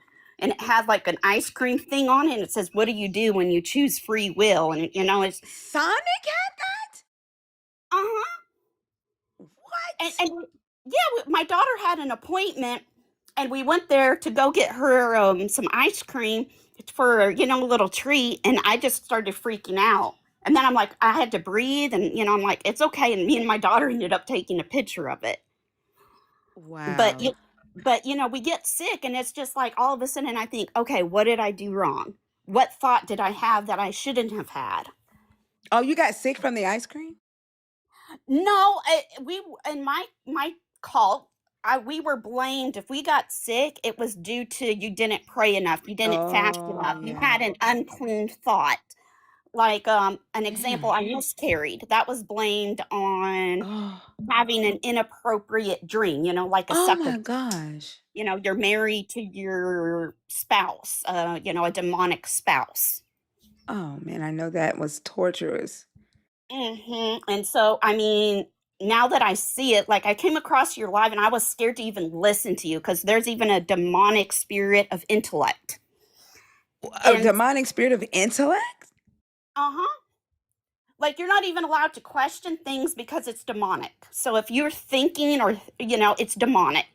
And then I was also homeschooled with the Abeka program. I don't know if you know anything about that. You said Rebecca or Habakkuk? Abeka. It's like Abeke. Oh no, I've not heard of that. Yeah, it's really, really weird. Like they have pictures of like people and dinosaurs walking around. Can I look at it? Is it on Google? It should be, It's yeah. a homeschool curriculum. Exactly. It's a homeschool It curriculum. surely is. And I it know you teaches fucking lying. weird stuff. Like even It's a like things like comprehensive, biblically based curriculum, textbooks, teaching aids, and more for preschool through grade 12 with a proven spiral learning approach. Founded in 1954. Wow. yeah, it's weird. They teach things about the Civil War that aren't true either, and certain simulations and different things. And then when I got with my husband, there were certain things that he did that was considered to be witchcraft. And then I started looking at it, I'm like, that's nothing. It's just tradition. It's just normal. Like what? What were they calling witchcraft? Like certain things like evil eye, mal de ojo, where you get like an egg and you rub it on somebody. Or, like they would clean the house with sage or something like that, because they're Mayan, they're indigenous. Yeah. And I mean, it's just a little bit of a belief, it doesn't cause any like demonic harm or anything, and like I was told to chop my daughter's hair off because it's ties to her indigenous side. So they believe in generational curses. And like they've told my babe or my daughter that she's cursed over the phone because she has GI issues like me. She has the same. I have something called hypermobility or Ehlers Danlos. It's genetic, and so my daughter has it, and that's considered a generational curse. And that means like my grandpa or my great grandpa did something, and we have to cut the soul ties off, and I'm not being faithful. Therefore, I passed it down to my daughter. How did you deal with all of that mentally? I'm not, to be honest. I'm still dealing. I've kind of, closed myself off for a really, really long time. Not to add that I've been bedridden on and off. I mean, TikTok is pretty much the only thing. Like Facebook, I get cussed out because that's like my old life. I get on TikTok and I say something about immigration or, my questioning of beliefs. I get cussed out. And it's hard because all of my support system's basically gone. My family and everybody else, they're gone. Are they when you say gone, did they disown you for deconstructing, or are they no longer alive? They basically they don't believe they're talking to their daughter anymore. They believe they're talking to demonic spirit. So if they see me, they start rebuking me. Like, get out, doubt and fear and unbelief. Get out, and they'll come with their little holy water. Oh my gosh. I'm so sorry. You have to, man, that is hard. And so like right now, I guess where I'm at is I've been posting a lot, and I'm trying to see if, I get struck by lightning or something. I guess is the best way to put it. Have you heard the song that I wrote called Fructophobia? How long have you been a nerd? How long have you been in the community here? I think almost a year, but I normally don't say much because, like I said, I'm kind of shy, I've been battling, I guess, sometimes in the comments. That's where I've started is, discussing things in the comments and different things. Yeah, I've noticed you in the comments. I just didn't know when you first started coming. Well, let me first say that I'm glad that you're here. Thank you. And, we're here to support you as you heal through all of that religious trauma, work through, controlling your thoughts, right? so that you're not beating yourself up and doubting yourself and demonizing yourself. So however we can assist with that, like sharing relatable experiences or even just listening to you vent as you get through it. That's what, the community is here for. But like there's a song that I wrote called Fructophobia. And it's on my page, but it talks about the first time, like when you first start questioning, and because you are taught you're gonna get struck by lightning if you question God. Mm-hmm. And there's a line in the song that talks about typing in Google, did Adam die on the same day, and then clearing your history just in case. And then no look around the room, no lightning strikes, no demons jumped out. I'm gonna listen to that. I downloaded Spotify just a couple days ago. I'm not real good with technology. Like we were banned from a lot, and so my son had to teach me how to use it. But I'm gonna look that song up Oh, because I haven't released it yet, so it's only available to the nerds. So if oh yeah, if you're on the Discord, because I see you are a nerd. Are you on the no, Discord I'm yet? not on. I don't know how to use it. Okay. One of the mods can send you a link. All you gotta do is click the invite link, and it'll download to your phone. And then Oh, okay. yeah, and then just create a username, and then you're in the Discord. And then there's a channel called Thinkers Music. It's on that channel. Actually, I can play it for you right quick if you want. Yeah, that'd be awesome. Okay, hold on. Let's see.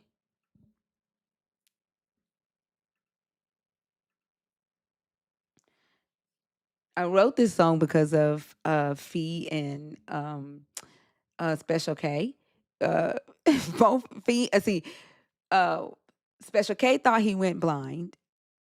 Fee, you thought you were paralyzed, right? When you first started questioning. No, I just Oh. I just started shaking, like hands visibly shaking over the keyboard. And Special K thought that Yahweh took his eyesight away because he started having a panic attack. And I felt like I was walking on a tightrope. Like I was so scared. Have you ever been so nervous that your legs are shaking? Like you can feel your legs shaking, but you look down, and the motherfuckers ain't moving. That's how nervous I was.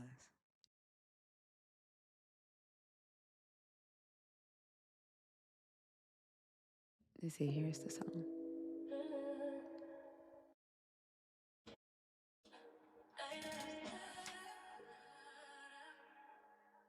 They said it was dangerous.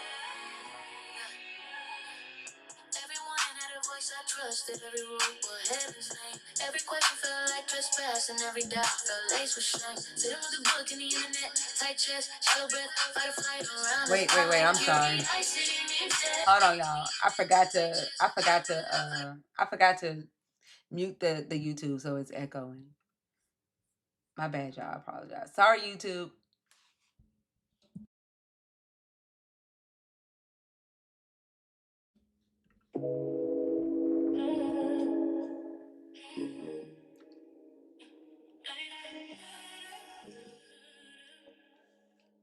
They said it was dangerous.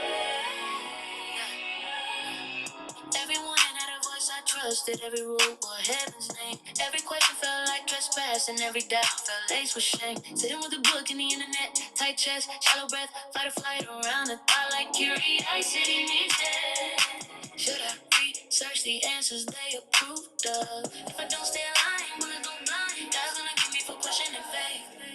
Adrenaline pumping, fear is doing overtime in my mind. Hold on, don't move, check the tone, check the room. Is this danger or just a question breaking through? Hearts is run, heads is pray. Every instinct pulling me in opposite ways. They said it was dangerous. Don't think, just obey the rules. Keep a naked conscience. Ignorance is safer for you. Fucked off for your planetary anxiety. Too heart racing, palm sweating. Tell me what I'm supposed to do. Denial is I'm screaming, save your danger. Cognitive dissonance on loop. Believe perseverance, whisper, stay afraid it'll serve as proof. But my God says, break the rule. Face the fear they fed you. I laugh when clarity came through.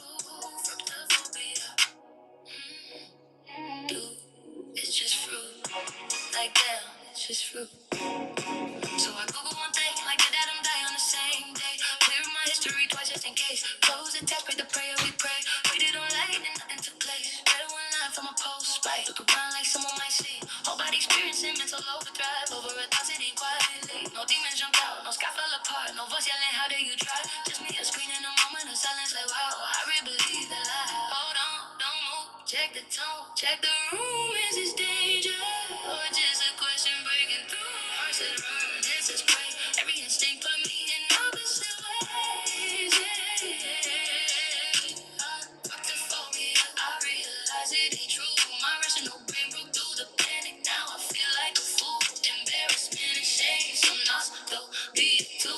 Tension drains away, 'cause damn, it's just fruit. Damn, it's just fruit. Damn, it's just fruit. They say it's dangerous. Don't think, just obey the rules. Keep a naked conscience. Ignorance is safer for you. Phobia, planet, authority, anxiety too. Heart racing, palms sweating. Tell me what I'm supposed to do. Denial is I'm screaming, save it, danger. Cognitive dissonance on loop. Believe perseverance, whisper, stay afraid it'll serve as proof. But my gut says break the rule. Face the fear they fed you. I laughed when clarity came through. Felt the phobia. It's just fruit. Like damn. It's just fruit. The phobia. It's just fruit. Funny what fear can convince you of. I think like it's interesting. I think the way the numbers go down when I play my music, I think it's believers who think that demons are gonna get in them if they listen to the music. Yep.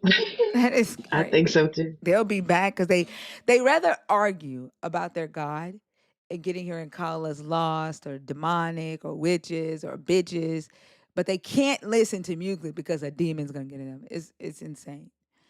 But is that like how you felt when you first started questioning, Maria? Exactly how I felt. You know, I thought I was going to lose I lost my identity. Yeah. You know, I mean, everything I did, including my thoughts, were very, very controlled. And, you know, even my husband would get upset because I would be like a robot and I wouldn't, you know, he would ask me something and I'd be like, yes, sir. And I would just say whatever I thought he wanted to say. And he was just so aggravated. You were You know, saying yes, sir, to your husband? because that's what I was taught. And he would tell me not to. And then I'd be like, well, if I don't, then I'm going to be cursed. And so sometimes we would have arguments because I would say, yes, sir. And he was like, well, don't call me sir. We're equal. And I'm like, no, we're not. You're head of the household. And I would be like, I'd be showing him scriptures and be like, you know, a woman's supposed to be submissive and blah, blah, blah. He's like, I don't believe in that shit. Or I don't believe in that. You can say shit. Okay. As much as my ass, cause you can say shit. But that's what he'd be telling me, and we'd be fighting back and forth. And I'd be like, if I don't behave this way, then my kids are going to be cursed. And then I fell, you know, on your live, and I'm like, well, what am I believing? This is just, you know, believing in the Nephilim, or, you know, Noah happened because they were half giants. So God killed them all because he messed the DNA up. You know, I was taught about the bad stuff in the Bible, but I was taught the reason behind it. You know, so, you know, and like we would have drills too, like homeschooling. We'd have like bug out backpacks and be like, are you ready to get chopped? You know, because we would, yeah, like you know, we were taught there was going to be a guillotine. And, you know, we'd be like, we'd have to practice. Do you believe in God?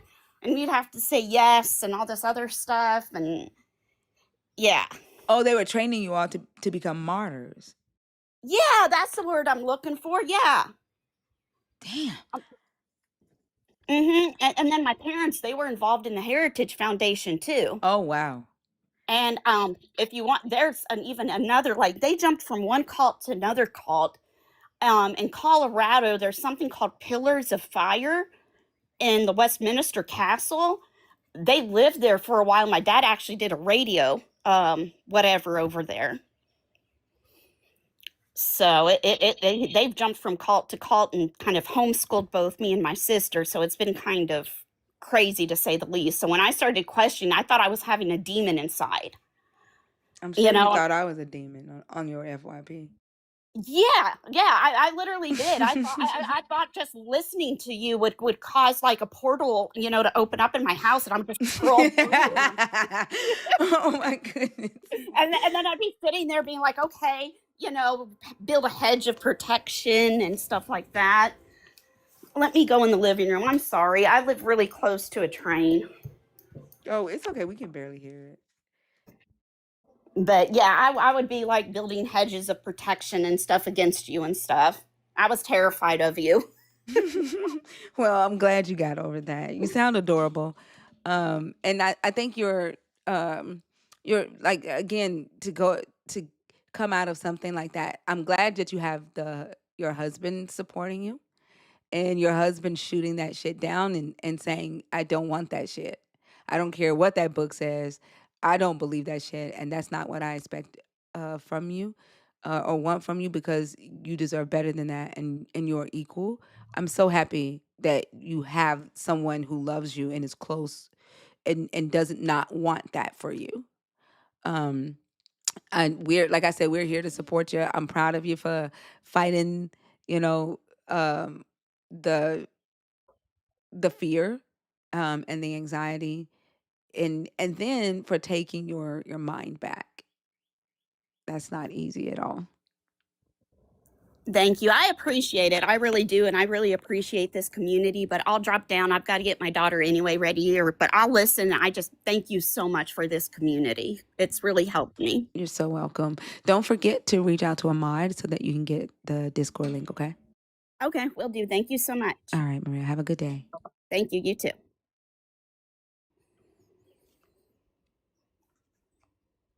People shouldn't be able to do that with other people's minds.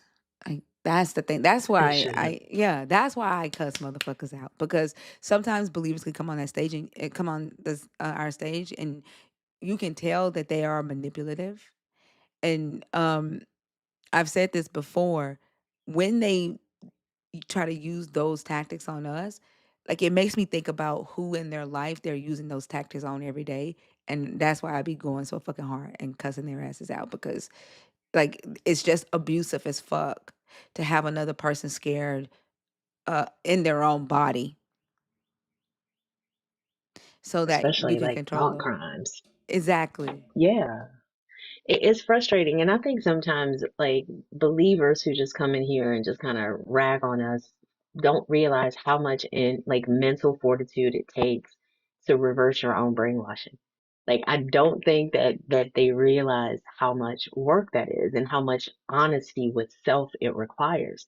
I think they're so used to looking at ignoring, denying, and deflecting from their own flaws and from their actual truth, and just perpetuating this persona of being the perfect Christian who's trying, or chosen because I'm chosen, I'm special. So they don't realize how manipulative and harmful it is to tell a person from the beginning just how you are and how you think is a problem. And instilling that fear in questioning anything, it is abusive, full stop. Yeah, like, no one can like, to be able to. I don't know. Like, I feel so sorry for anybody that has to go through that. Like, it's, man.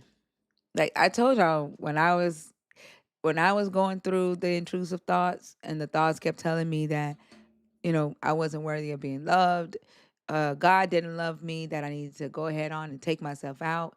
That was the worst time in my life, and I was a believer, like, trying to, live according to teachings and doctrine, and it was horrible. Um, and I don't wish it on anybody. And I think too, one thing that believers, when they're in this space, they're not taking into consideration that there are people at different degrees of this, where one believer may not have experienced what Maria experienced, and Maria needs to hear how that is abusive. They're only looking at their own experience, and they rather destroy it for everybody because they don't see value in it, instead of just scrolling, because there are people who need it, for a believer that hasn't been indoctrinated the same way as Maria. Would you rather that she stay indoctrinated into that abusive belief or environment, or would you rather that she get help with that and support coming out of that, just because you don't experience it?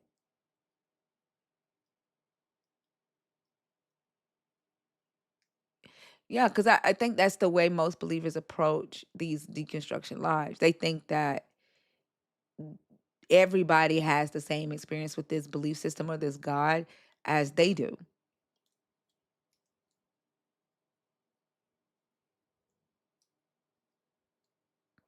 When y'all are uh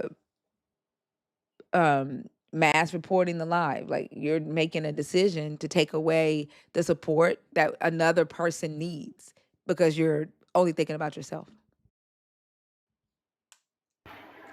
What's up, Phil? Yeah, hi.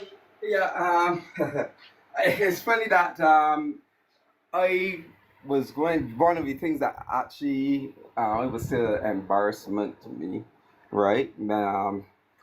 Was that same thing that the Maria just spoke about. That has actually was going to bring up, where I was part of that satanic panic stuff, and it really did a lot of damage to me, and that's why I started to start thinking, really thinking, right? Was still a Christian then, but start thinking and not just accepting or saying amen to everything the pastor says. And I started to really dig even deeper into trying to understand or learn better methodologies of how we should look at scriptures and scholarship and so on.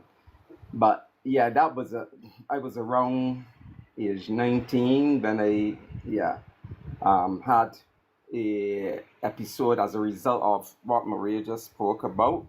It was in my church, really. It was more reading the He Came to Set the Captives Free by Dr. Rebecca Brown. Rebecca Brown is her pseudonym, but she lost her license. I eventually found out, lost her medical license for going and tell patients that their ailments is a result of demons, and they had open doorways and so on. That open doorways thing just had messed me up then. It put me in a mental state where I couldn't sleep. My voice, my speech was slurred. I couldn't think straight. I felt immense guilt. I was looking for everything, looking for this doorway that might be open, that the devil can come in, blah, blah, blah. To the point where then the prayers, of course, of Christians, so-called warrior Christians, was not working. And a family member decided, okay, we're going to take you to a secular psychiatrist who was one main psychiatrist at the QEH, the Queen Elizabeth Hospital here. And I got diagnosed. He said, well, your brain is overtaxed, blah, blah, blah. And he gave me some medication to help me to sleep. And by the end of that, within about 2 weeks, my brain was so clear. That's when I started really questioning and not just accepting, but I was embarrassed because it was, as a young teenager, right? And I can tell you, I was into that satanic panic, into Jack Chick publications, into the Illuminati crap at that age. About what was his name, Rivaldo Rivera, that Jack Chick pushed forward, which eventually find out that he's also a fraud. And John Todd, about this Illuminati. John Todd was also found out to be a fraud, right? And it did. It pushed me in the direction where I started questioning everything within Christianity, but it had serious effects on me. this immense, continuous guilt tripping, right? So I understand somewhat where Marie is coming from, because that's why I was actually going to bring up as one of my embarrassments, basically, and disappointment. And one of the disappointment I can say is leading people to Christ, into this thing. And people saying, "Oh, it's because of you I'm a Christian now," and yeah. So those are kind of my disappointments. But that thing is very dangerous, and this is why I keep going hard, as you said, Tinker. Yeah, going hard at them. That's why I go so hard at them. One of the reasons, especially when they are beating around the bush, clearly, willfully not engaging. You ask a specific question, they're not giving you the answer that the question asks, and then you say, "I answered the question." No, you didn't answer the question. You give an answer, but it is not what the question was asking. Just be honest.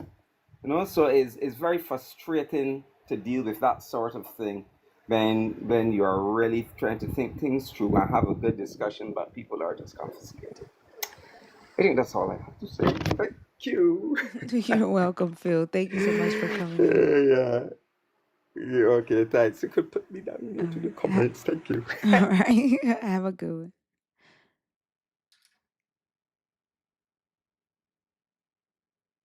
It's interesting. Like he made a good point. That it was the religious psychosis that sent him, to the medical hospital, but it was medicine that cured him. Medicine that cleared his mind, not religion or prayer or God.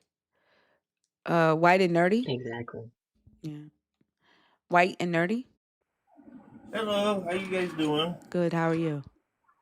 Oh, better than I deserve. Why is that? I just feel like I could always be a better person. There's always room for improvement. How old are you? Oh, I'm go ahead, Fee. 53. I've just never understood that statement. Like, just because there's room for improvement, that means you don't deserve anything good. No, that's not what I was saying. I'm It was gonna like make some coffee and be right back. I can Okay. always try to be 1% better than I was yesterday. I guess Yeah, I agree, but that that's doesn't my mean I agree with like that the responsibility as humans to ensure that we are striving to grow and improve. But I sure. have such an issue, and this ties into this belief system with the concept of it's better than I deserve. Why don't you deserve anything good? Oh, I do. It's just an expression.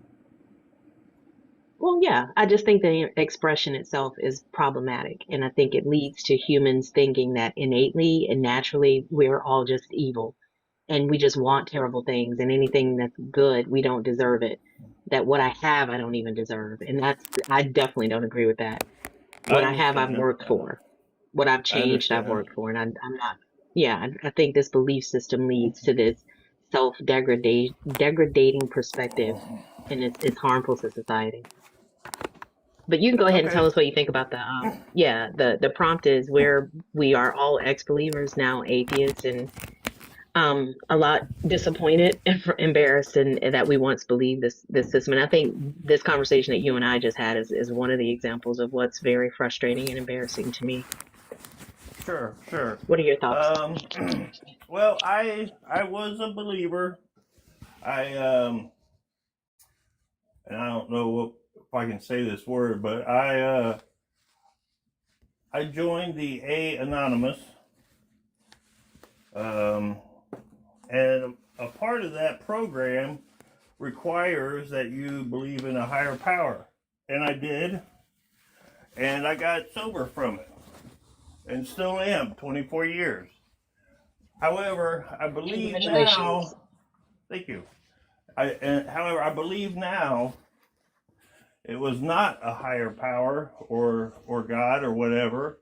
It was the placebo effect.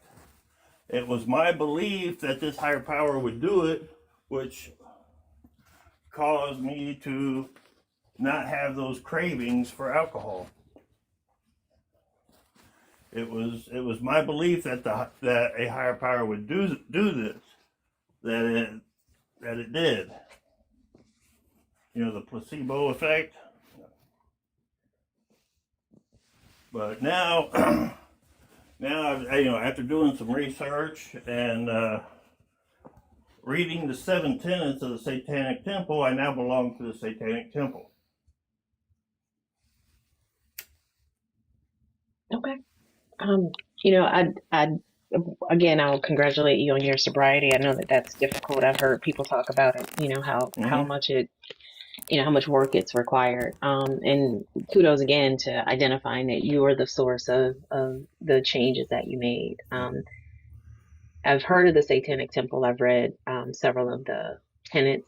I agree with every single one of them. I just happen to not be a person who needs community in that way or needs belonging Sure. in that way. But I respect that, everybody's different. I do think that I've heard a lot of people talk about utilizing a belief system and a higher power to get through addiction. And I think these belief systems in a lot of ways are all placebos because they're different approaches to personal improvement. And They are. while I recognize that different people need different things, I think the ones that need something that's outside of themselves also adopt a burden of responsibility to ensure that that thing that they're using is not causing harm to other people. And I think that's where most believers stop short. As long as it benefits them, they're cool. Right, and which in the Drinking Anonymous group, one of the things is you believe in a higher power, whatever your concept of God is, that's what you can believe in. So I got to pick my own concept of God, which, I did not pick the one in the Bible. I picked what I thought it should be. Yeah. I mean, I've heard a lot of people do that. I personally, and this is just Fee's big fat opinion, I think that a higher power outside of yourself, for me, still seemed demoralizing. It seemed diminishing to who I am as a person. I think that by internalizing these external powers, it helps folks to realize that, I refer to the Wiz or the Wizard of Oz all the time. The power to make changes or the ability to make changes and who we are as individuals reside in us. And being able to think through that logically, to me, carries a lot more power, because what happens when the church goes away? What happens when and I'm just using the one that you chose, the Satanic Temple, for whatever reason, is disbanded? Then the thing that you're looking at as as your source of power is no longer there. If it resides in you, no one can take it. So I feel like a lot of these, we had somebody come up on Mama Bash's live a couple weeks ago that was talking about, internalizing these power sources or these sources of power, but still speaking about them in very esoteric ways. Like, it's, it's a personification of an internal process. And I think when you do that, it leaves room for manipulation. So that's why personally I don't need it. And I don't gravitate to those types of belief systems, but I understand that there are some who need something to tether to while they're working through their issues on their own. Right, and which brings me back to the placebo effect. I needed that placebo to get me to a point where I could understand that it wasn't actually a higher power that did it. It was myself that did it. It was just my belief. It helped me believe in myself to be able to do it.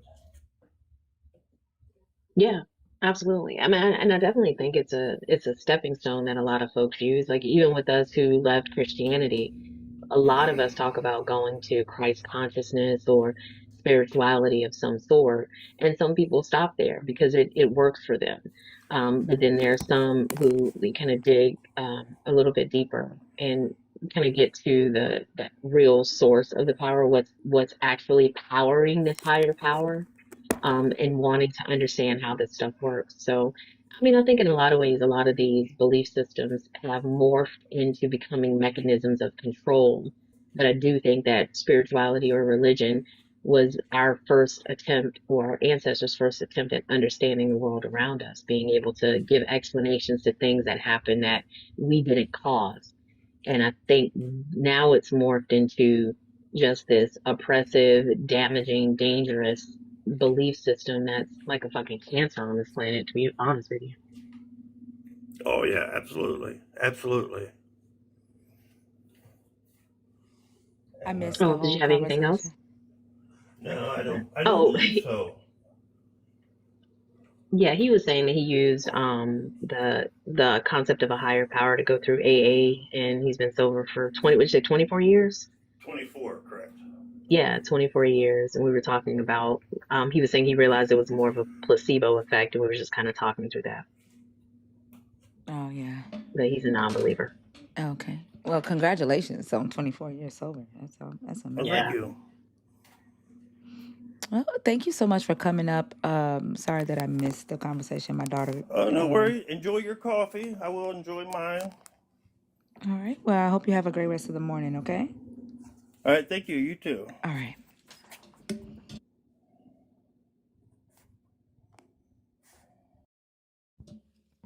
See, you kind of left out the most important detail. What's that? Also, He serves the devil. he serves the devil. Yeah. My He's a goodness. member of the Satanic Temple. Oh, he said he is, or is also making that shit up. I don't know what to believe when it comes out of Oso's mouth. Well, well, that's fair. Well, he is a member of the Satanic Temple, but also is being Oso because he knows that they don't worship Satan either, but kind of like both ours. JL. JL. Can you come off mute and let me know if you came up on accident, please? I'm sorry, I did. I apologize. No worries. Have a good day, okay? You too. All right.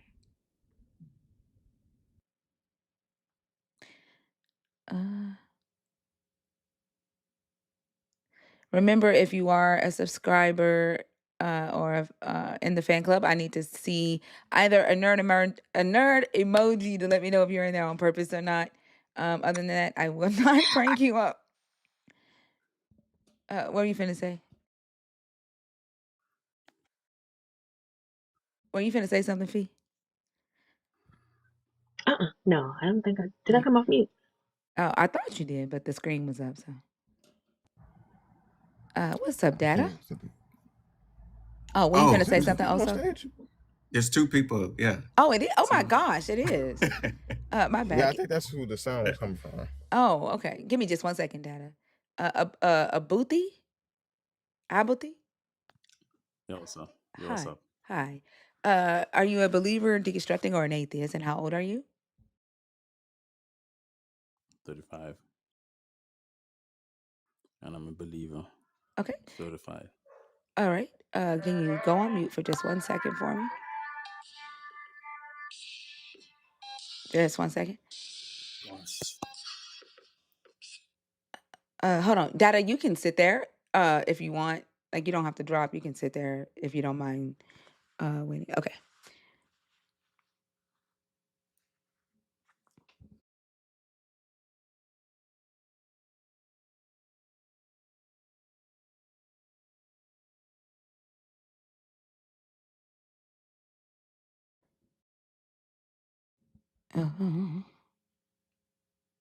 What? Certified? Who's certified? Certified what? He got his certification from ECPI. Who? I'm trying to figure out who issues Christian certification. Where y'all saying that at? That's what he said. He said that. He's a certified believer. Oh, I didn't hear that. I just heard believer. You can go down to like a community college and get a certificate. It's like a little 1-year program type shit. How did I miss that? You didn't look hard enough. I guess you wasn't say like.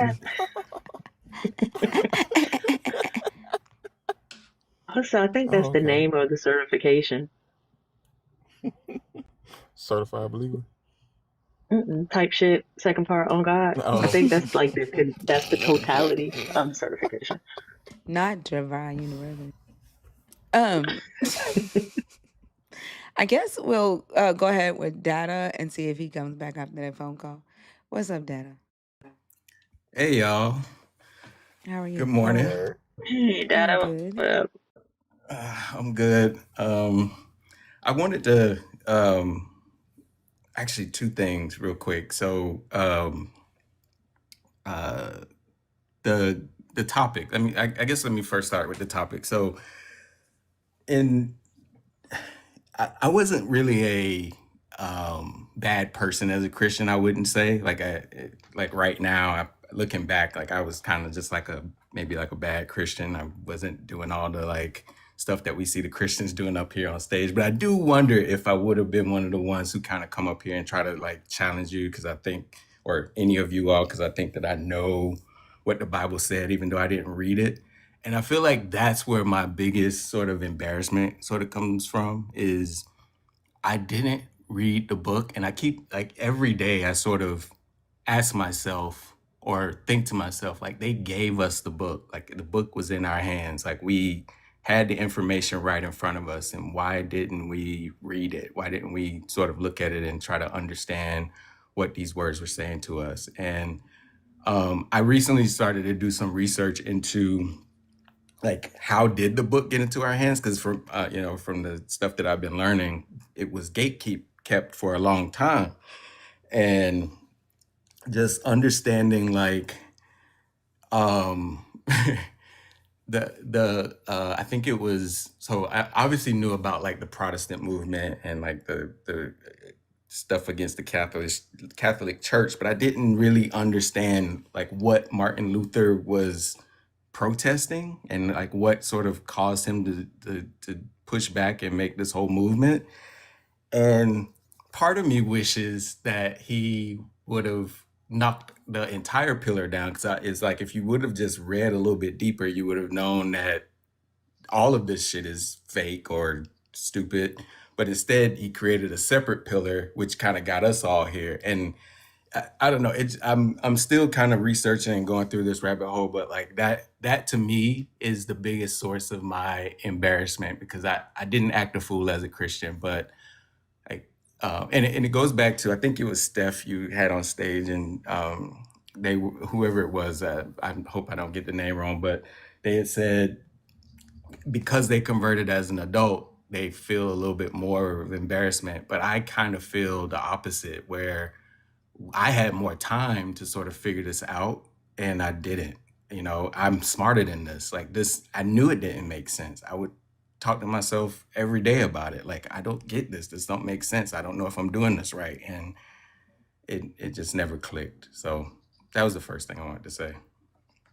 Yeah, like that's what I was telling her too, that I feel like for me it was because I stayed in it as long as I did and never even thought to ask questions about, like I always wanted to know, did souls have teeth? Like why were they saying weeping and gnashing of teeth? I always questioned whether souls had teeth. Yeah. Like that didn't make sense to me. But I never Sleepy, I only do one person at a time on stage. I never asked myself any of the other questions about like if it was logical for all the animals in the world to be on the fucking ark with Noah. You know what I'm saying? Like Yeah. if it made, like, why didn't Adam and Eve have toilets? Like if he's the all powerful God, why did he create humans without hygiene? And I that to me is the embarrassing thing, because like when I hear believers try to justify it today, it's like I can't believe that I actually thought that this was truth. But I think the most embarrassing thing for me is the behavior, like not noticing and being willing to overlook the narcissism and blame myself for the narcissism, or say that I deserve the narcissism. Yeah. Yeah, like that. I think that's the most embarrassing thing for me. But yeah, I agree. The longer I stayed in it, You yeah.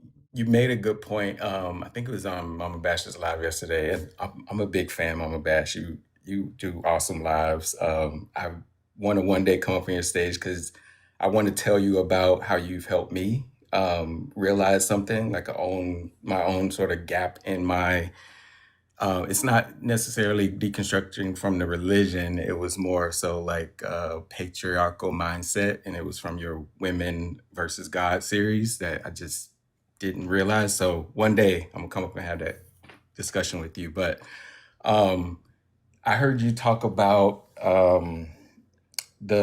the toilet thing. I think it was Auntie Charlene yesterday, and I was, or I think you were talking about more than that. But I was thinking to myself, um, just even deeper than that, like the the garden, yes, all of that, like I kind of could take it or leave it or whether or not that was true. But I do feel like there's like a um like we know that in Genesis, the God didn't want us to have both morality or the knowledge of good and evil and eternal life. But now we're on this journey with now the knowledge of this morality that we have towards eternal life, like this promise of eternal life through salvation. And so does does the God think that we would be more like us, like him in eternity, both having morality and eternal life? Or is this all a journey, this, indoctrination into Christianity, the removal of our morality and logical thinking so that we're primed to be the servants that he wants us to be um in the end? And It so it definitely yeah. feels like the latter, right? Yeah. Yeah. Right. Yeah. So it's like I often say to myself, like we are unbiting the apple by becoming part of this, or the fruit by becoming part of this religion, and losing all of our morality that Adam and Eve, um, uh, if you what was Give the your word? will over to the God. Yeah, like if Yeah. you assign to this belief that they are the two people, right, that started everything. If they did this betrayal against the God, and now you're kind of undoing that by becoming, a follower of Christ and giving your will over to God. So yeah, I agree. Because like they teach us that, like, that's the beginning, right? You Mhm. ate from a tree and you gained the knowledge of good and evil. But I honestly think, like, the way it was taught to us, I think we thought that that was saying we gained the ability to do good and evil. We didn't Mhm. pay attention to the word knowledge there. Yep. And then we never asked ourselves, well, why would this God not want us to have the knowledge of good and evil? That doesn't make sense, you know? Yeah. But this is what I'm called pre-tree Adam and Eve brain. When they be up here and they be saying stuff like, I'm like, this is pre-tree Adam and Eve brain. Like, they go right back to Adam and Eve, being naked in their consciousness, foolish, lack of shame, lack of guilt before they ate from the tree. And that seems like that's the indoctrination. That's the goal of the indoctrination. So that they are primed for whoever is controlling them, whether it be the pastor, the parents, the government, um, the men in society, that's because that's it. When someone has a lack of knowledge, it seems like that's the place where you have the most opportunity to influence and Mhm. to control or abuse. That's what I'm learning by looking into this whole thing with Martin Luther, like the control that the Catholic Church had and all the stuff that they required, and it was about I guess it was called indulgences, but it was basically about like the good works or the things you had to, Yes. yeah, And and they were it's charging people for that, like tickets to heaven. yes. Yes, Yeah. exactly. So it's just like, they had so much control. And so that was a fight. And like, yes, we tend to fight the thing that's directly in front of us, but there's this whole bigger issue, the system that's behind the scenes that I just, it was so funny because I think the pivotal verse that Martin Luther found was like Romans 1:17, where it's like the just shall live by faith or something like that, which is the quote from Habakkuk, which we talked about in sub only. And I was like, holy, and I think that, I don't know how many times that is repeated in the New Testament, but Mhm. it's like the context of that is totally different in the Old Testament. And if somebody had just maybe picked on and I don't want to put all that on one man's shoulders or one woman's shoulders, but it was just, it's so eye-opening to understand how we got to this point where you we now have this book in our hands in the language that we can read it and understand it, even though the King's English is trash. But I like my Bible. I thought I was doing something because my Bible had my name engraved on it. It had the little shiny edges of the pages. It was not the little Bibles that sitting in the back of the pew. But I did like I appreciated it at the time that I had it, but I just did not read it. I didn't open it. It was just a thing that made me feel superior, even amongst fellow Christians who had to pull the Bible from the back of the pew. But I had my own, so I don't know. It's just I used to carry my big ass Bible in one of those zip up cases. I used to carry it around with me to work and shit. Right, yeah. Getting on the elevator talking about the Lord is my rock, is my refuge. Like, yeah. So cool. But the second thing I wanted to talk a bit just about like the embarrassing, or not the, what was the thing you said? Oh yeah, the embarrassing thing that I thought I could do as a believer. And I hope I'm not stealing. I heard you mention, I don't know the context of what it was, but they were able to like press on their eyes and do something. But for me, mine was I was able to sort of control my spirit to go travel to see God. What? Yeah. Okay, how was you traveling?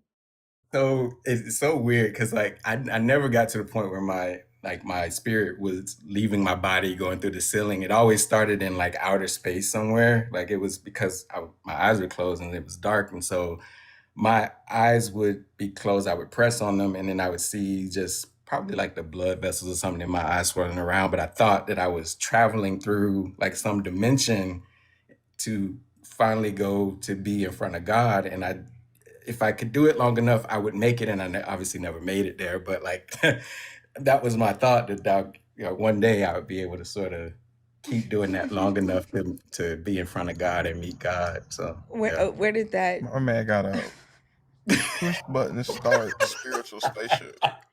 That's crazy. Yo, leave me start that alone. bitch up like a Hellcat. That's crazy.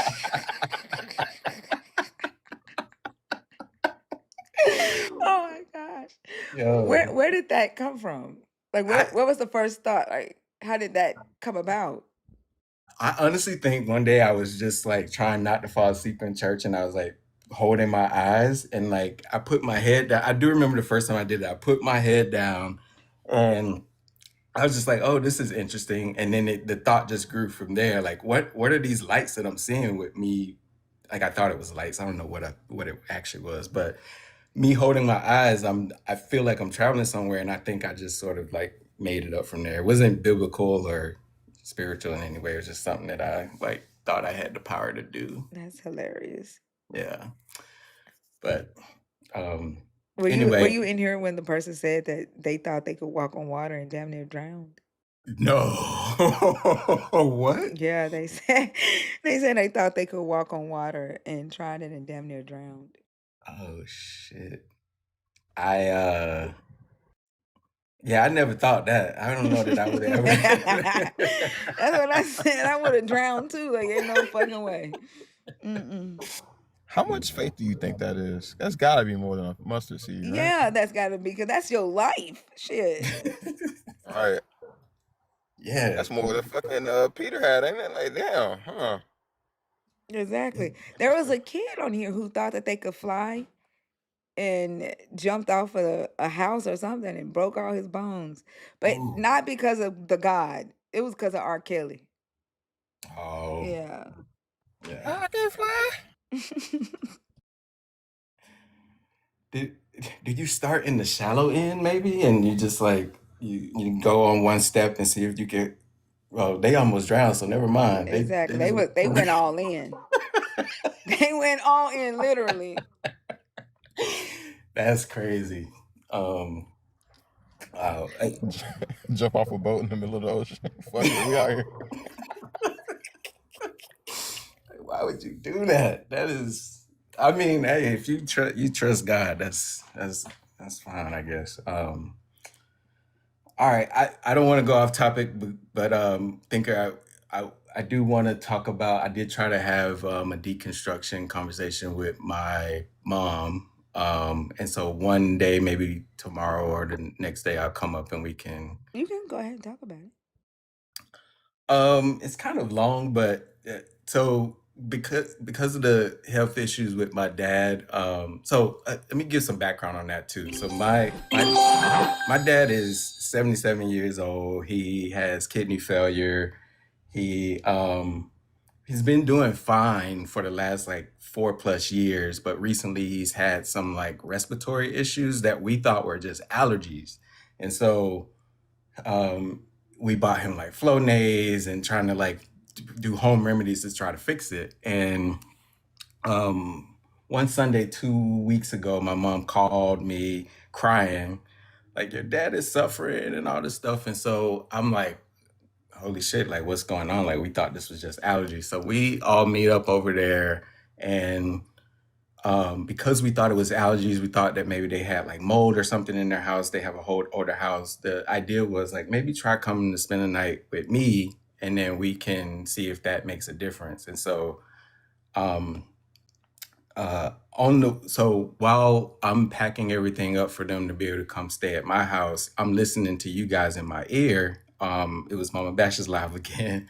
And Thinker, I think you were talking to somebody on the stage, but it was about the Redeemer coming to or from Zion. Like the guy, it was off topic, but the guy was getting ready to leave, and you asked if you can ask him that question.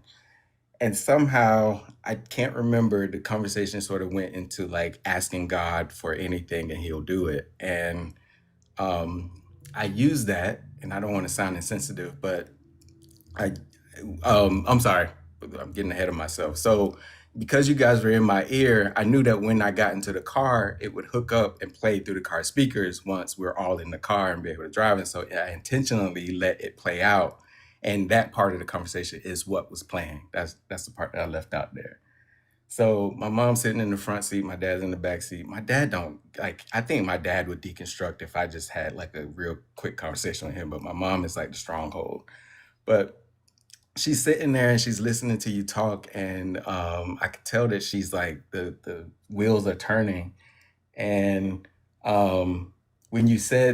when y'all were having the conversation about asking God for anything, I was like, that's a good point. I wish that like whatever is causing dad to suffer, we could just like have the God take it away. I didn't say the God, I said God.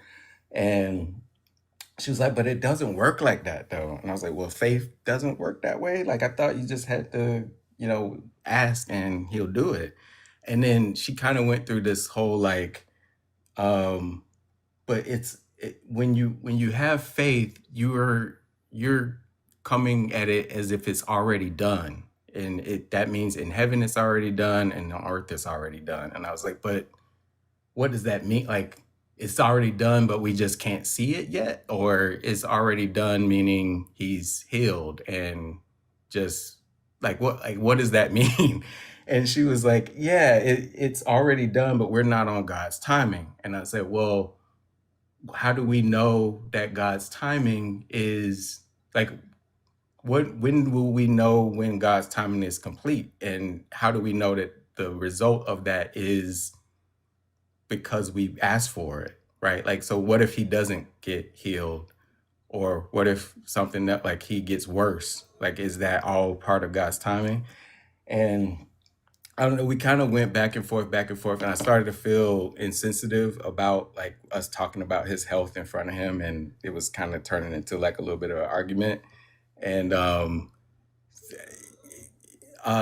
the result was that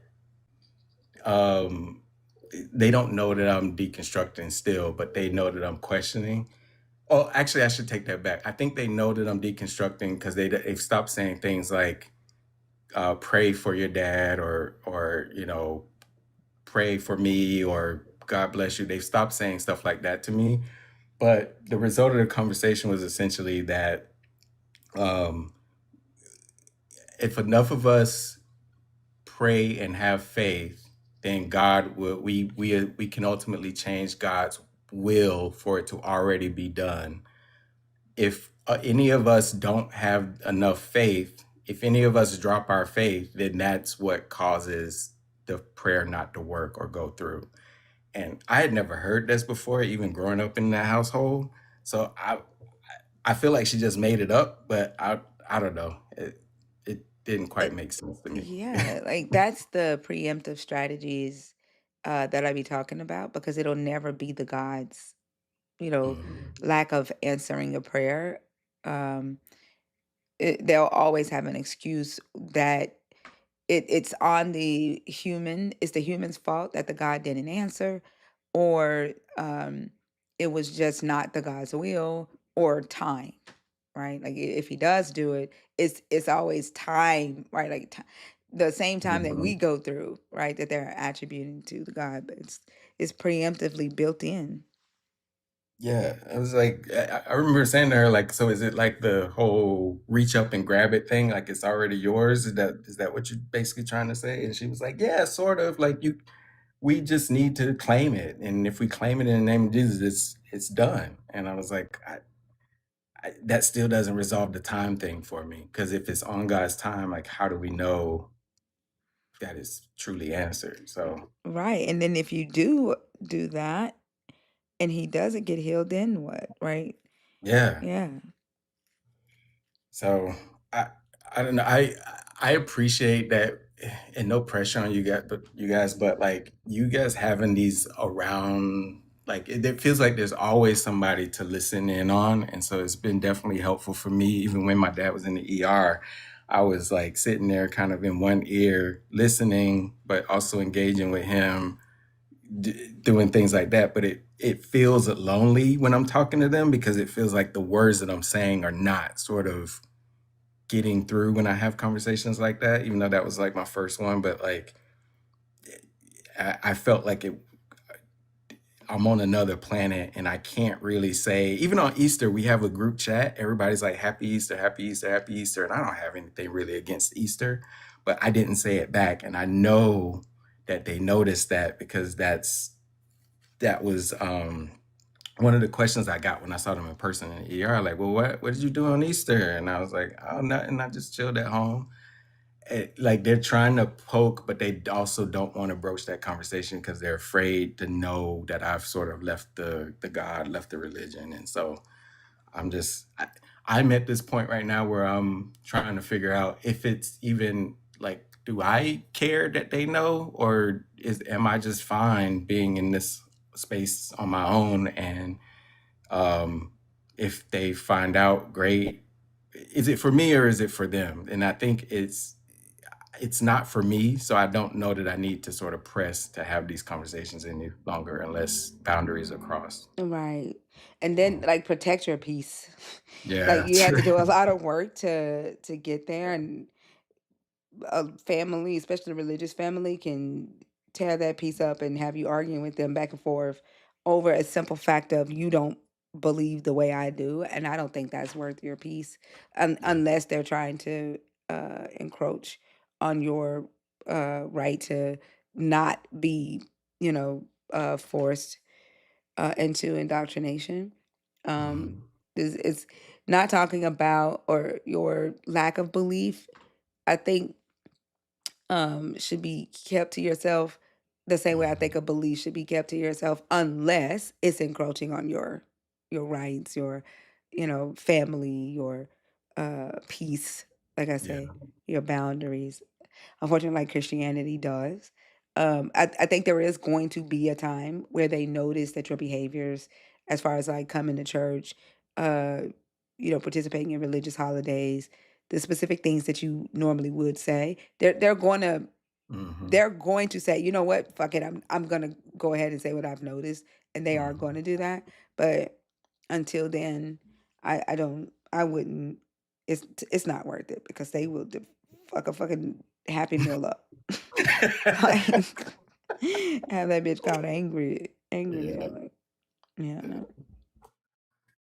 But yeah, that was it. Just wanted to sort of fill you in on that, and I like my decision to. I think I said a couple weeks ago that I think I said it to in the chat, and also reached out and was like, make sure it's the right time. And I was like, I think it's time. And then like this happened, and I'm like, yeah, I think I'm just gonna shut the hell up. And if they say something, then that, like you said, encroaches my peace or violates a boundary, then otherwise I'm not gonna say anything. So yeah. Yep, and you have that right, and it doesn't make you any different of a person. You're still the same person, Yeah. Yeah. I hope your father gets better. I know, having a sick loved one is not fun to watch or have to take care of. My grandmother had dementia. Mm-hmm.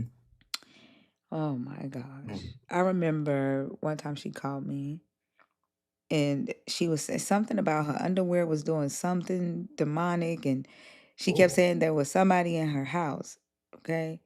And so I drive all the way out there. We call the police.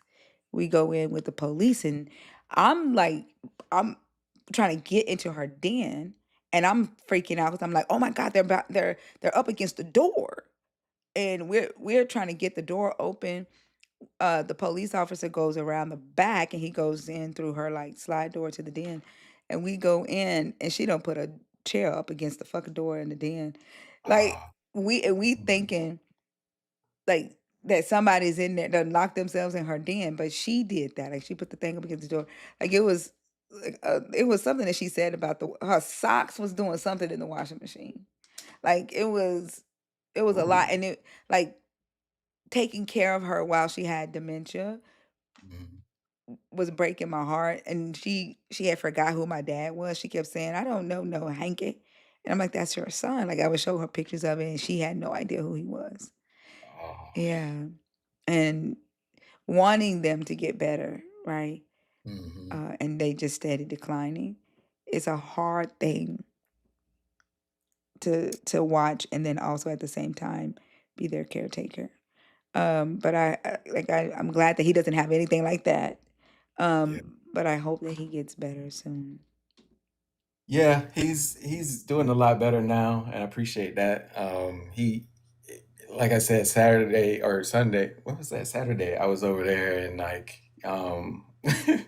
he was like, I don't know why your mama wants y'all to babysit me like this. Like he was just fussing the whole time. But we watched a couple westerns. I cut his hair.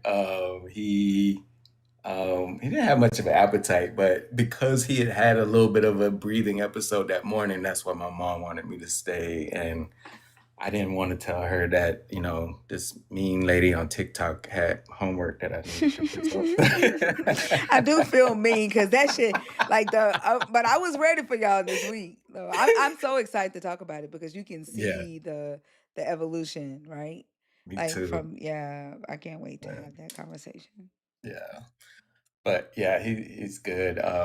And one thing you said about dementia, I don't know if he had dementia, but my mom's dad, she drove like me, her and I drove up to where we're from, South Carolina, to see him. We've got word that he was passing away. This was years ago, and she we go to the door, we walk in, she goes back to see him. His other daughters are there, and he asked her like, why are you here? And she's like, I'm your daughter, like I just wanted to see you before you pass. And he was like, you are not my daughter, I don't know you. And the sisters, the other daughters, sort of like backed him up, like you're not his daughter. You're just here for money and all this stuff. And she's like, I did not come up here for the money. Like she's trying to explain herself. She started crying. Oh man. Yeah. And so like to that be her final interaction with her dad was hard. But then on our way home, and this was so like, this was when I was a Christian, we saw on one side of the road was completely cloudy, stormy. The sun was right in the middle of the sky, and then there was a rainbow on the right.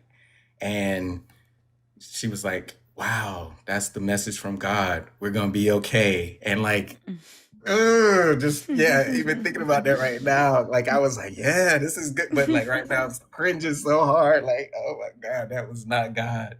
That was just the weather. Anytime we saw a rainbow in the sky, we was like, God making a promise. Yeah. Goodness gracious. But yeah, all right. I appreciate the conversation and the well wishes. But I'll let you move on to the next guest. Thank you. All right. Thank you, Dad. I hope you have a great one. All right. Y'all too. Bye.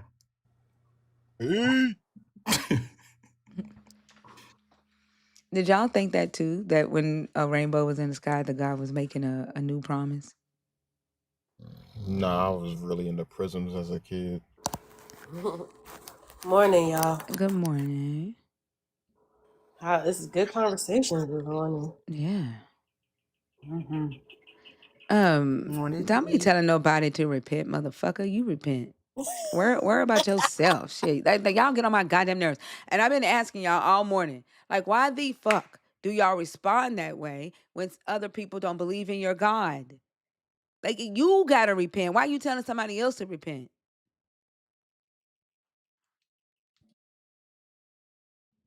And then can't even answer the question. Now, y'all don't even know why you respond the way you respond when people don't believe.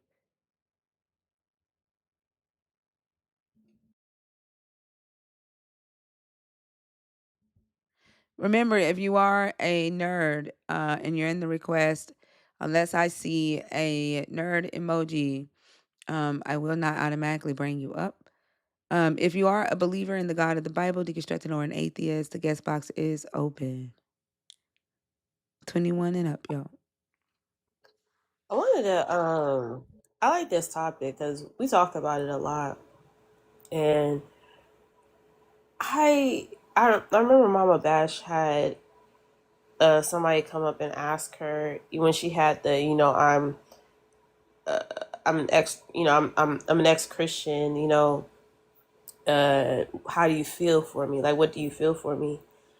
And it led me to like this question too, like I feel embarrassed. I'm upset that I helped spread something that's so harmful without doing the research about it, you know what I mean? And like even now, I wish that I could go back to those people that I quote unquote ministered to and gave them food, water, shelter, things that I could provide at that time, instead of saying, God's gonna work it out, God's gonna fix it, God's gonna do it. And really knowing that God ain't gonna do jack fucking shit. It's human beings that have to do it. And I feel terrible about it. I think that is one of the reasons why I'm so happy to be on platforms like this and talk about this, because there's a lot of damage that was done. And if somebody was in some type of psychosis or something, I wasn't equipped to deal with that. But God strengthens you, right? So it's like, oh, I could tackle that. That's nothing, right? But who the hell gave me that authority? Like, who the hell said that I had the right to impede on somebody like that? And yeah, I definitely feel a bit guilty and embarrassed that I thought I could cast out somebody's demon, but their demon was really mental health issues. You know what I mean? Hell isn't real. If it was real, then anyway. So you were hosting or participating in exorcisms?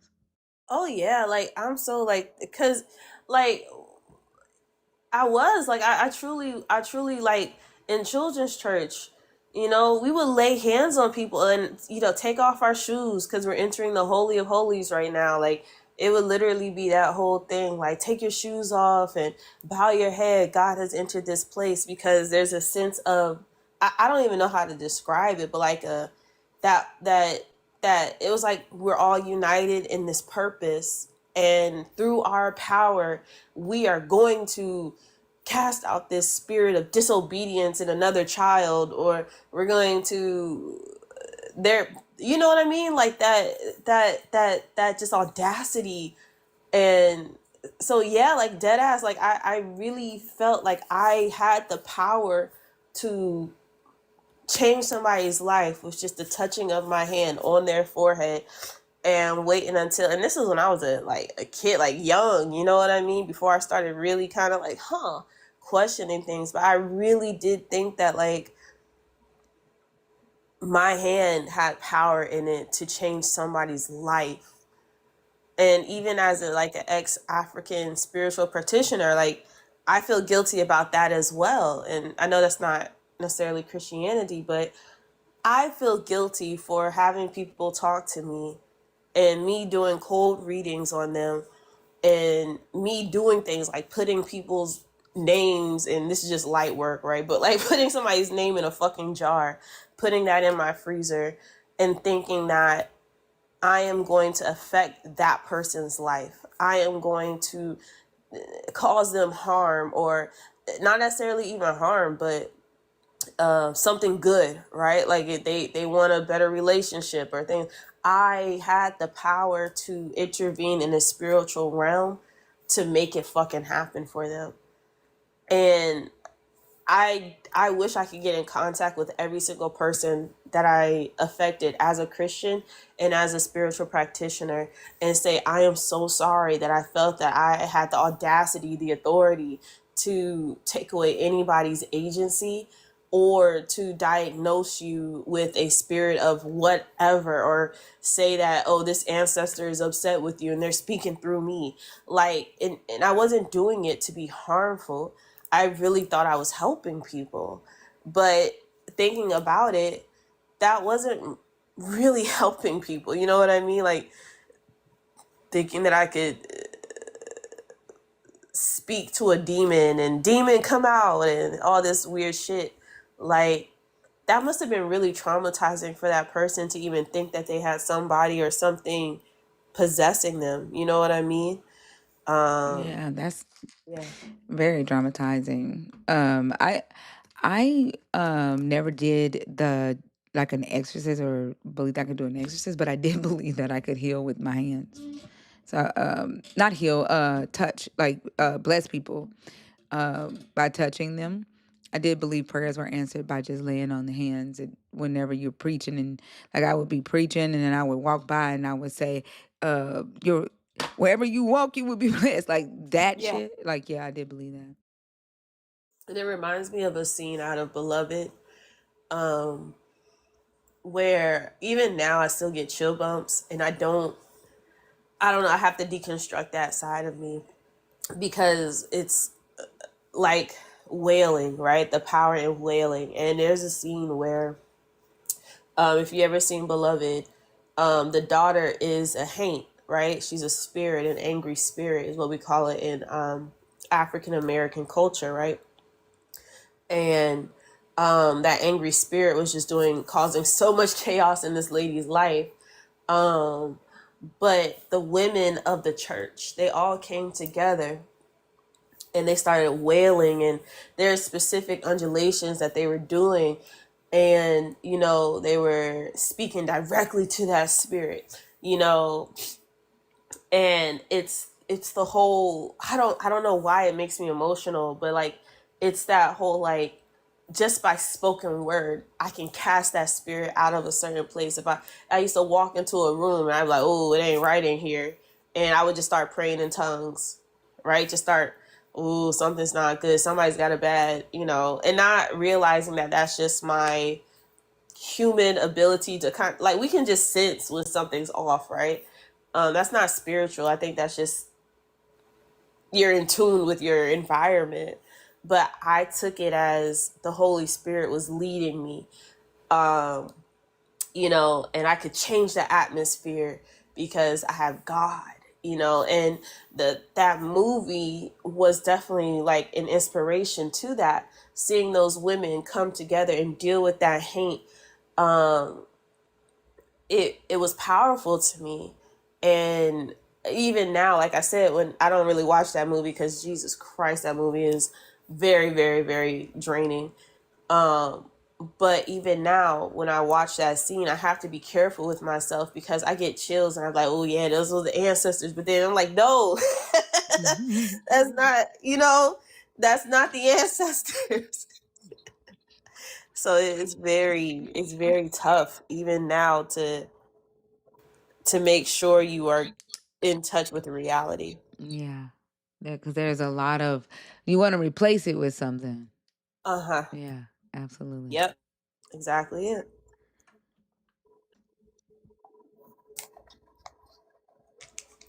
Morning, Pisces.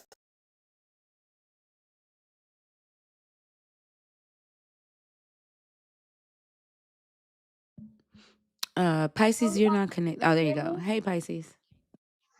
Hi, can you guys hear me? Sorry, I have a earbud in, so. Yeah, Okay, good morning, you guys. Good morning, Dina. Good morning, panel. Good morning, Thinker. How are you? I'm Good good. How morning. are you? I'm doing well. I just wanted to, respond to the prompt on the screen, if that's okay. Okay. He says you were disappointed and embarrassed. I was believe, and I stand 100% with you with that. Especially like how religion just like pushes people to try to push their beliefs onto other people, and like in hindsight, like when you look at it from like the perspective as an atheist, um now like that seems insane to just tell people outright. Oh, is my mic cutting? Oh, hold on, sorry. Let's see, I have to take my headphones out. Can you guys hear me now? Sorry. Yeah, that's much better. Okay, sorry, I had to take it off. The earbuds are not really that well when it comes to. It's only good for listening, not really for being on live. So I would say, in hindsight, in terms of like telling people that they need to pray or they need to read their Bible, they need to do this, that, and the third, or they're gonna go to hell. I think that is like very weird to do. Like it is embarrassing to think about it because I used to be that person, because I didn't really understand the term of atheism like when I was younger. So I'm like thinking, because someone had told me they were telling like a group of people, and that they were atheists, and I was like, oh my gosh, like you're going to hell, like you're going to hell. Do you understand that? Like, why would you even tell people that you don't believe in God? Like, what's wrong with you? And like now that I think about it, I'm like, why would I even think of that? Like, I didn't say it out loud, but I'm like just thinking to myself, like, why did I even think of saying that to someone? Like, think of that. So it's just like, yeah, I thought atheists like worship the devil too. So I was just like thinking about it now, like doing the research, and now I identify as an atheist. It's just like, wow, like you really have this wayward way of thinking when you're a believer. And obviously, like you try to perpetuate those beliefs onto other people, which is just, it is very disappointing. Like, did it Honestly. ever make you feel, I know you would think in your mind, oh, wow, they're going to hell because, like, why would you tell anybody that? Like, did you feel like you needed other people to believe that there was a God in order for you to believe it? Like, did it have an effect on your belief when other people said they didn't believe?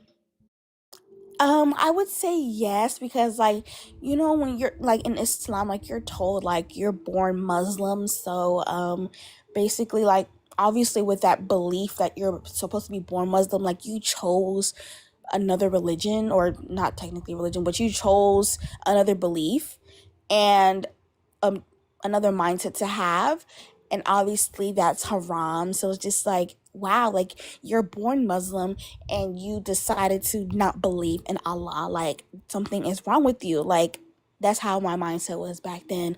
So, and obviously like when you're like in like Quran school and stuff like that, they like to sugarcoat a lot of stuff and tell you what's haram and what's not, and like omit like certain details. So when I'm like seeing Christians and stuff like that, like especially when it came to Christians, I was like, oh, like y'all are just like, y'all are going to hell too. Like I felt like in me, because when you're told that when you're not Muslim, like if you deny like Islam and stuff, like you're going to hell, like you're going down there and you're gonna burn. So like not even just atheists, but sometimes I would see like Christians that way too, when I was Muslim. So I'm extremely embarrassed in that part too, because not only did I feel like atheists were going to hell, Christians were too.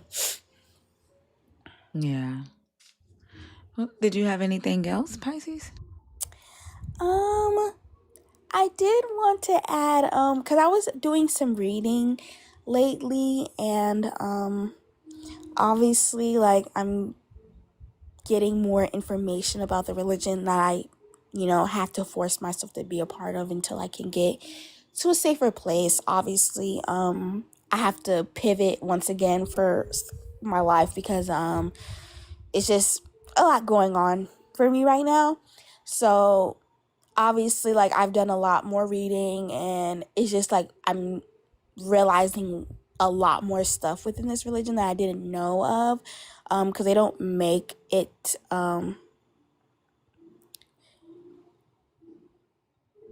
I would just like, it's just kind of weird how like this religion like accepts a lot of stuff. Like I remember when 9/11, like they were doing a documentary, and obviously like we were like really young. Me and my cousin, we were like really, really young. And I don't know, like I was just like, we're obviously like they're known Muslims and stuff like that. And she had said something, I don't know, maybe because she was young or something. I'm just gonna say that.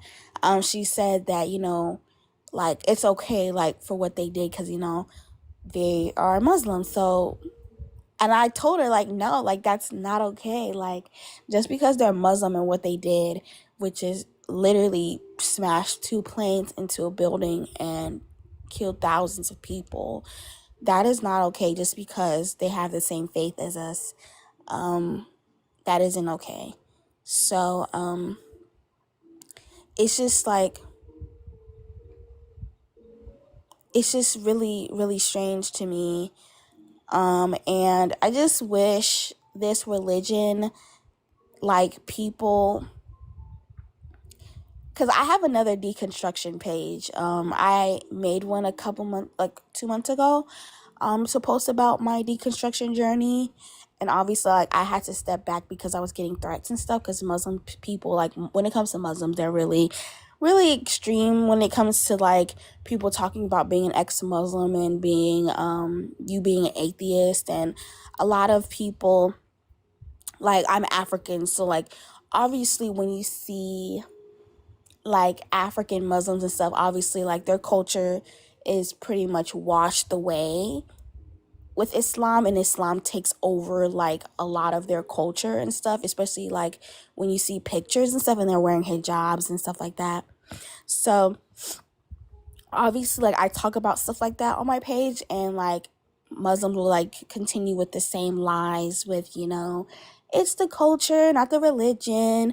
Islam was put in very peacefully. Like it was not done like with this during the slave trade. And it's just like, why do y'all like to lie? Like it's just really crazy how Muslims would like sit here and lie about what the religion really is.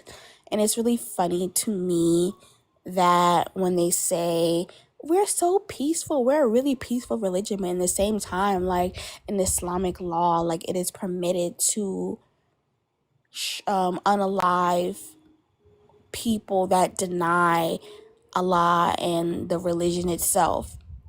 So it's just kind of weird. And I see like them having like lives and stuff, and them trying to obviously get people's lives taken down their pages and stuff. Like, I still have Muslims in my DMs to the day telling me to go back to Allah, I should be don't turn my back on him and stuff like that. And it's just like, how can I can't go back to believing that religion. I've read too much to the point that I cannot go back into believing. Like, reading about the hadiths and reading about Aisha and all that stuff, and I found like verses in the Quran. I found the specific hadiths. I found about thigh and stuff like that, and I didn't even know any of those things when I was believing. So it's just like now, like having this wake up call and have things about thigh and what that means and all that type of stuff, and obviously stupid stuff like not being able to be in the bathroom for so long because, you know, jinns are lurking and shaitan lurks in dirty places and stuff like that. Like, none of that makes like sense, and it's so weird and gross. So it's just like, I don't know. Sorry if I rambled on for like a lot. Like, I don't know. No, that's okay. Did you have anything else that you wanted to share? No, I did wanted to say sorry for dropping so abruptly last week. I was spooked out because it was like a lot of Muslims that came out of nowhere in the comments, and they were like requesting and trying to pollute. It was kind of creepy for me, so I dropped down because I was scared. So yeah, I just wanted to say sorry. That's okay. Anytime you feel like you need to do that, just your safety comes first. Okay, thank you so much. That was all. Oh, you're welcome. Thank you for coming up. Thank you. Have a good day. You too.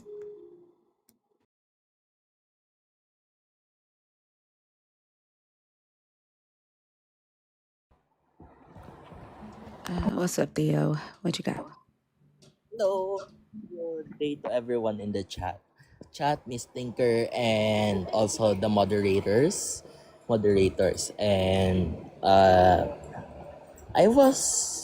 I'm ready to start. So I was disappointed and embarrassed once I believed, because in my mind it was like, wait, I didn't know it was this. So should I dig deeper or not? It made me lose my mind that once I was starting to leave, and when I was introduced here, I was shocked, culture shock, and even mind shocked. Apparently my mind was very shocked that what the hell is this? Is this new information? Should I be drawn closer to this or not? And the more I got closer to you guys, my mind expanded its vast library, and I looked at my old self and then like, hey, if you didn't follow what they said, your library would be limited and you wouldn't really know. Your curiosity would stop, but hey, at least you didn't kill your curiosity. And now I am not embarrassed now that I learned some stuff, and now I am deep down in a theologian's rabbit hole, because my religious philosophy teacher gave me a book and also the author of that book also wrote a contradiction to his own argument, which is the God man and the proslogion. I am so fascinated, and what it gave me was a beautiful reason to keep trying to find whatever I can about God. And even though that he came down as Jesus, and also what a messy history and kind of testimonies that don't match, but also Anselmo kind of proves that messy is sometimes okay, because when you have four pieces of evidence, four witness testimonies that are the exact same, you might find that it might be corroborated. So it had to be messy. And I had a headache trying to decipher what I should follow. And I don't have the answer. Last time, last time I did my research, and I was kind of happy that I got there. I was kind of happy that I got here. And the mind is a curious mind, and if you're not curious enough, then you won't know the full truth. I was embarrassed because I didn't have the tools. I didn't have anyone to go to, or anyone to ask, since my parents, they haven't researched my I was only taught the basic stuff for being a human in school. Not until I got to college, which was then I found the philosophy, and I have been happy to receive more and going even further the rabbit hole in which I can't find one single answer. I think that's a pretty good way of looking at it, right? Is that your mind expands, you didn't kill your curiosity, and there's so much more to learn. And the way that I approach it is like it feels like a scavenger hunt for me. Like I love when I uncover new things, and like you could read the same book in the Bible 100 times and still see something that you never caught before. And then when you research, right, that one thing, it'll make you question and go, wait, what were they doing at that time? Like what made them say it that way? And then there's so much more that you learn just from like one moment of curiosity. So I think that's a great way to look at it. Yeah, it is. And the more you look at it, the more a lot of interpretations can be found. And I'm glad that I have the tools to see where this places me, like the historical context, the text, religious languages. I wanna go into Hebrew though, and I would, even if I had the time machine, I would say don't don't stop your curiosity, because if you stop your curiosity, the whole timeline will falter. And I'd say that we've gone so far and deep, that no one can save us from this deep hole that we're digging ourselves. Maybe we can find diamonds in tons of books, information, and even other people. Although other people, they can't help you go down further that mine. And like like I said, I've been even asking Christians, and some of them can't even give me a straight answer, because they think differently. Like for example, even the Filipinos who process this, they never even went deeper to the classicals like the Proslogian and Saint Anselmo. They don't even know what I'm talking about, and they believe that Jesus is one true God. They get their teachings from the New Testament, and saying that Jesus is their one and only truth. And I said, huh, you're why am I gonna feel like puking out? Puking puking because Jesus is God? You didn't even mention why any other else can't disprove this. And I said like, huh, huh. And really, that's where I started also to type a lot of Google prompts in Google AI prompts, Google Gemini prompts, and it led me to another book that I must read, which was from the greatest mathematician. I don't know who it was, but definitely I'm going to read also that, and I'm going to study the Bible a lot more. And since I'm here, I'm glad I saw one side of the truth alongside many infinite truths, because apparently that conclusion is what I have I have on mind. We cannot uncover everything about God, only Okay. snippets about it, and that snippets is gonna be farther from the truth. Yeah. Um, uh, Theo, you gotta let us get some words in. Um, uh, you said that you were having this conversation. Were you having this conversation online or with people that you know? With people that I follow in case that I need information from them, but Oh, then okay. yeah, like Okay. sometimes I thought you done elevated to people in your family. Yeah. But go ahead.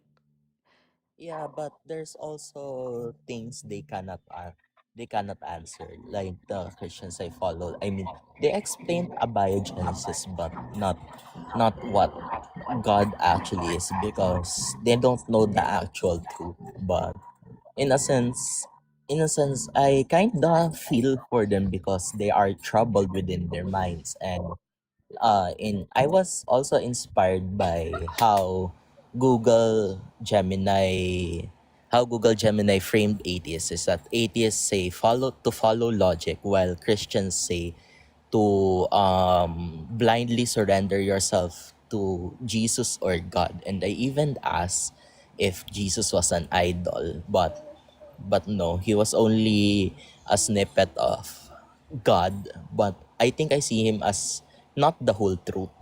Yeah. You okay? And be careful, like when using the AI for research. Like, don't take everything that the AI says as fact. Make sure you fact check the AI. Theo, do you have 2 pages in the request or a page in I, the request as I'm well? sure he has 2 pages in the request because Theo is impatient. Ah, okay. Yes. I didn't. Wait, I removed my other one. Which one are you a subscriber on, Theo? This one, my Okay. main. Do you think that putting both your pages in the request is gonna move you up the line faster? No. Oh, No, okay. I am very patient. It's just that my phone is sometimes very laggy if I use another account, Oh, and if okay. it I had to I have to switch back to this. Yes. So that's the main explanation why I can't sometimes go live on my other account even if I wanted to. Oh, It okay. All right. Well, did you yeah. have anything else you want to say, Theo? Well, just one more thing. To everyone, be curious, but limit your curiosity to something you can attain, like for example learning instruments, researching stuff, collecting collectibles if you Theo. want to Theo. work. So Mm-mm. with that, I thank you everyone for this journey, and I thank you for helping me open my mind to be more curious. And with that, stay hydrated, everyone, and please let me down. Let me down. I wanna say bye. Let me down. Theo. I swear, man. Like he always catches me off guard with this shit. I always think that he learned from the last time of me dropping him in the middle of him doing that. I think Theo does it on purpose because He he knows. That's just does. why I call him Lil Oso.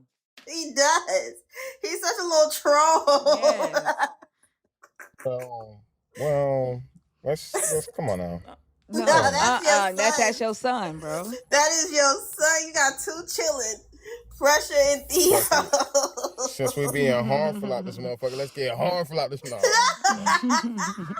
You know damn well Theo learned everything he know from your ass from hanging on your No, the live. fuck he did not. Yes, he No, did. Uh-huh. he did not. Yeah, he Did did. also No, introduce him he into did our not. community? No, I did. I You did. Oh, it's introduced him. your No. Yeah. fault. Come on now. Yeah, I introduced him, but he started hanging out with Oso and he learned bad behaviors like Jesus taught the No, the disciples. fuck he didn't. What Yep. the Yep. fuck? Yep. Oso, I agree. Theo was Oso's disciple.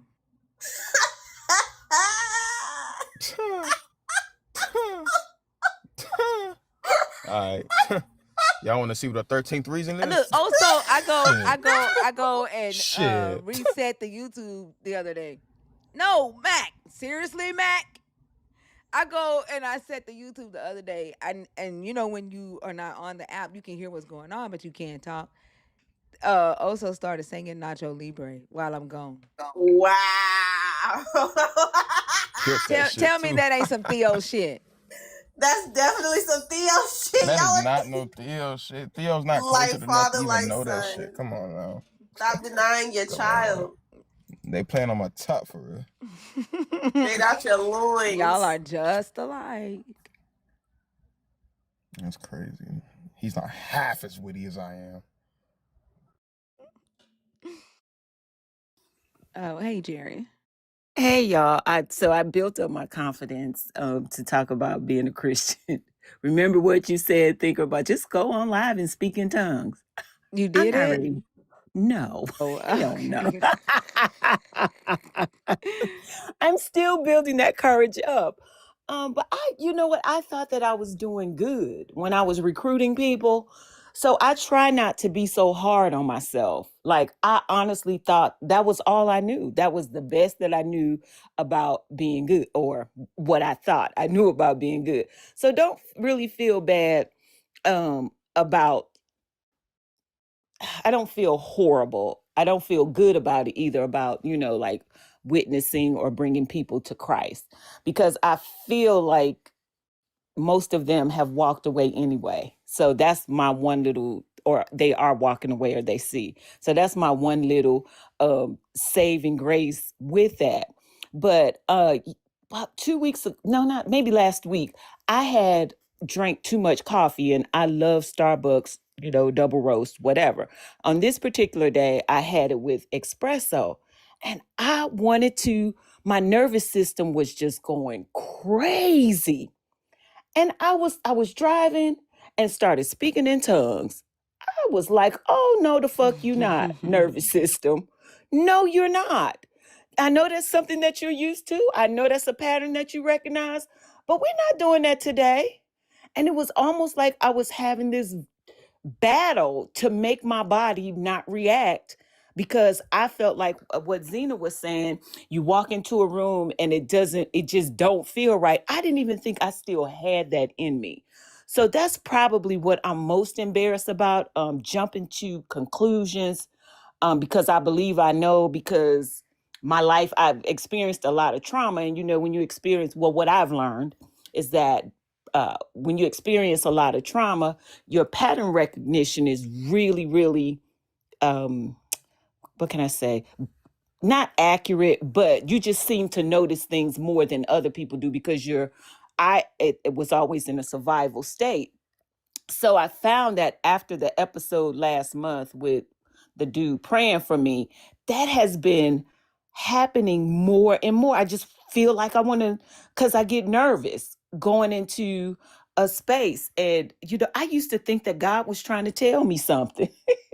That is so ridiculous when I think about it. So I think that's the most embarrassing thing for me, is still, I think, the speaking in tongue things. But I promise you, before the cruise or on the cruise, I'm going to speak in tongues in front of everybody. We can help you. It was so funny the other day when that Christian kept coming up calling us bitch, and me and Lord was like, you need to say Yesterday. bitch. Bitch. And then Lord said EEOC bitch. That was funny. Because if you're gonna call people bitches, you might as well throw some tongue in there. I heard y'all say that. I was hollering. I was like, they never cease to amaze me, ever. Something always comes up that's it feels like so appropriate for me in my journey. So I just wanted to say I didn't feel bad about bringing them, but I do still feel really, really crazy about, and I also thought that I could raise people from the dead. So 3 of my friends transitioned, and each and every one of them, I ain't learned from the first one, each and every one of them, I thought that I was going to call them back. Oh, wow. Yeah, that is a wow. That's like, really? Like, the fuck? What was that? No, for real. And one person had he had unalived himself. He was in the military. We were anyway. It's just he had just come back from across the pond, and he had seen a lot of traumatic things that he couldn't get past, and he was a Christian. And shoot, we was over there calling him back, and he was like, "Fuck that," I guess. And then the pastor was making up excuses as to why it's not God's time.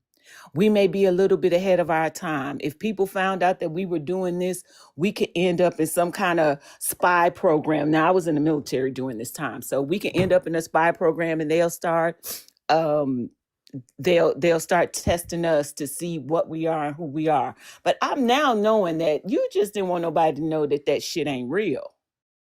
Well, I've heard people say that before, online. Like, there was a guy that came on here who was saying that the reason why he don't go around healing everybody at the hospitals because if the government knew that he could heal with his hands, they would start testing him and trying to see what he is. I think that's something that some preachers just tell their church, like. And then we believed it. I was like, oh yeah, that makes so much sense. Just maybe the non-thinking part is what gets me too. Like, not just assuming that even when I did read the Bible or study it very little, just not tracing the just not tracing the thought all the way through. I think that because in everything that I have ever done, because I don't trust people easily, I research, and I just can't believe I didn't use my research skills. We were scared to, like, terrified. Thought we was gonna get struck down. Yeah, that's.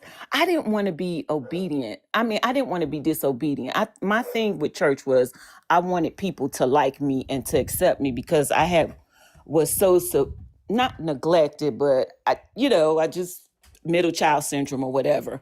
I just wanted to be accepted, and a lot of people don't understand that that's what's happening to them. The socialization, because we naturally want community as mammals, I think, which is what I'm learning, is that we're kind of built for community. And I just wanted community, and I just went about it the wrong way.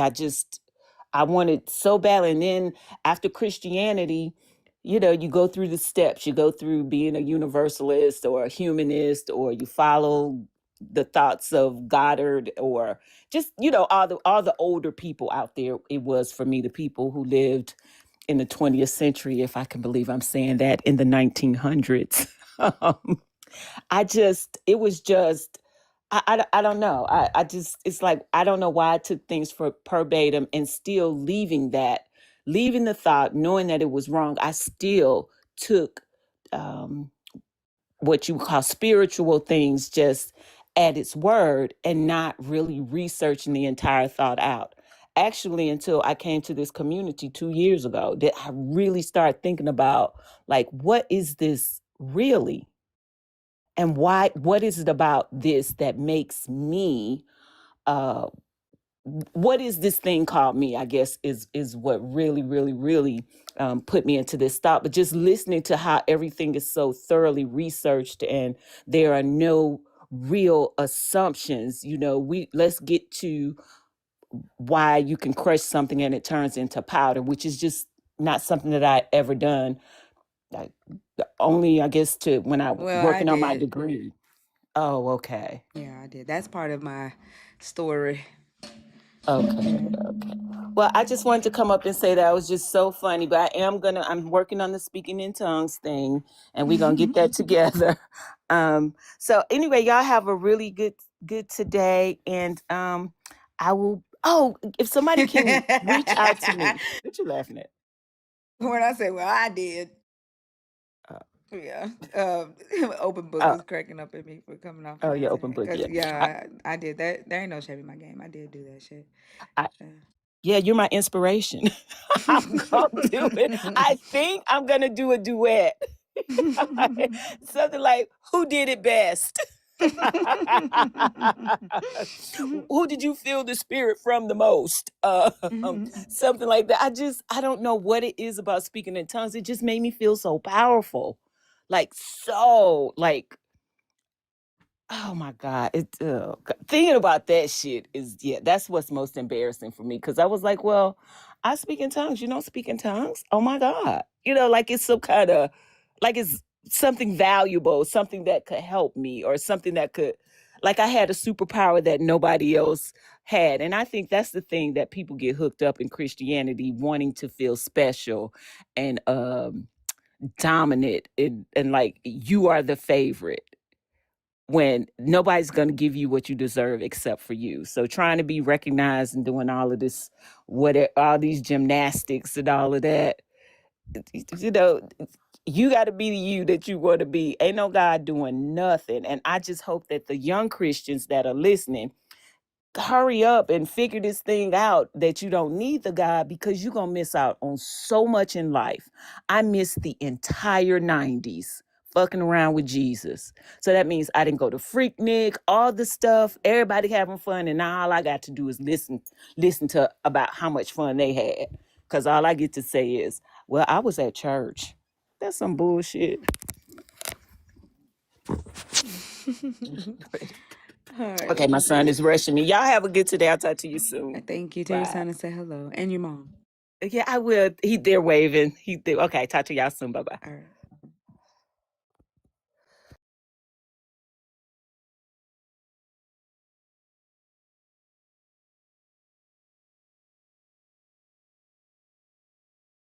Hey, Good morning. Mildred. Good morning. How are you?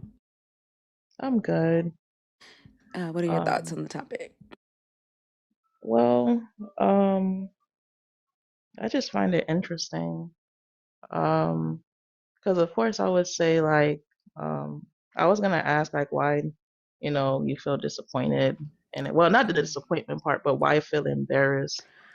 Yeah, so I can But answer both. Like the disappointment is coming from the conversations and what I'm being exposed to from the people who call themselves believers, and me once being a part of that, and recognizing the things that I was willing to accept and ignore and blame myself for, the behaviors, the narcissism, um, the illogicalness of it all.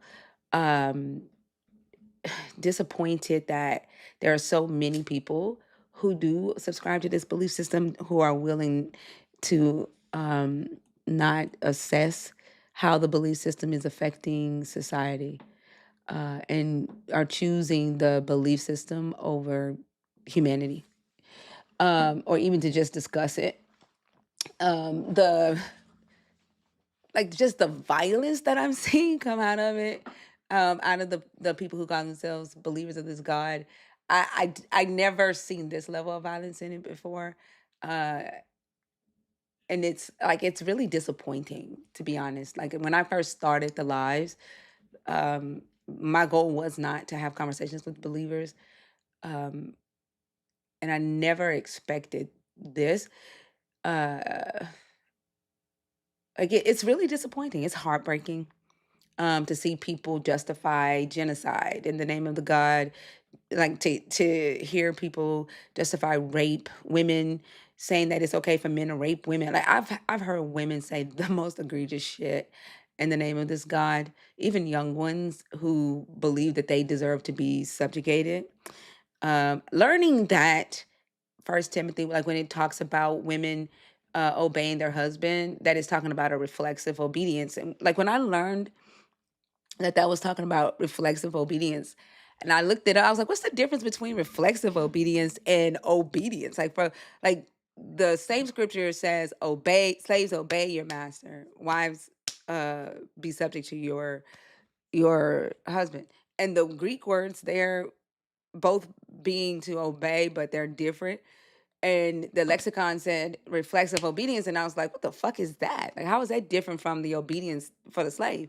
And when I looked it up and it said obey without thought, I was like, oh fuck no. oh wow. Yeah, I was like, oh fuck no. Like the belief system is teaching women to just jump and obey. And like believing this and thinking about all the stuff that I went through, thinking that I was serving something good, that I was a part of what was making, like, a part of the good of society, but I was a part of what was causing a lot of hurt and harm to myself and society. Thinking about my father dying, in this, in the way, like, he was hurt before he died because of, you know, people in the denomination. Um, and just thinking about all of that. And then the embarrassment part comes from hearing, like, like, the fact that Black Christians think that this is their God, and, like, they make excuses for why the God doesn't answer their prayers, why the God didn't show up in slavery. Like, like, I've had Black Christians on my stage say that we deserve slavery. Slavery was mercy. If God told them to go back into slavery, they would. We had a person yesterday on Mama Bachelor's Live take the sides of Nazis. Um, Oh, like, we could get people coming in here calling us nigger, nigger, nigger, nigger, nigger, or threatening to rape us, and Black Christians will take their sides in the chat, and they, won't say anything. Like, it's embarrassing on so many levels, but also there's the hilarious embarrassments, like, where I thought that I could perform miracles. Like, it's just a lot. It's so much more than just my lack of belief in this is so much more than just what I've learned, right? The information, the research. It's the impact that I'm disappointed in and embarrassed in. wow, that was a lot, and it's I very much understand. Given that my position, I'm still a believer, and I'm Black, and I'm like all of these things um that you just more or less described. Um, that's what I was gonna say. Well, more so acts like the believers that do speak to you and clearly communicate in a way that's very hostile. Like, do any of you recall that when you guys were Christian, that y'all kind of had the same mindset and responded the same way? I did. That okay? Yeah, I wouldn't have never, denied, like, if somebody came to me with uh a logical response to something, I would not have denied it. Like, my mind just isn't made like that. That's why I kept I was always called Satan. I was always rebuked as Satan, like I was trying to, like, bring demonic shit into the house for questioning and not accepting stuff. And that took me to the point of me hating myself, because I thought that something was wrong with me for, you know, even asking questions. And I would ask the God, like, why did he create me this way? I can definitely relate to that. In the sense where it's like with how I am as a person and how I choose to communicate to non-believers, I would feel a bit less than. So where it's like, why can I just be stern and rigid in my view? But I've never been that kind of person.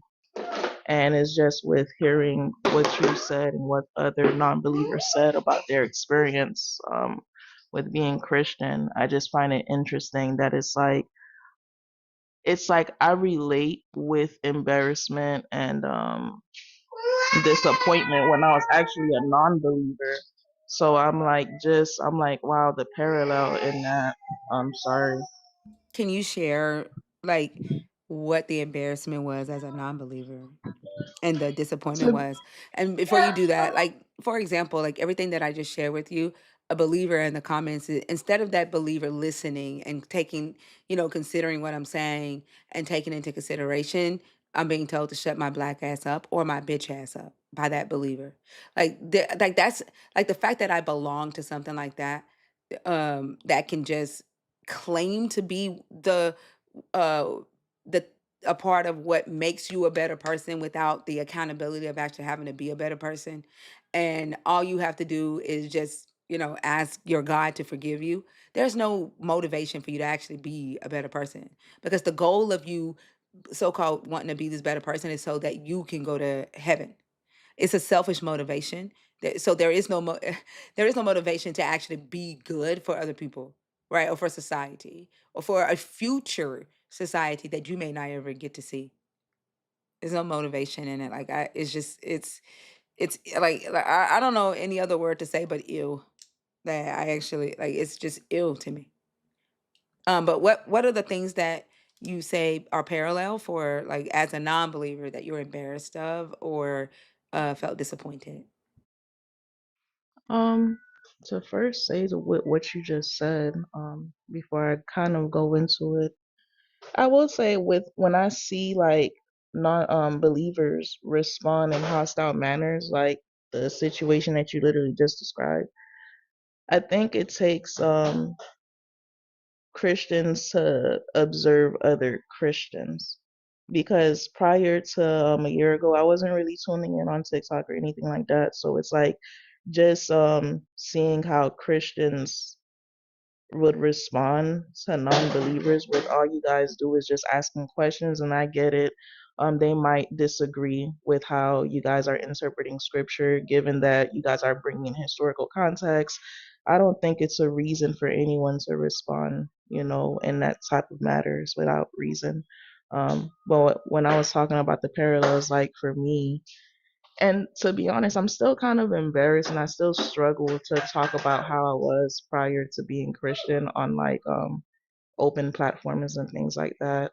I would say because I would always usually say that I'm a writer person or whatever. And prior to this, I would say with what I was writing and it was really good or whatever, in kind of a way on my platform, I kind of changed the perceptions of people. And because of that, I would find like embarrassment in that and some kind of shame where I felt like I was leading people to think, well, I led people to think in a way that I now find not beneficial. Um, so Like that's in why what I'm like, way? when, Like in what way as a non-believer?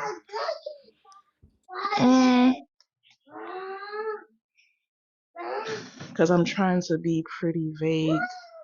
Um, so kind of like how Zena was saying, how she brought people to Christ by evangelizing. I think all of you guys did that.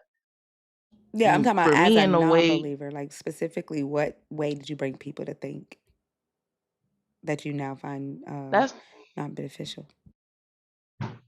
that's the thing. I would have to be completely blood out, raw and honest about it. But that's something that I still kind of struggle with, like speaking about. You say you struggle speaking about the How I way, like, was, were you like yeah. teaching them to like kill people or something? Oh no. Oh, Right there, I'm over here like thinking like, what the fuck you doing, man? I'm trying to figure out what Mildred was doing. Like you was That's telling them so to do funny. something illegal. What? Right, you was like, fuck them kids. Like, what's going on, Mildred? No. So pretty much I used to so one of my themes that I've never been able to escape from is when it comes to just sexual expression. And I used to have a platform on Instagram and I was pretty good at it, with I would talk about sex and all of these things, but I didn't have the educational background to go into it where it's like I'm just writing about this stuff explicitly. I'm talking about all of this stuff and it's like really in a way What does that have to do with being a I non-believer, though? Like being a believer doesn't make you educated on sex. Like, what does that have to do with no being a non-believer? when I say non-belief, because it's like, of course, it's not. I'm speaking in a standpoint where how I was prior to being Christian, it would be different now. So it's like, even though now I'm back to wanting to talk about it, but it would, of course, be using the Christian framework. It would be knowing because I Girl, what's think the Christian what framework is for different is sex? the intent. What's the Christian framework for sex? Like, if we look at the Bible, the Y'all framework, making me laugh. Oh my like, gosh. I want to know, because, like, if we look at the Bible, the framework for sex in the Bible is virgin girls get sold to a man. Like, their father owns their virginity. Their father uses their virginity for economic gain. Men can, if they see a young virgin that they like, they can go into her and marry her without her consent. If they don't like it, they can discard her and set her free. If they see her in the hillside, she's unbetrothed, she's a virgin. If they seize her and go into her, they have to pay for her. They have to pay for her and marry her, and they can't let her go. Women were to, like I said, be their bodies belong to their husbands, be subject. They were not to deny their husbands if they wanted to have sex. And they were to obey reflexively, which means that, like, here's the crazy thing, right? Slaves in the Bible were to listen intently to their master's request and obey. Women were told to obey without thinking. Slaves had more uh, freedom to consider what their masters were asking them to do than women did, according to Timothy and the words that they use to be subject, um, versus the wife and the slave. And so, like, there's no love, uh, like no courting, should I say, and in the Bible with when it comes to sex for women. Um, there's no choice in the Bible. And then the premarital sex, like, that's not biblical. That's doctrine. That's Christian doctrine. Um, but that doesn't mean you have education about sex just because you wait until you're married. Like, you can only be a virgin once, right? Like, I don't know. Like, Like what my mindset is behind that with my worldview, as like the far as collaboration of you that. being a non-believer, saying the things that you said as a non-believer, and how much better it would have been as a Christian. Like, I'm confused there. I think what I was trying to, so for better words, it was more so my intent. Because I believe depending, like the intent of why somebody do the things that they do, and which when I was like writing and speaking about whatever it is that I was speaking on, it was not coming from a healthy place. A lot of it was just, okay, everybody, just like the whole thing was just temptation, really. It wasn't about betterment. And because I didn't have that intent, and especially that within, for me, since I didn't have a framework, I didn't see it as like maybe, so like let's just say maybe somebody might be addicted to corn, or maybe somebody might, have trauma or something, and I'm over here like kind of writing things in a way that disregard maybe that trauma, or praising something that should not be praised, that's actually troubling, and not dissecting and unpacking the reason why people may um want to do certain things. So that's why I said at the standpoint of a non-believer, but not exclusively saying that non-believers do this, but it's because I was a non-believer in that time. But um but what does somebody else's yeah. porn addiction, like, were you making porn and posting it or something? Hey, like I'm confused, thinker. Like I'm No, I said confused. with I my don't. writing. Oh my gosh. Well, No, I Like, was. but Well, in Milton, a way, it kind of was. but you're making it seem as if you were like I'm like like, sex thinker. is not bad. Like, it's almost like you're Yeah. you're shaming sex. No, And I no, feel no, like this might have to not do at with all. like, does this have to touch on like the LGBTQIA community at all? Like I feel like that's where we're leading to, but you don't want to say it out loud, and I could be absolutely positively off, right? But I feel like you were. Was it wrong to allow people to express themselves sexually the way they wanted to outside of Christianity, and now that you're in Christianity, you try to formulate it differently. Like I'm with Thinker. I'm confused on this. I gotta go to the bathroom, so No. I'm gonna miss the young confusion, Oh, but catch me up when I get oh back. man. Okay, All go right. ahead. So I think I need to explain a bit more of what I mean by non-belief. So when I say a non-believer, it's only because in that time I was a non-believer. That's really it. Now, when it came to like what I was writing and stuff and sharing on Instagram, I think what I'm saying is that I didn't have a sense of direction. I didn't see that I was unhealthy within myself. And the reason why I talk about the Christian framework, if I use that or whatever, is because I feel like now more grounded. Like if I can like, let's just say if I wanted to talk about certain actions, come from a standpoint of education. If the Bible says something is like a sin or whatever the case may be, in which I'm still unclear about, it can be explored in a very healthy educational way instead of me just kind of talking just to talk, I guess pretty though, like much. what does being a non-believer have to do with that though? I guess is where I'm missing the connection, right? Like a Christian or a Okay. non-Christian both can, educate themselves on sex, right? But I'm trying to understand because you're to me you're alluding to the fact that you were not speaking about it in like a healthy way, right? But I don't know, it sounds to me that you were actually just policing your thoughts as a non-believer, whereas with this religion you are policed in totality, right? Like everything you do has to be under the Christian paradigm. So when you do speak about sex, you're coming from it um in like a holy stance, right? Whereas with a non-believer, shake your ass, pop that pussy, do what the fuck you want to do, type shit, right? And so I guess I'm Good confused tissues, baby. how, like as a non-believer, what impact you thought you had on people when you did speak freely about sex. I think you said exactly what I meant. It's just that I have a framework now because I felt like as a non-believer there was not really any lines to be blurred, and What are for those me lines?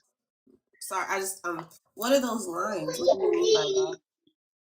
hold on. So I spoke to non-believers at the time because I think that's another part too. Like I used to, of course, speak to other non-believers that used to write the same content and stuff that I was writing, and just with my personal conversations with them at the time, because I had like a group chat and all of these things where we were all doing the same thing, and it's like as I reflected after that time, and I was like, there's like no lines. There's like it's Were all you blurred. were you talking about harming others? No, absolutely not. Was there anything illegal that was going on?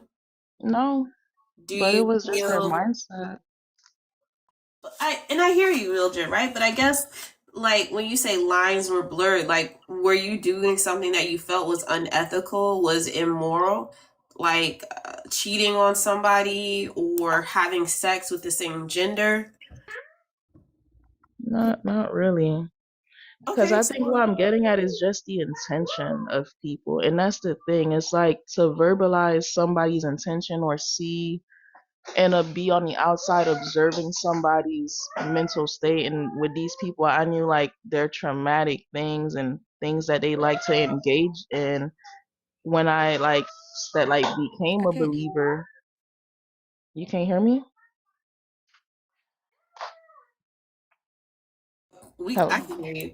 Go ahead. Okay. But and I think it's because where there's the conversation, everything is that I'm saying, it is confusing, and it's only because like I'm not being 100% forthcoming. Well, Because like like for I these said, I people, like like go ahead.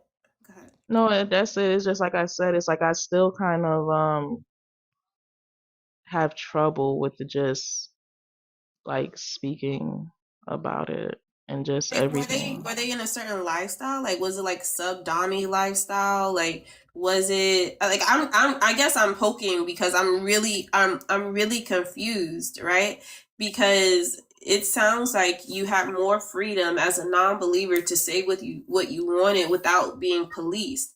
And now that you are self-policing with this religion, you think back on the freedom that you did have as a non-believer to speak about what you wanted and also maybe perhaps relate with other people's experiences and share your free thoughts on it. And now your thoughts are no longer free. Now your expression is quenched, right? You can't just go out and do what you want because Sky Daddy might judge you on that, or you yourself you may judge yourself. So I guess back to the original question, why do you, as a non-believer at that time, and you can tell me if I'm framing this wrong, but why do you feel as a non-believer you didn't have the right to be able to speak on those topics the way that you did? And Like, what as were a the topics that I Christian, missed it? What was it that she was? we never really got to them. Oh, I okay. don't. Yeah. But like as a Christian, you feel like maybe you can still talk about them, but on a different level. Like I'm confused at what the difference would be. You know what I'm saying? Yeah, that's the difference. Cause I think the big point for me, it was just I knew my intent in that time, and because my intent What was was your intent? literally, Yeah. yeah, just lust, pretty much. There's That's nothing wrong that's with it. lust. There's nothing wrong with lust. Like, It depends. I think it depends on depends. what. Like I think lust, of course. Sorry. Like, y'all do realize that y'all still lust as believers. Yeah. When Like, I say lust, it's like as far as like I felt like I brought people to just be unhealthy, honestly. I don't And know, I think Mildred. it's I feel like I don't know. Like, and if you can be honest, like, are you looking for something to be embarrassed of or feel bad about because of the fact that I'm saying that I'm embarrassed and disappointed that I belong to this belief system? Because even what you're talking about right now, these are your own actions. This has nothing to do with like a specific doctrine or being an atheist makes you do this. Like being a Christian, no, right? Like of course not. because I'm talking about doctrine and you're talking about your own actions, right? That has nothing to do with whether you're a believer or not. So that's the thing, right? And no, I was not trying to find anything to relate to. And it's because my embarrassment come from like just how I was when I wasn't in the Christian framework or anything. So of course with you it's gonna be Okay, I completely see what you're different saying now. because you're No, I see what you're yeah, saying like now. I Like don't how you behaved when you were not a believer. yes. And so you're saying that being a believer made you no longer lustful, or is that what you're saying? Like, Not even that. I think it came from with me being a believer, the difference is that it's like, okay, um, because of my intent, just giving me that explanation. but I don't. I guess I'm confused on when you say That's intent. What do you mean by intent? You were posting stuff on social media, stuff that you were writing. Like, were you purposely like, I'm gonna take these people away from Jesus with lust? Like, what do you mean intent? Right. That's I'm still trying to understand. Like if you I weren't didn't see harming Jesus, anybody. sir. I mean, but if you weren't Sorry. harming anybody, if you weren't breaking up homes and things like that, I would love if you could just maybe on a surface level tell us what you believe your intent was as a non-believer and versus your intent as a Christian if you talk about the same thing. Sorry, I'm trying to figure out what my son wanna watch. So intense. So let's just say within a Christian framework, of course, ideally, you're gonna have relations, be married, whatever the case may be. Prior, with my content, there was like, yeah, get married or do it with somebody that you trust. It was none of that. It really wasn't. It was just entertainment purposes. Like, well, you do this and the person didn't love you, it wasn't anything like that. So that's why I said my intent wasn't there. And that's the thing. It's like I I'm think confused, with Mildred. What non-belief, were you posting, Mildred? We want the gossip. What were you posting? that's going to have to be another time because it's like I'm really being vague because it's like what I'm saying. It sounds simple, but like I said, I really, really and because this your platform is gonna be on YouTube, and I'm like, I'm trying to be vague as much as possible, but Oh, okay. I forgot about the YouTube. we So leave yeah, it, we I leave get it it. I get it. You got to be secretive. Yes. But So it's but but like, it doesn't sound like it was anything bad though, Mildred. Like you weren't telling it people got to, bad. huh? It got when I say my stuff was good, it was good. I used to get messages. But I'm I saying like if you really were writing like like romance novels or like somebody just put in the comments 50 Shades of Grey, Right that's here, come not on. bad. no, it was It wasn't good, guys. Y'all just gonna have to take my word on it. It wasn't good. I can't think of Mildred, where you anything on? unless Mildred, like I can't, unless you were doing pedophilia or something like that. I can't think of Okay, anything. no, not that, Right, like I can't never think of that. anything that has to do with mature people having sex that would be that bad. Unless you were telling people to rape people. Like I can't think Oh of anything that you would be no. doing that would be that bad. Mildred, do you know who Zane is? Hmm? I couldn't hear you. Do you know who Zane is? Zane. I used to read all of that. Is That's it okay? it. Right, Okay, Zane. bet. Is it Zane Is it like that? And I would say like I emulated through that, and I even like it even became kink and all of these things. Okay, so I was And level? right. Okay. I was I right. didn't, Okay, you know, boom, at it the clicks. time We Is got I it. was Jesus against kink? all of the Is Jesus against kink? Because he was a kinky little fucker. But it clicks now. Thank you, Mildred. Yeah, we get you it I now. know. got it. Yeah, I get it. yeah, we understand now. Okay, thank you. Wait, So so it's like that's why I said it's like I didn't do search at the time because I would have felt more comfortable with like just actually to have done like I didn't do research at the time. And the only reason why I mentioned my Christian framework because I think within the Christian framework it's like with Christians they'll say okay so and so is a sin. So because I'm in the Christian framework I'm like okay you know what let me explore to see why this is a sin, why this would be said by reading from actual professionals and things like that. So wait, that's why I feel why guilty is about kink a it. sin? What do the professionals say about kink? Why is it a sin? And where is it in the Bible? Well, with sexologists now, they're not going to talk about why is a sin. If anything is going to be praised, is going to be like, well, if these are consenting adults, it's fine. No, you said For you me, read from it's just a professionals where it was a intent. sin. No. I didn't read that yet. I'm gonna explore. The only book that I read by a Christian that talk about sex and things like that, she acknowledged that how we're introduced to sex within the Christian framework, it's not in a positive way. She mentioned Lot and his daughters and things of that sort.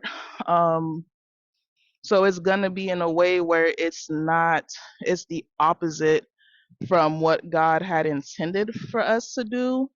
But another book that I had started to read is from a sexologist that talk about kink, non-Christian, and I was disturbed by that book, and this is where it brings concern to me with what I'm deconstructing in it, because it's like, and this is where I was saying like there's no line, because it's like there was a woman that had this R kink, and it's like okay, this sexologist didn't think to ask this woman like where's that rooted from, and that's why I'm like a lot of it is trauma, and I reflect. Sorry, let me make sure y'all stay connected.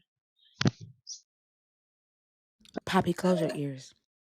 Right, but I definitely, when you come back, Mildred, I know you do, because I don't know if a lot of people have been in like the kink world and have been a part of dungeons and things like that. I'm not ashamed to say it. It was a fun time. But you, it's not always a product of trauma. In fact, if you are a part of a good community, they will tell you to sit your ass the fuck down somewhere, and that's why safe words and um like contracts, if you will. I'm not talking about those weird ass slave contracts, but communication is so very important in those communities for people who safe sane sex, right? Safe sane sex, right? It's very important that you communicate with whoever you are having. Pineapples is insane. Whoever you are having any dealings with, right? Because it's not always just about sex and it's not always just about lust. It can be a fulfillment of emotional needs, right? But it should be, like I said, in a very healthy way. And I'm so sorry, Mildred, if you like you said, maybe you just didn't research enough while not, while being an unbeliever, or maybe you came across the wrong group of people. And I apologize that that was your experience, because it can be very releasing for some people to be able to be their natural selves without judgment, but it's never to harm, to hurt, to explore, not explore, to exploit trauma. It's usually to heal that trauma in a way that you connect with your body, you connect with your mind, and you gain control that was taken away from you in certain situations. But often it's not, again, people who come from trauma. It's often people who just want to release that side of themselves, and they haven't been, raped or molested or, anything of that nature. They simply just want to be happy and be healthy without judgment, which is why a lot of these dungeons, they don't allow cameras. They do background checks. They make sure whoever is present, is on the up and up as best as they can. So I hear what you're saying, and I won't say they aren't certain um demographics that take that shit way too fucking far, but I would dare say that they are not the people that are a part of the community at all. They are some other fucking ball game. So I'm still curious as to how, though, Christianity is policing that for you. No, Christianity don't police that for me, and I do want to say that I definitely understand that, of course, not everybody who's engaged in those things, it comes from trauma and things, but I do feel like the other aspects should be spoken about, in which I feel like it's not really fleshed out much. So that's the part that I now have interest with Wait, are we talking about learning. role playing being repulsive? Is that what we? No, so thinker, it's like BDSM, right? But it can involve role playing, right? But there could be things like tickle play. There could be things like KNIFE play. There could be things like overstimulation, right? You have subs and doms. You have subspace, where you get such a high level of dopamine that you roping, right? Impact play, things like that, right? And then you can, you may be a switch where sometimes you like to be a dom, sometimes you like to be a sub, sometimes you just like all that in between, right? But it usually is about dopamine. Like you're Pretty trying to much. get that rush, you know what I'm saying? Sometimes, but sometimes people do it 24/7, but it's all consensual. But why are we Mm-hmm. policing the way people have sex though? Like, why is Very that? good question. I don't Like, see if it it's as two policing. consenting adults, like just because you don't like to get choked, don't mean this person has to not like getting choked. I'm confused. No, because for me, the reason why when I say like, because just to say, I did create like a book page and stuff like that, and I'm going to be like, that's going to be one of the themes that I talk about. I think for me, it's just like, okay, if you're going to be doing certain things, know the why. Because I do feel like with this generation, it's just falling into a wave of just doing things with whatever, just for whatever, because you hear another person doing it, because you just want to be the most freakiest person. And it's like, okay, instead of just thinking that way, do you understand why you like to do these things? Like, is this you? And that's What is just that my of major your thing. business though? I think it's just a case of because with how, and one can say it's projection, but I just think it's important because people honestly don't know But why where they but like to are do certain things. but that's none of your business though. You're not their doctor, their psychiatrist, their therapist. You're not their partner. Like, what business is it of yours why they like to have sex the way they like to have sex? Like, why do Christians think being a Christian gives them the authority to police other people's genitals?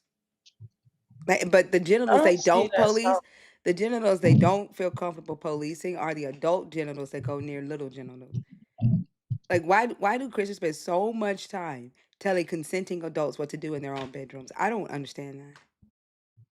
That's the thing. I don't intend to tell anybody what to do. Is understanding, is them examining, I should say, But why if is that they, your business to tell them to do that? That's what I'm trying to I'm figure not out. going to tell anybody. So here's the thing. My intent is not to tell anybody anything, because let's just say if there's individuals that want to talk about sex or explore it, or just interested in whatever it is that I'm talking about, that's what it's really for. I don't have the intention of making videos of saying that, hey, if you like doing this, this is bad and all of these things, which is why I'm gonna use like actual books from, professionals that talk about this stuff, and just let it be a dialogue. Now, if somebody wants to do whatever it is that they want to do in their bedroom and things like that, that's not my problem. It's just that when it comes to the topic of sex and all of these things, that's just a topic that I'm interested about, and it just so happened for me to have to have the Christian view or whatever the case may be, where absolutely is I'm gonna mix it, That's insane. slightly though, not overly. Jesus says don't pinch the nipples. Jesus says, know why you like your nipples pinched before you let your husband pinch them. That is insane to me, Mildred. That is Thinker, insane. please. Because think about it, like that's literally what that would be, right? Like there's a Christian way to pinch the nipples and there's a heathen way to do it. Like No, that's what but that's Mildred, not. that's what you're Yeah. saying. You're saying know why you like your nipples pinched. And No, that's, well, I mean, yeah, honestly, yeah. yeah, like that's why I said like That shit feels deconstructing good, sex. Mildred. It releases But serotonin. listen though, listen, cause and that's another big thing, right? Cause it's like I'm still like just kind of thinking and stuff of what to say, but I think another big part too, cause I feel like most people when they're introduced to sex is not consensual, or like What? when they learn certain things. Mildred, you're projecting a lot. I'm I sorry. said most. No, Listen, if it hold don't, on. Just hear me out for 2 seconds. When you use words like most people or they think, you're grouping people together, and really what you're trying to say is I was introduced to sex like this, or I know one person, right? But when you try to create a whole group like that and you make a statement like that, that's a dishonest statement, because you don't know that for sure. You can't prove that for sure. You have no evidence, right, to make such a bold statement. And I believe that what you're really doing is you're kink shaming people. You're shaming them for under the guise of, well, I'm just trying to seek information. And that's not okay, in my opinion, right? I don't think it's okay to try to pick at why somebody chooses to be handcuffed and fucked. Right? Like I even if that's something that you're interested in, I think that you should do that research on your own instead of trying to take a collective census as to, well, do you like being cuffed and fucked because that's how you were introduced to sex, and maybe it came from a non-consensual place, right? I don't believe that's appropriate at all. And I think you should examine why you feel the need to penetrate somebody's mind like that. Damn, And Zena, try wrong to choice of words right now. Look, how do I say it? Like, but you know what I mean? Like, I think Just say thrust yourself into someone's mind. oh my Because that God. makes it so much better, Oso. Yep. Because he's just, again, like, just the words. But you see what I'm saying? Like, I don't think it's okay for you to come to conclusions on certain people's experiences or yours. And I think you're trying to find somebody who experienced things like you experienced it, so you can come to certain conclusions about yourself and what may have happened to you or may have happened to somebody that you know. And I don't think that's fair. I want to say that's not what I'm doing at all. It's really not, which is why I'm not going to lead with my opinions when I go into this. It's going to be actual professionals. Am I going to? I'm not. Do I plan on throwing scripture or something in there? No. My is just maybe how I'm going to share my perspective on it. Yeah. Am I gonna say that, hey, if you like doing this, this is sinful and all of the things? No. And as far as like why I said But my you statement, brought that's this. go ahead. Yeah, but Mildred, you brought this up as the thing that you are embarrassed about as a non-believer, the thing that you are disappointed in as a non-believer, right? And you make it seem as if this is a bad thing. Like you are kink shaming. And like I don't know about y'all, but my doctor told my husband to pinch my nipples while I was pregnant to help with my contractions, like to Okay. release serotonin, to increase labor. Like that's a normal thing, right? Like to shame someone, right, for something that is our bodies do naturally. Um, and then what two adults do in their own bedroom. I don't get what that has to do with you. Like it would be different if you were a doctor, like a doctor that specialized in sex. Like if you were a specialist there and you're offering safe ways to participate in this stuff, or like medical research backed uh information. But you're doing it from a place of I'm a Christian and I want to teach Christians, what I think about them wanting their nipples pierced. I mean, their nipples pinched.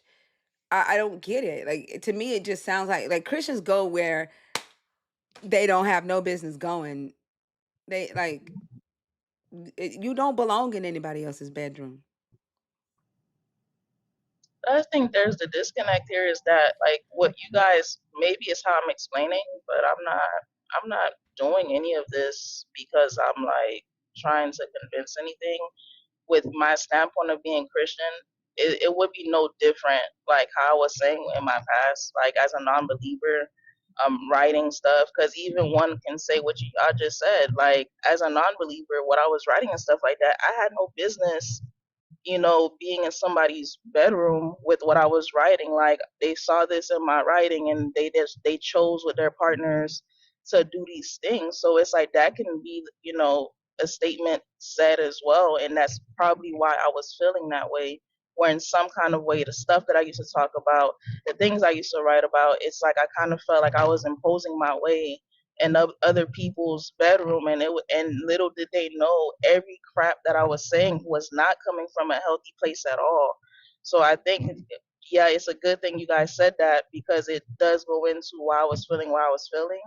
And as far as like my standpoint now of being a Christian, my you can say deconstructing of sex is not coming from the angle of I'm trying to figure just out what solely me harm you being think a you Christian. caused. Even if it was not coming, even if the only reason why you were into kink is because you got a divorce or something, or broke up with a guy, and now you having a hot girl summer. What is it that you think? What harm is it that you think you've caused? I think it was my intent. But That's what the big harm did your thing. intent cause? My intent, my with all of the things, it just was not coming from a healthy place. But that's Like that's you see that's with to you. What harm did you cause to the people who read your stuff or saw that's the your thing. post? They wouldn't know. They took it as like yeah, this is good for me. But little do they know the stuff that I was talking about was untrue. It was my intent was unhealthy. My intent was What not was caring untrue? about Like you were giving them advice and it wasn't true? not advice. It was just how can I put it? It was just talking, like literally entertainment. Kind of But were like you presenting let's it just as say facts, Mildred? yes, it was. I was presenting it as Like were facts. you saying you were doing this stuff, or were you giving them like when I say facts, I'm talking about instructions, factual like instructions. Like were you causing harm? No. So how can I put it?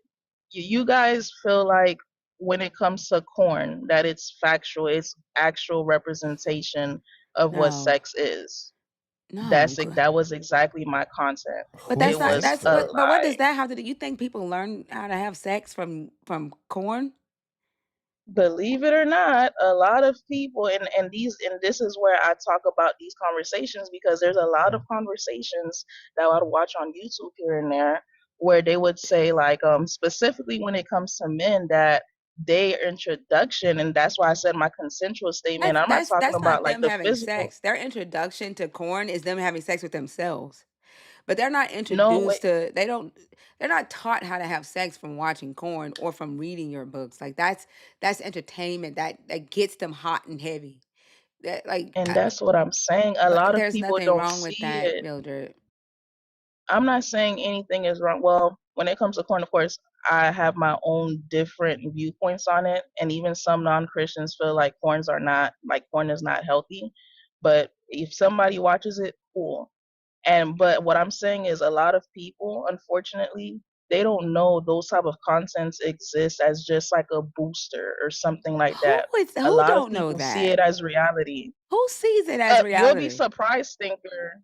You'll It- be surprised. like And who? that's why I said you'll I be mean, corn, surprised. like I who promise. don't know that corn is an entertainment? Like that like it's people who get together to have sex for the purposes of entertainment for I'm recording. telling you, you would be surprised. What?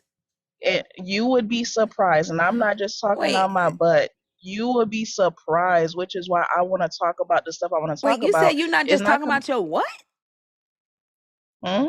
What? You say you're not No, just. my butt. I'm not talking on my butt. I'm just, Oh, I thought and you for said I'm better not just words, talking yeah. about my. I'm like, why you bring your butt in? Like, when you finna tell us about butt play?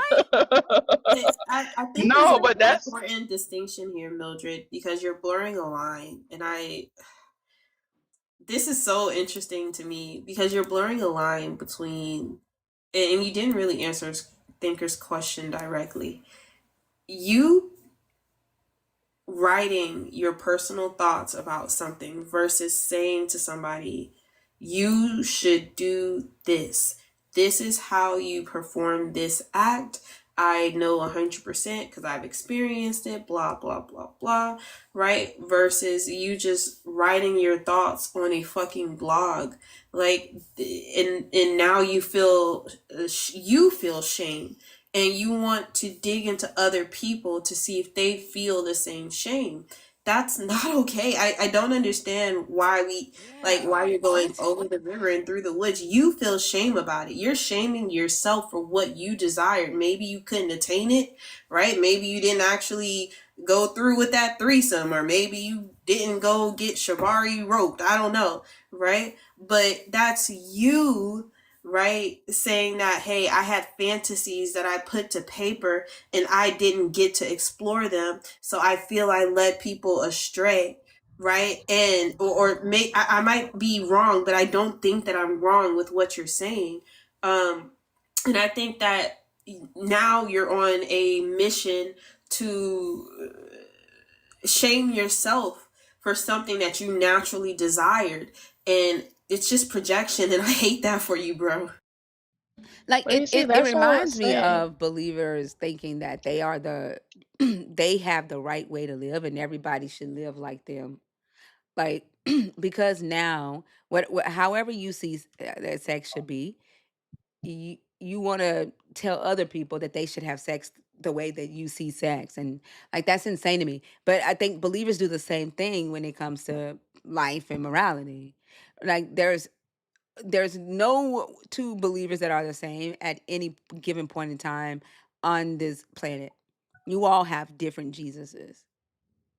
And each one of you believe that somebody needs to follow your Jesus the way you follow your Jesus. You think you have the right one. I don't think I've ever had a believer on this stage not claim to be a true Christian and not point fingers at other Christians and say they're not true Christians. And but that believer that's on the stage will think that they are in fact a true Christian at any given time.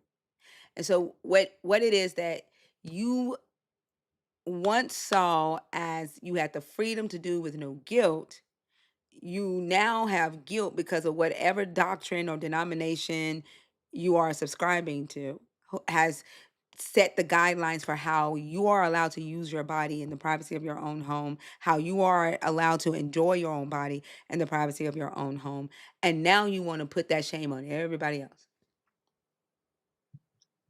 Not at all. I don't feel shame. So I want to say You this, said you right? were Because you embarrassed. see, That's no, as shame. far as like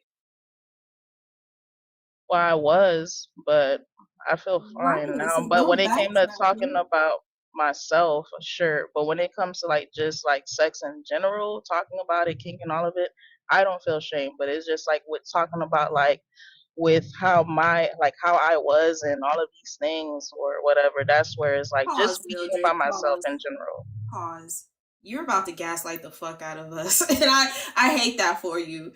Like you do feel shame about what you desired, because if you didn't, you wouldn't use this As as an an example. example. Yeah, Because you said you feel and embarrassed. This is why I asked you, are you saying this because you feel offended by everything that I said I feel embarrassed about and disappointed in from being a believer? Like, are you looking for something that you might, that feels just as egregious or, volatile, as a believer said in the comment, that, like, I feel like me saying what I said made you feel some type of way about the belief system you have, the God that you believe in, and you looked for something that would be of because you said parallel. You said the word parallel, yeah. and so I feel like you are looking for something that sounds as volatile as my statement made you feel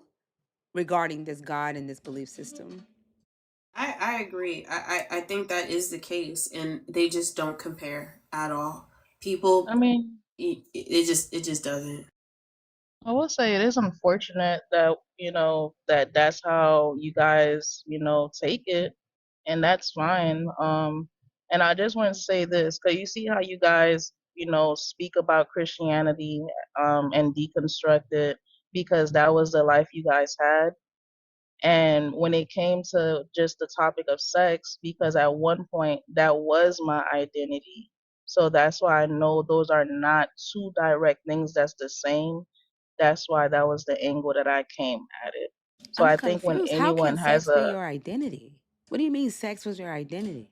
my platform, the platform that I was talking to you guys about, that's all I spoke about. But That what was but my we're still trying identity. to figure out what the parallel is. We're not finding the parallel. You see it as shameful because you are now a believer. We don't because you don't have any business in anybody else's bedroom. Like it and however what how like however you feel Jesus is telling you to use your body, that's what I'm saying. That's for you. But it has nothing to do with you being a non-believer. That is whatever doctrine you're subscribing to. There's nothing in that book that tells you that you can't have your nipples pinched, that tells you that you can't wear handcuffs when you're having sex. Like none of that. That's not whatever shame you put on sex is not biblical. That's what I'm saying. Yeah, I understand. I think it was just with how it's explaining everything. I think the moral point of what I was just trying to say, I was just comparing my understanding of sex prior to me being Christian, and now because I have the Christian framework, I find that with my understanding of sex is different. Where it's like when it came to the aspect of like sin and all of these things, these are just things that I'm only just exploring. And as far as like just with the whole thing of you guys kind of thinking in a way that I'm trying to implement But myself Mildred, you never in other gave us the people's Christian way bedroom. to have sex. You never went to the Bible and said this is what the Bible says how you're supposed to have sex. You never did that. You're saying No, I that don't. the Christian Yeah. framework, but what is the Christian framework for having sex? Missionary? No, I just think it's just, with being married and just the What does being general married have to do with surface kink? things. You can be married and be into kink. No, yeah, that's what I'm saying. I agree. Like being married, but some people are unmarried and do all of these things. And this is why I came from the angle too that I did say that I'm like learning and why my Christian framework, because with books and things that I'm gonna read it, and I don't know if I'm going to integrate it with scripture or not, but I know me being a believer, with just the general things, when I read it and talk about the books and stuff like that, it's going to be leading with the book rather than just like my opinions about things. So that's why I was like a bit confused where there would just be this, you guys were thinking that I'm like going to be like, shaming people and all these things with my personal opinions, Well, I'm just gonna talk about a book and what I saw in the book, kind of like just like any book analysis. That's the angle that I claim that I But I'm want still to lead confused. with because I don't. But Mildred, I'm still confused because your Christian framework for sex is marriage. Who don't know that that's the Christian framework? I'm so confused. No, that was just like one of the examples. I'm not saying like that's the core. I only gave like just Well, a that's what we're general asking you to statement. do. Like, what is the Yeah. Christian framework for sex as it pertains to what you've brought up in the live? Because you did shame. I don't. Maybe you don't pay attention to what you say, Mildred, but you did shame, and we didn't come up to this conclusion without anything. It's the words that you said and how you speak about the kink community and versus Christianity. Again, to Thinker's point, you have not explained what the Christian view is on sex, and from what we read, it's rape, it's pedophilia, it's Orgies. subjugation of women, orgies, yeah, Paul in that damn temple, like having multiple wives and breeding kinks, right? There's I believe a thinker introduced us to this where there's basically an infinite, child glitch where you have the slave, give the slave a wife, slave has children, the children are yours, you have slaves for life now. That is how sex to me is presented in the Bible, unless you're looking at Songs of Solomon or something, and he talks about the body of the woman, but not necessarily what's in her heart, what's in her mind. So even So then why does the there's Bible get to have porn, but you can't? Like, what? Song right, of that's what Solomon I'm is saying. fucking porn. Like that's what I'm saying. Like that's kind of like what I'm getting at. Like, you haven't presented any of that to us. You're just telling us that, well, when I was this person, I thought about X, Y, and Z, which are natural things to think about. So I don't like the gaslighting that you're doing here, saying that we're getting it wrong. I don't believe that we're getting it wrong, Mildred. I think that you didn't mean to have people put two and two together so quickly. So the bang bus isn't real. What isn't real? The bang bus is not real. The bang Go bus? back on mute. Oh, Oh, okay. jeez. I don't know what that is. But yeah, when Hold it on, came Mildred. to I think everything Fee was trying to say thinkers. something. Hold on. Oh, my bad, my bad.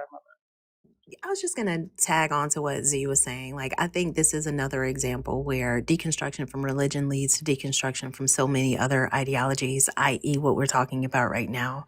Who gets to tell me what I enjoy sexually? Why does that get to be regulated outside of me? So when we look to these belief systems to tell us what we're supposed to enjoy, I'm going to put a pause right there immediately. And I think what we're seeing is that residue of the indoctrination into thinking that there's something outside of you that gets to regulate who you are naturally and what turns you on naturally is just weird. And to Thinker's point, like, it's all kind of freaky shit in this Bible. But then they want y'all to be like strictly missionary, don't put your mouth on anything. Like, who gets to determine that for Some you? of And I y'all are do think suppressed.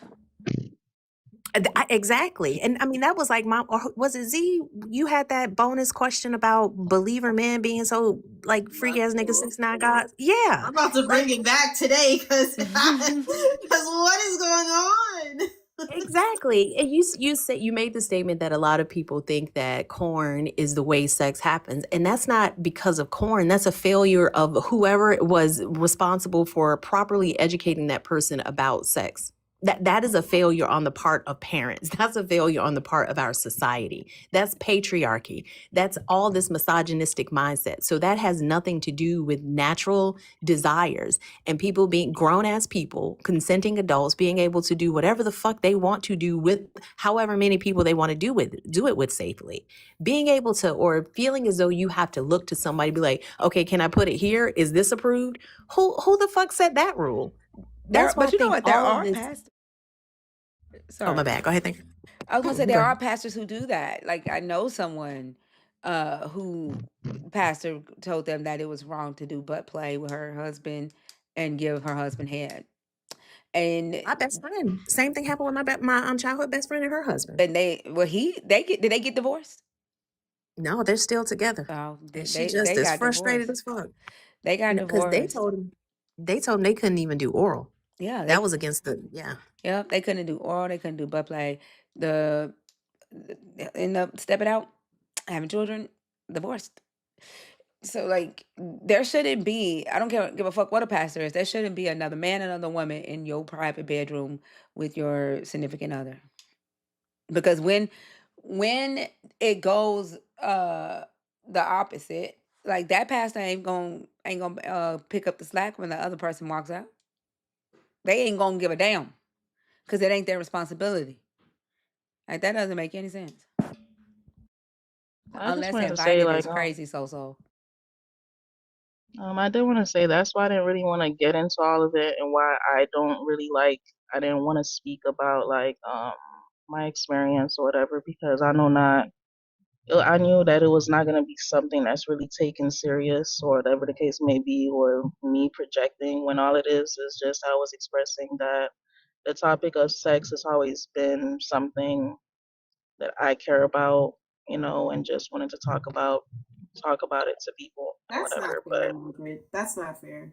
That's what you're doing is not fair, bro.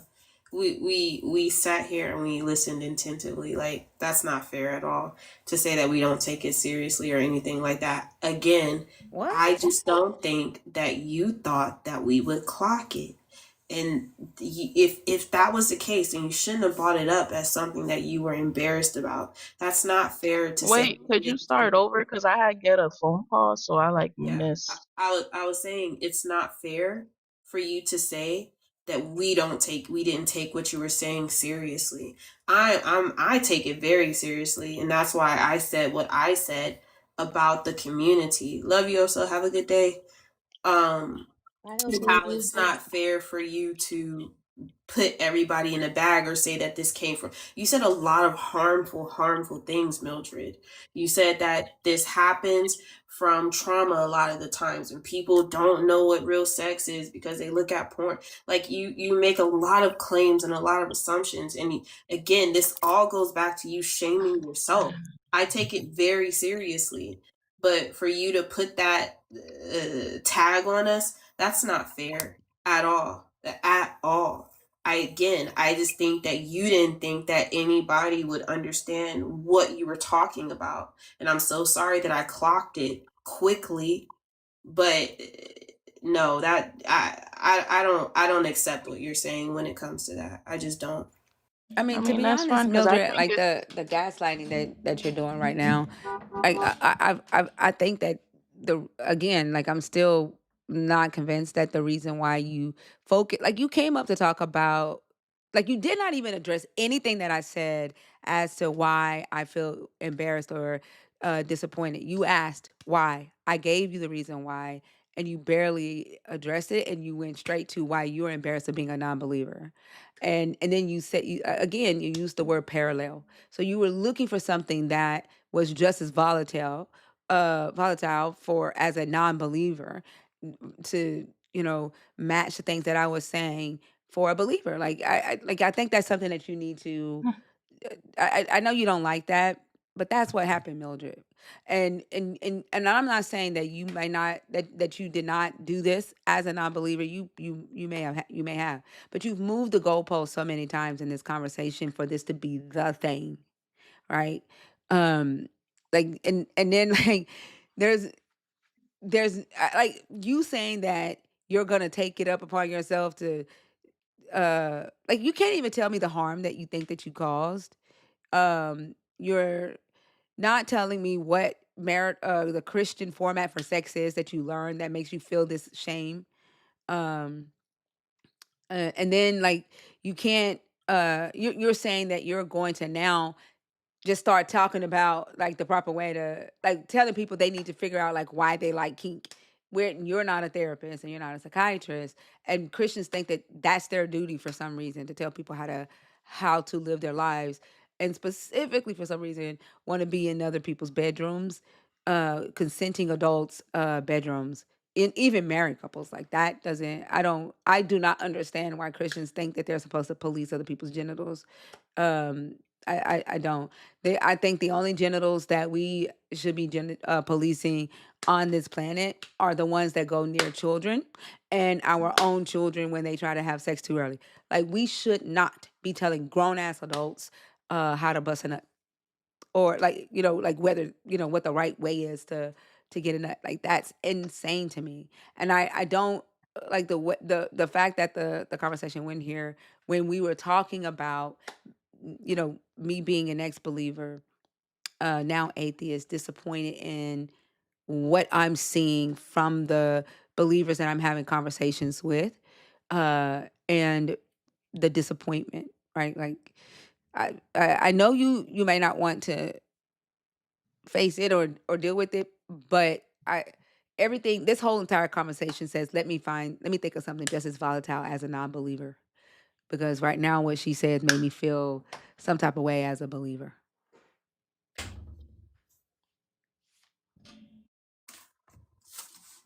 And again, that's all a part of deconstructing. Like, you keep saying that you're deconstructing your beliefs as a believer. Like, this is all a part of deconstruction. And you can consider it or you can throw it out. But I'm just telling you based off of what we experienced from this conversation.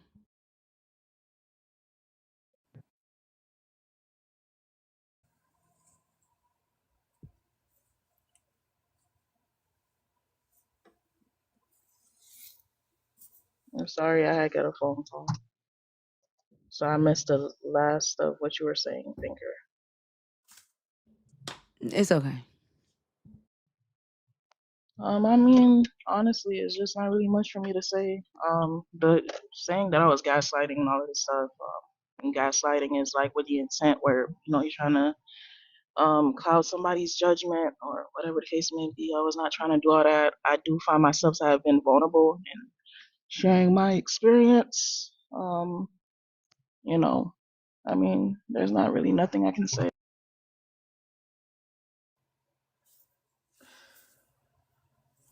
Yeah, I'm not here for it because nobody forced you to come up and say any of that, Mildred. And to Thinker's point, you did not address what she was talking about with non-believers.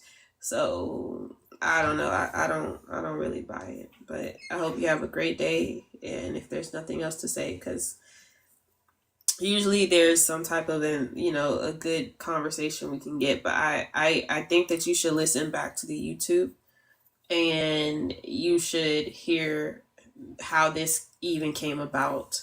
I don't think this was a vulnerable moment. This was a I'm telling on myself moment.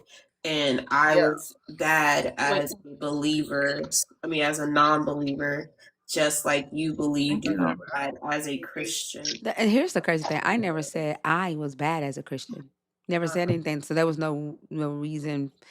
No Like, the parallel, parallel. like, it's just the word parallel that was used, and still, like, there is no parallel The here. parallel that the parallel was just getting at, not talking about, it was just the feeling. That's it. Nothing else. I was just aiming at the As a feeling where, non-believer, right? But as a yes, non-believer, that's it. Yes, I'm yeah, not saying that I that's was a I know. terrible person or anything like that. So of course this Like, is but where why it's like why my would you come intention up? was But why would you focus on that? Like, this is not talking about that. Like, we're talking about non-believers and the disappointment as believers. Like, why would you come up and make this conversation about you and say, well, this is how I feel as a non-believer? Why would you do that? no, granted. That's why I didn't want to go into me because I just went into just like wow the parallel of like how a person who used to be Christian would feel embarrassed or shame and someone who is Christian and was But probably not why? Why Christian. was that your response Um, to my? You asked me why was I disappointed and embarrassed that I once believed. I gave you the response. Why was your response? Wow, I feel embarrassed as a non-believer. Why? just making conversation because I You thought totally in order. negated everything that I said, though. No, because I didn't get a chance to even get back to you. Because when I said that statement, then you guys kind of wanted me to go into like, what do I mean by my embarrassment and shame as a non-believer, The and I wanted parallel, to because you kind of. no, Hmm. I literally wrote down what I asked you as soon as you said it, because as soon as you said it, my eyebrow went up, Mildred. And I Hmm. immediately knew that the reason you said what you said was because you didn't like what I said. And that's why I said, well, can you give me a specific example of what you mean, you being embarrassed as a non-believer, and what the parallel is? Like, because that was your response. Like, you didn't respond to anything that I said about um how the belief system, uh what I've, encountered since, being a non-believer in these conversations or whatever. But like, yeah, I mean, y- you, like, Zena said, maybe watch the video. And it's difficult, right, to hear, you know I what did your belief ask. system is, and at the I same did. time, when you are called out on gaslighting, is the easy thing to do is double down on it. It doesn't feel good, but maybe go back and watch the part where you're on stage. I will, because I think my failure was just coming up to have a conversation. And I did even ask you guys, like, when y'all were Christians with the hostile believers, did y'all relate to them in any kind of way? No, Because I Mildred, was we going are to ask more not about to questions. let you blame shift us. This is blame I'm not shifting. blaming. No, you're blame I'm not shifting. blaming Yeah, at you all. are. You are. You even making that statement. My failure is that I came up to have a conversation. As if, Mildred, we've had, I don't know how many Oh, okay, conversations with yeah. you. Like, we've never were hostile with you. Like, this is blame shifting, Let and we're me not gonna let you do that to us. let me restructure that sentence. It was my failure with having a conversation and putting my and how I was as a non-believer when this had nothing to do with my, life or whatever the case may be as a non-believer, where I should have just focused on when y'all were believers and where that shame came in, because I wanted to know more about that. And I really did find what you were saying, as interesting. And since my standpoint is not, you know, um, I don't really look at Mildred, you my you responded belief. the way a child would respond, to be honest. Oh, you feel that way about a believer? Let me tell you how I felt embarrassed as a non-believer. That was your That was not response. my intention at But that's all. what you And I'm did, sorry that you, Mildred. That's what you did. That's how you when responded. I say that I genuinely was not even trying to do that at all, I genuinely wasn't. You guys But spoken to me so many times before. When I say I would, I would just promise on my children's grave, that was not my intention at all. well, you talk about your intent with the king thing. Your impact was, you know, It more doesn't effective compare. than I your do want to intent. say that it does not No, it's compare not even to about like y'all whether it compares. belief, You y'all completely stuff. ignored everything that I said, regarding the topic, and you immediately came back with the, well, I was embarrassed as a non-believer, and then you chose this king thing, something that you find volatile. So, like, I don't I know. can see how that look. I see how that looks, but that wasn't my intention. And it's probably because, not even probably because I'm still a believer. So I couldn't say, oh yeah, I exactly, like, yes, like kind of like with the conversations you had with the other non-believers, they were able to respond and give responses that relate to you. I'm not there yet. Certain things that, and it's like when it came to, like, let's just say things that I first believed in when I was Christian, it's like, okay, and I no longer believe in those things. I could have mentioned that, but it's like I'm just not at the standpoint of just saying, certain things without me being completely grounded in what I believe in or whatnot. And I thought it would have been okay to go in the conversation of like, wow, like this is crazy where somebody who used to be in my belief system find embarrassment in this, but this one area in my life when I wasn't a non-believer, I had like the same feelings, but our feeling is going based off of like things that are completely like different.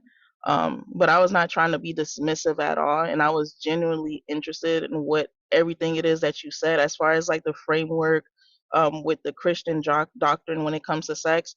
I don't have that yet, Midra, and that's why I don't. you're married now, right? Mm-hmm. Yeah.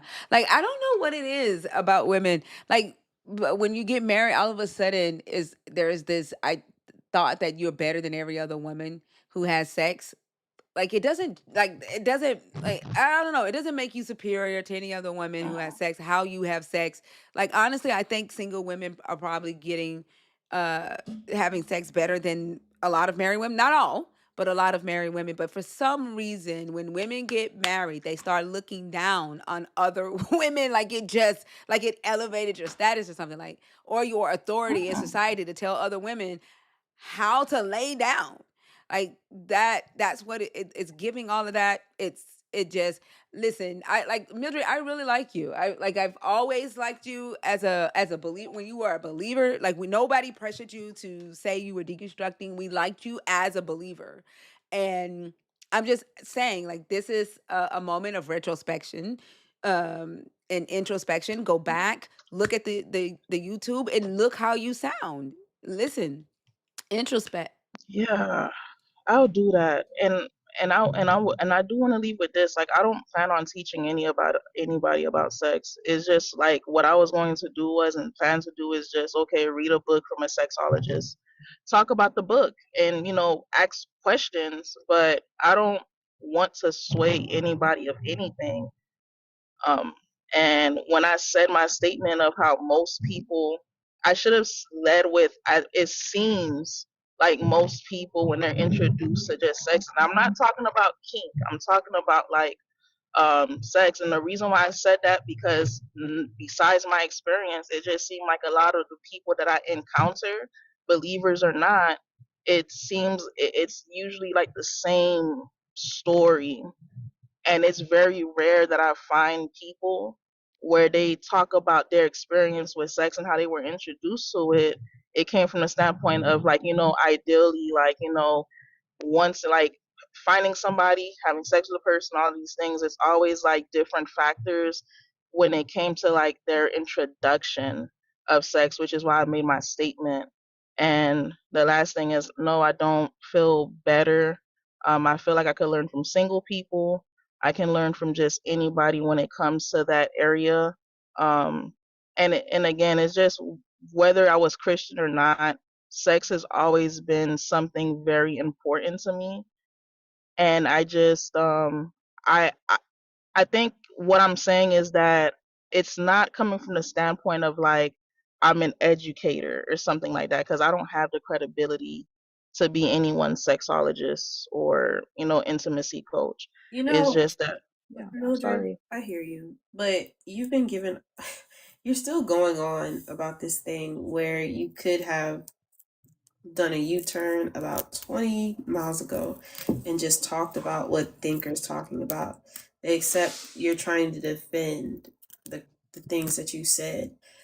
I, I'm not intent, defending. no, you I just feel are. like I You didn't hold on, explain hold on, myself hold on, correctly at hold all. on. You are defending yourself. That if you feel like you have to explain yourself, you're defending yourself. And you have the right to do that. But again, what's said was said, and you're not going to gaslight us by saying, well, I feel that I may have said this incorrectly. No, these were your thoughts. This is what you wanted to convey, and that's the message that came across. I think it's a great time to hop down. I'm not telling you what to do, but I think it's a great time. If you're not going to address exactly what Thinker was saying or has been saying, right? Hop down and listen to that video and listen to how you came across. I think keep going back and forth and say, well, I didn't mean it this way, or I didn't mean it that way. That's not what I tried to say, or I failed to convey it. You conveyed it exactly how it was meant. I don't know if you think you're talking to children or people who are not worldly, if you will, right? Or And you know us. yeah, We don't sugarcoat shit. we don't sugarcoat Like it like nothing. and then, like, especially if we like you. Like, we don't sugarcoat shit anyway. But like Yeah, you, and I do like you, Mildred. yeah, like you, like, I hope that you can see like the intention, uh, you know, here in our words. Like, we would be Mhm. like fucked up individuals for not telling you exactly what we saw and how we feel, and the fact that Mildred, like the gaslighting, like we're not allowing that to work. Like Yeah, I'm sorry. this, like go and Question: watch what the is video. gaslighting? Like, You tried to change our what is reality gaslighting? of the conversation so many times. Yeah. Okay. So you know what? I'm gonna just put that in my back pocket. The reason why I didn't address what you were saying is because it was a lot to unpack, and I didn't. It's like I definitely see why you are embarrassed, why you were embarrassed, and because it was a lot to unpack, honestly. And with some of the things that you said, I relate to. But because I'm still in the belief system, it's not like I really have anything to say because I see it. So it's like I didn't have a response. Did That's why go ahead. I want to ask you a quick question because you do keep talking about this back pocket. Yesterday, you put something in your back pocket. Do you remember what it was? It was about the I think the passage in Deuteronomy with the instruction of what God gave Mm-mm. the Israelites instructions on how to poop, No, something like that. that yeah, um, and the donkey. Jesus Okay. telling the disciples to steal a donkey. At this point, Mildred, you need a book bag. That back pocket I is actually full, yesterday sis. no, yesterday with that, so what Thinker said, I took that out my back pocket because I was like, you know what, she's reading it from a historical context because she was like, what do I need to put that in my back pocket for? And I was like, to see more or less how God would need us to relate this to the present now. But when I took it out of my back pocket, I'm like, well, you know what she said, she is reading it from a historical standpoint, which led me to say that that's where I feel conflicted because I don't know, like, pretty much with the belief system, it's like we pick and choose what, we pick and choose what's historical context that we apply to our present day, and other things we Like kind of kinky. just, I mean, Like one can literally say you that, put in your yeah. back pocket because you didn't know if your God gave a fuck about how you shit. Like whether you had No, yeah, hygiene. yeah. Like think about that. Just Yeah. yesterday you needed to put in your back pocket whether it mattered to your God if you were hygienic or not. And then today it matters whether you how you have sex in your personal bedroom. Whether you When are kinky. Think about that. Just yesterday, Mildred. Just yesterday. You needed to table a conversation and put Deuteronomy in your what was Deuteronomy 22 in your back pocket because you didn't think that it mattered to your God whether you had good hygiene or not. And whether that was something that the belief system impacted in like your everyday life, right? Like separating physical life and spiritual. And when I brought that scripture, I was like, let me table that. Let me put that in my back pocket. But today, if there's a Christian way to fuck, think about that. And if you're telling me that you knew all this time that there was a Christian way to have sex, then yesterday you knew that there was a Christian way to shit. There was a Christian way to brush your teeth. There was a Christian way that your God, when your God says, do not shit in the camp, go outside the camp, dig a hole, shit in it, and cover it up, that he's talking about hygiene. And he had to teach them how to take care of themselves, right? Sanitary laws, right? So if you knew yesterday that your God cared about whether or not your nipples were pinched, then you knew yesterday your God cared whether or not, because you said that you don't know if it was desirable to be in the garden shitting behind trees, right? Like you knew yesterday that's not what your God intended for y'all, but you tabled it and put it in your back pocket yesterday. You know why I say put it in my back pocket? What I mean by is that is just I didn't gotta process it, look at it on my own, um, all of the things, which is why yesterday with what you said, I'm like, you know what? I'm gonna take this out my back pocket because what is there for me to look at? Because if you're bringing something within its proper historical context, I mean, what can I say to that? So that's why I took it out in that instant. And with today, with a few moments ago, I said I was gonna put it in my back pocket because I cannot go look at the video right now. And I actually acknowledge and agree with what you guys are saying. I'm like, you know what? If they say these people, they talk to me more than one time, I don't think they have any ill will against me. If they're saying something about how it's communicating, then you'll know what? I'm going to pocket it because it must be right. That's what I mean by that. I think this is an example of trying to, you can't ride two horses with one ass. Like, I Except think for Jesus did. He rode a colt and a donkey at the same goddamn time. the same And all fucking he had time. was one ass. Maybe he had three because he is the Trinity. I don't know. Maybe. Right? I think it's like learning to ride a bike but refusing to remove the training wheels because they feel safer. And in this regard, like deconstruction, when you deconstruct a belief system, you have to be able to recognize all of the places that it touches, all of the pockets of protection that you put around certain ideologies. And for women, sexuality is a major one when it comes to Abrahamic religions, because everything about enjoying sex, everything about having opinions about sex, everything about how sex should be done is externalized and regulated. So this concept of owning your identity, owning your sexuality, I don't need to read a book for somebody to tell me what I enjoy. That shit is going to come natural to me. I do not need to read a sexologist book or any ologist book for me to know what gets me off. Nobody can tell me that but me.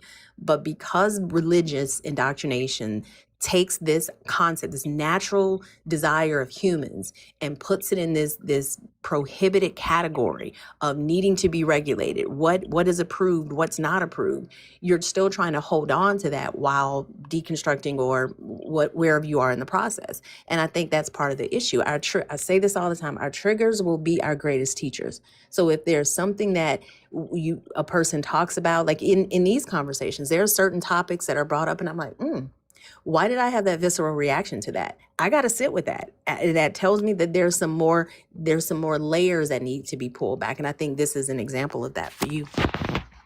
Yeah, for sure. Yeah, and yeah, when it comes to the whole and if it's okay for me to refer to like why I mentioned the whole sex thing, that's why that is something that I'm deconstructing. And I just like the topic, honestly. I always like that subject. That's it. But yeah, you guys. All right, midget. I mean, oh my God damn, thinker. Azina go live because think about to get herself banned. Right? We got to get canceled. Oh snap! Y'all have a good one.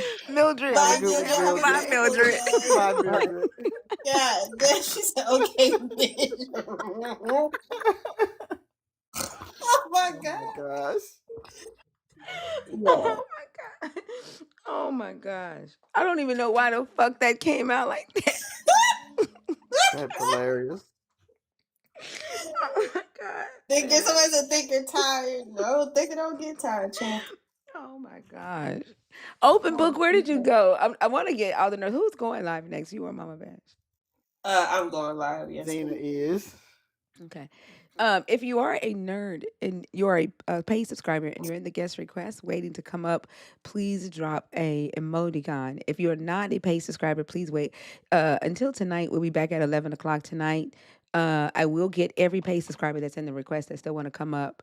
And then Zena is about to go live. If you are a believer looking to have a conversation, Zena May on stage right now. If you're not following her, go ahead and give her a follow. Follow Mama Bash. She also goes live and hosts the same type of topics. And follow Fee. She is a host on all three of our lives. Do we have any super nerds that want to come up before we end? Were there any nerdicons? I didn't mean to say nerdicons. Were there any nerd emoji cons in the thing? In a minute, she about to call you Fina May or Mama Fast. I don't know what's happening. Oh my god. And I still can't go to sleep. Like I still got shit to do. What's up, Open Book? Hi, Thinker. Hey, panel. Hey, Fee. love Love bug. Bang. Sweetheart. How's it Hope going? everyone's doing well. Yep. I left. I'm outside walking the pup. I wrote a couple things down, but I love your topic. I think it's really good, and it's at a good time in my life right now because um I had went through something, and it was good timing too for me to like request because y'all were talking about Easter a while back with a guest prior and what we had did, and I was working, and I had went through something, and um in that experience, like a person was like trying to like share the gospel on Sunday, like on Easter to us, and like I respectfully declined it, and then like 6 hours later, um a friend like was leaving and passed by me and was like in a joking way like happy Easter, like just joking with me, knowing that like I don't believe, so we like say little things here and there back to each other because we both don't believe. So my response to her was like, I said, well, if you don't, I said, I don't believe. I said, but if you want to, be nice to somebody, you could say it to this person. I said, because that's really their holiday, and that person was like, well, it should be our whole everyone's holiday, and like it like took a moment for them to like I gave them that moment to like go off, and he was like, that's supposed to be everybody's holiday, we all need Jesus. And then he pointed at me and was like, Oh wow. especially you. Oh wow. And I was like, well, wait, why me? And he was like, and I was like, you know what, we're here, we shouldn't be doing this right now. I said, but there it is. And in that moment, like I didn't really get to say what I wanted because I was in like a space where I felt like I shouldn't. But when I went home, it was eating me up so much because I felt like that person put me in a space where 6 hours prior I had already said like, I appreciate it, but it's not really my thing. And they still went on later on to like somehow bring it back up and then direct it intentionally at me. And when I sat on it, I had like came to the realization like, you used to do the same exact things, you were doing these same things to people.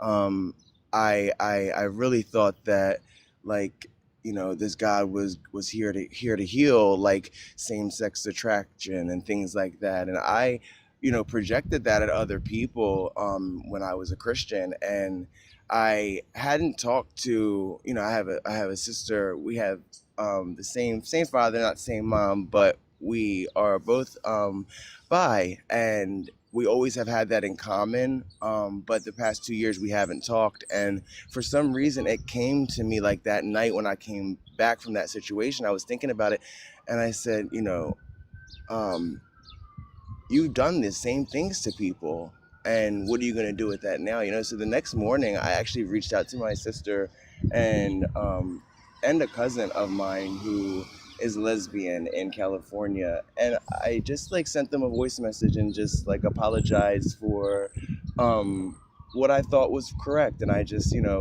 respectfully just said, I'm sorry. I just wanted to tell you that I apologize for you know sharing Jesus with you the ways that I did. If I ever made you uncomfortable, I just wanted to tell you that I'm very aware of what I did, and at that time, I thought what I thought was right, and I thought what I was doing was right. And if you can forgive me and we can move on, I would really appreciate that. But if not, I understand that too, because I know how I know how it feels to have like kind of your boundaries pressed. So my sister and my cousin both reached back, and my sister responded the next day with a happy sibling day, and because that was just like a week ago or so, and we had a nice good long conversation. So in your topic, it like I can say I've been embarrassed because of like the ways that I went into Christianity. I went into it late. And then I went into it very extreme with kind of like something to prove. And I can say that leaves an embarrassing feeling, but I also remind myself that there was like I didn't teach anybody about Jesus first. Like I was always like the seed waterer, not the seed planter. So I think I try to remind myself of that. Like even though like I still said certain things or I might have came off certain ways, and I'm sorry for the sound in the background. Um, it, there is a part of me that even though that I didn't teach people about Jesus first off, there's still a part of me that was like, you still projected in ways and you thought it was right. And even I have a friend in the city that I'm in that we're not friends anymore because I brought Jesus to this person, and I've shared about this before. We're not friends anymore because of I fell back and then they fell more into so I take it as a learning process and a learning experience and like wisdom gained. And as much as I can say like, yeah, I can be a little bit embarrassed for it, I also, I'm thankful to at least be bold enough to say, hey, what I did was wrong. And if you have it in you to forgive me, I would like to move on. I'm not the same person that I was. And I'm deconstructing from those ideas. So I appreciate you. Oh, and by the way, I've spent 3 years on the app, so you've been here ever since. The whole time, 3 years. It's Well, damn, springtime. it's So been 3 years. Wow. yes, Thinker, I really appreciate you and the space that you provide. And all the other people on the panel too that are providing spaces. Mama Bash, Zena, Fee with her intellectual words. But yes, Thinker, that's all I really wanted to share about your topic. I appreciate your topic. Well, I want to say that I think that's again, I'm very proud of you because that's very big of you to be able to do that. It takes a lot of fucking guts, right? Even when years have passed by, to say, "Hey, I did XYZ years ago, and I want to let you know that I'm sorry, and I'm in a different mindset now, and I'm deconstructing from all of those harmful ideologies." Most people would just say, "Well, I'm changing now," and move forward. Like that took a hell of a lot of guts and commitment. And I think it does speak to the commitment of who you want to be and who you're working to become. And again, that's a continuous process. Every time I talk to you, I'm proud of the butterfly that I see blooming. Is it blooming or blossoming? Butterflies blossom, bloom, whatever. Fuck the growing. Like I remember Expanding their expanding. wings. Yeah, like even just like seeing your videos, your lives and your confidence, and seeing the real open book, right? Like this is the real open book that I'm meeting, and I'm enjoying the journey with you, and getting to know who you are. I'm gonna say it 1,001 times. I am very proud of you. Very proud of you. I appreciate it. I mean, it's my life is so layered. I always look back, and say like, like, I wonder if I would have been more bolder in this part of my life if I didn't subconsciously always think that I was wrong or I was a sinner or I was, going to hell or be careful. Like there was always a piece of me that was scared to go after these things as far as like being queer and then being having like a talent around that or being artistic around that avenue. I mean, it's not just a sexuality, it's like being able to, like, for me, like dance. And as you see, like I've been sharing more voguing videos, but like I there was a time in my life where like I presented as a certain way, and I think part of me was very scared to, even though I did it, and like people might look back at that time and say like, you were bold or confident then. There was always a piece of me that wasn't. Like I always, every day I woke up and was second guessing everything about me. I was just pushing forward in that second guessing. So now that I look back at it, I'm like, dang, I wonder, where I would have been if I didn't subconsciously always think that, I'm going to hell. So neither here nor there, because I'm glad that I'm here today. I earlier somebody said that they are embarrassed because they hadn't like read the book, and they also heard somebody say that they were embarrassed because of how late they went into Christianity. Like that sometimes hits me too. It's like, what made you do this so late in life. Like I always knew about the God, always believed in God. If you ask me if I believed in Jesus died for his sins, I would tell you yeah. But for me to have said, I'm going to go back into this and try it again because I think I wasn't taught right, and I'm going to try to work this same-sex attraction out of me because the bi part of me is the problem, and I need to get that out. And why am I doing this at such my big old age? And to look, to question that is kind of like embarrassing in itself, But I see how much Christianity has like kind of dumb me down. I say it often, even in my own lives. I fill God with the gaps of many things, and I think when we do that, it really, really limits our capabilities and our possibilities when it comes to our brain. When we have a question and we say, "Oh, well, the answer is just God," when if you did just a little bit more work, or maybe even a lot more work, you could maybe get a different answer, a better answer, a more interesting answer. So I see that for myself, that I've filled God with the gaps, and it has slightly pulled me back, but I'm coming back. But I appreciate you, thinker. Yeah, like your ability to do the introspection, like I'm telling you, it's something to marvel at, and I'm here for you and here with you. It was something else that oh yeah, make sure y'all follow Open Book. They do lives as well. And what days do you do your lives, Open Book? I'm going live in a little bit, actually. I try to go live every day in the morning. I try to be as consecutive as I can. It's just been in the AMs. Is if I can go daily, I go daily. I got a second device, got my iPad now, so now I can move about, move a little better, and so yeah, it's in the mornings. And Based Open on Book don't take no shit either. it's more so right now I have 6 topics around like sexuality and then the God. So of course I still get the Christians that will come in, and which is good because I started on the app with this. So I recognize that that's the only answers that they have for if you ask what the problem is with this community. It's always the God. So I'm glad that I started on the app with this, so I'm not too surprised. But the conversations are based around like the God and being same-sex attracted and things like that. But I always and will always have you in my heart. I'm about to pay my deposit for that cruise. Yeah. Oh my God. You got to Yes, teach me I how to am. Vogue. Okay, we're gonna do it. We're gonna It's do it on got a to be an boat, easy baby. one though. Like, but yeah, you got to It's gonna teach have to me be how an to do easy it. one. I you can't know, do the like. I can't go down to the floor. Like, when I say go down to the floor, I'm talking about bending. No, like it's got to be an easy Vogue. Like Y'all think maybe are just moving lying my because hand. at Bash's concert, she was I gotta be drunk. I gotta be dropped it drunk. like it's low, dropped it low for yeah, I can Jesus. imagine. I can imagine. Yeah, I gotta I be can't tipping in wait. a motherfucker for that to happen. But no, I do want to Vogue with you, so have one ready. Yeah, I'm excited to actually just getting myself back into it.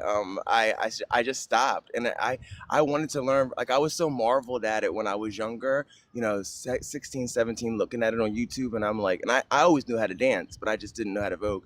And I used to sit by myself for hours and just learn each element, and I would just focus on each element for weeks until I could figure it out, and then I would move to the next element, and then I just started putting them all 5 elements together, and not to get too far into it, but because I identified as trans, and I stopped voguing because there was like a bit of homophobia in me that I'm still deconstructing, that like when I was identifying and presenting as a woman or a girl, I didn't want any parts of me that resembled like queerness, and so I stopped voguing, and I just focused on like blending in society as the gender that I was choosing to identify with at the time. So now in deconstruction and detransition, I realized that one, I put dancing aside because I was always told that the way I'm moving, if I want to dance, I need to learn how to dance more like this, more like that. Da da da da da da. So I just, I just cut all that off, and then I realized I cut off voguing because of like a little bit of homophobia. So it's a lot for me that I've had to break down. I'm glad for deconstruction because it's not just deconstructing the religion. For me, I've had to go back and deconstruct a lot of things that I learned I thought that were right, or things that were taught to me that I thought were right, and I lived with for a decade, and more. So again, I appreciate you. I won't keep you too long. I appreciate you too, Love Bug. I hope you have a great live. Thank you for coming I, up. yeah, I'm gonna be making Care Bears food today, so if you want to come have some conversations, you can come join the live and watch me make this guy his next month worth of food. All right. Have a good one. Thanks a lot. Have a great day, everyone. All right. Love you. I saw Gladys. Gladys is the only other. Where is she at? The only other subscriber that put a. Did she leave? Okay. Gladys, are you there? I think she's not in the request anymore, so she might have left. You're right. I was never a believer. Like I guess I'm gonna fucking cry about that shit.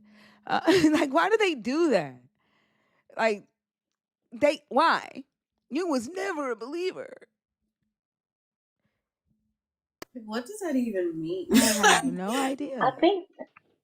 think they don't realize it, but they're admitting that they can't learn anything, and they Uh-huh. can't change their minds, and they can't be enlightened, and they can't grow. Like they don't realize that that's a confession that they're making when they make that accusation to us. Is weird. Oh yeah, that damn right, nail on the head for you. Like, yeah. That's why I was telling somebody earlier tonight that said the same thing. Her name was Tabby, and I was like, "Yeah, Tabby, you were never a believer in Santa Claus either." And then she said, "Okay, thinker. Okay, thinker. Shine, are you trying to come up?" Uh, okay. We got to teach you how to use the nerd emojis. Oh, that was the wrong person. Sorry, Clarence. I was trying to bring up Shine. Why does he do that? TikTok be tripping. Ever since I updated it, I can't find. Oh my God. Hello? Hey, Shine. Hello? Hold on for a Hi. second, little bug. Hold on. What Okay. you say, Zena? I was saying, ever since the update, I can't do things like I used to, like tap on the screens like I used to. Now I understand what everybody's talking about. I hope they fix this shit soon. Yeah, like the other day it brought us about I didn't want to break up, and it kept doing it. Like I was pissed.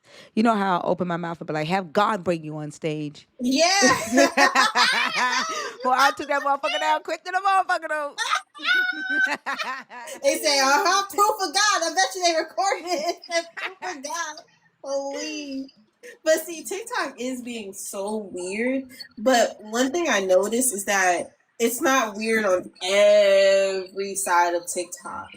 I don't, maybe that's just my little foil hat going up, but I think that certain places it's more glitchy than other places, and I don't know. I haven't put my finger on it just yet, but it's getting real stupid over here. Yeah, I agree. And then I feel like we're like in this bubble that we got to work really hard to bust out of. You know, so that 100%, yeah. yeah. We'll get it though. We'll figure this shit out. They keep fucking with us. We gonna figure it out. What's up, Shine? Do you know how Hold to on for use one the? second. Do you know how to ask? How? No.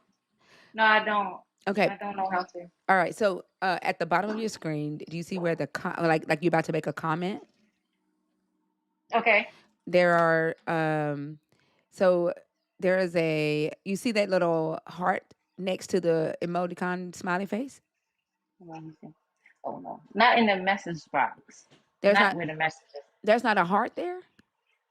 Oh no. You mean down below where we send a message? I see your rose, a gift box, some people, but I don't see a heart. Okay, like click like No, go into the yeah, actual message itself. click like you're going The to write a message comment. itself.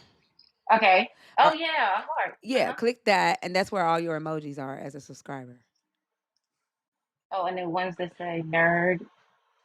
Yeah. Oh, I see it now. Yeah. You know, I clicked on it. I didn't scroll further. I didn't stroll down. Oh, to the point okay. where I can see it. Okay, cool. Now I know. All right, thanks. Hold on for 1 second. Okay. Just 1 second. Unbaptized. Like unbaptized, are you trying to come up or are you showing her where the nerd is? Y'all don't confuse me. I'm trying to see. Oh, my bad. I was Nah, playing with you the on nerd. I stage might have started already. something. Sorry, y'all. You on stage already. So just wanna let people You know want me to try yours? huh? Oh, I'm sorry. 1 second. Sorry. Raziel, okay, I got you. I see that. If you're in the guest request box and you are not a subscriber, like a paid subscriber, I'm asked that you come back tonight. If you are a paid subscriber in the guest request box and you are trying to come up before we shut the live down, put the club nerd emoji in the comments so that I know you're in there on purpose before we shut down. Other than that, Shine will be the last one. Zena, Hello. are you getting ready to go Hi. live? Yeah, I'm just getting myself together, and Okay. then yeah, by the time this is done, I'll go ahead when it's winding down and just go ahead and start. Okay. All right. Go ahead, Shine. Hello. Hi. Hi. Good morning. Oh, I'm sorry. Now it's afternoon. Good afternoon. I just wanted to touch bases on the disappointment and embarrassment. 'Cause I was once a minister, so I used to actually try to preach the word. But in the midst of my deconstruction, or before I started deconstructing, I didn't really read the whole Bible, so I would just pick out the good pieces and try to preach on it. And then after I started to read, started from Genesis and started to read the whole Bible, that's when I felt sick, because I was like, oh my God, this don't make any sense. But at the same time, when I was battling with that, I still felt obligated to preach still, try.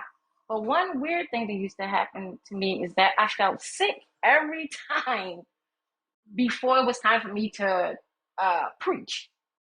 And one of the topics that I came across, and I think you mentioned this on Mama Bash Live, was about not educating yourself. Like, I think you said something like, to them, some believers, they don't believe that they need to be educated. They just believe in God blindly, like a blind faith. Like they don't need to, dig deep or whatever. They just believe it. So one of my sermons was preaching against educating yourself. It was like, oh, education is not important. What's important is that your belief and your faith in God. And I feel so embarrassed now about that. And I knew that things wasn't making sense to me, but yet I'm still pushing this type of belief. And I feel so embarrassed. And I think my mom still have video footage of me preaching. And I really want to call her and tell her, can you please get rid of it? Can you not keep it? Because sometimes she bring that up to me. Oh, you used to be a good preacher. You used to do so well. God was really using you. And I'm like, no, no, no. So yeah, so I felt really I feel embarrassed about that. And then, but one good thing I can say, I promised that I wasn't going to force any type of religion on my daughter. So I'm glad I started deconstructing before she was born. And then after she was born, I did not force any type of belief on her at all. She had to make the decision of what she wanted to do for her life. And now she's 19 years old. And we had a good conversation the other day, and I was asking her about beliefs and religion. And I was like, so how you feel now that you're 19? Do you think you believe you need a God? Do you think that uh, yeah, I said something underlying like, do you think you need a God? And she was like, no. She was like, she's fine. She's okay. And then she said some observations about me, about my deconstruction and my belief and everything. She checked in on me and was like, well, what about you? Because I don't tell everything about all my discoveries with her, but she know that I don't believe in God anymore. And she just was checking in on me like, so what about you? What you think now? And all the things that you found out and everything. And I said, yeah, I still don't believe. So that was one good thing. I said, I promised that I wasn't going to force anything on my daughter.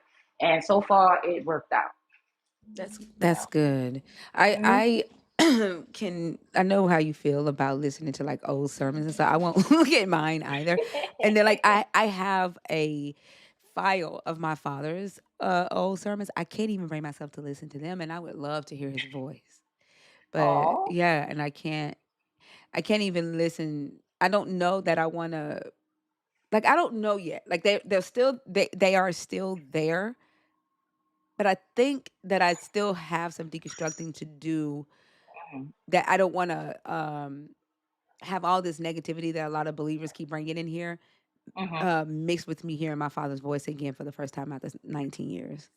Oh, You okay. know, Yeah, that's but understandable. yeah, and then like me being able to like hear him preach about the things that I've now come to learn more about. Like I just want to hear his voice. I don't want to focus on what he's preaching about. Does that make sense? Mm-hmm. Yeah, that makes Yeah. sense. So like I Yeah, totally get it. But I ain't listening to yeah, none of my fucking sermons. yeah. And see, I don't know if it was for you too. Like, once I started deconstructing, it's like I didn't even want to go to any churches. Like, I didn't feel comfortable there anymore. Just Yeah. sitting around them and being around them, I mean, I really felt uncomfortable. So yeah, like now I still have ministers in my family and sometimes they try to invite me to come and they be like, oh, you still want to support and everything. And I'm like, well, you don't support me. It's not like you support me and back me anything, but you want me to support you and that's taking me out of my wishes and taking me out of my character. So most of the I haven't showed up to any of them anymore. So I mean, you can't expect for me to support you in something and you don't even support me. So that doesn't Yeah. make sense to me. Yeah. Yeah. All right. And Well, I'm not gonna hold you. well, I definitely thank you for coming up. I hope you have a great rest of the day, Okay. Shine. You too. All right, I'll probably you gonna be in Zena's live, right? Is that what? Definitely. Okay, I'll holler at you in the comments. Okay. All All right, right. all right, All right. Bye. all right, y'all. I will see y'all tonight. Mama Bash, are you going live today or like later on today after Zena? Mama Bash, you there? All right, y'all. Make sure that if you are planning on going on the cruise, the deadline to sign up for the priority listing and pay your deposit is April 22nd. Also, if you are traveling with us for Bash's concert and my birthday bash with Ruby in July, that's on the Discord as well. I think the Fee, were there any tables left yesterday when you looked? I didn't look. I just got a seat at Selena's table because she had already bought one. Okay. Yeah, so I didn't even just bought one of hers. Okay. I don't think after the 22nd, Easy. I think after the 22nd, the list will be final on who's going. I'm still waiting on one of my nephews to get back to me to let me know if they're going so I can finish my everything that I need to do. But it all has to be done by the 22nd. To get in the Discord, you do have to be a paid subscriber. And if you are a paid subscriber, who's trying to go on the cruise, reach out to a mod.